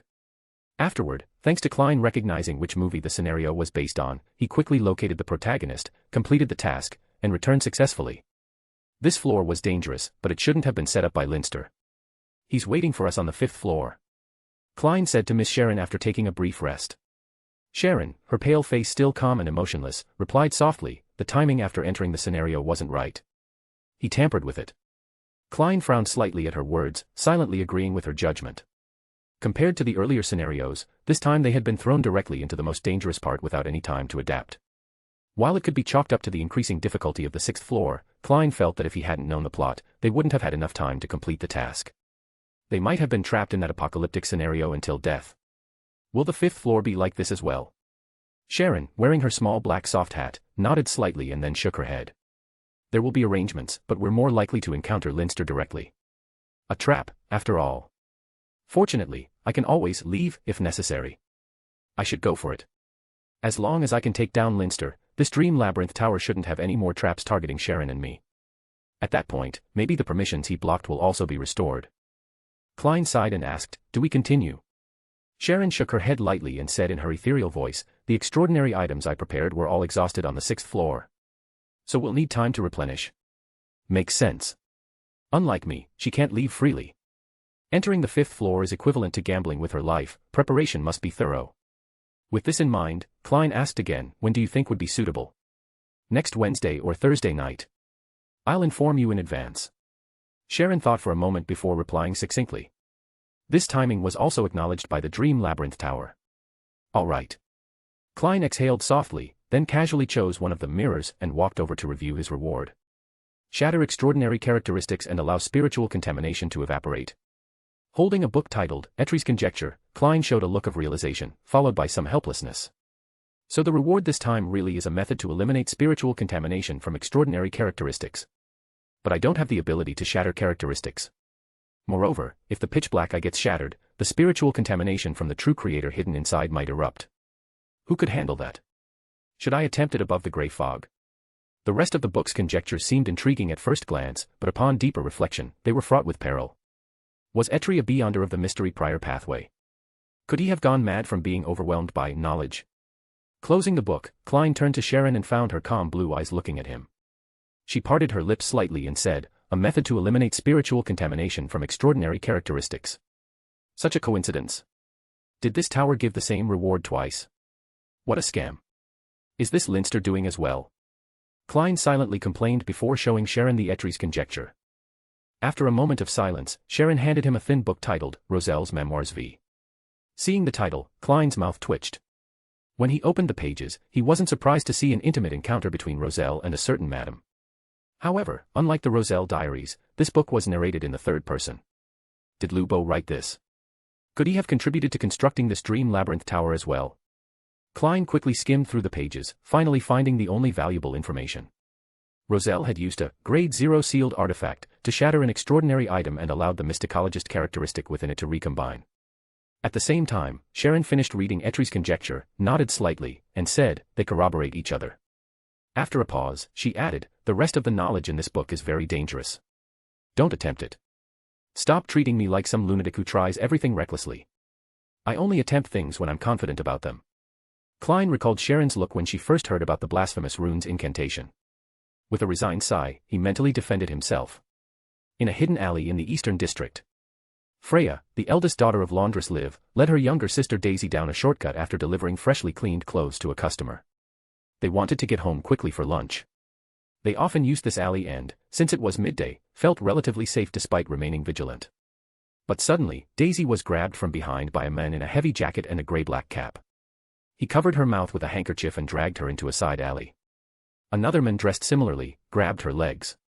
Together, they swiftly carried her away and disappeared into a waiting carriage outside the alley. The entire process took less than 2 minutes.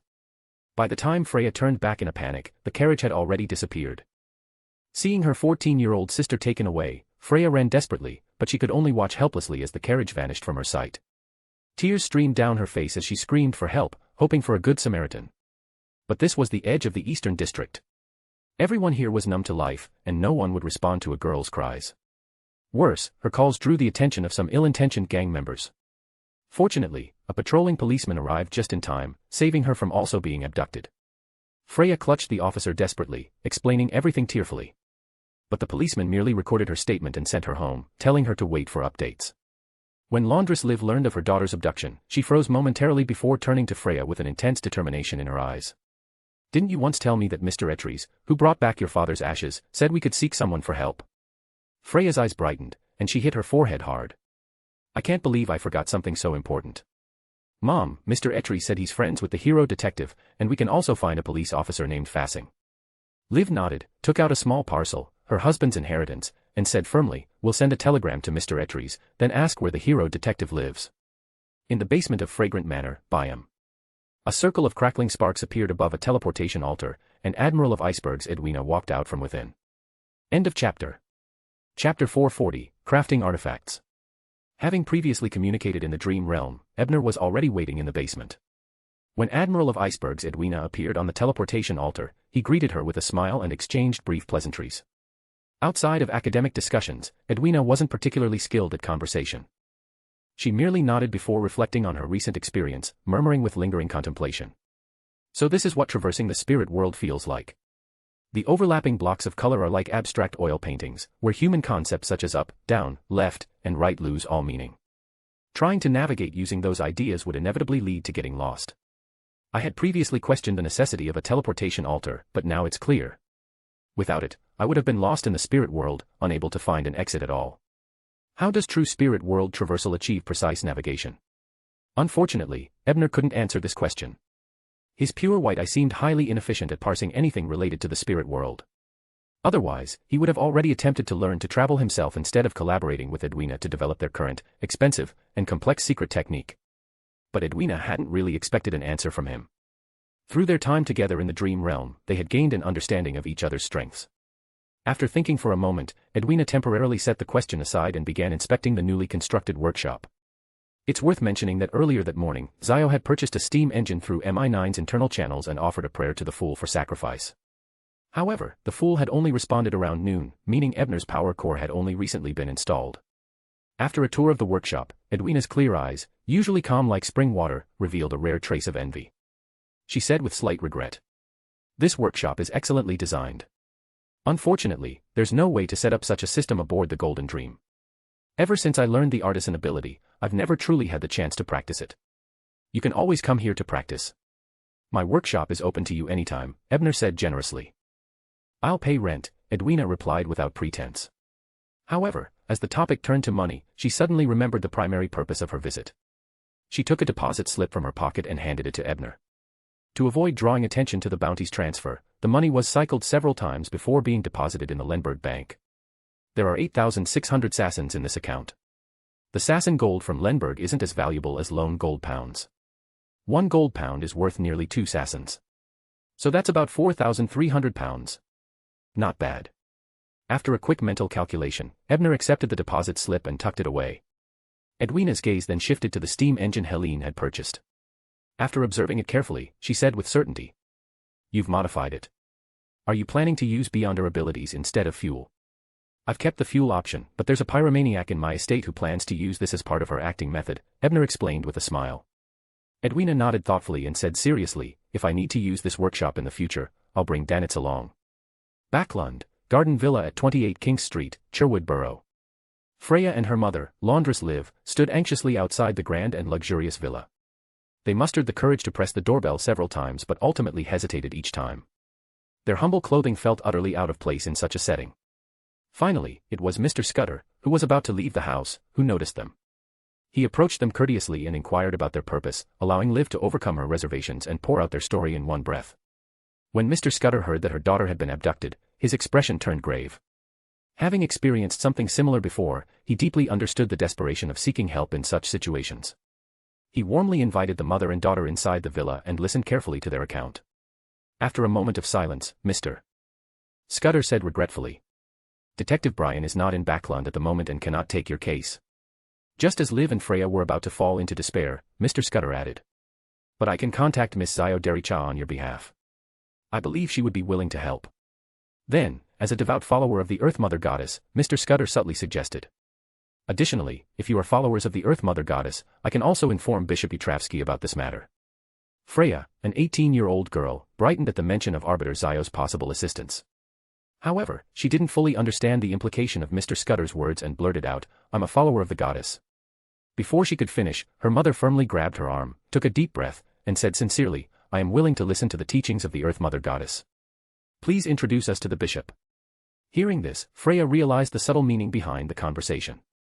She was about to say something when she saw Mr. Scudder smile warmly and say, "In any case, please wait here for a while. I'll first contact Miss Zio and then report this matter to the bishop." Byam, basement of Fragrant Manor. After discussing mysticism knowledge with Ebner for a while longer, Edwina once again used teleportation to return to the Golden Dream. Before leaving, she informed Ebner, the Golden Dream will set sail tomorrow and is expected to reach the waters near Gillen City in East Balam by the weekend. During this time, she suggested performing a teleportation ritual once daily to test the Edwards brain teleportation method. As the door formed by sparks above the altar vanished, Ebner took a short break before retrieving a corpse collector characteristic he had previously obtained from the Eternal Life Society, along with a werewolf characteristic sent earlier by Jane through a messenger. He was ready to start crafting extraordinary items in the workshop.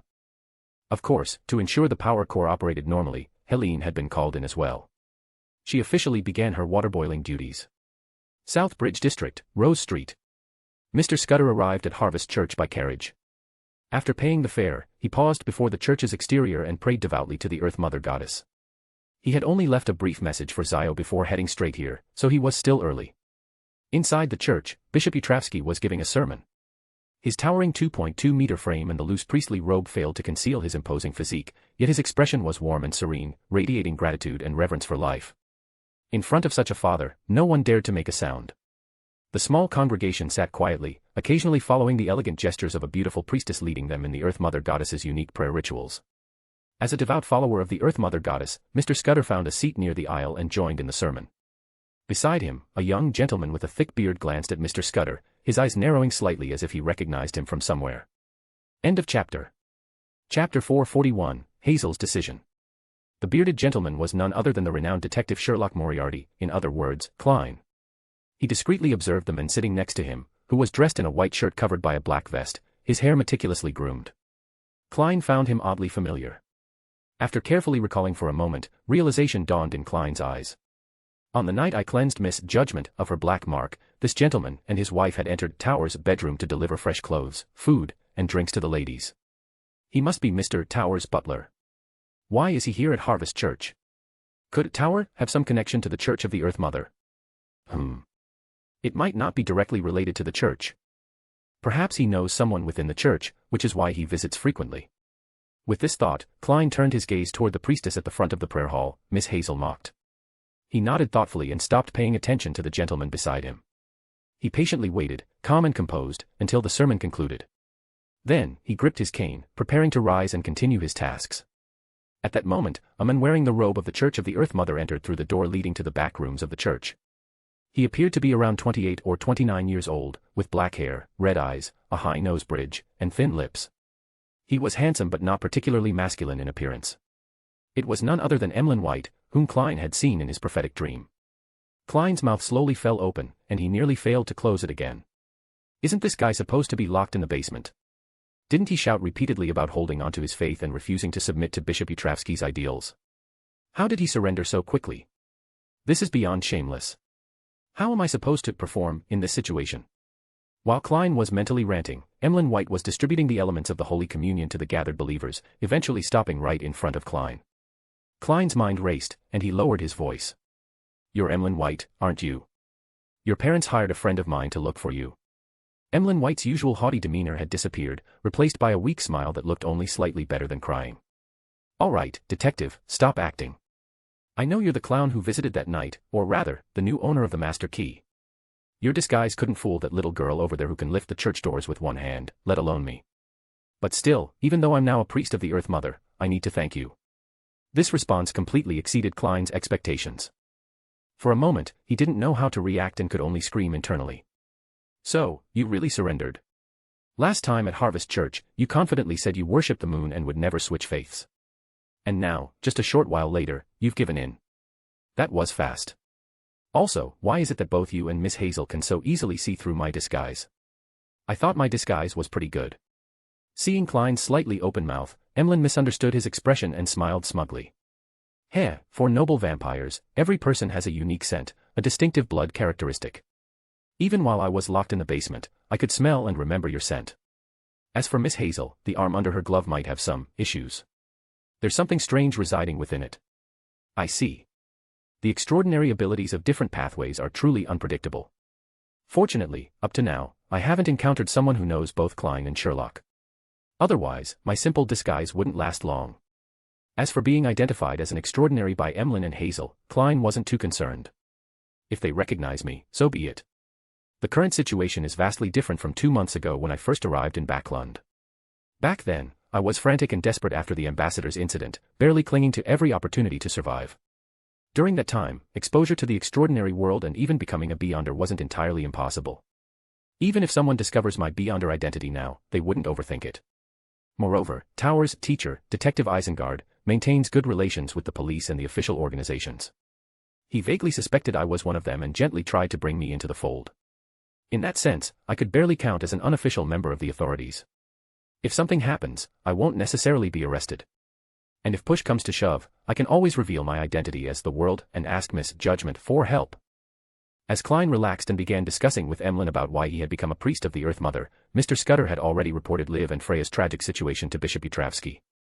After listening to the report, Bishop Utravsky remained silent, but Hazel frowned and asked, "Such incidents, aren't they under police jurisdiction?" In the East Borough, such events aren't uncommon. Unless there's a major incident, the police rarely pay attention to them, Mr. Scudder explained. He had spent time wandering in the East Borough after arriving in Backlund and was familiar with its rules. The police there were far more interested in enforcing the poor law and driving away vagrants sleeping in public spaces than in preventing crime. How can this happen?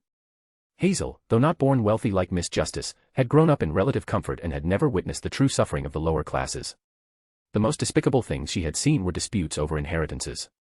However, even in the original novel, this young lady had always been warm-hearted and willing to help others. After joining the Church of the Earth Mother and listening to Bishop Utravsky's sermons daily, this quality had only grown stronger. She hesitated briefly, then turned to Bishop Utravsky and asked if it was appropriate for her to get involved. Bishop Utravsky lowered his head slightly, gazed at the priestly robes on Hazel, and said with a warm smile, "Go, child. Follow the choice in your heart. The Mother will bless you." Hazel hesitated and said, "If this group is so brazen, they might have powerful backing. If I act recklessly, could it bring trouble to the church?" Bishop Utravsky maintained his gentle smile and replied, "Every person has their mission. All will return to the earth, buried deep in the soil, sprouting anew, growing tall, and blossoming, one life after another. This is the fate of all things. If the Harvest Church suffers oppression because of this, then that oppression is simply a part of our destiny, a plan laid out by fate and the Mother." Hazel's expression turned resolute. "If things do go wrong, I'll ask my father for help. There's always a way to resolve things." Later, when Hazel arrived at Ebner's garden villa with Mr. Scudder, they coincidentally encountered Zio, who had just received the message and rushed over. End of chapter. Chapter 442, Prelude. Name, Dagger of Gloomlight. Appearance, a 20-centimeter long steel dagger with a black gemstone embedded in the hilt, flickering with dim light. Abilities, the wielder's speed and strength will be moderately enhanced. It can resist the erosion of decay, cold, and the aura of death. It will also make unintelligent undead perceive the wielder as one of their own. Additionally, the wielder can directly see some malevolent spirits. When the blade strikes a spirit, it can inflict significant damage.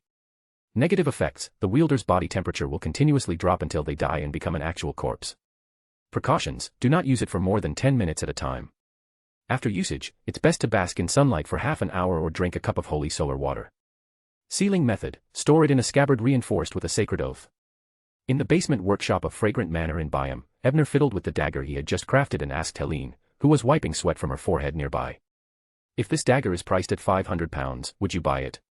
Since they were underground, Helene wasn't wearing her hat that could change her hair color. Her vibrant red hair clung damply to her forehead, making her look slightly disheveled. Helene took a deep breath, thought for a moment, and replied seriously, I don't need it, so I wouldn't buy it.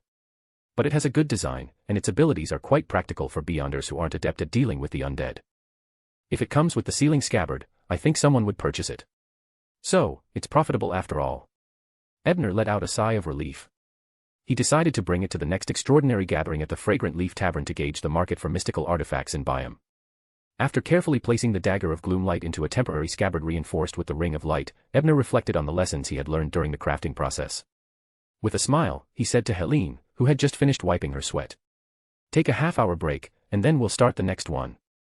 Helene's eyes went blank for a moment. She then glared at Ebner with a gaze full of resentment, nearly summoning a fire crow to smack his smug face. Harvest Church.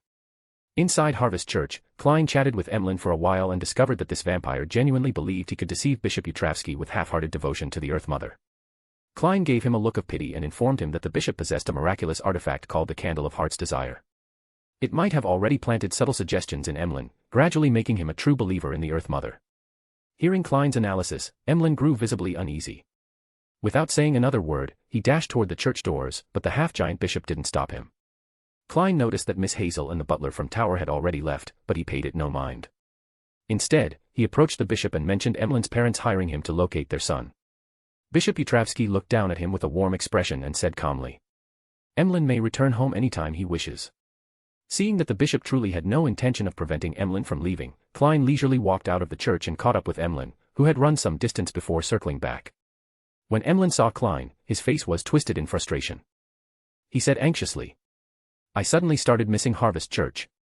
I miss reciting the scriptures. I miss the holy emblem of life. I miss cleaning and tidying. Just 1 hour. 1 hour would be enough. Mandatory labor for an hour. The bishop has a talent for subtle conversion. Instead of forcing Emlyn to switch faiths, he's using labor to influence him imperceptibly. That Candle of Heart's Desire is said to originate from a dragon. The spectator pathway is frightening indeed. Klein was lost in thought when Emlyn suddenly declared with anger. I will resist this feeling. I'll move to Jianhai or even Faisak. I refuse to believe that if I'm far away from Backlund, I'll still want to return. For some reason. I feel like you'll definitely come back. Klein internally mocked Emlyn but didn't say it aloud. Instead, he hailed a carriage and sent Emlyn back to his home on Riverside Boulevard. When Klein paid the fare, Emlyn bolted upstairs into his bedroom. Upon seeing that his beloved puppets were all safe, he let out a deep sigh of relief.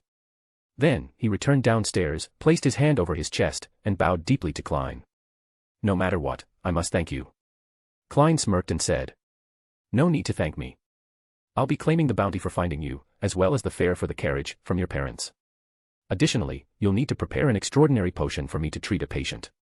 That's the payment you owe me. Bounty. Carriage fare. Potion. Where's your gentlemanly demeanor? Emlyn's expression twisted, mirroring Helene's from earlier. If he could control flames, he'd likely have the same impulse she had. 28 Kings Street, Sherwood Borough. When Zio Dericha arrived at the garden villa after receiving Mr. Scudder's message, she saw Hazel stepping out of a carriage in casual attire. Zio recognized Hazel immediately. After all, this young lady had once tried to steal a bracelet from her friend and had her arm severed by Ebner in the process. The incident had left a deep impression on her. In contrast, Hazel didn't have much memory of Zio. She had only briefly seen her when saying farewell to Ebner. Roughly guessing why Hazel was here, Zio exchanged a few polite words with her before following Mr. Scudder into the drawing room, where Liv and Freya were waiting anxiously. Thanks to Zio's reputation in the East Borough, when Freya heard that the petite lady before her was the famous arbiter, she immediately burst into tears and recounted the events again, pleading with Zio to arbitrate the matter. Hazel, listening from the side, clenched her fists but quickly relaxed them, reminding herself not to act impulsively. She was unfamiliar with the East Borough and acting recklessly might make things worse. It was better to hear what the arbiter had to say. Meanwhile, Liv gritted her teeth and retrieved a handful of gold coins from the package sent back by Atres, intending to offer them as a commission fee. Though Zio was currently strapped for cash, she wasn't so desperate as to accept all of it. She symbolically took one coin, signaling her acceptance of the case, and then asked sternly. I recall that your neighborhood is under the Hillary gang's control. They have strict oversight of their territory and rarely allow others to interfere. Have you informed them about this incident? Liv nodded grimly and said, I approached them, but they said Daisy was taken from an area outside their jurisdiction. The Hillary gang may be more disciplined than other gangs, but they're still criminals. If someone forced them to back off, it must be someone powerful. With a plan forming in her mind, Zio prepared to visit her contacts in the gang. However, Hazel suddenly said, "Can I come with you? I believe I can be of help." Zio sized her up and then chuckled. "Sure. But you can't go into the East Borough dressed like that." In an alley outside the East Borough, a carriage slowly came to a stop. A few burly men stepped out and hid in nearby corners, waiting for new prey to arrive. At that moment, they spotted 3 women walking calmly through the alley. End of chapter. Chapter 443, Zio's Solution. "Boss, there's a good catch among them. I can't see her face clearly, but her figure is far better than the ones we've caught before." A man in his 30s with a vicious expression stared intently at one of the 3 girls walking through the alley. She was wearing gloves, and his eyes gleamed with greed. The man he called boss wore a gray-black flat cap, a thick cotton coat, and had a red birthmark on his face. Hearing his subordinate's words, he squinted at the girls and nodded excitedly. Indeed, judging by her posture, she might have been a rich young lady once. "Excellent. Take her back, and Mr. Cap'n will surely reward us." "Boss, Mr. Cap'n doesn't like us calling him boss," the vicious man reminded cautiously. "Shut up. Get moving," the boss snapped in irritation, then stood up, readying a handkerchief soaked in chemicals.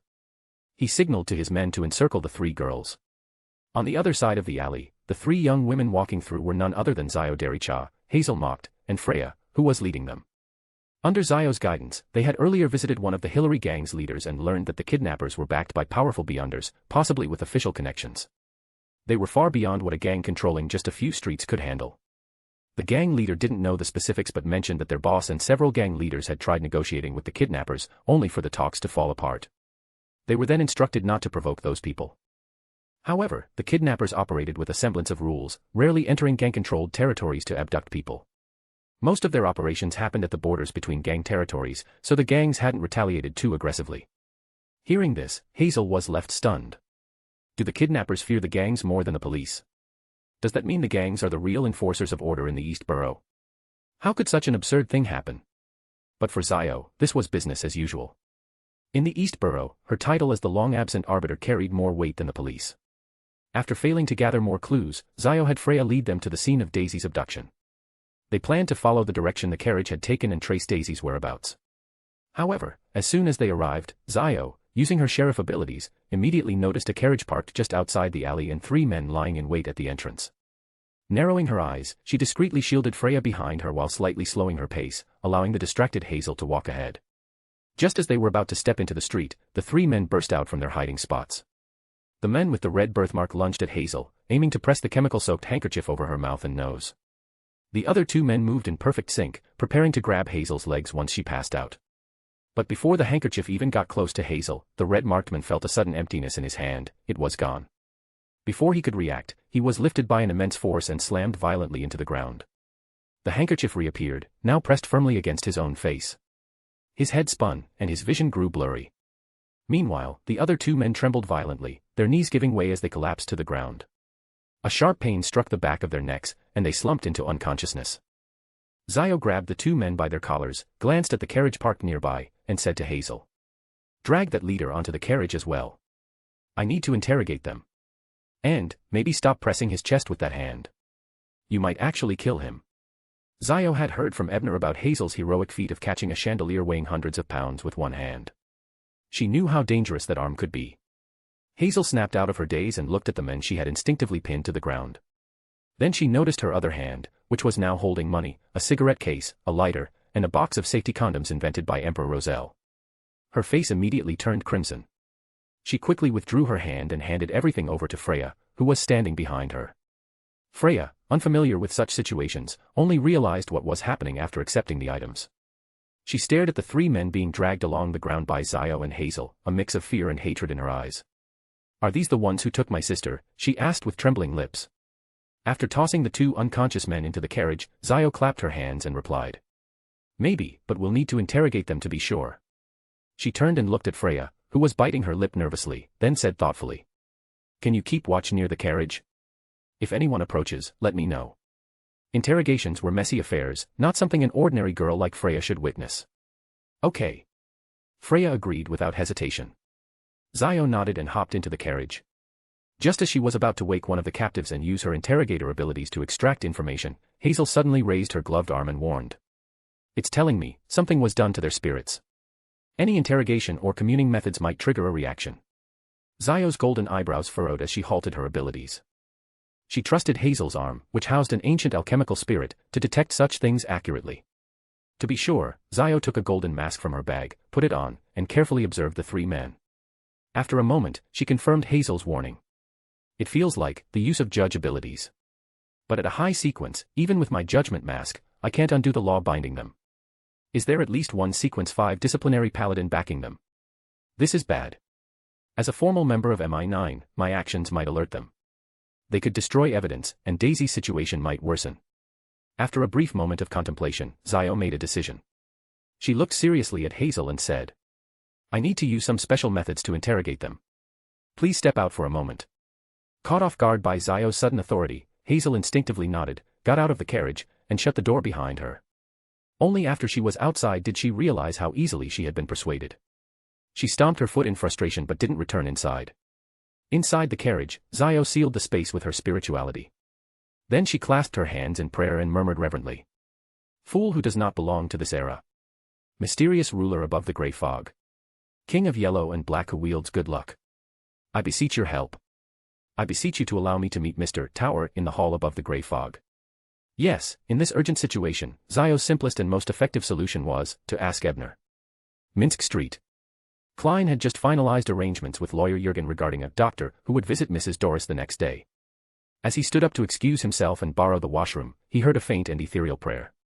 He ascended above the grey fog and responded. Biome, Fragrant Manor's workshop.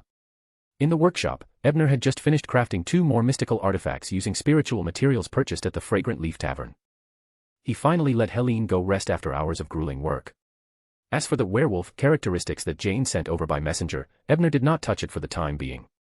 Such a valuable thing requires more practice, and only take action after being certain. As a reward, he had promised to take her shopping, something explicitly written into their contract. Just as the exhausted and relieved Helene left the basement, Ebner, still examining the 2 newly crafted artifacts, was suddenly surrounded by an endless grey fog. End of chapter. Chapter 444, Mr. Fool's Intervention. When his vision returned to normal, Ebner found himself, as expected, in the ancient hall above the grey fog. Across the long bronze table sat Zio. What happened? Ebner asked calmly. As he spoke, he glanced around. Although he couldn't see Mr. Fool, he was certain that he was present. I need your help with something. Zio skipped any pleasantries and quickly recounted the entire story of Liv's youngest daughter, Daisy, being kidnapped. At the end, she said with clear concern, at this point, we must rescue Daisy before the other party realizes those 3 men have fallen into our hands. Otherwise, they'll likely kill her. But I don't know how to bypass the mental tampering placed on them to extract information. So that's the situation. If I directly tell her that Daisy is in the dungeon of Capin's estate, won't that seem far too prophetic? Ebner thought sarcastically to himself before continuing his internal analysis. Freya and Daisy, the 2 pitiable sisters from the original story, have somehow become entangled with Atres, and because of that, they've ended up at my home, pulling Zio and Hazel into this mess. However, Zio's concerns are valid. While there are indeed members of MI9 involved in human trafficking, they are only a small faction. The majority are actually unaware. After all, such operations need to be kept hidden from the church, and the more people who know, the more likely it is to leak. If someone like Zio, a proper MI9 agent unaware of this dirty business, gets involved, the easiest way to maintain secrecy would be to silence her. And silencing an official beyond or subordinate of a princess is far harder than simply silencing the traffickers and their victims.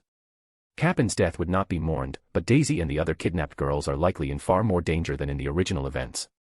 But since I'm not at the scene and can't use analysis, breaking through the mental tampering on those men will be extremely difficult. Teaching Zio to set up a teleportation altar is also unrealistic. First, it's far too complex, and she wouldn't be able to learn it in a short time. Second, the materials required are not easily obtained. In short, it's not feasible in the short term. So, this matter must rely on Mr. Fool. After deliberating briefly, Ebner deliberately paused before saying to Zio. I don't have a great solution. I suggest you pray to Mr. Fool for help. Zio was momentarily disappointed but brightened up at the suggestion. She immediately turned her gaze toward the empty seat at the head of the table, clasped her hands together, and began to pray devoutly. Meanwhile, Klein, hidden nearby, sighed internally and muttered in his thoughts. Why am I not surprised by Tower's suggestion? Is it because he always knows how to make the most of Mr. Fool? However, after listening to Zio recount Liv and Freya's plight, Klein felt a deep sense of anger towards such despicable acts of kidnapping. From his heart, he wanted to intervene. Thus, after Misjudgment finished her prayer, Klein revealed himself. He appeared at the head of the bronze table, lightly tapping its edge with his fingers. With a faint smile, he addressed the two tarot members. You know, I am someone who values equivalent exchange. So, what do you plan to offer in return for my help? Seeing Mr. Fool suddenly appear and hearing his question, Zio quickly and respectfully replied, I will try to collect 10 pages of Roselle's diary and present them to you at future tarot meetings. In fact, she already had 3 pages of the diary from a friend she met while purchasing the steam engine. They were originally meant for Furs, as a way to ease her guilt over keeping secrets from her friend. Misjudgment seems quite confident. Has she found a new source for Roselle's diary? That's excellent news. Unexpectedly pleased by this potential gain, Klein nodded and said, agreed. Before Zio could express any praise, Klein's expression grew serious, and he gave a clear instruction. Offer me the lost girl's belongings as a sacrifice. Have those who need to speak recite my name. And ensure that they do not leak this to anyone afterward. Zio hesitated briefly before nodding solemnly. Your will is my command, Mr. Fool. The leader of the 3 captured men radiated an aura of corruption and evil. Zio had no qualms about killing him afterward. Satisfied, Klein nodded. Good. Let's stop here for now. I will inform you when there's progress. When it came to true villains, Klein had no hesitation in acting decisively. Back in the carriage, Zio quickly arranged an altar using the materials she always carried. She placed Daisy's vocabulary notebook, which she had received from Freya, onto the altar and sacrificed it to Mr. Fool.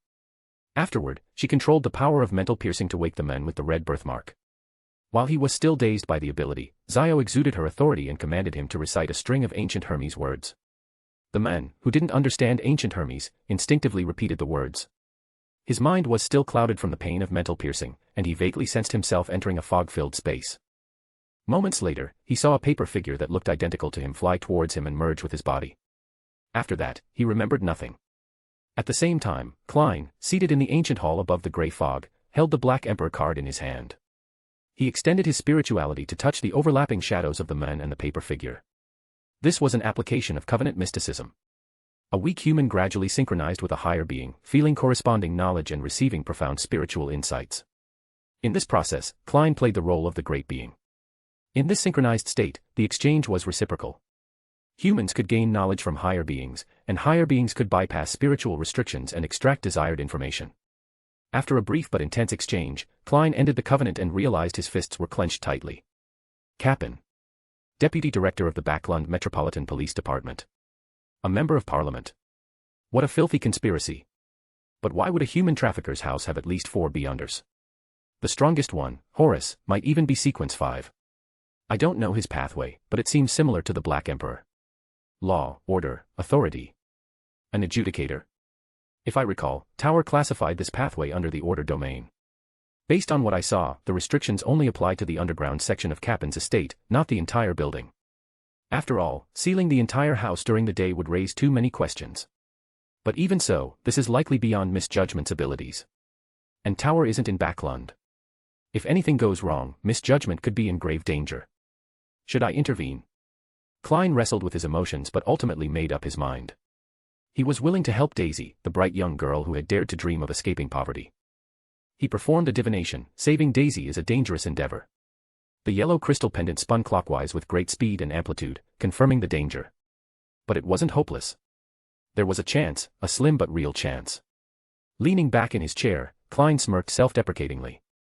This is it. As a magician, you still have to challenge yourself to do something difficult, otherwise you should be called a master of tricks instead of a magician. To accomplish something that seems impossible, even if the result is false, this is the image of a magician in my mind. As for whether it is one of the rules, it remains to be confirmed. After making up his mind, Klein once again touched the crimson stars of the Tower in Judgment with his spiritual power, and thought to himself. But I still need Misjudgment's cooperation in this matter. It would be best if she could remove me to avoid suspicion from those who conduct subsequent investigations. Well, as the Fool, I can't be too proactive. I have to exaggerate the difficulties and let Judgment and the Tower come to me for help. Maybe I can even use this to get some knowledge out of the Tower. Although Zio is already sequence 7 and has a powerful sealed artifact, she will definitely not be able to deal with those Beyonders in the Capin family, and with her sense of justice, I'm afraid she won't give up easily on rescuing Daisy. So, this matter has returned to its original trajectory, and it has to be solved by the thief, Black Emperor. I am sure that Klein will never stand idly by after learning the whole story. So, we have to give him a way out. Hey, maybe Klein thinks the same thing. I have to be prepared to be fleeced. Thinking of this, Ebner just sighed, and thick gray fog appeared in front of him again, and then he came to the ancient hall above the gray fog. End of chapter. Chapter 445, Klein's 3 questions.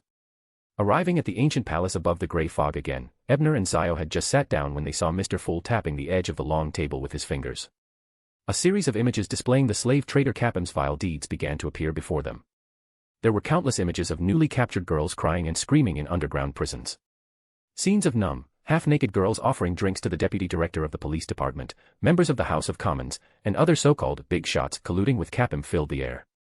Some showed them being beaten, scolded, or dragged to secluded places where they were tortured. Later, 4 Beyonders, Horace, Belize, Katie, and Parker, appeared one after another, demonstrating their respective abilities. After witnessing these scenes, Zio, who had a strong sense of justice, abruptly stood up, her face filled with anger. Even Ebner, who had already been aware of this plot, felt a deep disgust in his heart. The written words in the book were nowhere near as impactful as these images, he thought. I have to invest more in this matter. It would be best if we could wipe out every single one of those bastards. I'm sorry, Mr. Fool. Please excuse my loss of composure. Zio took a deep breath, sat down again, and apologized sincerely. It doesn't matter. Things like this are bound to make people angry.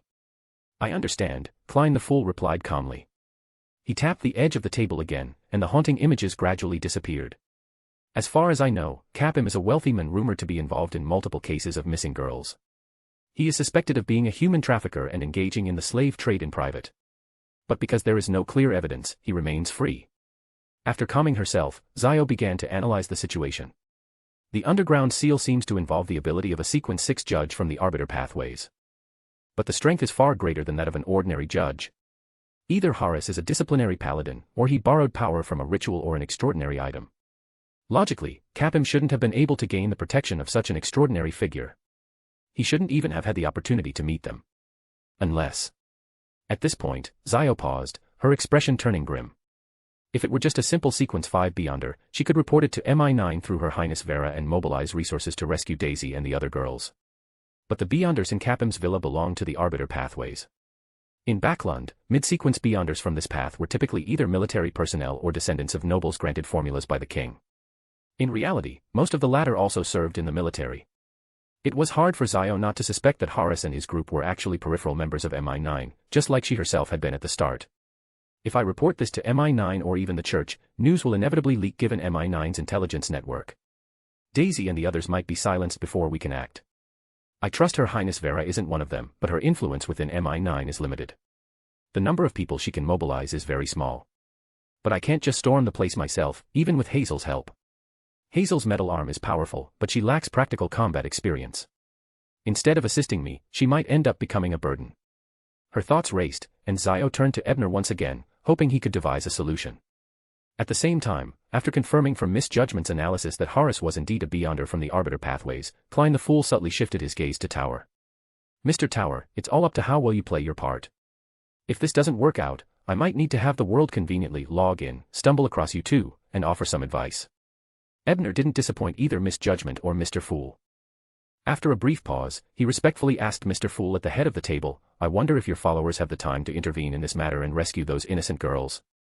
I can offer appropriate compensation, and provide assistance if necessary.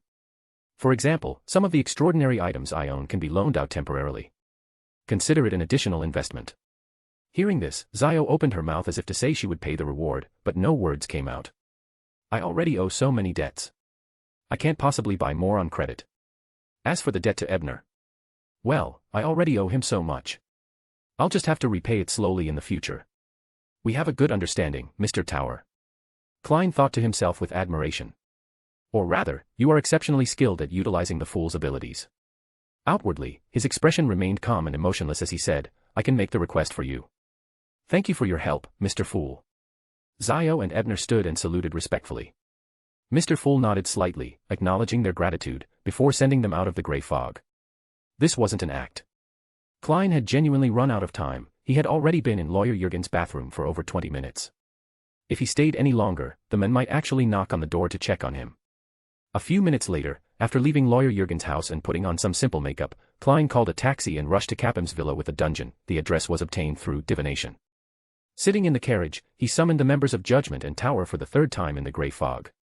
As soon as Zio regained her sight, she saw a figure wearing a pitch-black crown and covered in dense armor standing respectfully in front of Mr. Fool. It was obviously a follower who was willing to take over the task of saving people. He looked very mysterious and powerful, giving people a strong sense of oppression. Could he be a saint? He was indeed the follower of Mr. Fool.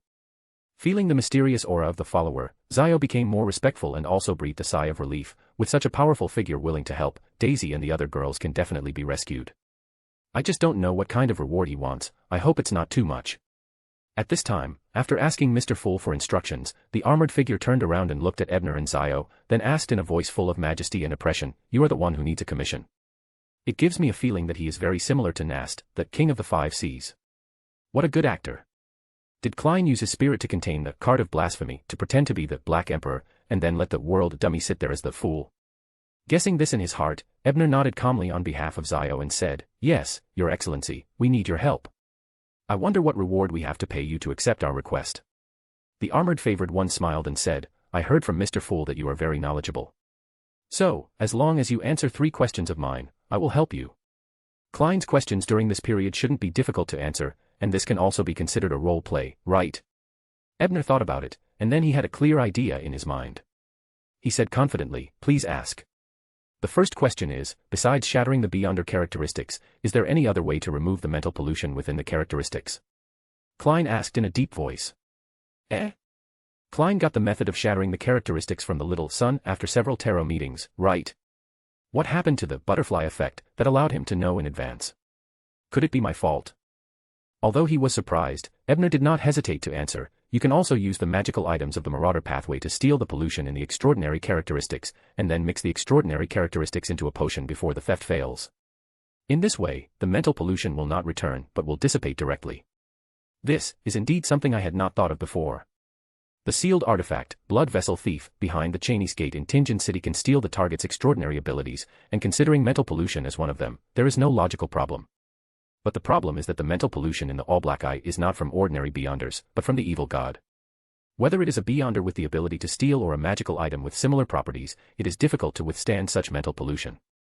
The former will 100% lose control on the spot, and the latter will be directly polluted. Well, theoretically, sacrificing a similar magical item could achieve the goal, but the timing must be just right and there can't be any mistakes, otherwise both will be contaminated. Klein quickly analyzed the feasibility of this method and admired it in his heart. It is worthy of being called the Tower of Erudition. The problem that has been bothering me has been solved so easily. He quickly came to his senses, nodded with satisfaction, and then asked again, "Second question, how do we find Viscount Cullen of the Vampire Clan?" Klein wasn't actually sure whether Ebner knew Cullen, but the fact that he could produce a high-level vampire tome like Blood Feast, even if it was only half a copy, showed that he had a close relationship with the vampires. What if he just happened to know Cullen's sisters? Cullen. What do you want to do with him? You probably only saw his name in Roselle's diary, right? But those diaries have nothing to do with you. After hearing the question, Ebner became more and more confused. He felt that something seemed to have happened to Klein that he had not seen in the original book. Without Cullen's consent, Ebner couldn't tell Klein about the ritual to summon Silica, so after thinking for a moment, he carefully replied. "You can go to Mr. Isaac Eggers for this matter. His daughter has a good relationship with Cullen. I remember that one of Mr. Fool's followers had asked me to investigate Isaac before. Maybe I know that gentleman. You can go and ask him for help to introduce me. Mr. Isaac. His daughter has a good relationship with Viscount Cullen. Could it be that the lady has become a great figure above the demigod, so she is still alive today? And she has found her father?" Upon hearing this, Klein was puzzled, but he was also sincerely happy that Mr. Isaac was able to find his relatives. After all, loneliness is not pleasant. End of chapter. Chapter 446, Before the Rogue Appears. But Mr. Isaac is still under the watchful eye of 0-08. Once I get in touch with him, I'm afraid I'll fall into 0-08's arrangement again. Under the cover of the grey fog, Klein smiled bitterly in secret and stopped thinking about it. He turned to ask the third question. Who is the Iron Man currently active in the Kingdom of Lone? Ever since he obtained the novel about the new Iron Man in the Dream Labyrinth Tower, Klein had been wondering about the connection between Iron Man and himself. However, he had no clues, so he took this opportunity to ask Tower. The Tower is Doctor Strange, and there's a high possibility he knows the true identity of Iron Man. After all, they're both from the Avengers. Klein couldn't help but complain inwardly. After hearing the question, Ebner shook his head apologetically and said, "I'm sorry. Although I know who he is, I can't tell you without his permission. Please forgive me." Or, could you change the question? One of Ebner's principles was not to reveal a friend's secrets without their permission.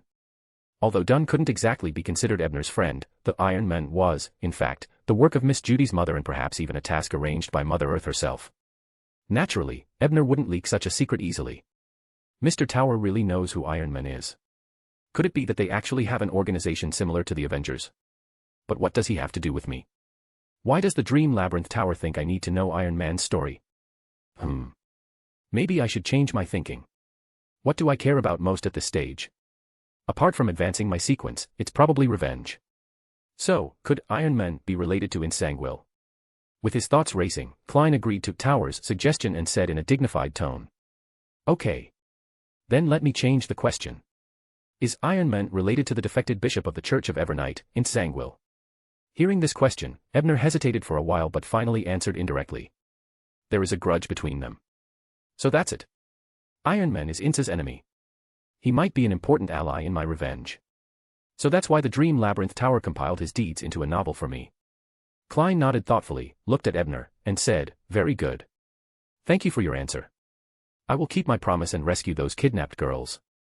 Thinking of the additional investment he had prepared, Ebner shook his head with faint guilt and said, "I should thank you for your tolerance. After all, I didn't answer your third question. So, to make up for that concealment, I can provide you with some material assistance for your mission." Material help? What's that?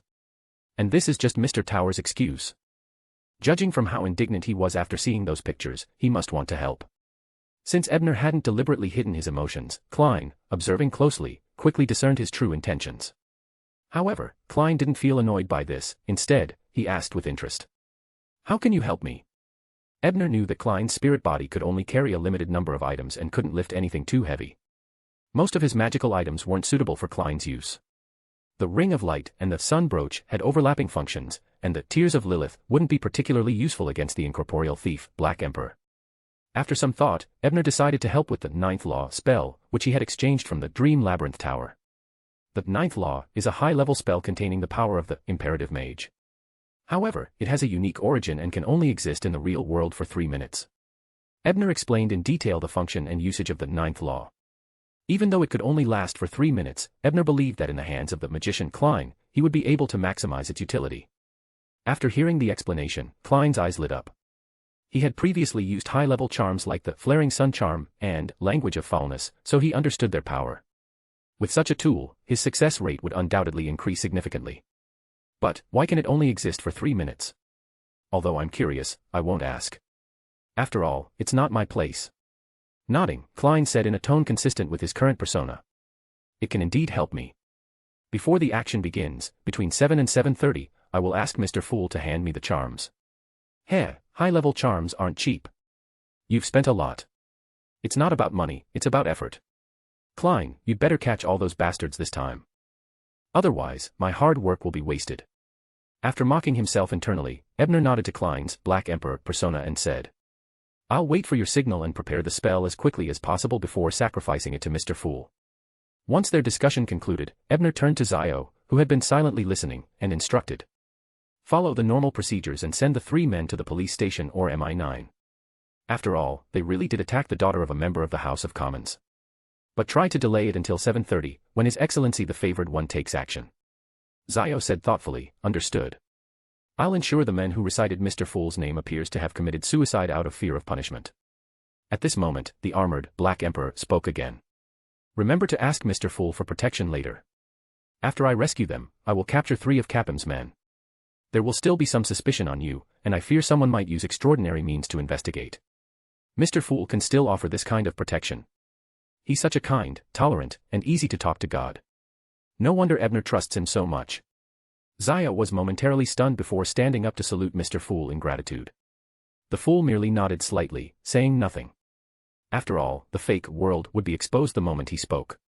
In a dimly lit carriage parked at the edge of the East Borough, Zio lifted the spiritual blockade, pushed open the carriage door, and stepped out. Behind her, the muffled screams and desperate pleas of two men still lingered in the stale air. As for the man with the red birthmark on his face, he was already dead. This was Freya's first encounter with such a chilling scene, and even though the figure stepping out of the carriage was much shorter than her, an overwhelming sense of awe and intimidation washed over her. Standing nearby, Hazel, shaped by the gentle teachings of Mother Earth, felt a faint discomfort settle in her chest. She had keenly sensed the life force in the carriage fading into nothingness. However, she didn't dwell on it. Instead, she asked softly, "Any results?" "They are subordinates of the wealthy man Capim," Zio replied evenly, her voice carrying a steel edge. "Who is Capim?" Hazel asked, her brows knitting together. "A wealthy man suspected of being involved in human trafficking behind closed doors. He has deep connections with certain House of Commons members and senior officials in the police department." Zio explained briefly. "The congressman, the police, they're all in this together." Freya's face turned deathly pale as she pieced together the implications. It felt as if the sky above Backlund had been covered in eternal darkness, with no sunlight breaking through. Although Hazel also felt her chest tighten with anger, she took a deep breath, forcing herself to stay composed. She asked, "What should we do now?" "We'll take them back to MI9. Once we get a search warrant, we'll raid Capim's estate directly. After all, they dared to attack you, the daughter of a member of the House of Commons. Even with Capim's connections, he'll have to give an explanation. He might even secretly release Daisy to avoid more trouble." Zio's words were measured, and designed to sound like a logical conclusion drawn without any prior knowledge of the unfolding plans. This way, even if someone investigated later, it wouldn't arouse suspicion. "Okay, I'll go with you, as the party who was attacked." After a moment's thought, Hazel added hesitantly, "Can't we just arrest Capim directly? Capim won't see another dawn. Mr. Fool's believers will ensure that." Though she thought this silently, Zio explained calmly, "We don't have enough solid evidence. If we act rashly, they might silence him to destroy any traces of proof." Hazel bit her lip and turned her head away, frustration etched across her face. She wasn't angry at Zio, but rather at herself, at her own helplessness.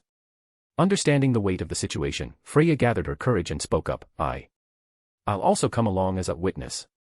The Capim family's villa was located on Iris Street in the Cherwood Borough, close to the affluent West Borough. After returning to the real world, Klein took a carriage to discreetly pass by the villa, a grand estate surrounded by a sprawling lawn, neatly trimmed gardens, marble statues, and a small fountain plaza. Through the window of the carriage, Klein caught sight of the iron gate from his divination, guards patrolling with trained eyes, and vicious hounds pacing restlessly. Everything matched his vision perfectly. Daisy was indeed imprisoned here. Satisfied, Klein instructed the coachman to take him to a modest hotel in the Bridge district. In the privacy of a small, cheap room, Klein locked the door, sealed the space with his spiritual power, and checked the time on his gold-cased pocket watch. Once certain, he took a deep breath, walked 4 steps backward counterclockwise, and entered the ancient, boundless grey fog. There, he notified Tower that it was time to send the 9th law charm. In the dim underground chamber of Fragrant Manor, the grey fog receded from Ebner's vision as he stepped away from the ritual altar. Wasting no time, he entered the Dream Labyrinth Tower and exchanged for the 9th law charm, a temporary but immensely powerful artifact derived from the mystic principles of the imperative mage. Back in the workshop, Ebner performed a well-rehearsed sacrificial ritual, offering the charm to the fool above the grey fog. When the glowing symbols faded and the ritual concluded, Ebner let out a long sigh of relief. His part was done. Now it was up to Klein to use the charm wisely. After cleaning up the ritual traces, Ebner dusted off his coat and returned upstairs. He quickly changed into casual attire and prepared to leave.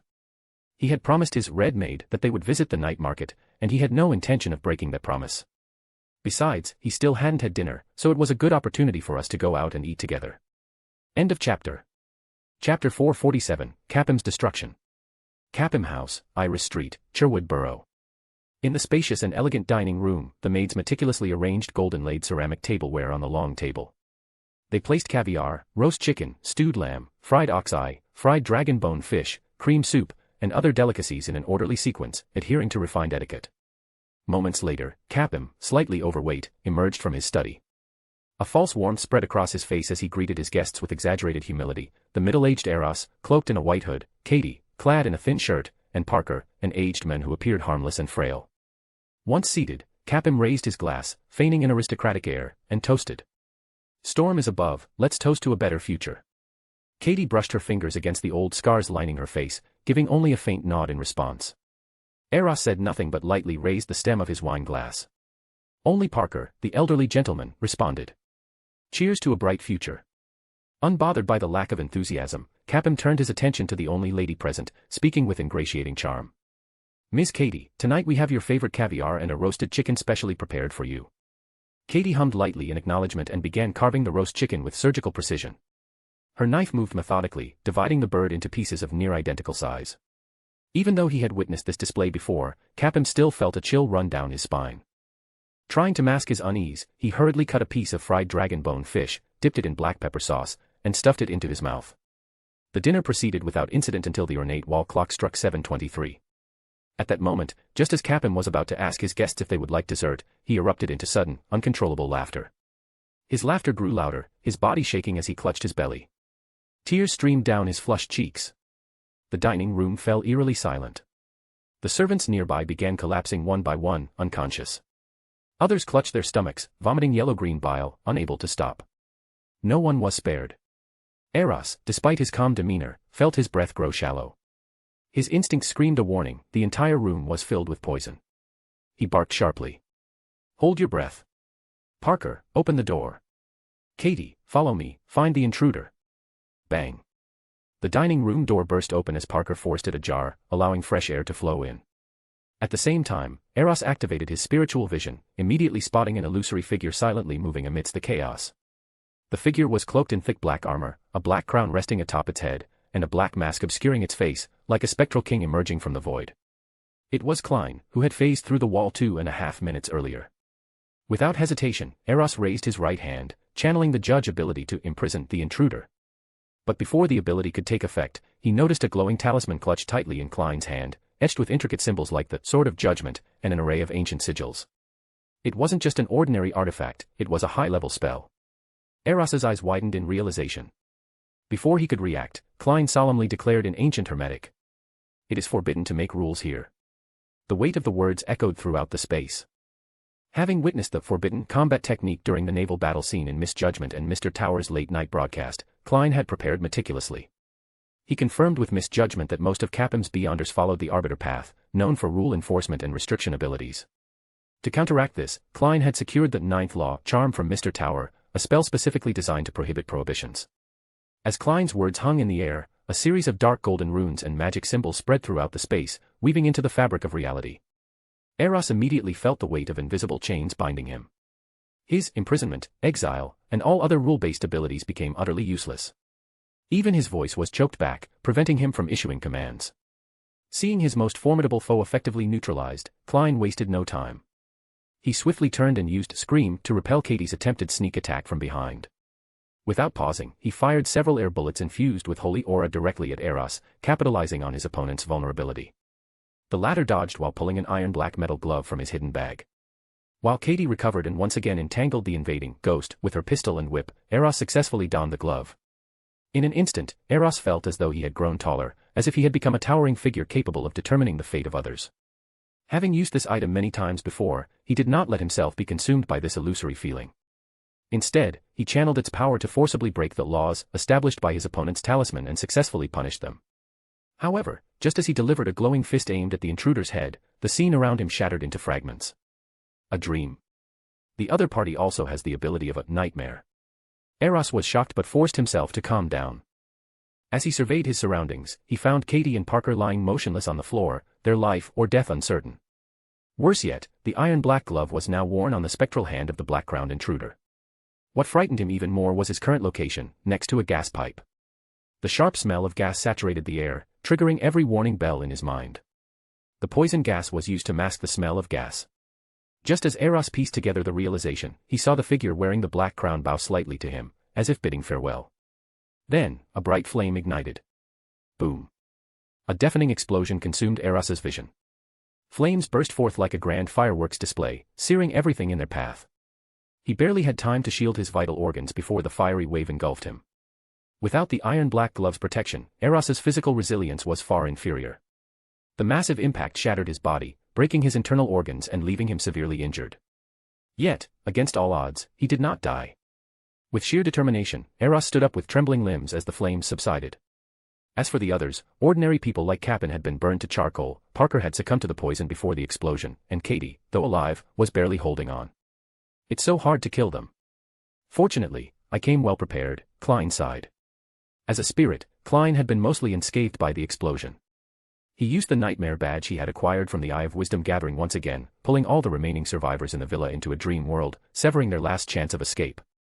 Under normal circumstances, the Beyonders might have forced themselves awake from the dream. But due to their critical injuries, they had lost that ability entirely.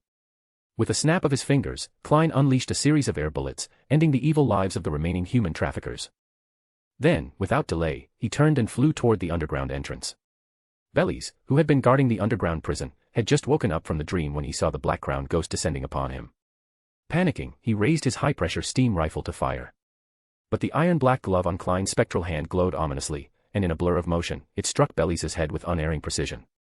With the explosion destabilizing the building, the range of Klein's ninth law prohibition had weakened, allowing him to utilize the iron-black glove's full capabilities. Klein glanced at Bellies' headless corpse, grimacing slightly at the messy remains.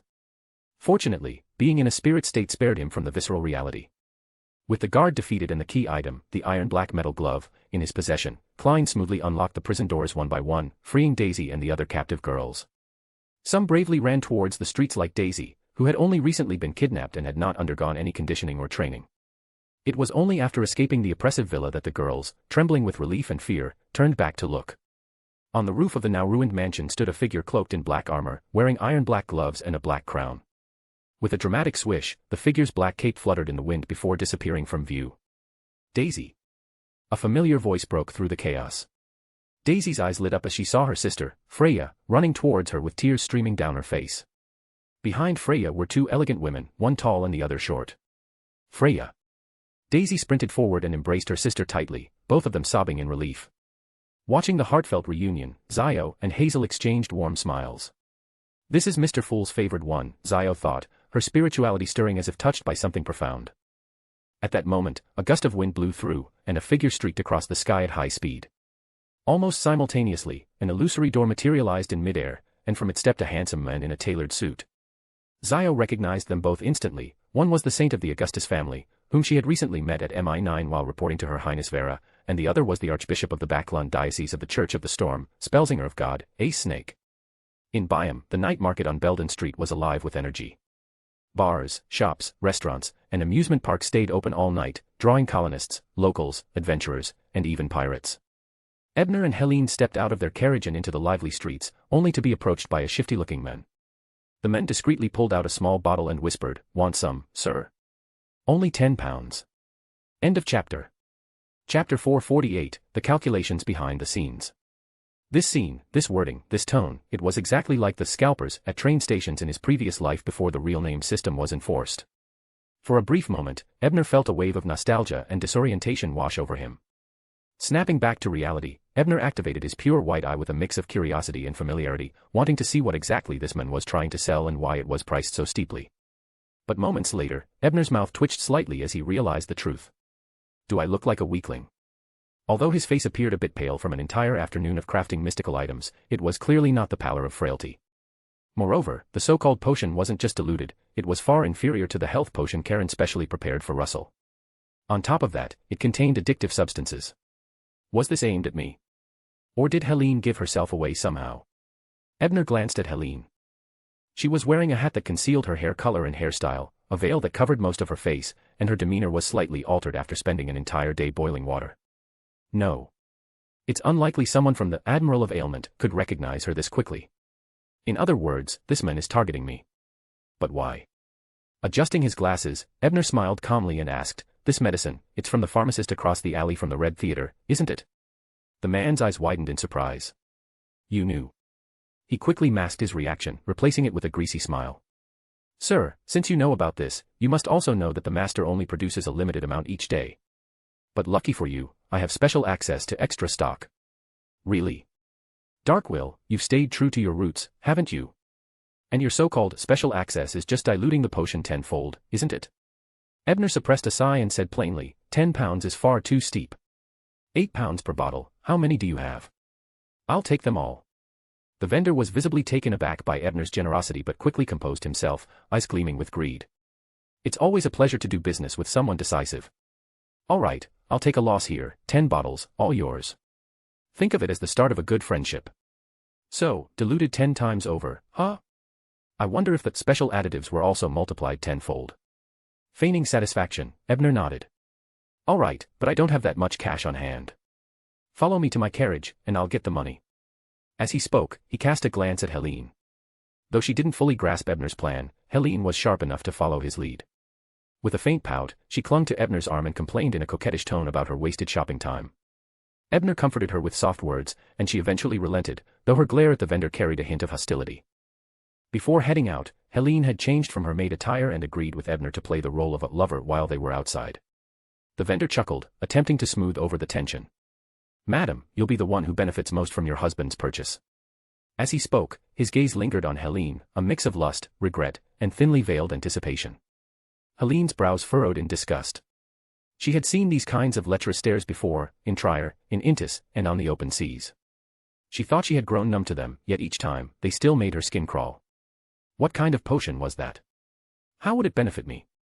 And why did Detective Brian ask me to play along with this act? While these questions spun in her mind, the trio arrived at the carriage parked on the next street. Ebner nodded to the driver, a manor servant who had stayed behind with the vehicle.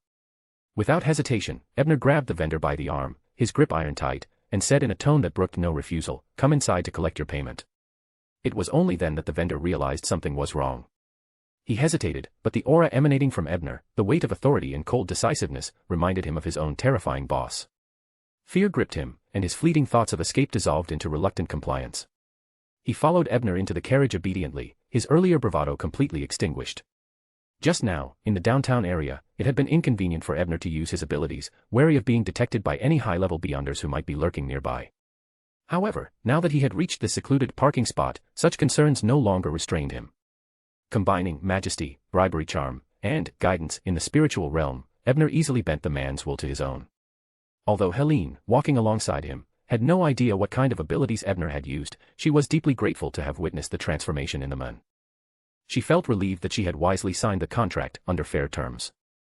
If she had recklessly pushed Detective Brian to use his powers back then, she might have unknowingly signed away her freedom entirely. With that thought lingering, Helene silently followed Ebner into the carriage. After all, she was technically his captive. Staying close and avoiding any misunderstandings seemed the safest course of action. Inside the carriage, after Helene stepped in, Ebner sealed off the space using his spiritual power. He then simulated the whip of pain, letting it hang menacingly in the man's mind as he whispered. "Who are you? Why did you approach me? Who gave you these instructions?" Meanwhile, on the second floor of the Fragrant Leaf Bar, a middle-aged man with the distinct look of a Byam native knocked on the office door before entering. Inside sat the bar's hidden mastermind, giant warrior, Oziel. The man respectfully reported, "Sea Serpent has made contact with the target and successfully sold the item to him."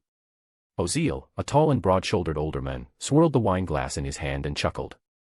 So the so-called hero detective is overrated after all. But it's to be expected.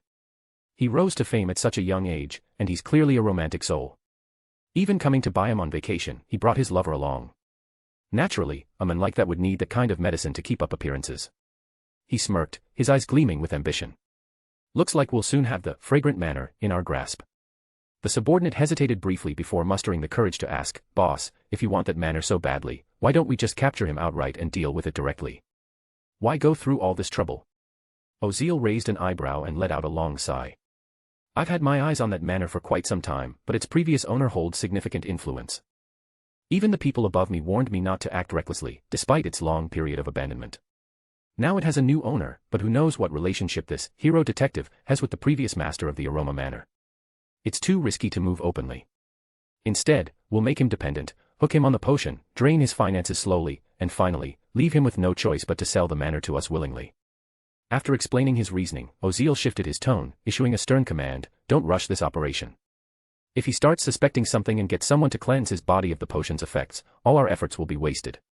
Tell Sea Serpent not to administer doses too frequently or in quick succession.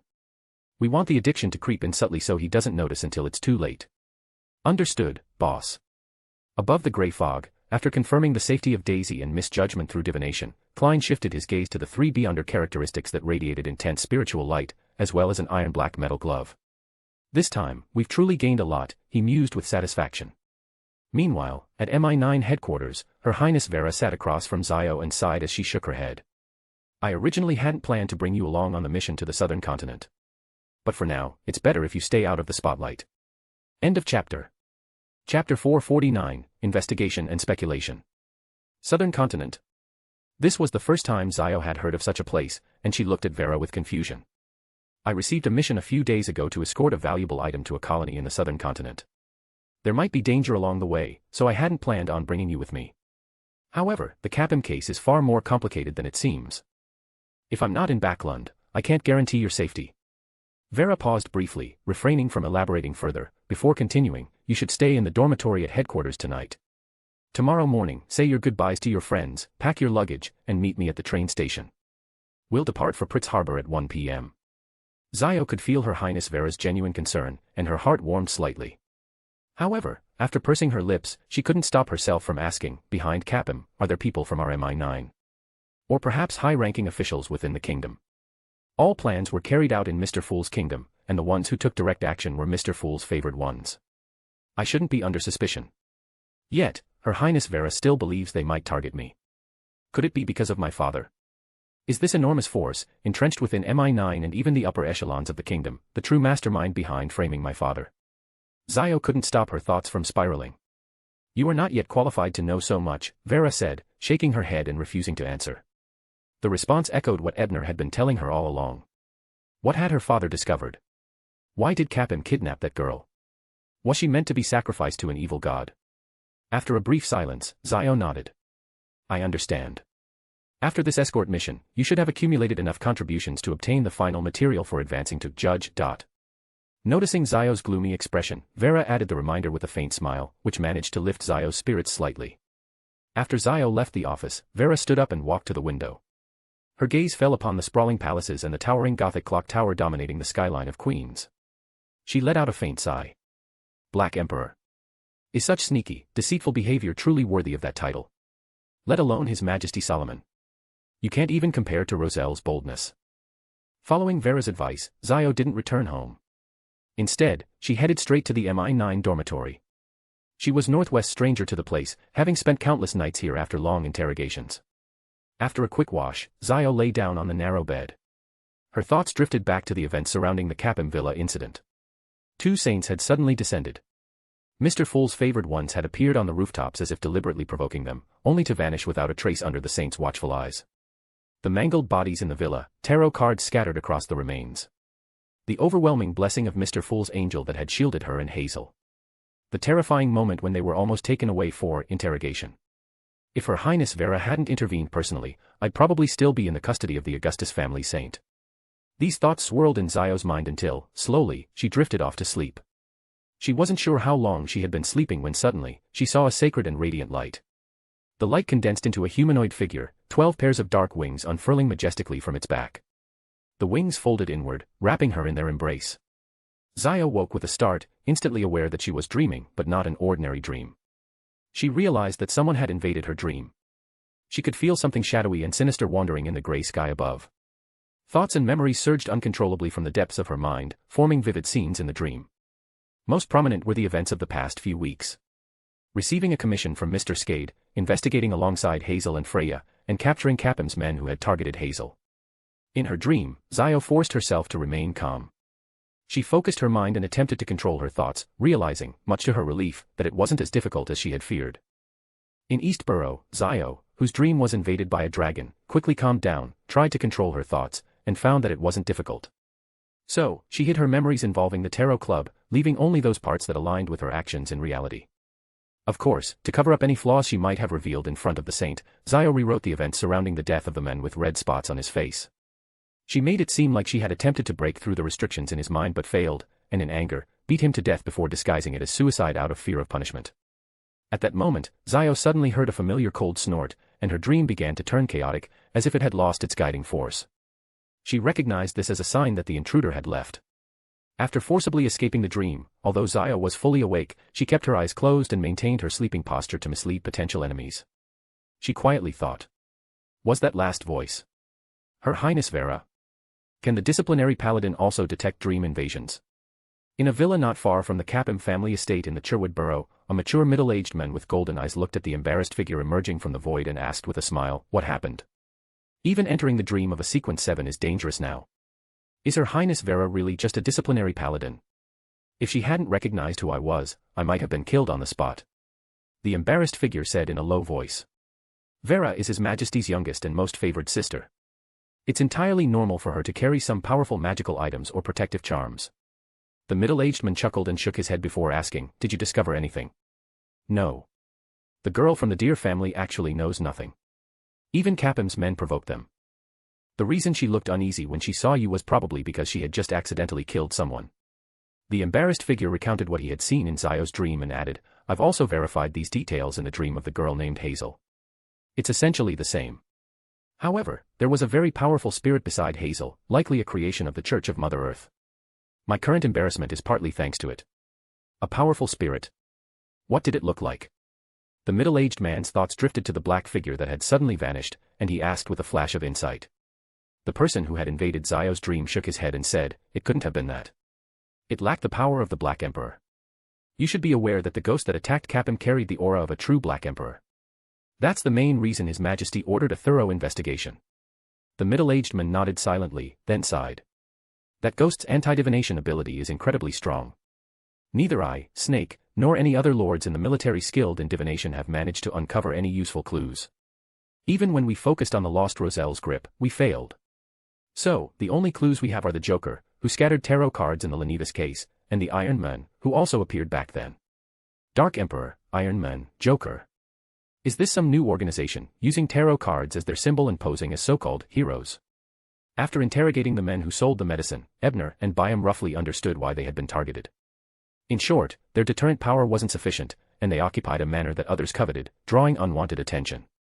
I originally planned to keep a low profile during my time in Byam. Why must you force my hand? Ebner sighed, used the nightmare ability to put the drug seller into a deep sleep, then lifted the spiritual blockade and opened the carriage door. Helene, who had listened to the entire interrogation, stepped out of the carriage and couldn't help but ask, "Mr. Bryan, where are you going?" "To solve the problem, of course." Ebner turned around and gave a kind smile. End of this chapter. Chapter 450, Ebner's attack. Solve the problem. Is he going to solve the person who created the problem? Helene couldn't help but recall the detective in front of her, who had cleanly eliminated the trickster just a few days ago. The thought lingered in her mind. However, such methods were only possible for powerful pirate leaders like him and Tracy. If I had that kind of strength, maybe I could do my part to revive my family. Helene felt a pang of envy. This goal had been her driving force for so long. After all, there had never been a female demigod in the history of the Sauron family. Noticing Helene had drifted into thought, Ebner coughed lightly to bring her attention back. He then instructed, "Take the men in the carriage back to the manor. He's just an ordinary person and won't pose a threat to you. I trust you won't let him escape easily. Also, inform the butler that I might not return until tomorrow morning." At this point, Ebner looked at Helene with a rare apologetic expression and added, "I'm sorry, the reward I promised you will have to wait. It seems you won't be able to continue shopping today." Helene was caught off guard by Ebner's politeness. She waved her hand casually and replied, "It's okay. You can make it up to me later." Ebner nodded slightly, said nothing more, and disappeared into the night. Watching him leave, Helene hesitated for a moment but ultimately chose not to violate the contract witnessed by the gods. She obediently directed the coachman to take her and the medicine seller back to Fragrant Manor. On the other side, Ebner, hidden in the shadows, watched the carriage head towards the suburbs and nodded in satisfaction. Then, imitating the abilities of a faceless man, he transformed into the appearance of the medicine seller. His clothing also shifted to match the other man's attire. This transformation was a simplified application of the secret technique, Roselle's golden armor technique. While the armor created wasn't as sturdy as the original and lacked special abilities, its shape could be adjusted freely. At least next time I dress up as Doctor Strange, I won't have to ask Zio to sew costumes for me overnight. Ebner thought self-deprecatingly. Using the information he had extracted during the interrogation, Ebner walked purposefully towards a house near the bustling night market. Reaching his destination, he knocked on the door in a specific pattern. Moments later, the heavy wooden door creaked open, revealing the face of a middle-aged Byam native. "Mr. Tula," Ebner said, lowering his head and speaking in a fake respectful tone. "Come in," Tula replied curtly, stepping aside and leading Ebner into the dimly lit living room. The room was shrouded in shadows, with only faint crimson light filtering through the window. Yet, Tula moved confidently to the sofa and sat down without hesitation. An extraordinary with night vision abilities, Ebner deduced silently. Activating his pure white eye, Ebner mimicked the sheriff's sensing ability to scan the house for any hidden threats. Since he wasn't a true sheriff and couldn't establish a proper jurisdiction, his simulation lacked precision. However, given that the enemy was unlikely to anticipate this specific detection method, it was sufficient.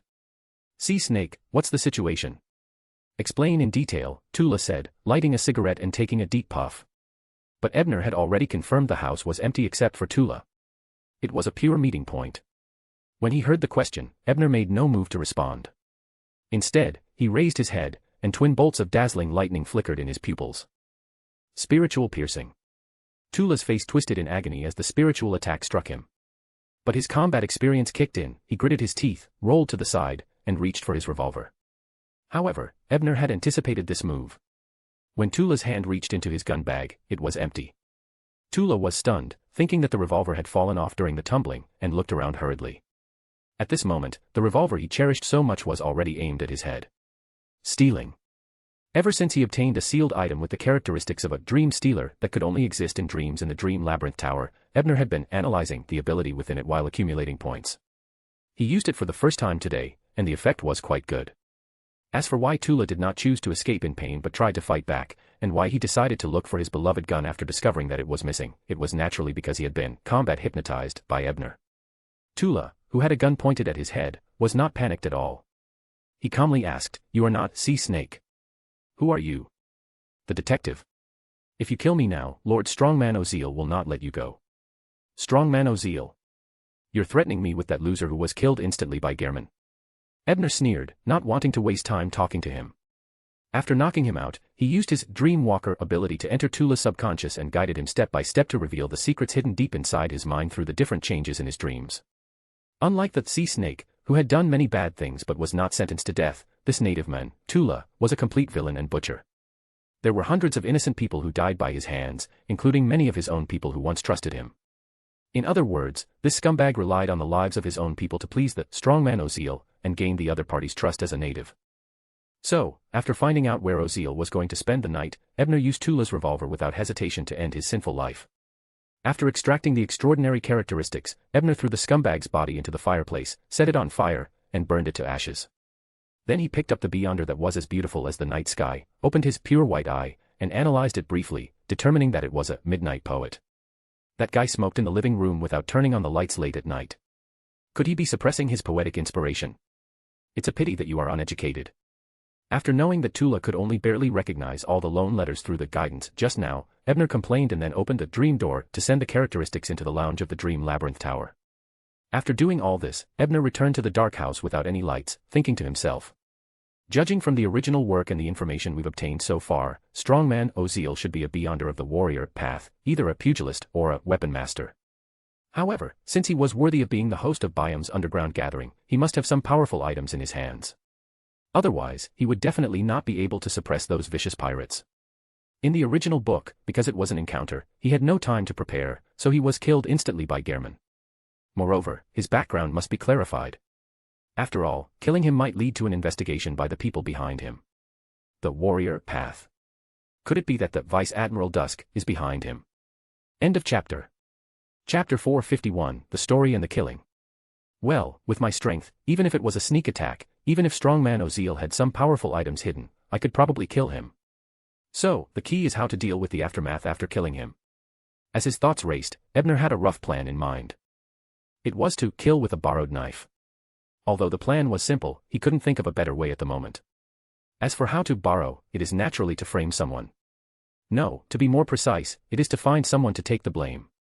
In a villa at number 36 Haifeng Street, Strongman Oziel walked into the study next door and sat down at the desk. I always feel like something is wrong, but maybe it's my illusion. Oziel frowned, then stood up, walked to the bookshelf, rearranged a few books, and opened a secret compartment hidden behind them. Inside the compartment was an ancient notebook made of animal skin and an ordinary crystal ball sealed by many runes.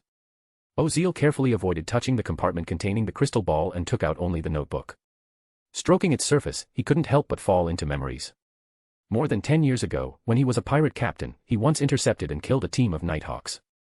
This notebook and the crystal ball in the secret compartment were spoils obtained during that battle. Well, so were the recipes for the sleepless and the midnight poet. Of course, with his strength, the reason he succeeded was that the team had the bad luck to encounter an attack by the King of Immortality fleet beforehand. The elites in the team had been left behind to cover the retreat. Afterward, through the spiritual communication of his subordinates, Oziel learned that the team of Nighthawks had discovered a tomb during their mission. The notebook and crystal ball had been retrieved from there. They originally wanted to bring the two items back to the Church of the Evernight, but unfortunately, after exiting the mausoleum, they seemed cursed and encountered increasingly severe accidents until they all perished.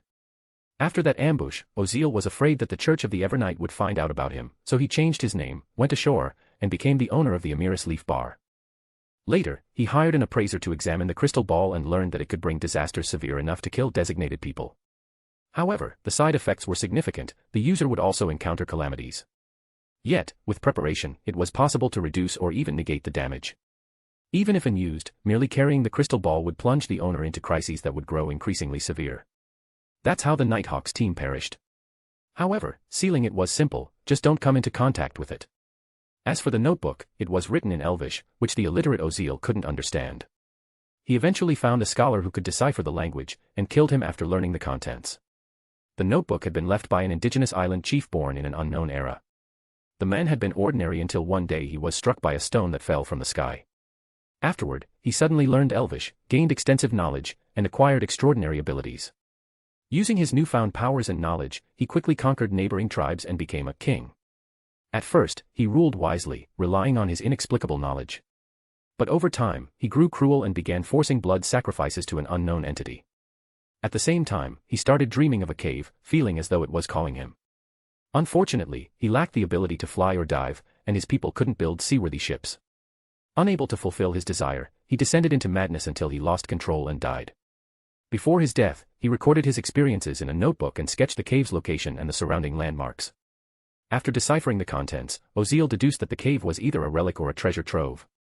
He spent years searching for it and finally discovered that the location matched the current site of the Fragrant Manor on the outskirts of Byam. But by then, the cave had been buried deep underground. Despite repeated efforts, Oziel couldn't excavate it without alerting the authorities, unless he became the owner of the manor.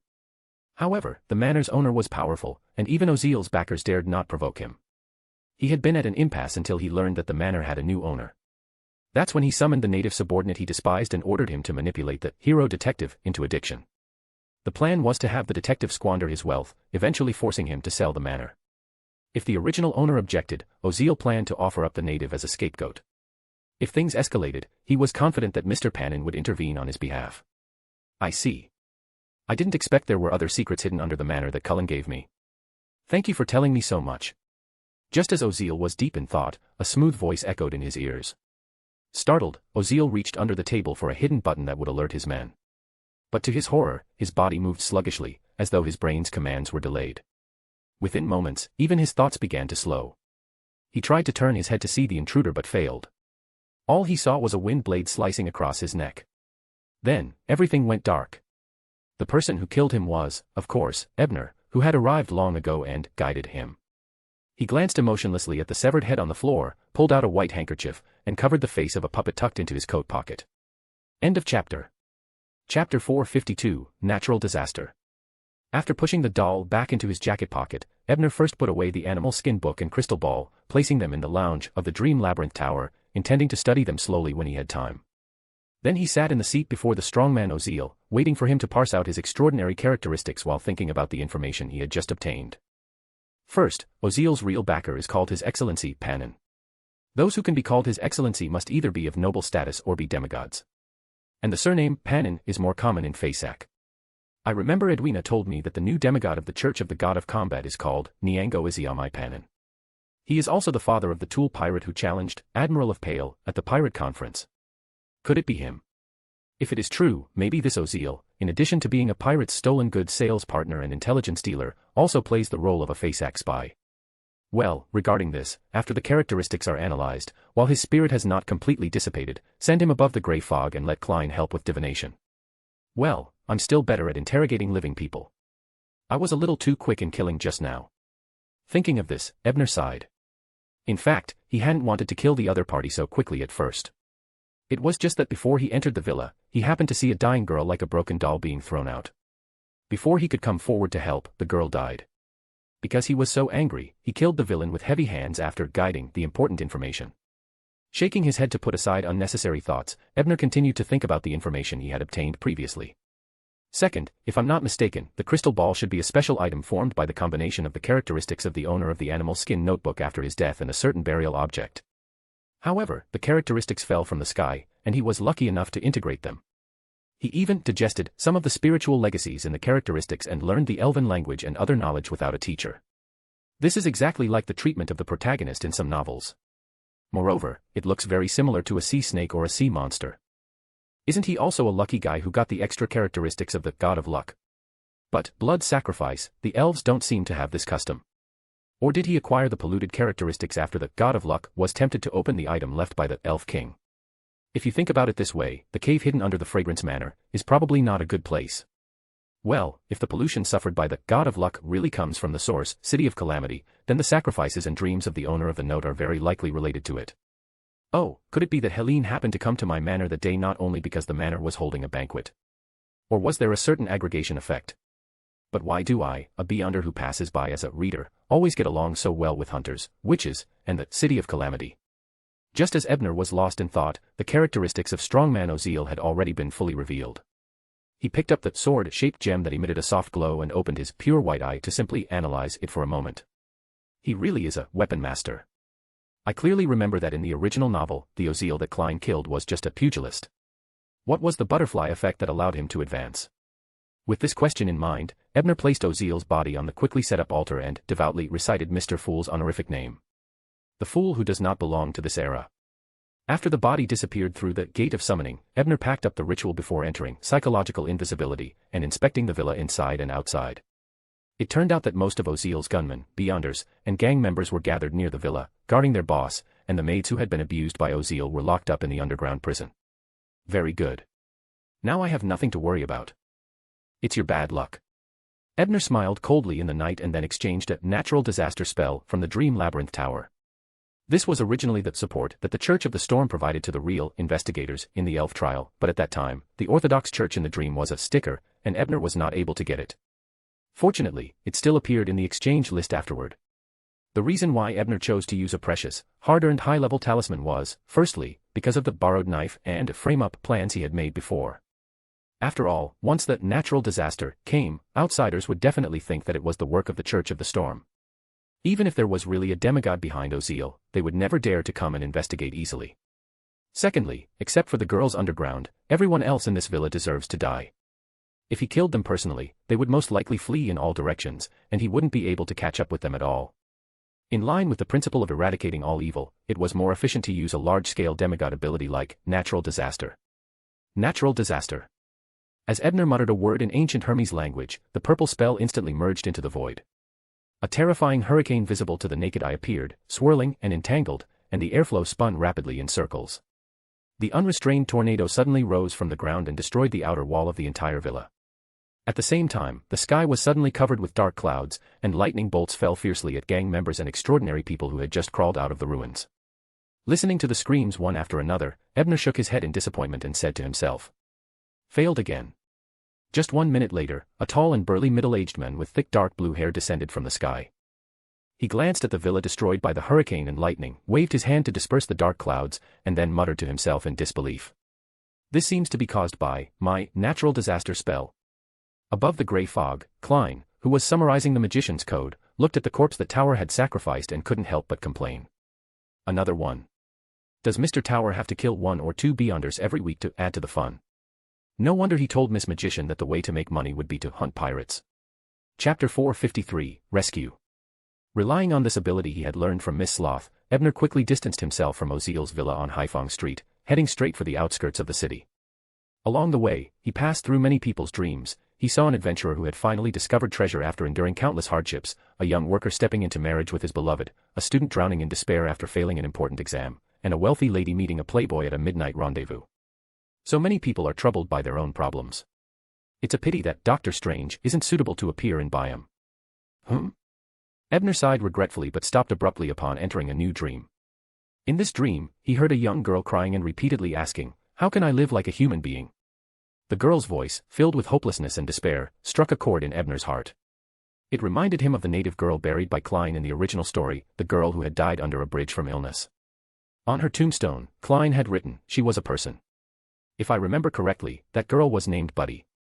Could this be her? After a brief hesitation, Ebner activated his ability to guide the dream, wanting to see what had happened to the girl. Whether or not she's the Buddy from the original story, judging by her current state, she's already at her limit. If I hadn't encountered her, it would have been one thing. But now that I have, I can't just ignore her when I have the ability to help. As for the Dreamwalker's principle of observe, record, but do not interfere, merely remain a spectator, that had nothing to do with a reader like him. Under Ebner's guidance, the girl began to relive her short yet tragic life. Her father had once been alive, and though life had been hard, their family had enough to eat and wear during those 10 good years. 2 years ago, her father died in a road construction accident, and their family's situation plummeted. Her mother, with no other choice, sold her to the Red Theater, where she became a legal prostitute. In the Red Theater, she had suffered endless torment. Although Roselle had long invented condoms, many pirates and adventurers refused to use them for temporary pleasure. Her resistance was futile, and she eventually contracted an incurable disease. After falling ill, she was thrown out of the Red Theater. She had no place to go and could only sleep under a bridge, relying on occasional charity food and free medicine to survive, living on the very edge of death. After reviewing her dark and short life, the girl once again asked in her dream, "How can I live like a human being?" But even in her dream, she couldn't find an answer. This was a question she couldn't even begin to imagine. Sigh. So it really is her. This was one of Klein's regrets in the original story. Fortunately, I arrived a few months earlier than Gehrman Sparrow. You can still be saved. With a sigh, Ebner left the dream and appeared under a low, damp bridge. In the corner under the bridge, a girl with torn clothing and festering wounds was curled up tightly. Her dirty face twitched with various emotions as if she were still trapped in her dream. Ebner considered for a moment. Whether as the hero detective or Doctor Strange, neither identity seemed appropriate here. So he activated Roselle's golden armor technique and transformed it into the image of the Phantom Thief Black Emperor. In the original story, Klein failed to fulfill this believer's wish. I'll use this persona to make up for that regret. Unfazed by the foul stench emanating from her festering wounds, Ebner approached and used his doctor abilities to provide her with temporary treatment. Due to insufficient materials, he could only alleviate her symptoms for now and not cure her disease entirely. The girl, named Buddy, opened her eyes. Although she was surprised to see the men in black armor before her, her long-numbed spirit left her with little fear. After all, she had nothing left to lose. "Mister, is something wrong? Or am I not allowed to sleep here anymore? I'll leave right away." Buddy rasped, her voice hoarse and trembling. She had encountered similar situations before. In this colonial city, places that offered shelter from the wind and rain were becoming increasingly scarce. Ebner looked at her with pity, his voice low and steady. "You want to know how to live like a human being? I can answer that question. What do I need to do?" Buddy's expression didn't show much hope. She assumed he had heard her muttering in her dreams and was now toying with her. She had met such people before, other vagrants not much better off than herself. But this was the first time someone in such elaborate armor had approached her. "First, we need to cure your illness. Take this amulet and go to the nameless herbal store across from the Red Theater. Hand it to an apothecary named Darkwill, and he will cure your illness." Ebner didn't need to read Buddy's mind to know she wouldn't believe him. But anyone desperate for change would seize even the slimmest chance, no matter how doubtful they were. After all, she had nothing left to lose. The amulet was an extraordinary item Ebner had previously crafted using some spiritual materials. It had no other effect besides giving its wearer courage, and its efficacy lasted only 3 months. However, it was sufficient to pay for the medicine. More importantly, Darkwill, despite his sharp tongue, was inherently kind-hearted and would not refuse someone in need. "Is it really that simple?" Buddy asked skeptically. Despite her doubts, she didn't hesitate to stand up and attempt to walk away. However, as she rose, she let out a soft gasp. Her body felt less painful. "I've given you some basic treatment to ease your pain. But to fully recover, you still need to see Darkwill," Ebner added calmly. Buddy bowed deeply, using the etiquette she had learned at the Red Theater. "Thank you so much, sir. I will complete your task." "It's not my task. This is the beginning of your new life, a life as a human being. I hope you seize this opportunity. Also, do not tell anyone about me." After emphasizing his final words, Ebner vanished into the shadows. Buddy stared wide-eyed at the spot where he had disappeared, murmuring softly, "Great sea god, was it you who heard my prayers and sent this gentleman to save me?"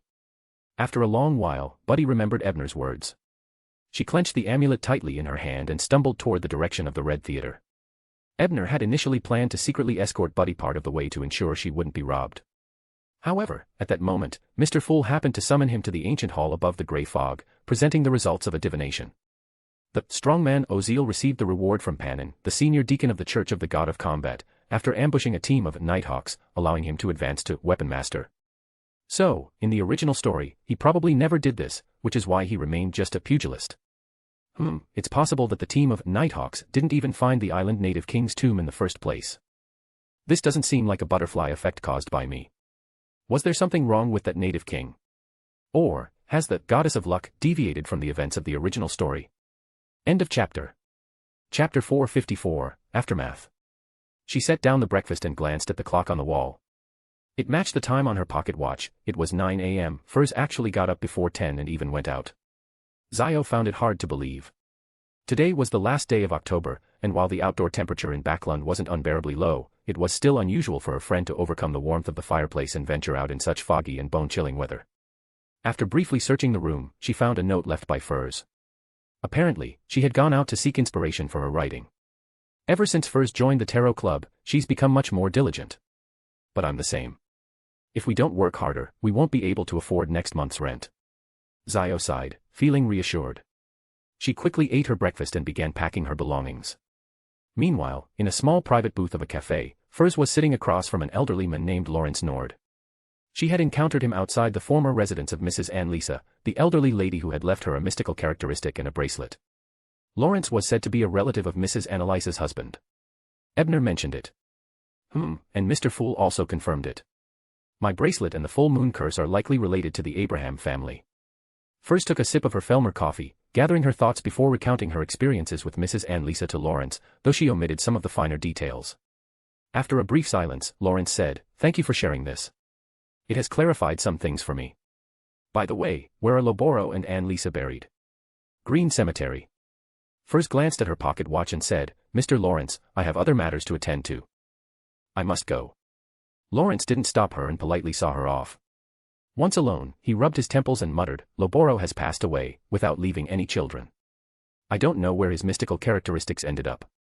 With the help of Viscount Karen, Richard, our family's only sequence 6 in a century, died at the hands of the Aurora Order. Sam doesn't want to contact us at all, let alone take on the responsibilities of the family name. Is the Abraham family truly going to fade away like this?" After leaving the cafe, Furs didn't immediately return home but instead went straight to a public restroom a few streets away. Adjusting her state of mind, she lowered her voice and recited a name representing her hope and future. Th. Fool who does not belong to this era. At 15 Minsk Street, Klein was enjoying a breakfast of white bread with jam while browsing the day's newspaper. What? A safe. As he read, he nearly choked on his food. "I wasn't there, I didn't do it, stop slandering me." The situation had been so dire back then. A demigod could have arrived at any moment. He hadn't even had time to collect the Beyonder characteristic left by the last deceased enemy named Barris, let alone search for a safe. Could it be like the goods in the Westboro warehouse before? Am I being framed again? Klein muttered silently, concluding that the investigators who had followed up must have been the ones to empty the safe.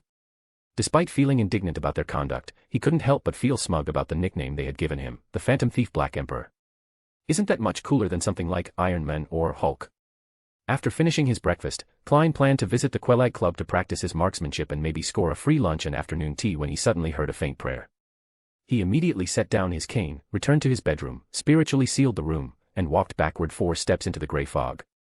There, he saw the crimson star representing Miss Magician expanding outward, sending ripples into the void.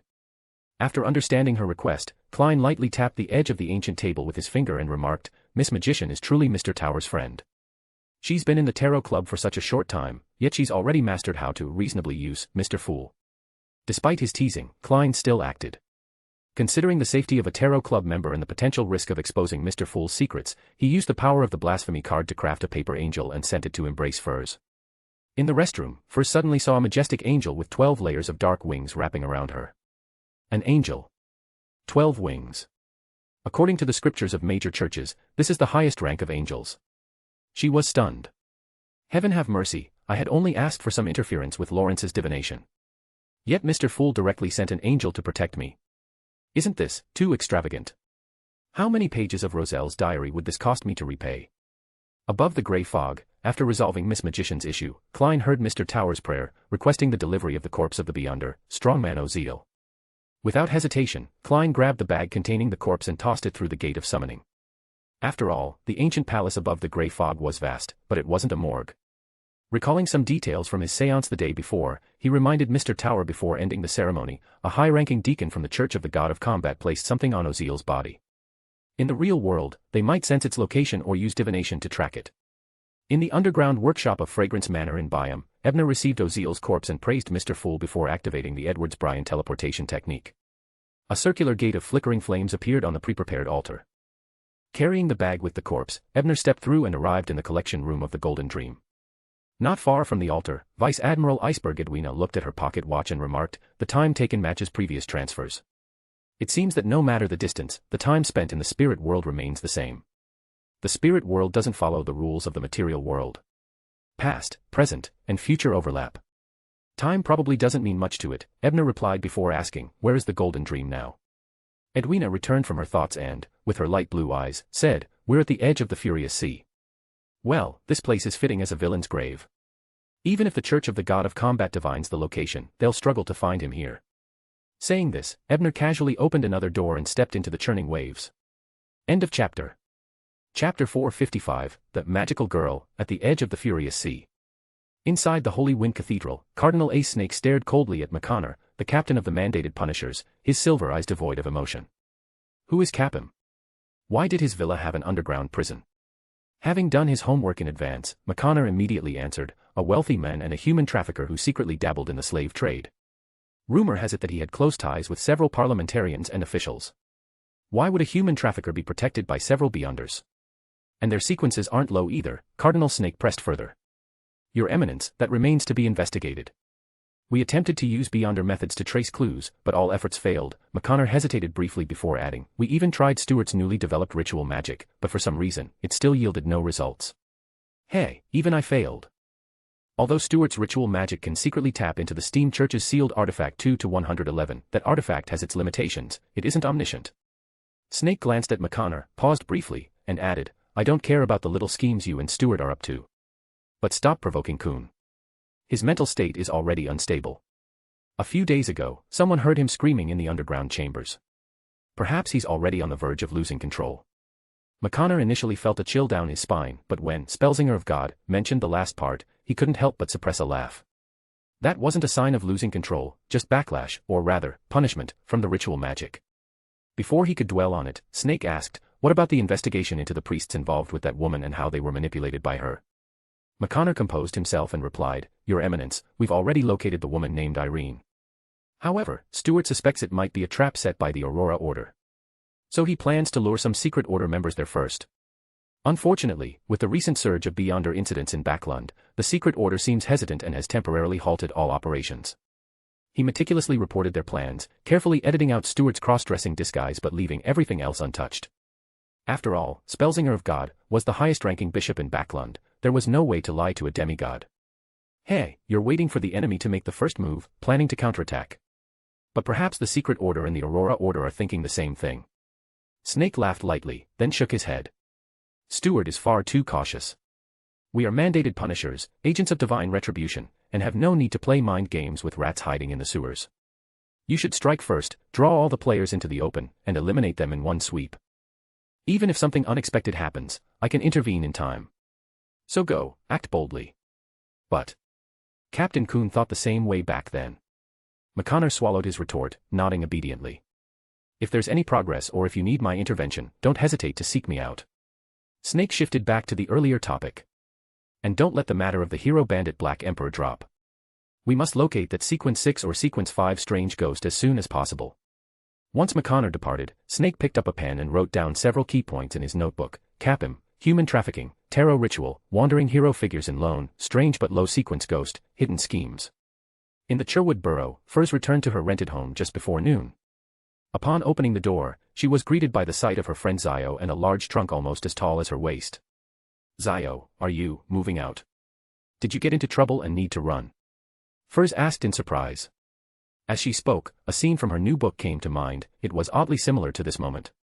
Zio rolled her eyes and briefly explained how her investigation into Capim had drawn her into the Hero Bandit Black Emperor incident, and how she now had to accompany Her Highness Vera on a work trip to the southern continent, partly to avoid trouble. Realizing that her friend was only going on a temporary assignment and not actually fleeing, Furs breathed a sigh of relief and instead focused on a particular detail in Zio's explanation. Capim. That human trafficker who deserves to be burned at the stake. He was killed by a heroic-looking hero bandit. Though she wasn't a bounty hunter, gathering material was an author's instinct, and Furs was quite familiar with Capim's story. Zio nodded. Exactly. That hero bandit not only killed 4 Beyonders protecting Capim, but also blew up his entire villa. In the end, they scattered tarot cards over Capim's charred body, specifically the Judgment and Emperor cards. The Judgment card must represent the judgment and execution of Capim, but what does the Emperor card symbolize? The killer's, or rather, the hero's, identity. Furs, the best-selling author, instinctively began interpreting the scene's symbolism. She suddenly froze. Tarot cards? A body covered in tarot cards? Could it be someone from our tarot club? But there's no member with the codename Emperor. Could it be Mr. Tower or Mr. World? No, judging by the 2 cards, the most likely candidate is Miss Judgment. Miss Judgment is likely a high-ranking officer in the 9th Bureau of Military Intelligence, and the Beyonders protecting Capim might have been affiliated with them. Is this an internal military conflict? No wonder Zio wants to lay low. Otherwise, she might become a scapegoat. Wait. Zio is leaving with Her Highness Vera.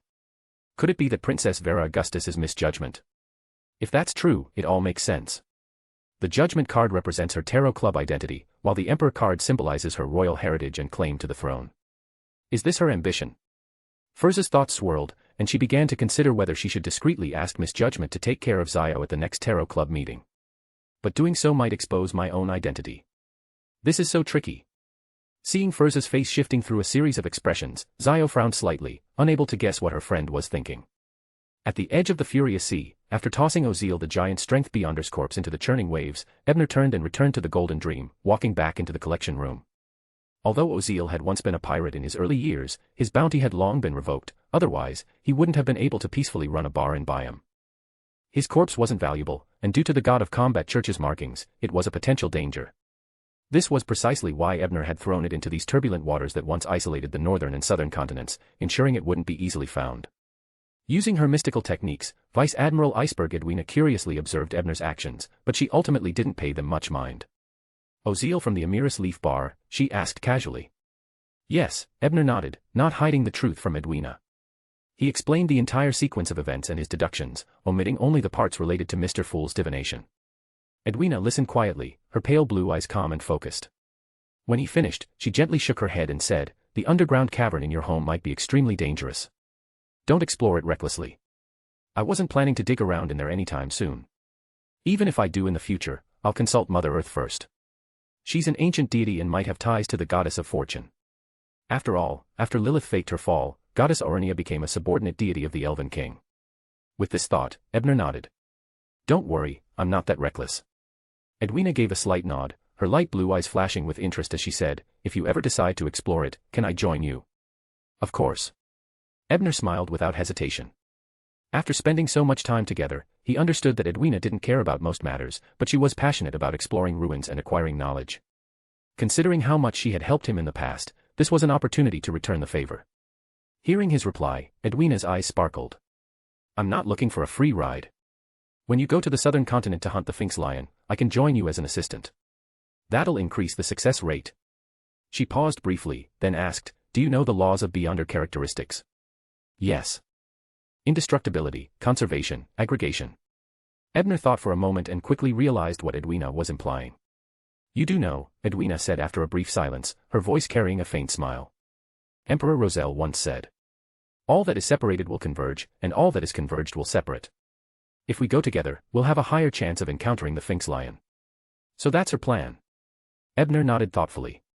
Just as he was about to agree to her suggestion, he suddenly felt something through his spiritual perception. His eyes turned toward the rolling waves visible through the cabin's porthole, where a familiar presence seemed to flicker on the distant sea surface. At the same time, Edwina also sensed something. Without hesitation, she opened the door and stepped onto the deck. In moments like these, she had to stand in clear sight of her crew, sharing their presence and facing the unknown together. "Captain." It's the former third mate of the Black Emperor, now famously known as the Witch of the Wind. She's fighting some kind of monster, reported Danitz, rushing over. Witch of the Wind. Could it be that Mr. Gaston's transformation wand has finally found an owner? Hearing this, Ebner's mind immediately recalled the familiar aura he had sensed earlier, and his thoughts began to drift. End of chapter. Chapter 456, Nast's Target. Vice Admiral Iceberg Edwina looked calmly at the gathered crew members and asked, "The Witch of the Wind, and what is she fighting?" Before Danitz could answer with, "She's fighting a monster," Flowery Bowtie Jodson interjected, "I can't be completely certain, but based on my experience, it's most likely an out-of-control baron of corruption. An out-of-control beyonder. It seems the Witch of the Wind had a close relationship with this individual, and now she's here to deliver her companion's final farewell," Edwina said after briefly using her mystical senses to verify the situation. She then ordered, "Adjust our course and steer clear of this battlefield. Leave it to them." After all, the Black Emperor was likely nearby. Although Edwina bore no grudges against Nast, in fact, her ancestors had once been on friendly terms with him, she had no intention of gambling the ship's safety on the whims of the King of the Five Seas. "Yes, Captain." Brew and Danitz, seeing their captain approve Jodson's deduction, were filled with envy and regret for not speaking up sooner. They quickly acknowledged the order and dragged Jodson away from the captain's side. "When the time comes, we'll make sure you embarrass yourself in front of the captain." Danitz and Brew exchanged malicious glances. At that moment, Ebner emerged from the cabin. Fully aware that the crew of the Golden Dream were fiercely loyal to Edwina, he activated psychological invisibility to avoid unnecessary trouble. However, because he and Edwina had established a learning space link, while she couldn't see him, she could still sense his presence and communicate through her mystical abilities. "Your mood has taken a sharp turn. Was the one who lost control someone you knew?" Ebner asked, noticing the distant, distracted look in Edwina's pale blue eyes. Edwina shook herself from her thoughts, gazing at the distant sea illuminated by magical light. She spoke softly, as if to herself yet answering Ebner's question, "When I was in Lundberg, I once had to kill a close friend. She lost control while consuming a potion. I'm sorry." Ebner apologized sincerely before deliberately changing the topic. "The Witch of the Wind. Who is she? I've never heard of her." The Witch of the Wind only rose to prominence in the past month. Little is known about her, no name, no pathway, no origin. The only detail that leaked was that she used to be the third mate of the Black Emperor, revealed by a drunken pirate from the ship. But despite her mysterious background, she's incredibly powerful. In 2 battles I know of, she killed a Sequence 5 Beyonder from the Lone Military and a bishop from the Church of the God of Combat. Her fighting style includes an alluring charm effect and various wind-related spells, which earned her the title, Witch of the Wind. Currently, her bounty has risen to £9,000. Perhaps to adjust her mood, or perhaps because of the occupational disease of a teacher, Edwina gave an unusually detailed account of the Witch of the Wind. From that description, it's definitely Mr. Gaston's transformation wand, Wind. But an anonymous Witch of the Wind. Since when do pirates avoid fame? Is she afraid of social death if her real identity is exposed? If I recall correctly, the previous third mate of the Black Emperor was Baron of Disorder Littorio, with a bounty of £6,800. Ebner gazed out at the gradually fading battlefield, his thoughts deep and contemplative. The turbulent waves of the furious sea parted as a massive black 3-masted ship sailed steadily through the storm-tossed waters, defying the chaotic sea. This was none other than the flagship of the King of the Five Seas, Nast, the Black Emperor. With a gust of wind, a beautiful girl clad in light green armor descended gracefully onto the Black Emperor's deck. She ignored the curious and wary glances from the crew and made her way directly to the captain's cabin on the 3rd floor. Only then did she deactivate her transformation and revert to the form of a handsome young man. "Captain, I've brought Roscott back." The young man looked at the towering figure seated in an iron-black chair and respectfully held up a Beyonder characteristic above his head. "Well done, Littorio." The deep black eyes of King of the Five Seas Nast gleamed faintly with crimson light as he nodded approvingly. He tapped his fingers on the chair's armrest, and the Beyonder characteristic floated into his palm. After completing this, Nast glanced at Littorio and warned, "That wand is indeed powerful, but don't become overly dependent on it. And don't place too much trust in the so-called safe usage times identified in the wand's evaluation. Devils are cunning, they don't really follow the rules they claim to." "Yes, Captain." Littorio nodded hurriedly in response. Satisfied, Nast waved his subordinate away. At that moment, second mate Bird Mustang entered and reported, "Count, the Golden Dream was spotted 20 nautical miles off our port side. Leave them be." Nast waved dismissively before picking up a letter signed Adebayo from his desk. "Our next target is a naval warship set to depart from Port Pritz for the southern continent." At the Backlund Steam Railway Station, Furs watched from a distance as Her Highness Vera stood poised and confident, her noble bearing unmistakable. The more Furs observed, the more she became convinced of her earlier suspicion that Her Highness Vera was misjudgment from the Tarot Club. However, after a long internal debate, she refrained from approaching. I don't have definitive proof. If I'm wrong, I'll end up exposing myself as a follower of an evil god. Instead, she repeatedly hinted to Zio, if anything happens, make sure to ask Her Highness Vera for advice. If she tells you to chant something or do something, don't hesitate, just do it. It was only then that Zio realized what had been on Furza's mind all along. She looked at her friend with a deep gaze, nodded solemnly, and thought, on behalf of misjudgment, I promise, I'll take good care of myself. After evading the Black Emperor, Ebner bid farewell to Vice Admiral Iceberg Edwina and used teleportation to return to his estate in Byam. Having dealt with strongman Ozil Beyonder's corpse, there was one more person he needed to handle to fully tie up the loose ends of the previous night's events. Ebner walked out of the basement and made his way to the study where Helene had previously been held. Inside, the man known as Sea Serpent, a drug vendor, was slumped lifelessly on the sofa under Helene's watchful eye, looking utterly defeated. What happened to him? Ebner asked curiously. He tried to escape. I might have burned him a bit too hard. Yeah, that's it. Helene averted her gaze, her voice unsteady. This doesn't look like he was burned too hard. It looks more like he was provoked a little too thoroughly. End of chapter. Chapter 457, The Red Maid's New Job. The man nicknamed Sea Serpent was named Weaver. After losing his parents at a young age, he joined the underworld of Byam, dabbling in theft, scams, and other petty crimes. However, Weaver was a smooth operator. Whether stealing or deceiving, he always left a way out and never burned bridges. This earned him the moniker Sea Serpent. It was precisely because of this trait that Ebner hadn't killed him outright. Even by modern legal standards, Weaver's past actions weren't severe enough to warrant execution. Of course, there was another reason Ebner had spared him and brought him back to his estate. At the moment, Ebner didn't bother asking Helene how she had entertained him. Instead, he sat calmly on the main sofa in the living room and handed a Byam local newspaper to the still despondent young man across from him. Take a look at this. The newspaper had been handed to Ebner by his butler on his way upstairs. Weaver, having received some education before his parents' passing, was literate. After a brief glance, he looked up at Ebner in shock and disbelief. Mr. Ozil is dead. As for the reports claim that a sudden lightning storm caused an electrical fire in the villa, resulting in the tragedy, he didn't believe a word of it. What an absurd coincidence. Just after Mr. Ozil revealed his ambitions about Detective Brian Estate, he ended up dead. This was clearly man-made. And the person in front of me, Detective Brian, is the prime suspect. Wait, if I've realized this, does that mean I'll be silenced next? The thought made Weaver anxious, but he quickly steadied himself. He had survived the underworld long enough to know that if he was still alive now, it was because he still had value. You recognize this, don't you? Ebner placed a revolver on the coffee table, the same one he had taken from Tula, one of Ozil's henchmen, the night before. Weaver examined the revolver carefully, took a deep breath, and said in a low voice, "That's Mr. Tula's favorite revolver, a Beyonder weapon. If this gun is in Detective Brian's possession, then Mr. Tula's fate is clear. And now, I'm the only one left who knows about Mr. Ozil's plans for the estate." As Weaver forcibly suppressed his rising panic, he heard Ebner chuckle lightly. Not bad. Your mental resilience meets my standards. So there's something he needs me for. That means I won't die, at least for now. Weaver exhaled softly, bowed his head, and said respectfully, "Sir, please tell me what you need me to do." Ebner gave him a measured look and asked instead, "If I asked you to take over Amiris Leaf Bar and reorganize the Beyonder gathering there, how confident would you be?"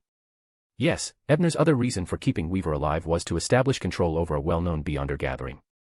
This would give him a stable source of materials and a convenient way to sell items. Hearing this, Weaver's face filled with hesitation. After a long silence, he said with difficulty, "I'm not strong enough to suppress the competition in the gang and claim control of Mr. Ozil's remaining power. And I don't have the money to buy shares in Amiris Leaf Bar." Before he could finish, Ebner interrupted, "You don't need to worry about the money. I'll provide it. As for strength, last night's lightning storm killed most of Ozil's Beyonders and gunmen. The remaining forces are weak. And I can offer you a chance to become a Beyonder." He glanced at Helene, who was standing nearby with an amused expression, and added with a smile, "Even if you encounter tough opponents or enemies, I can send my maid to help you deal with them. You've already seen her capabilities, haven't you?" While this investment was substantial, controlling a well-known Beyonder gathering would undoubtedly be worth it. At the very least, it would provide him with a new source of intelligence and materials. The mention of becoming a Beyonder had already ignited Weaver's ambition. Hearing Ebner's assurances, he quickly nodded. "If that's the case, I'm at least 70% confident I can take control of Amiris Leaf Bar." Meanwhile, Helene blinked in confusion and thought to herself, "Wait, does being a maid include acting as a gang enforcer?" Good. Ebner said with satisfaction. He then used his notary ability to draft a contract for Weaver. Unlike the one given to Helene, this contract was far more stringent. Next, Ebner used a Doctor Strange card to pull Weaver's spirit into the Dream Labyrinth Tower's rest chamber. There, he used the Ninth Law sigil to place a prohibition on Weaver's mind, ensuring he could never reveal information about Ebner or Helene, even unintentionally. This method was inspired by what Eros did to Capim's subordinates. Using the Ninth Law makes this restriction nearly impossible to break, even for a demigod. As for why this had to be done in the Dream Labyrinth Tower, it was because using the Ninth Law in the real world would cost a significant amount of contribution points, and after the extravagant use of a Calamity Sigil last night, Ebner couldn't afford it. When everything was complete, Ebner returned Weaver to the study and smiled. "Which pathway do you want to pursue as a Beyonder?" Weaver glanced at Helene, gritted his teeth, and said, "I want to become a hunter." It was one of the 3 sequence 9 names he knew, and the one he understood best. He had even witnessed its power firsthand. Moreover, his parents had been killed by a hunter Beyonder. His earlier depression wasn't just because of Helene's hospitality, but also because he had been reminded of that traumatic scene from his childhood. At the Quelag Club, Klein received back-to-back commissions from reporter Mike and Dr. Allen, leaving him amazed at his growing reputation. As for the tasks, Mike wanted Klein to accompany him to the East Borough to interview a girl saved by the hero bandit Black Emperor, hoping to uncover the hero's true identity. Dr. Allen, on the other hand, wanted Klein to accompany him in tracking down a child named Willa Septon, who he believed was the cause of his recent bad luck. For the first task, Klein almost couldn't stop himself from smirking. "You've certainly come to the right person." He accepted the commission with grace. The second task intrigued him even more, it felt like an opportunity for another performance. After negotiating a fee of £2, he accepted the task. "After doing such good deeds, my luck really seems to be improving. Am I truly becoming the Yellow-Black King of Fortune?" As this thought crossed his mind, his friend Talum the writing instructor approached. "Sherlock, I have a favor to ask of you." "Buy him." Helene watched as Weaver, now a newly minted hunter, left the estate with a Beyonder revolver in hand. Confusion clouded her gaze as she asked, "What's so special about him? Why not let your male servant handle this instead?" She was referring to Winter, who had previously served as Ebner's guide. At this point, Winter had returned to his hometown, brought back the girl named Renee, settled her in the outskirts of the city, and officially started working for Ebner. To run a Beyonder bar in a colonial city successfully, one needs strength, wisdom, and cunning. Winter and the others at the estate are too upright, they wouldn't fit in well with that kind of environment. Weaver, on the other hand, grew up in the underworld. He understands its rules and knows how to navigate them. He's also quick-witted. But most importantly, he has a bottom line.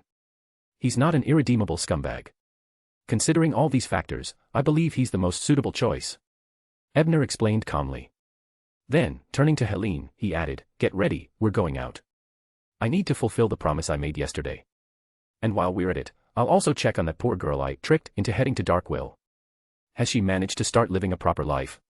Inside the Quelag Club, Klein stared at Talum, subconsciously repeating his request, "You want me to protect you while you meet a lady. At midnight.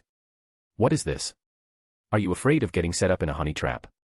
End of chapter. Chapter 458, Klein's Vigilance. While Klein was silently mocking the situation, reporter Mike, standing nearby, asked with a strange expression, "Talum, you're meeting a lady at night, why do you need to hire Sherlock to accompany you? Do you have peculiar preferences?" Talum shot him a look and replied irritably, "We've known each other for years. Have you ever seen me display any such inclinations?" "Well, you never know, maybe it's a recent discovery," Mike shrugged but didn't continue teasing. A little banter was fine, but pushing too far would only breed annoyance, even between friends. Switching topics, Mike asked, "Is this about that relationship issue you asked me about on behalf of your friend?" Several weeks ago, Talum had consulted Klein about a friend's romantic entanglement, and Mike had overheard part of the conversation. Hearing this, Klein focused again. He had long suspected that Talum's friend referred to Prince Edisac, and the so-called relationship issue was tangled up with 2 witches. But, wasn't I planning to use my connection with Shoko and the Fool to look into this further? Why did I forget about it completely? Yes, I've been busy, but this feels oddly familiar. A faint sense of unease crept into Klein's mind. He had experienced something similar back in Tingen. Shaking his head, Talum answered Mike's question, that romantic conflict has already been resolved. This is merely an aftershock. Honestly, it's not even a particularly serious issue. I was overthinking it back then. Simply put, a noble young gentleman fell in love with a commoner girl. You know how it is, someone of his status must marry a noble lady. Even marrying a wealthy merchant's daughter wouldn't be acceptable. For the sake of that young gentleman's future, I once considered asking Sherlock to find someone with certain abilities to discreetly resolve the issue. But in the end, I'm a law-abiding citizen, I only entertained those thoughts in my head. So, one which charmed the prince and wanted him to marry her, while another which tried to stop it at all costs. What a dramatic mess. But it was resolved. How? Was it reported to the authorities? Before Klein could voice his curiosity, Mike beat him to it. How was it resolved? After a brief moment of contemplation, Talum said, the solution was simpler than I expected. I went directly to the lady in question and explained the situation to her. She was very reasonable and agreed to leave the young gentleman, even asking for my help. I must say, she was a thoughtful, kind, graceful, and beautiful lady. If not for her status, I might have fallen to my knees and kissed the back of her hand. Ah, the charm of a witch. But if she was so rational and understanding, why did she ensnare the prince in the first place? Sipping his tea, Klein asked casually, and the lady you're meeting tonight, is she connected to this? Could it be that witch Lena? No, now she should be more accurately called Pleasure Witch Lena. Yes, Sherlock, you've met this lady before. She's the one who chased me to the club that day. Talum glanced warily at Mike, who was practically glowing with curiosity, then continued reluctantly, she's incredibly skilled, far better than me. I'm afraid if I deliver the message on behalf of my friend, she might take her anger out on me. And among the people I know, aside from Detective Blaine, you're the strongest, Sherlock. It really is Lena. And you overestimate me, Talum. If I face a pleasure witch head-on, I wouldn't stand a chance. Suppressing the urge to sigh, Klein asked bluntly, does this lady also have feelings for your noble friend? Are you going there to reject her on his behalf? Exactly. You really live up to your reputation as a great detective. Talum sighed deeply. The lady and my friend have known each other since childhood. They were very close, but this incident seems to have caused a major rift. My friend has been avoiding her ever since. That's rather dishonorable of your friend, Mike commented with a frown. If he's going to reject a lady, he should do it in person. Sending someone else is just cowardly. Talum shrugged awkwardly, not sure what to say. He genuinely feared Lena might lash out at him. Why meet at midnight? Klein asked again. I don't know. She insisted on it. I reported this to my friend, and he gave me this task. Realizing he'd spoken too much, Talum cut himself off and said, Sherlock, will you accept my commission? I can pay you £5. £5. What an ominous number. Smiling politely, Klein rose from his seat. Apologies, Talum. My stomach feels a bit uncomfortable. I'll need to visit the washroom. I'll give you my answer when I return. All right, I'll wait in the dining room. Talum nodded. In the washroom, Klein ascended above the grey fog, conjured a pendulum, and began his divination. There will be danger if I accompany Talum tonight. After repeating it 7 times, he opened his eyes and saw the yellow crystal pendulum spinning clockwise rapidly. Danger, serious danger. Klein's brows furrowed tightly. Even if Lena has advanced to sequence 6, she shouldn't pose such a threat to me. Could it be that the danger isn't from her but from someone else? To verify, he performed another divination. The danger comes from Lena. This time, the pendulum spun counterclockwise. As expected, the danger isn't from Lena, it's from someone else. But who? A prince bewitched by one witch, while another familiar witch tries to intervene, and I've repeatedly forgotten to investigate this further. Could it be the influence of 0-08? Lena is under the gaze of 0-08, and she knows Klein. If I accompany Talum tonight, there's a chance she'll recognize me, and 0-08, along with Nsangwil, will discover that the supposed deceased night watcher from Tingen is still alive. That's the real source of danger. If I agree to accompany Talum, I might end up putting him in even more danger. With that realization, Klein performed another divination and received the result that if he didn't accompany Talum, there wouldn't be significant danger for him tonight. Sighing deeply, Klein muttered to himself, although this is just my conjecture, if this really is 0-08 at work, then its scheme must revolve around Prince Edisac. Everyone connected to the prince is likely under 0-08's gaze. Talum won't be an exception. And through my connection with Talum, I've likely been seen by 0-08 as well. Of course, as Sherlock Moriarty, I'm just a minor figure. I'm not deeply entangled in this matter, and Nsangwil might not even notice me. He has too many pieces on his chessboard to track them all. But if I make any move, like attempting to report this to the authorities or investigate further, it will almost certainly draw their attention. At best, I'll fail, at worst, I'll be arranged into an untimely death. And reporting through the Tarot Club isn't feasible either. Miss Magician doesn't have the right connections, and Miss Justice lacks a valid excuse to explain the source of her information. More importantly, I have no concrete evidence and no knowledge of Insanguil's whereabouts. Acting rashly will only put them in danger. The only one capable and well-positioned to investigate this is Miss Judgment, but she just happened to leave Backlund at this critical moment. This really is. Klein shook his head and sighed. Enough. There's no point in overthinking it. Whether this truly is 0-08 at work still needs to be verified. With that, he let the conjured pendulum fade away and simulated the feeling of falling back into his body. Returning to the Quelag Club's dining room, Klein approached Talum and apologized. I'm sorry, Talum. After careful consideration, I don't think it's appropriate for me to accompany you. This involves your friend's privacy, and it wouldn't look good for two men to meet a lady at midnight. I suggest you reschedule. Talum didn't seem surprised. He let out a resigned sigh and said, no need to apologize. This was thoughtless of me. Honestly, I just didn't want to face such an awkward situation alone. I'm sure the lady won't make things difficult for you, Klein said, his words meant both as comfort and his genuine belief. After all, Lena likely already had her suspicions. Still, Klein resolved to monitor the meeting remotely later that night through his connection with Shoko, just in case Talum truly encountered danger.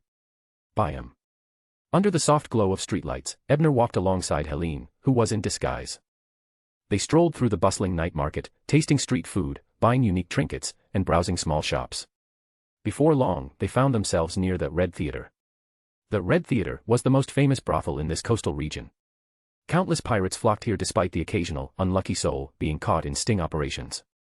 This did little to deter others from following in their footsteps. Seeing the signboard, Helene paused and gave Ebner a peculiar look. Stepping back slightly, she asked, why are we here? She didn't actually believe Ebner had brought her to a brothel for entertainment. But after spending so much time with him, she was well aware of his playful and sometimes mischievous nature. She feared he might have come up with some new scheme to mess with her. But Ebner didn't answer. Instead, he walked across the street and stopped in front of a small, unmarked herbal shop tucked into a shadowy alleyway. End of chapter. Chapter 459, The Deal with Darkwill. Helene followed Ebner into the dimly lit herbal shop. With a quick glance, she noticed a frail girl crouching beside a bucket near the counter, carefully brushing the feathers of a plump owl perched on the bucket's edge. The owl cooperated actively, even lifting one wing to make the task easier. Behind the counter stood a round-faced man in his 30s wearing a rural witch doctor-style black robe. His hair was black, his eyes brown, and his chubby figure gave him a deceptively kind appearance.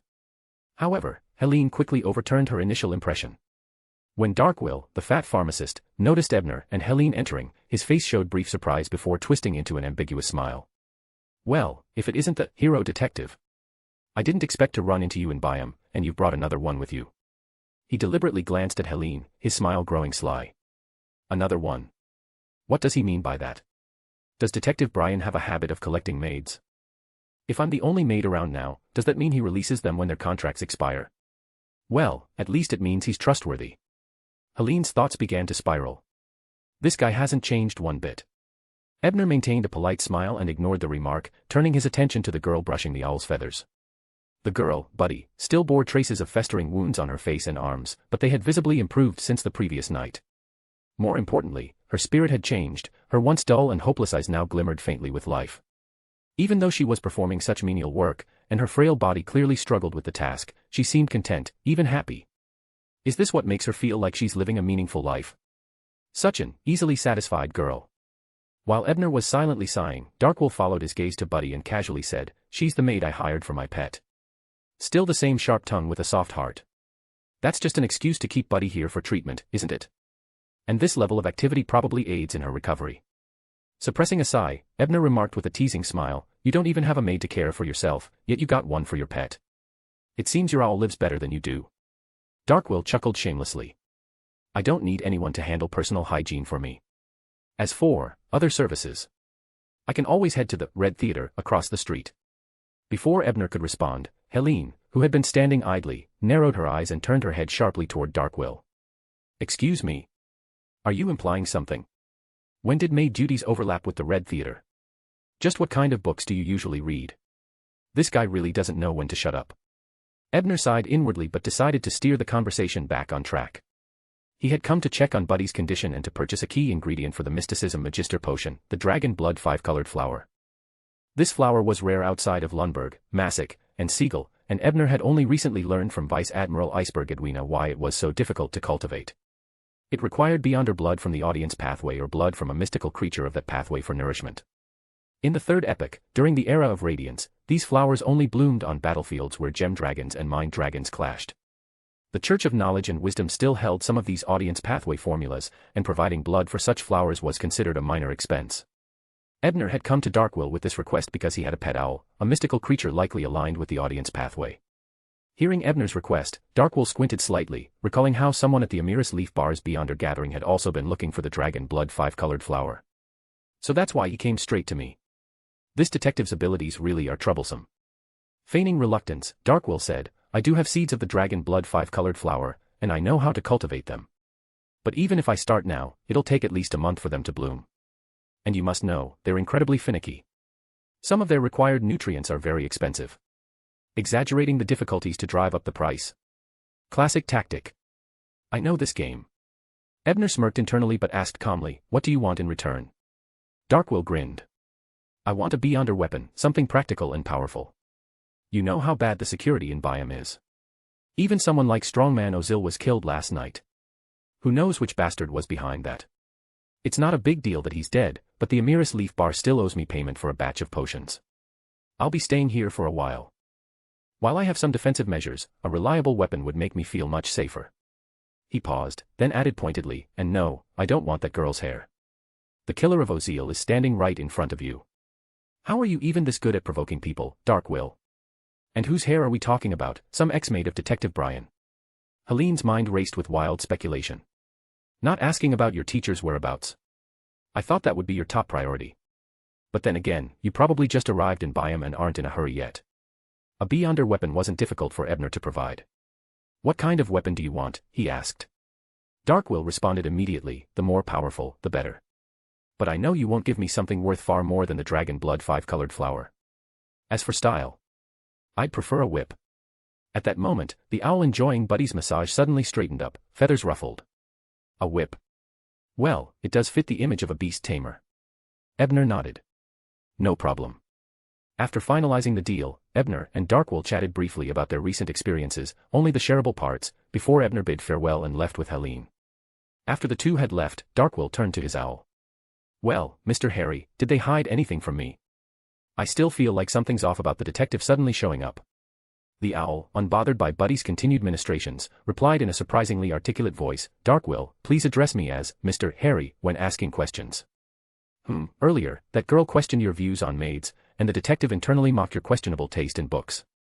Are your novels truly that inappropriate? Darkwill's chubby face twitched. That's not what I asked. The owl tilted its head thoughtfully. The detective seemed curious and sympathetic about Buddy. As for other matters, I couldn't tell. But Darkwill, could you perhaps reconsider the weapon choice? End of chapter. Chapter 460, Lena's Thoughts. Late at night, in front of a dimly lit villa in the St. George district of Backlund, Talum checked his pocket watch. Seeing that the appointed time had arrived, he took a deep breath and mustered the courage to ring the doorbell of the eerily dark building. Why does Miss Lena live in such a gloomy place? And why must we meet in the middle of the night? Could she actually be one of those witches or banshees from horror stories? I should have hired Sherlock to accompany me. No, wait. If something truly terrifying happens, bringing Sherlock along might actually put him in danger. The cold night wind sent a chill down Talum's spine as he realized, belatedly, how frightening this situation truly was. His mind started spinning with wild thoughts. Just then, the villa's large door creaked open. A young person dressed in androgynous clothing stepped out, holding a lantern. After carefully examining Talum's face, the person said politely, Mr. Dumont, please follow me. Miss Lena is waiting for you in the drawing room. Talum Dumont was once the scion of a noble family with a viscount title, but his family fortune had long been squandered by his grandfather. Talum studied the young person before him but couldn't determine whether they were male or female. He settled for a vague response. Thank you. You're welcome, the young person replied softly and led Talum inside. To Talum's surprise, the interior of the villa was brightly illuminated, a stark contrast to its gloomy exterior. The sudden transition from darkness to light made him squint and shield his eyes with his hand. Following his guide into the drawing room, Talum immediately spotted Miss Lena, Prince Edisac's old friend. He couldn't help but notice that Miss Lena's demeanor bore a striking resemblance to the young lady the prince was currently infatuated with. They were both elegant, graceful, and undeniably beautiful. But sadly, neither of them could ever become the prince's wife. Suppressing a sigh, Talum greeted Miss Lena courteously. Lena stood up, returned the greeting, and got straight to the point. You're here to deliver a message from Edisac, aren't you? Heh. Let me guess, it's not good news. Is he breaking off our friendship? Miss Lena, if you're so intelligent and clear-headed, why are you still entangled in this mess? Conflicted, Talim hesitated. Instead of relaying the prince's cold words, he tried to offer gentle advice. Miss Lena, I think you're well aware that His Highness can only marry a noblewoman, someone like the Earl Hall's daughter. Before he could finish, Lena interrupted sharply, I have no intention of becoming his wife. My only goal is to keep that witch away from Edisac. Witch? That kind and gentle girl, a witch. If anyone here seems like a witch, it's you, Miss Lena, meeting me at midnight in this creepy villa, if only it were a Gothic castle instead. Shaking off the intrusive thought, Talim said, but that lady has already accepted my suggestion and agreed to leave His Highness. Leave. She certainly wants to, but unfortunately, she's also not in control of her fate. Lena sighed softly, then added, do you know why I asked to meet you at this hour? Confused, Talim asked, why? Because only at night can I use a certain item to temporarily break free from the fate controlling me, but even then, it doesn't always work. Fate. What nonsense is this? Talim thought Miss Lena might be losing her grip on reality. His worry was evident in his expression. Lena shook her head and said, you wouldn't understand even if I explained. Just know this, when you return, do everything you can to assist that kind, gentle, graceful, and beautiful girl you spoke of. Perhaps she'll be able to break free from this fate. With that, Lena picked up her teacup and gestured for the androgynous attendant to escort Talim out. The attendant hesitated briefly, then snapped to attention and politely guided the still baffled Talim back outside. Once the drawing room was empty, Lena sat in silence for a moment before the corners of her lips curved into a faint smile. Above the gray fog, Klein had witnessed the entire conversation from his vantage point through the young attendant Shoko's perspective. Deep lines creased his brow as he tapped the edge of the ancient bronze table with his finger. What exactly does Lena mean by this? If she truly has a way to shield herself from 0-08, why call Talim here and intentionally tell him all that? Was she testing the effectiveness of her shielding method? No, that would risk leaking information. If Prince Edisac is the center of this scheme, Talim would certainly be under Nsangwil's close watch. Even if he wasn't monitored inside the villa, he would surely be observed once he left. Unless, she wanted to leak this information to 0-08. Could this be a strategic deception? She probably does have a way to resist 0-08, but it might not require the villa, or midnight, or even partial success. That could all be false information she intentionally revealed. But if I can think of this, wouldn't Nsangwil suspect the same thing? Wait. I may have overlooked something. 0-08, despite being under Nsangwil's control, is still a sealed artifact with terrible side effects. It might not reveal everything to its wielder, especially when he's not actively using it. Perhaps Lena discovered some sort of pattern during her past attempts, something that let her exploit the artifact's blind spots. She understands 0-08 better than I do. If 0-08 is truly behind all this, who told her? Was it the old man who gave her the fallen morning star? And who exactly is he? Unable to make sense of the puzzle, Klein sighed and leaned back. Perhaps Iron Man knows something. Although Tower is principled and unwilling to reveal Iron Man's identity, I can ask him to relay my questions. Next Tarot Club meeting, I'll bring this up with him. As for compensation, I happen to have the judge characteristic that judgment needs. Given their close relationship, I doubt Tower would refuse this exchange. Byam. Busy days passed in the blink of an eye, and before long, it was Sunday morning. In his underground laboratory, Ebner had just finished crafting an extraordinary item using the werewolf characteristic that Jane had commissioned. At that moment, the teleportation altar glowed with flickering flames, and Vice Admiral Iceberg Edwina stepped through the portal. The Golden Dream has arrived near Gillen City in East Balam. End of chapter. Chapter 461, First Arrival in the Southern Continent. We've arrived at the Southern Continent. It seems we're a day later than expected. It must have been because the Golden Dream was knocked off course after encountering the Black Emperor. Setting down the long-handled scythe he had just finished crafting, Ebner thought for a moment before saying, I still have some matters to handle. I'll join you in teleporting to Gillen this afternoon. After all, the Edward Bryan teleportation technique was expensive, and the theoretical limit for simultaneous teleportation was 3 people. Saving resources wherever possible was simply prudent. Vice Admiral Iceberg Edwina nodded. I need to procure some supplies anyway. After exchanging a few casual words, Edwina activated her mystical concealment abilities and quietly departed Fragrant Manor, heading into Byam City proper. Once he confirmed her departure, Ebner blew into the copper whistle that Jane had left him, summoning her messenger. From the void emerged a towering skeletal figure, nearly 4 meters tall, to whom Ebner handed the freshly crafted black scythe. Name, Cursed Scythe. Appearance, a long-handled, crescent-shaped scythe with a massive, curved blade. Abilities. The blade is razor-sharp, capable of slicing through standard steel armor effortlessly. At full force, it can even pierce the hide of a living corpse. Any creature wounded by the blade will be cursed and transformed into a servant puppet, taking on a form similar to that of a werewolf under the wielder's control, though with a very short lifespan. The wielder gains remarkable regenerative abilities, making it exceedingly difficult to kill them, even if their heart is pierced. Drawbacks. On nights of a full moon or blood moon, the blade must be anointed with fresh blood equivalent to a human's full volume. Failure to do so will cause the scythe to turn on its wielder, draining their blood instead. The wielder's desire for bloodshed increases with prolonged contact with the scythe. On full moon or blood moon nights, this desire increases 100-fold. Recommended usage. Use abilities or tranquilizers that suppress violent urges and emotions while wielding the scythe. Sealing method. Store in a sealed container that prevents any biological contact and blocks moonlight. Reflecting on the cursed scythe specifications, Ebner felt reasonably satisfied with his craftsmanship. Not bad for all the time and effort I put into refining this skill. And since Jane is a death pathway beyonder, using a scythe as her weapon feels fitting, it carries the right symbolism. I think she'll be quite pleased with it. Chuckling to himself, Ebner tidied up the leftover materials, closed the workshop, and headed back to his study. There, he prepared to hear Weaver the Sea Serpent's report on his management of Amiris Leaf Bar, the main reason he hadn't accompanied Edwina immediately to the southern continent. As for Helene the Red Maid, she had been utterly exhausted after assisting with the crafting of the cursed scythe and was still recuperating in her room. Weaver, over the past few days, had been riding high on success. With Ebner's financial support, he had managed to smoothly take over the Amiris Leaf Bar and was already planning to host a Beyonder gathering next Wednesday. Though there had been minor hiccups during the transition, Weaver had handled them adeptly, without needing to call on Ebner for assistance. Today, Weaver had come for 2 reasons: first, to report his success and seek praise, and second, to request that Detective Brian oversee the upcoming gathering to prevent rivals from causing trouble. Of course, on the surface, Weaver was simply extending an invitation to the detective. He had already delivered invitations to every Beyonder-related force in Byam personally. After hearing Weaver's report, Ebner thought for a moment and ultimately decided to attend the gathering in his artisan persona.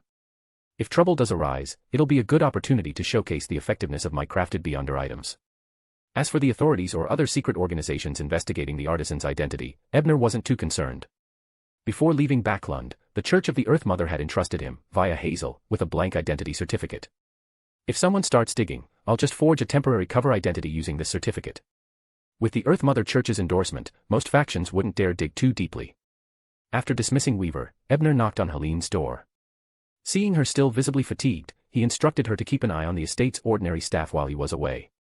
Then, he descended into the underground workshop, stopping at the teleportation altar. Just then, Edwina returned, carrying a bag. Curious, Ebner sneaked a glance into the bag and saw that it was mostly filled with clothing and toiletries. Noticing his gaze, Edwina said calmly, "Combat often ruins my clothes. And the ones Danitz and the others buy never fit properly. Every time, I have to alter them myself. Lady, you don't have to explain this to me." While mentally grumbling, Ebner also felt that this side of Vice Admiral Iceberg added a touch of humanity to her otherwise cold demeanor. On a safe route within the stormy sea, a lone-class first-rate sailing warship sliced through the waves as it pressed forward. The hull of the ship bore multiple signs of damage, and even the mast displayed traces of past breaks. Clearly, it had recently endured a fierce battle. Zio Dericha, wearing a slightly modified naval officer's uniform, emerged from the lower deck and headed toward Princess Vera's cabin. The sailors on the deck instinctively stood straighter when they saw the imposing woman, their faces full of respect. After all, during the earlier boarding battle, this petite lady had single-handedly held off at least 10 pirates and had even punched through the mast of the enemy ship, preventing a bounty of 6,000 pounds from escaping. I heard some of the pirates wet themselves just from looking at her. But why? She's actually quite cute. Hey, you don't know.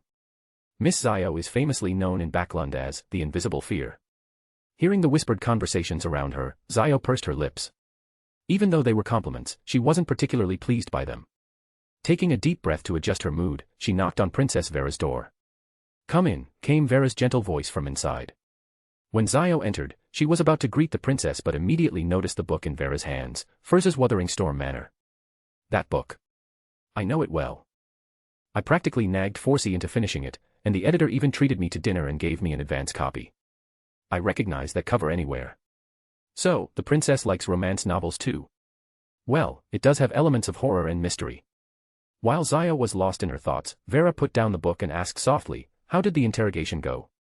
Snapping back to reality, Zio handed over a detailed report and said, "As with the previous groups of pirates, these ones were also incited by unknown forces to attack us, believing there was some huge treasure aboard this ship. The only difference was their strength.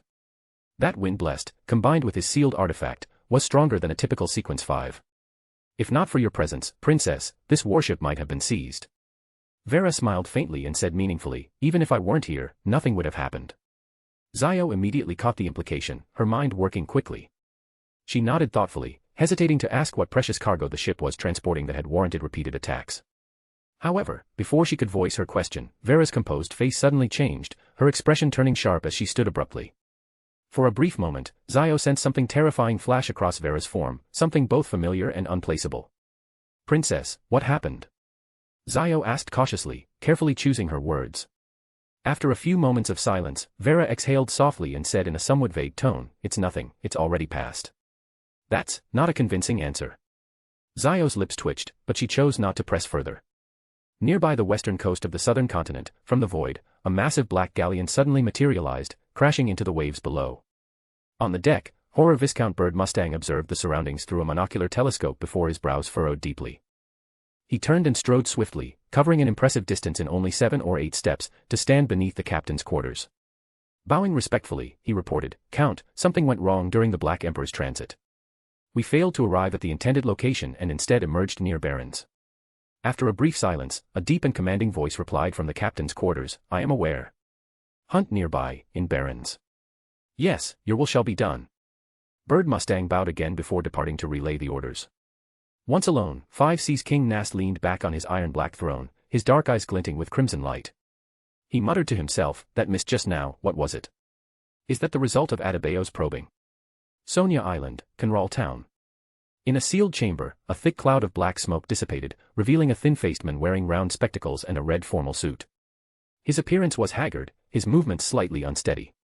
This man was none other than Duke of Terror Adebayo, who had previously assisted Nast in fighting off Panin, the high-ranking priest of the Church of the God of Combat. At the moment, Adebayo was in a miserable state. Molten lava dripped from his nose and mouth, while devilish wings and a tail burst uncontrollably from his back, tearing his suit. Clearly, he was on the verge of losing control.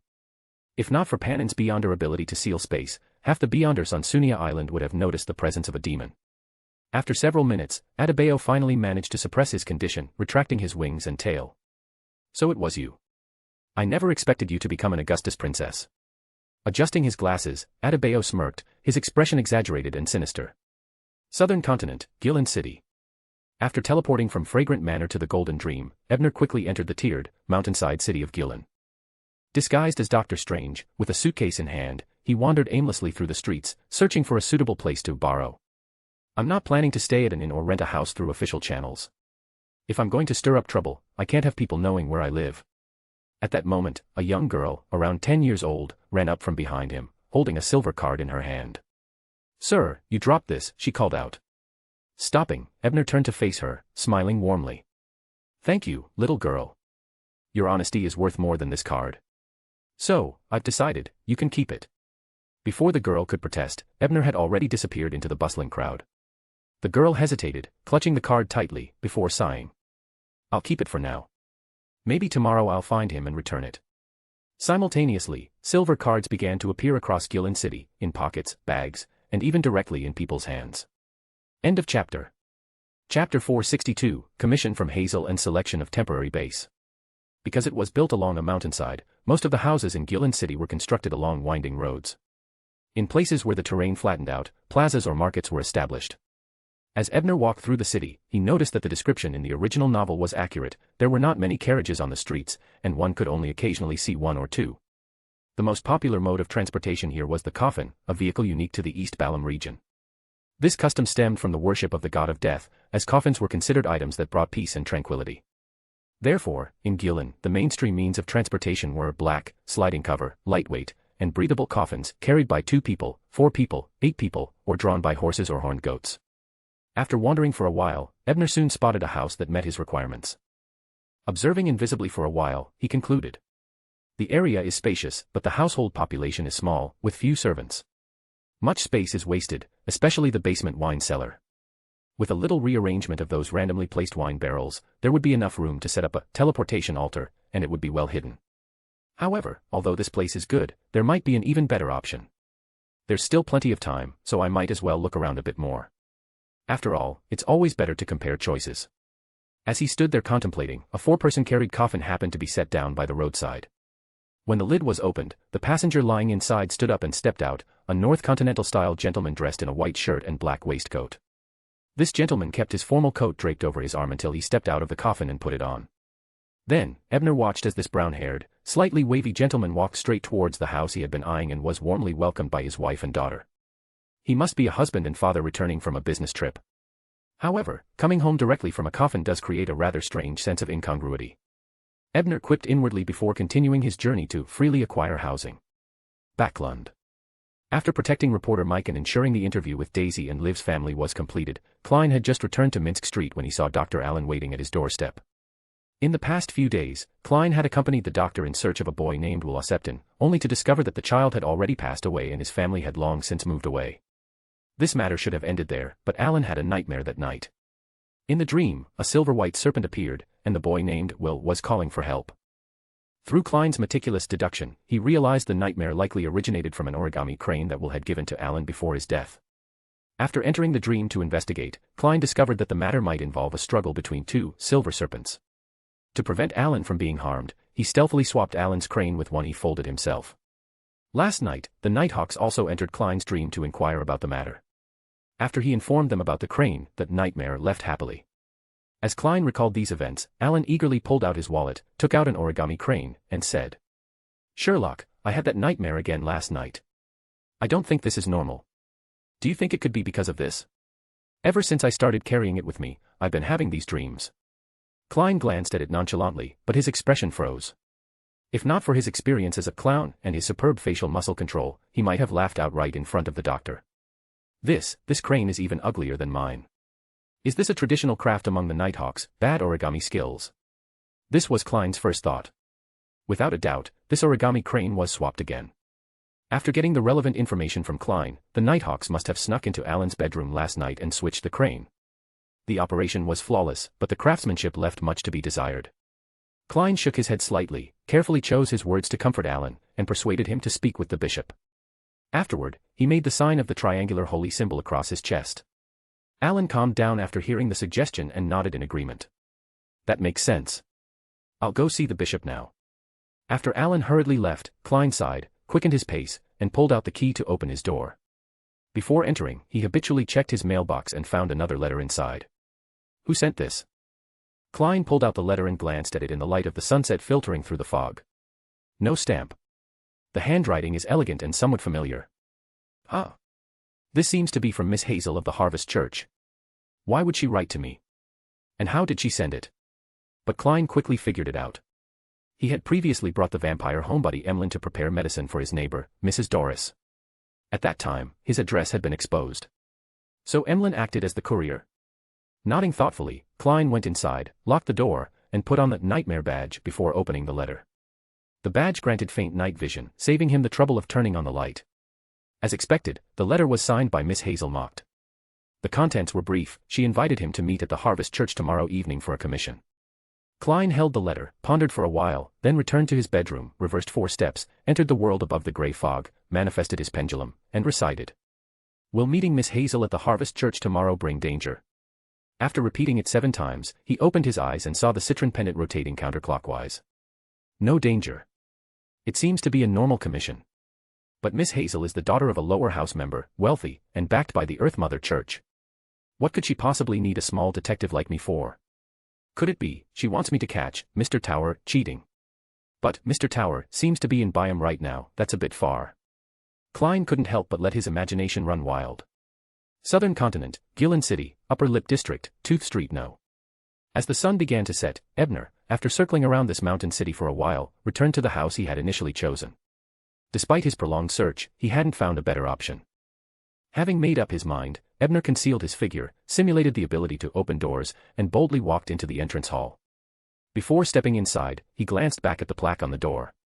It was written in both Lone and Dutton languages. House of Wall. End of chapter. Chapter 463, The Strange Incident in Gillen City. Unicorn sheep were not only sturdy and incredibly resilient, ideal for pulling rented black coffins, but their meat was also chewy and highly favored by certain gentlemen from the northern continent. Some fashionable ladies and young misses even kept them as pets for novelty's sake, though such cases were rare. After all, while unicorn sheep had a distinctive appearance, they were not particularly adorable once fully grown. Thanks to the ranch's income, the Riddle family had joined the middle class. They lived comfortably, with occasional vacations to the Rhodes Islands. However, lately, Mr. Riddle had been deeply troubled, losing sleep night after night. Even his beloved youngest daughter, Valeria, dared not speak too loudly at home. The unicorn sheep had been struck by an unknown plague, growing thinner by the day. Some could no longer even stand and seemed close to death. For Riddle, the loss of even one sheep was unacceptable, let alone facing an entire herd's illness. If this problem wasn't resolved, he was at risk of bankruptcy and losing his small ranch. In recent days, Riddle had made countless trips to the city, seeking help from experts, scholars, doctors, and even clergy from the Church of the Lord of Storms.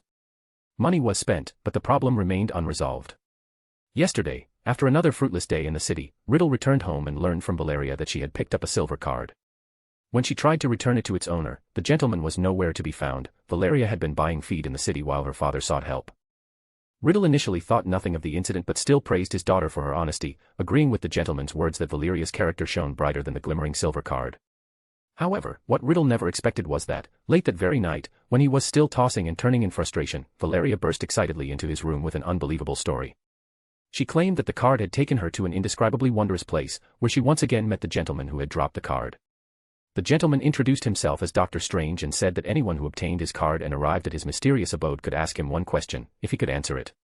Although the gentleman was gentle throughout, Valeria had been so overwhelmed by the scene that she could barely speak. But as her father's beloved daughter, she knew exactly what was troubling him. Without much hesitation, she asked how to cure the unicorn sheep of their illness. After asking for detailed descriptions of the sheep's symptoms, Dr. Strange quickly provided a solution, a formula for a potion. Once Valeria was sure she had memorized the formula, she suddenly woke up. At first, she thought it had been a dream, but she soon realized the elegant silver card was nowhere to be found. Convinced that she had truly experienced something extraordinary, Valeria rushed to wake her father. Riddle was skeptical at first, thinking the story was too far-fetched. If not for his daughter's consistent honesty, he wouldn't have believed her at all.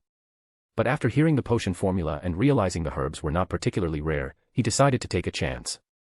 With several unicorn sheep already on the brink of death, what did he have to lose?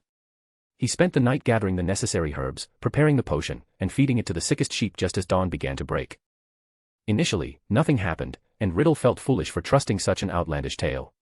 But about an hour later, the sheep that had consumed the potion suddenly regained their appetite and began eating on their own. One even managed to shakily stand up. Overjoyed, Riddle quickly prepared more of the potion and fed it to the less ill sheep. By midday, they had fully recovered. It was only then that Riddle believed his daughter had truly had a miraculous encounter. Together, they went back to the city, hoping to find Dr. Strange.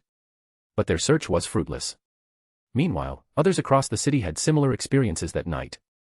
A scholar found sudden clarity on a difficult problem. A young woman, forced into an arranged marriage, received a practical plan to resist and began acting on it. A grieving drunkard, mourning mysterious deaths in his family, was given a lead and found decisive evidence to reopen an investigation. At first, these incidents caused little commotion. But as more and more people realized the knowledge gained in their dreams was practical and effective, the secret couldn't be kept. The name Dr. Strange began to spread throughout Gillen City. Naturally, this drew the attention of the Nighthawks and the mandated punishers. One Nighthawk's clerk even found a silver card, though she hadn't been summoned by Dr. Strange. The card had vanished when she awoke. Having previously encountered extraordinary events, the clerk immediately reported this to Tina Incas, the captain of the Nighthawks squad in Gillen City. Left Ear District, Earlobe Street No. In an underground meeting room beneath the Church of the Lord of Storms, Nighthawks and mandated punishers gathered to discuss the events of the previous night. A middle-aged Nighthawk stood up, opened an initial investigation report, and began presenting. Case 1, the Riddle Family Unicorn Sheep Incident. Result, the sheep recovered, no signs of corruption or evil presence, and the potion formula involved only ordinary herbs with no extraordinary effects. Case 2, Engineer Zella's Innovative Design Incident. Result, factory efficiency improved by 10%, costs were reduced by 25%, and Zella received a doubled salary. No extraordinary interference was detected. Case 3, Drunkard Old Tony Incident. Result, the previously closed case regarding his family's death was reopened after Tony found decisive evidence following the doctor's clues. Case 4. Case 5. Case 6, Baron Ekstrom's potion formula incident. Result, the formula was verified and proven effective. Case 7, Susan's absence from summoning incident. Result, Nighthawk clerk Susan was not summoned to Dr. Strange's abode, suggesting deliberate avoidance of official church personnel. The Nighthawks concluded. Dr. Strange summons cardholders into his mysterious dreamlike abode and answers one question for them. So far, there hasn't been a single question he couldn't answer. The cards only appear in Gillen City, and not everyone who finds one is summoned. Regardless of summoning, the cards vanish by dawn for unknown reasons. Although he hasn't caused harm yet, his motives remain unclear, and such behavior is incredibly dangerous. If left unchecked, it could lead to disaster. After some discussion, they pinpointed a lead. Since this phenomenon only started recently in Gillen, the extraordinary individual codenamed Dr. Strange likely arrived by ship. We'll begin investigations with hotel guest logs and rental records. Everyone agreed, it was the most practical starting point. Byam, Fragrant Manor. In the distant city of Byam, Ebner, whose actions were under investigation by Nighthawks and mandated punishers, was just waking up. Reflecting on the events of the previous night, a smile appeared on his face. The essence of playing the role of the polymath truly lies in the word polymath. Not just knowledge of the mystical, but all-encompassing wisdom, applied practically to help others and demonstrate one's breadth of knowledge. This must be the most important aspect of the polymath's acting method. End of chapter. Chapter 464, Monday. East Balam, the gambling city of Alashur.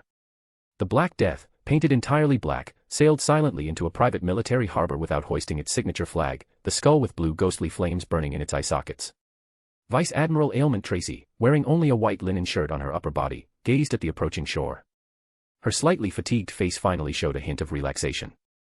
She turned her eyes to the military colonel in a golden mask standing not far away on the deck and asked once again in a serious tone, "What exactly did you have me transport?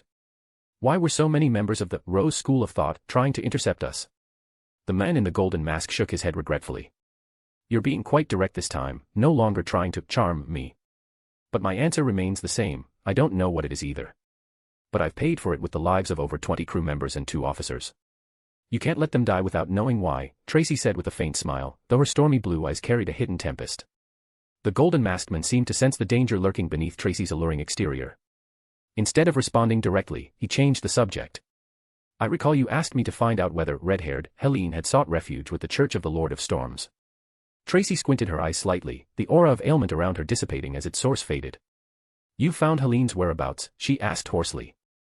Though this man had been on her ship the entire time, military communication channels were numerous, and they always had access to the latest intelligence. It could even be said that the Black Death's successful arrival at the southern continent despite repeated attacks by the Rose School of Thought was largely thanks to him. "Unfortunately, we haven't located Miss Helene. But we are certain she didn't seek refuge with the Church of the Lord of Storms, nor did she leave Byam." At this point, his gaze subtly drifted toward the hints of scenery revealed through Tracy's long hair. Swallowing dryly, he continued, "However, our intelligence officers discovered that Helene has a family friend who serves as a military attaché at the Intis consulate in Byam. So, Helene might be hiding in the Intis consulate, possibly planning to return to the northern continent." Tracy said thoughtfully. The golden masked man merely smiled and fell silent. He was only responsible for passing along the intelligence, whether or not Tracy's guess was correct wasn't his concern. By now, the ship had docked. The pirates, having endured days of travel and brutal combat, had reached their limit and eagerly disembarked to indulge in the pleasures of the famous gambling city. In the Kingdom of Lone, casinos were not permitted and were confined to small backrooms attached to bars. But in the kingdom's vast overseas colonies, gambling was not only legal but also a pillar industry. Among them, Alashur in East Balam was the most renowned, attracting wealthy gamblers from Backlund and the coastal regions of the Suanya Sea. Tracy didn't stop her crew from disembarking. She watched as the Military Intelligence Division colonel carried a box ashore under the escort of military personnel, only then remaining alone on the deck. She seemed to be talking to herself, yet her words carried a questioning tone. "What do you think the military transported to the southern continent?" "I don't know what they transported, but your ship certainly carried nothing. Only the empty shell of a high-ranking aura." A gentle, feminine voice suddenly echoed around Tracy. "So? I was just bait. That colonel was playing me all along." Tracy's expression showed brief confusion and resentment. "I'm glad you've recognized your own foolishness. But he probably wasn't mocking you. He likely doesn't even realize he was bait himself." A figure slowly materialized beside Vice Admiral Ailment Tracy. She was dressed in a simple, sacred white robe with high slits on both sides, revealing flawless, snowy legs. Her skin was pale and delicate, youthful in appearance, despite her age. The woman had black hair and blue eyes, her beauty carrying an indescribable allure. She was none other than Tracy's mother, the unaging Katerina. This witch, who had lived for at least 1,400 years, smiled warmly. "What's wrong?" "Feeling unwilling to let it go. I could take you to follow them and see what they're really after. I'm quite curious about this matter myself." Tracy hesitated for a moment but eventually shook her head. "Forget it. I still need to return to Byam and find Helene as soon as possible." Katerina's smile deepened slightly. "Helene isn't in the Intis consulate." "How do you know?" Tracy asked, briefly stunned, but quickly realized the truth. Her expression stiffened as she blurted out, "Helene escaped because of you." "I merely gave her a little push," Katerina replied with a mysterious smile. "She's currently living with a young gentleman. That man is very powerful, and you likely wouldn't be able to defeat him. Moreover, he has strong backing. Even I dare not approach that manor too closely." Tracy's face twitched slightly as she gritted her teeth and asked, "Who is he? Where is she?" "Follow me to track the military's cargo, and I'll consider telling you," Katerina said softly as she turned away. "Fine." Tracy agreed almost immediately, though her voice was heavy with concealed pain. She could not accept Helene's betrayal. Pain, let it torment you. The more it hurts, the more aware you'll become of your weakness. When the pain reaches its peak, the desire to change will become strong enough to help you endure the potion ritual, to grasp divinity, and to become a demigod. Katerina gave her daughter one last meaningful look before her figure slowly faded away, leaving only an ethereal whisper. "I'll come find you again tonight. West Balam, off the coast of Caesar Harbor." Under the starlit sky, dazzling beams of starlight descended, forming a transparent bridge that extended from the deck of a massive sailing ship to an empty cliff on the shore. Dressed in a black robe, Jane waved farewell to Katlia, Frank, Nina, and the others on the deck before walking along the starlit bridge and stepping ashore. "Next, I'll need a guide. Even with a map, I have no idea how to get to the Pass Valley." She muttered to herself as she glanced around the deserted cliff. With a casual wave of her hand, Jane summoned several wandering spirits from the surrounding area.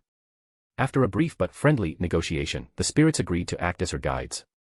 Surprisingly, they didn't even ask for payment. Newsmoss Island. Located in the turbulent southern waters of the Furious Sea, Newsmoss Island was a small landmass spanning only 25 square kilometers. Once barren and uninhabited, the island had gained strategic importance with the opening of new sea routes. As the first piece of land encountered by ships departing the Furious Sea, it quickly became a valuable waypoint. Now, a bustling port town with a population of 3,000 thrived here. The town was equipped with docks, steam factories, bars, inns, casinos, and brothels, offering comprehensive services for seafarers, albeit at steep prices. The naval frigate carrying Zio Dericha was currently docked at the island's port for much-needed repairs after enduring a series of fierce battles. With the ship anchored and repairs underway, the captain decided to allow a day of rest before resuming their journey to Gillen City. The Navy sailors, relieved by the announcement, eagerly disembarked in groups, seeking entertainment in the port town. Since the Tarot Club meeting was scheduled for the afternoon, attending it aboard the ship would have been inconvenient. Originally, Zio had planned to request leave, but the ship's docking had resolved that issue for her.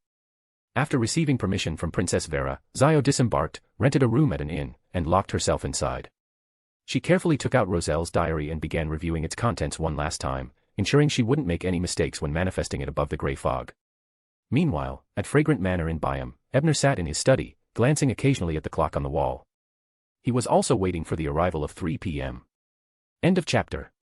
Chapter 465, Tarot Club's Daily Brainstorming.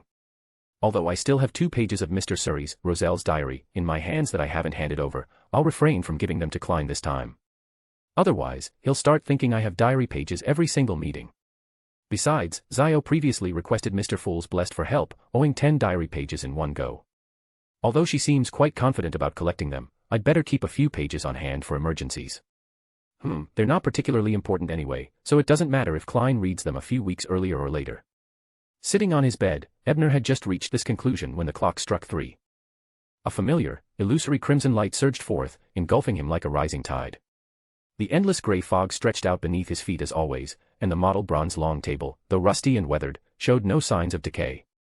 Transformed into Mr. Tower, Ebner glanced across the table at the ladies of Justice, the Magician, and Judgment. He noticed that Zio seemed fatigued, while Furs was sneaking glances at Zio from time to time.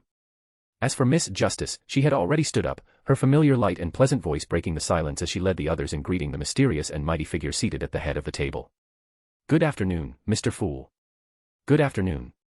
Shrouded in the fog, Klein gave a slight nod in response, appearing leisurely and calm, though in reality, he was busily controlling the world to maintain the illusion of a real presence. After reading Miss Hazel's letter and performing divination the night before, it was already dinner time. Klein had chosen not to go out and instead prepared beef bone radish soup with fragrant steamed rice, a specialty grain from Daisai that he had bought earlier for Emlyn when helping Mrs. Doris with her medication. However, the vampire had turned his nose up at the spicy Fenapot Highland chili in the soup, declaring it outside the aesthetic preferences of vampires. It's hard to imagine a vampire eating chili, Klein thought. But Emlyn truly missed out. While Klein was slightly distracted by these thoughts, Audrey, after exchanging greetings, suppressed her curiosity and excitement. She resisted the urge to immediately ask about the truth behind the Capim incident. She had heard about it from her father the day after it happened. Capim's corpse had been covered in tarot cards, which likely meant it was done by one of Mr. Fool's blessed or a member of the tarot club. Unfortunately, Const was still on leave at home and wouldn't return to Military Intelligence Division 9 until next week. I couldn't get any details from him. Audrey sighed regretfully and began observing the others around the table. As a telepathist, she quickly picked up on some anomalies. The son looks very anxious. Did something happen with his former exploration team captain? Did he encounter Amon? Furs seems to be in the same hesitant state as me. But why is she sneaking glances at Zio? She must have read the newspaper and guessed that the tarot cards on Capim's body were connected to us.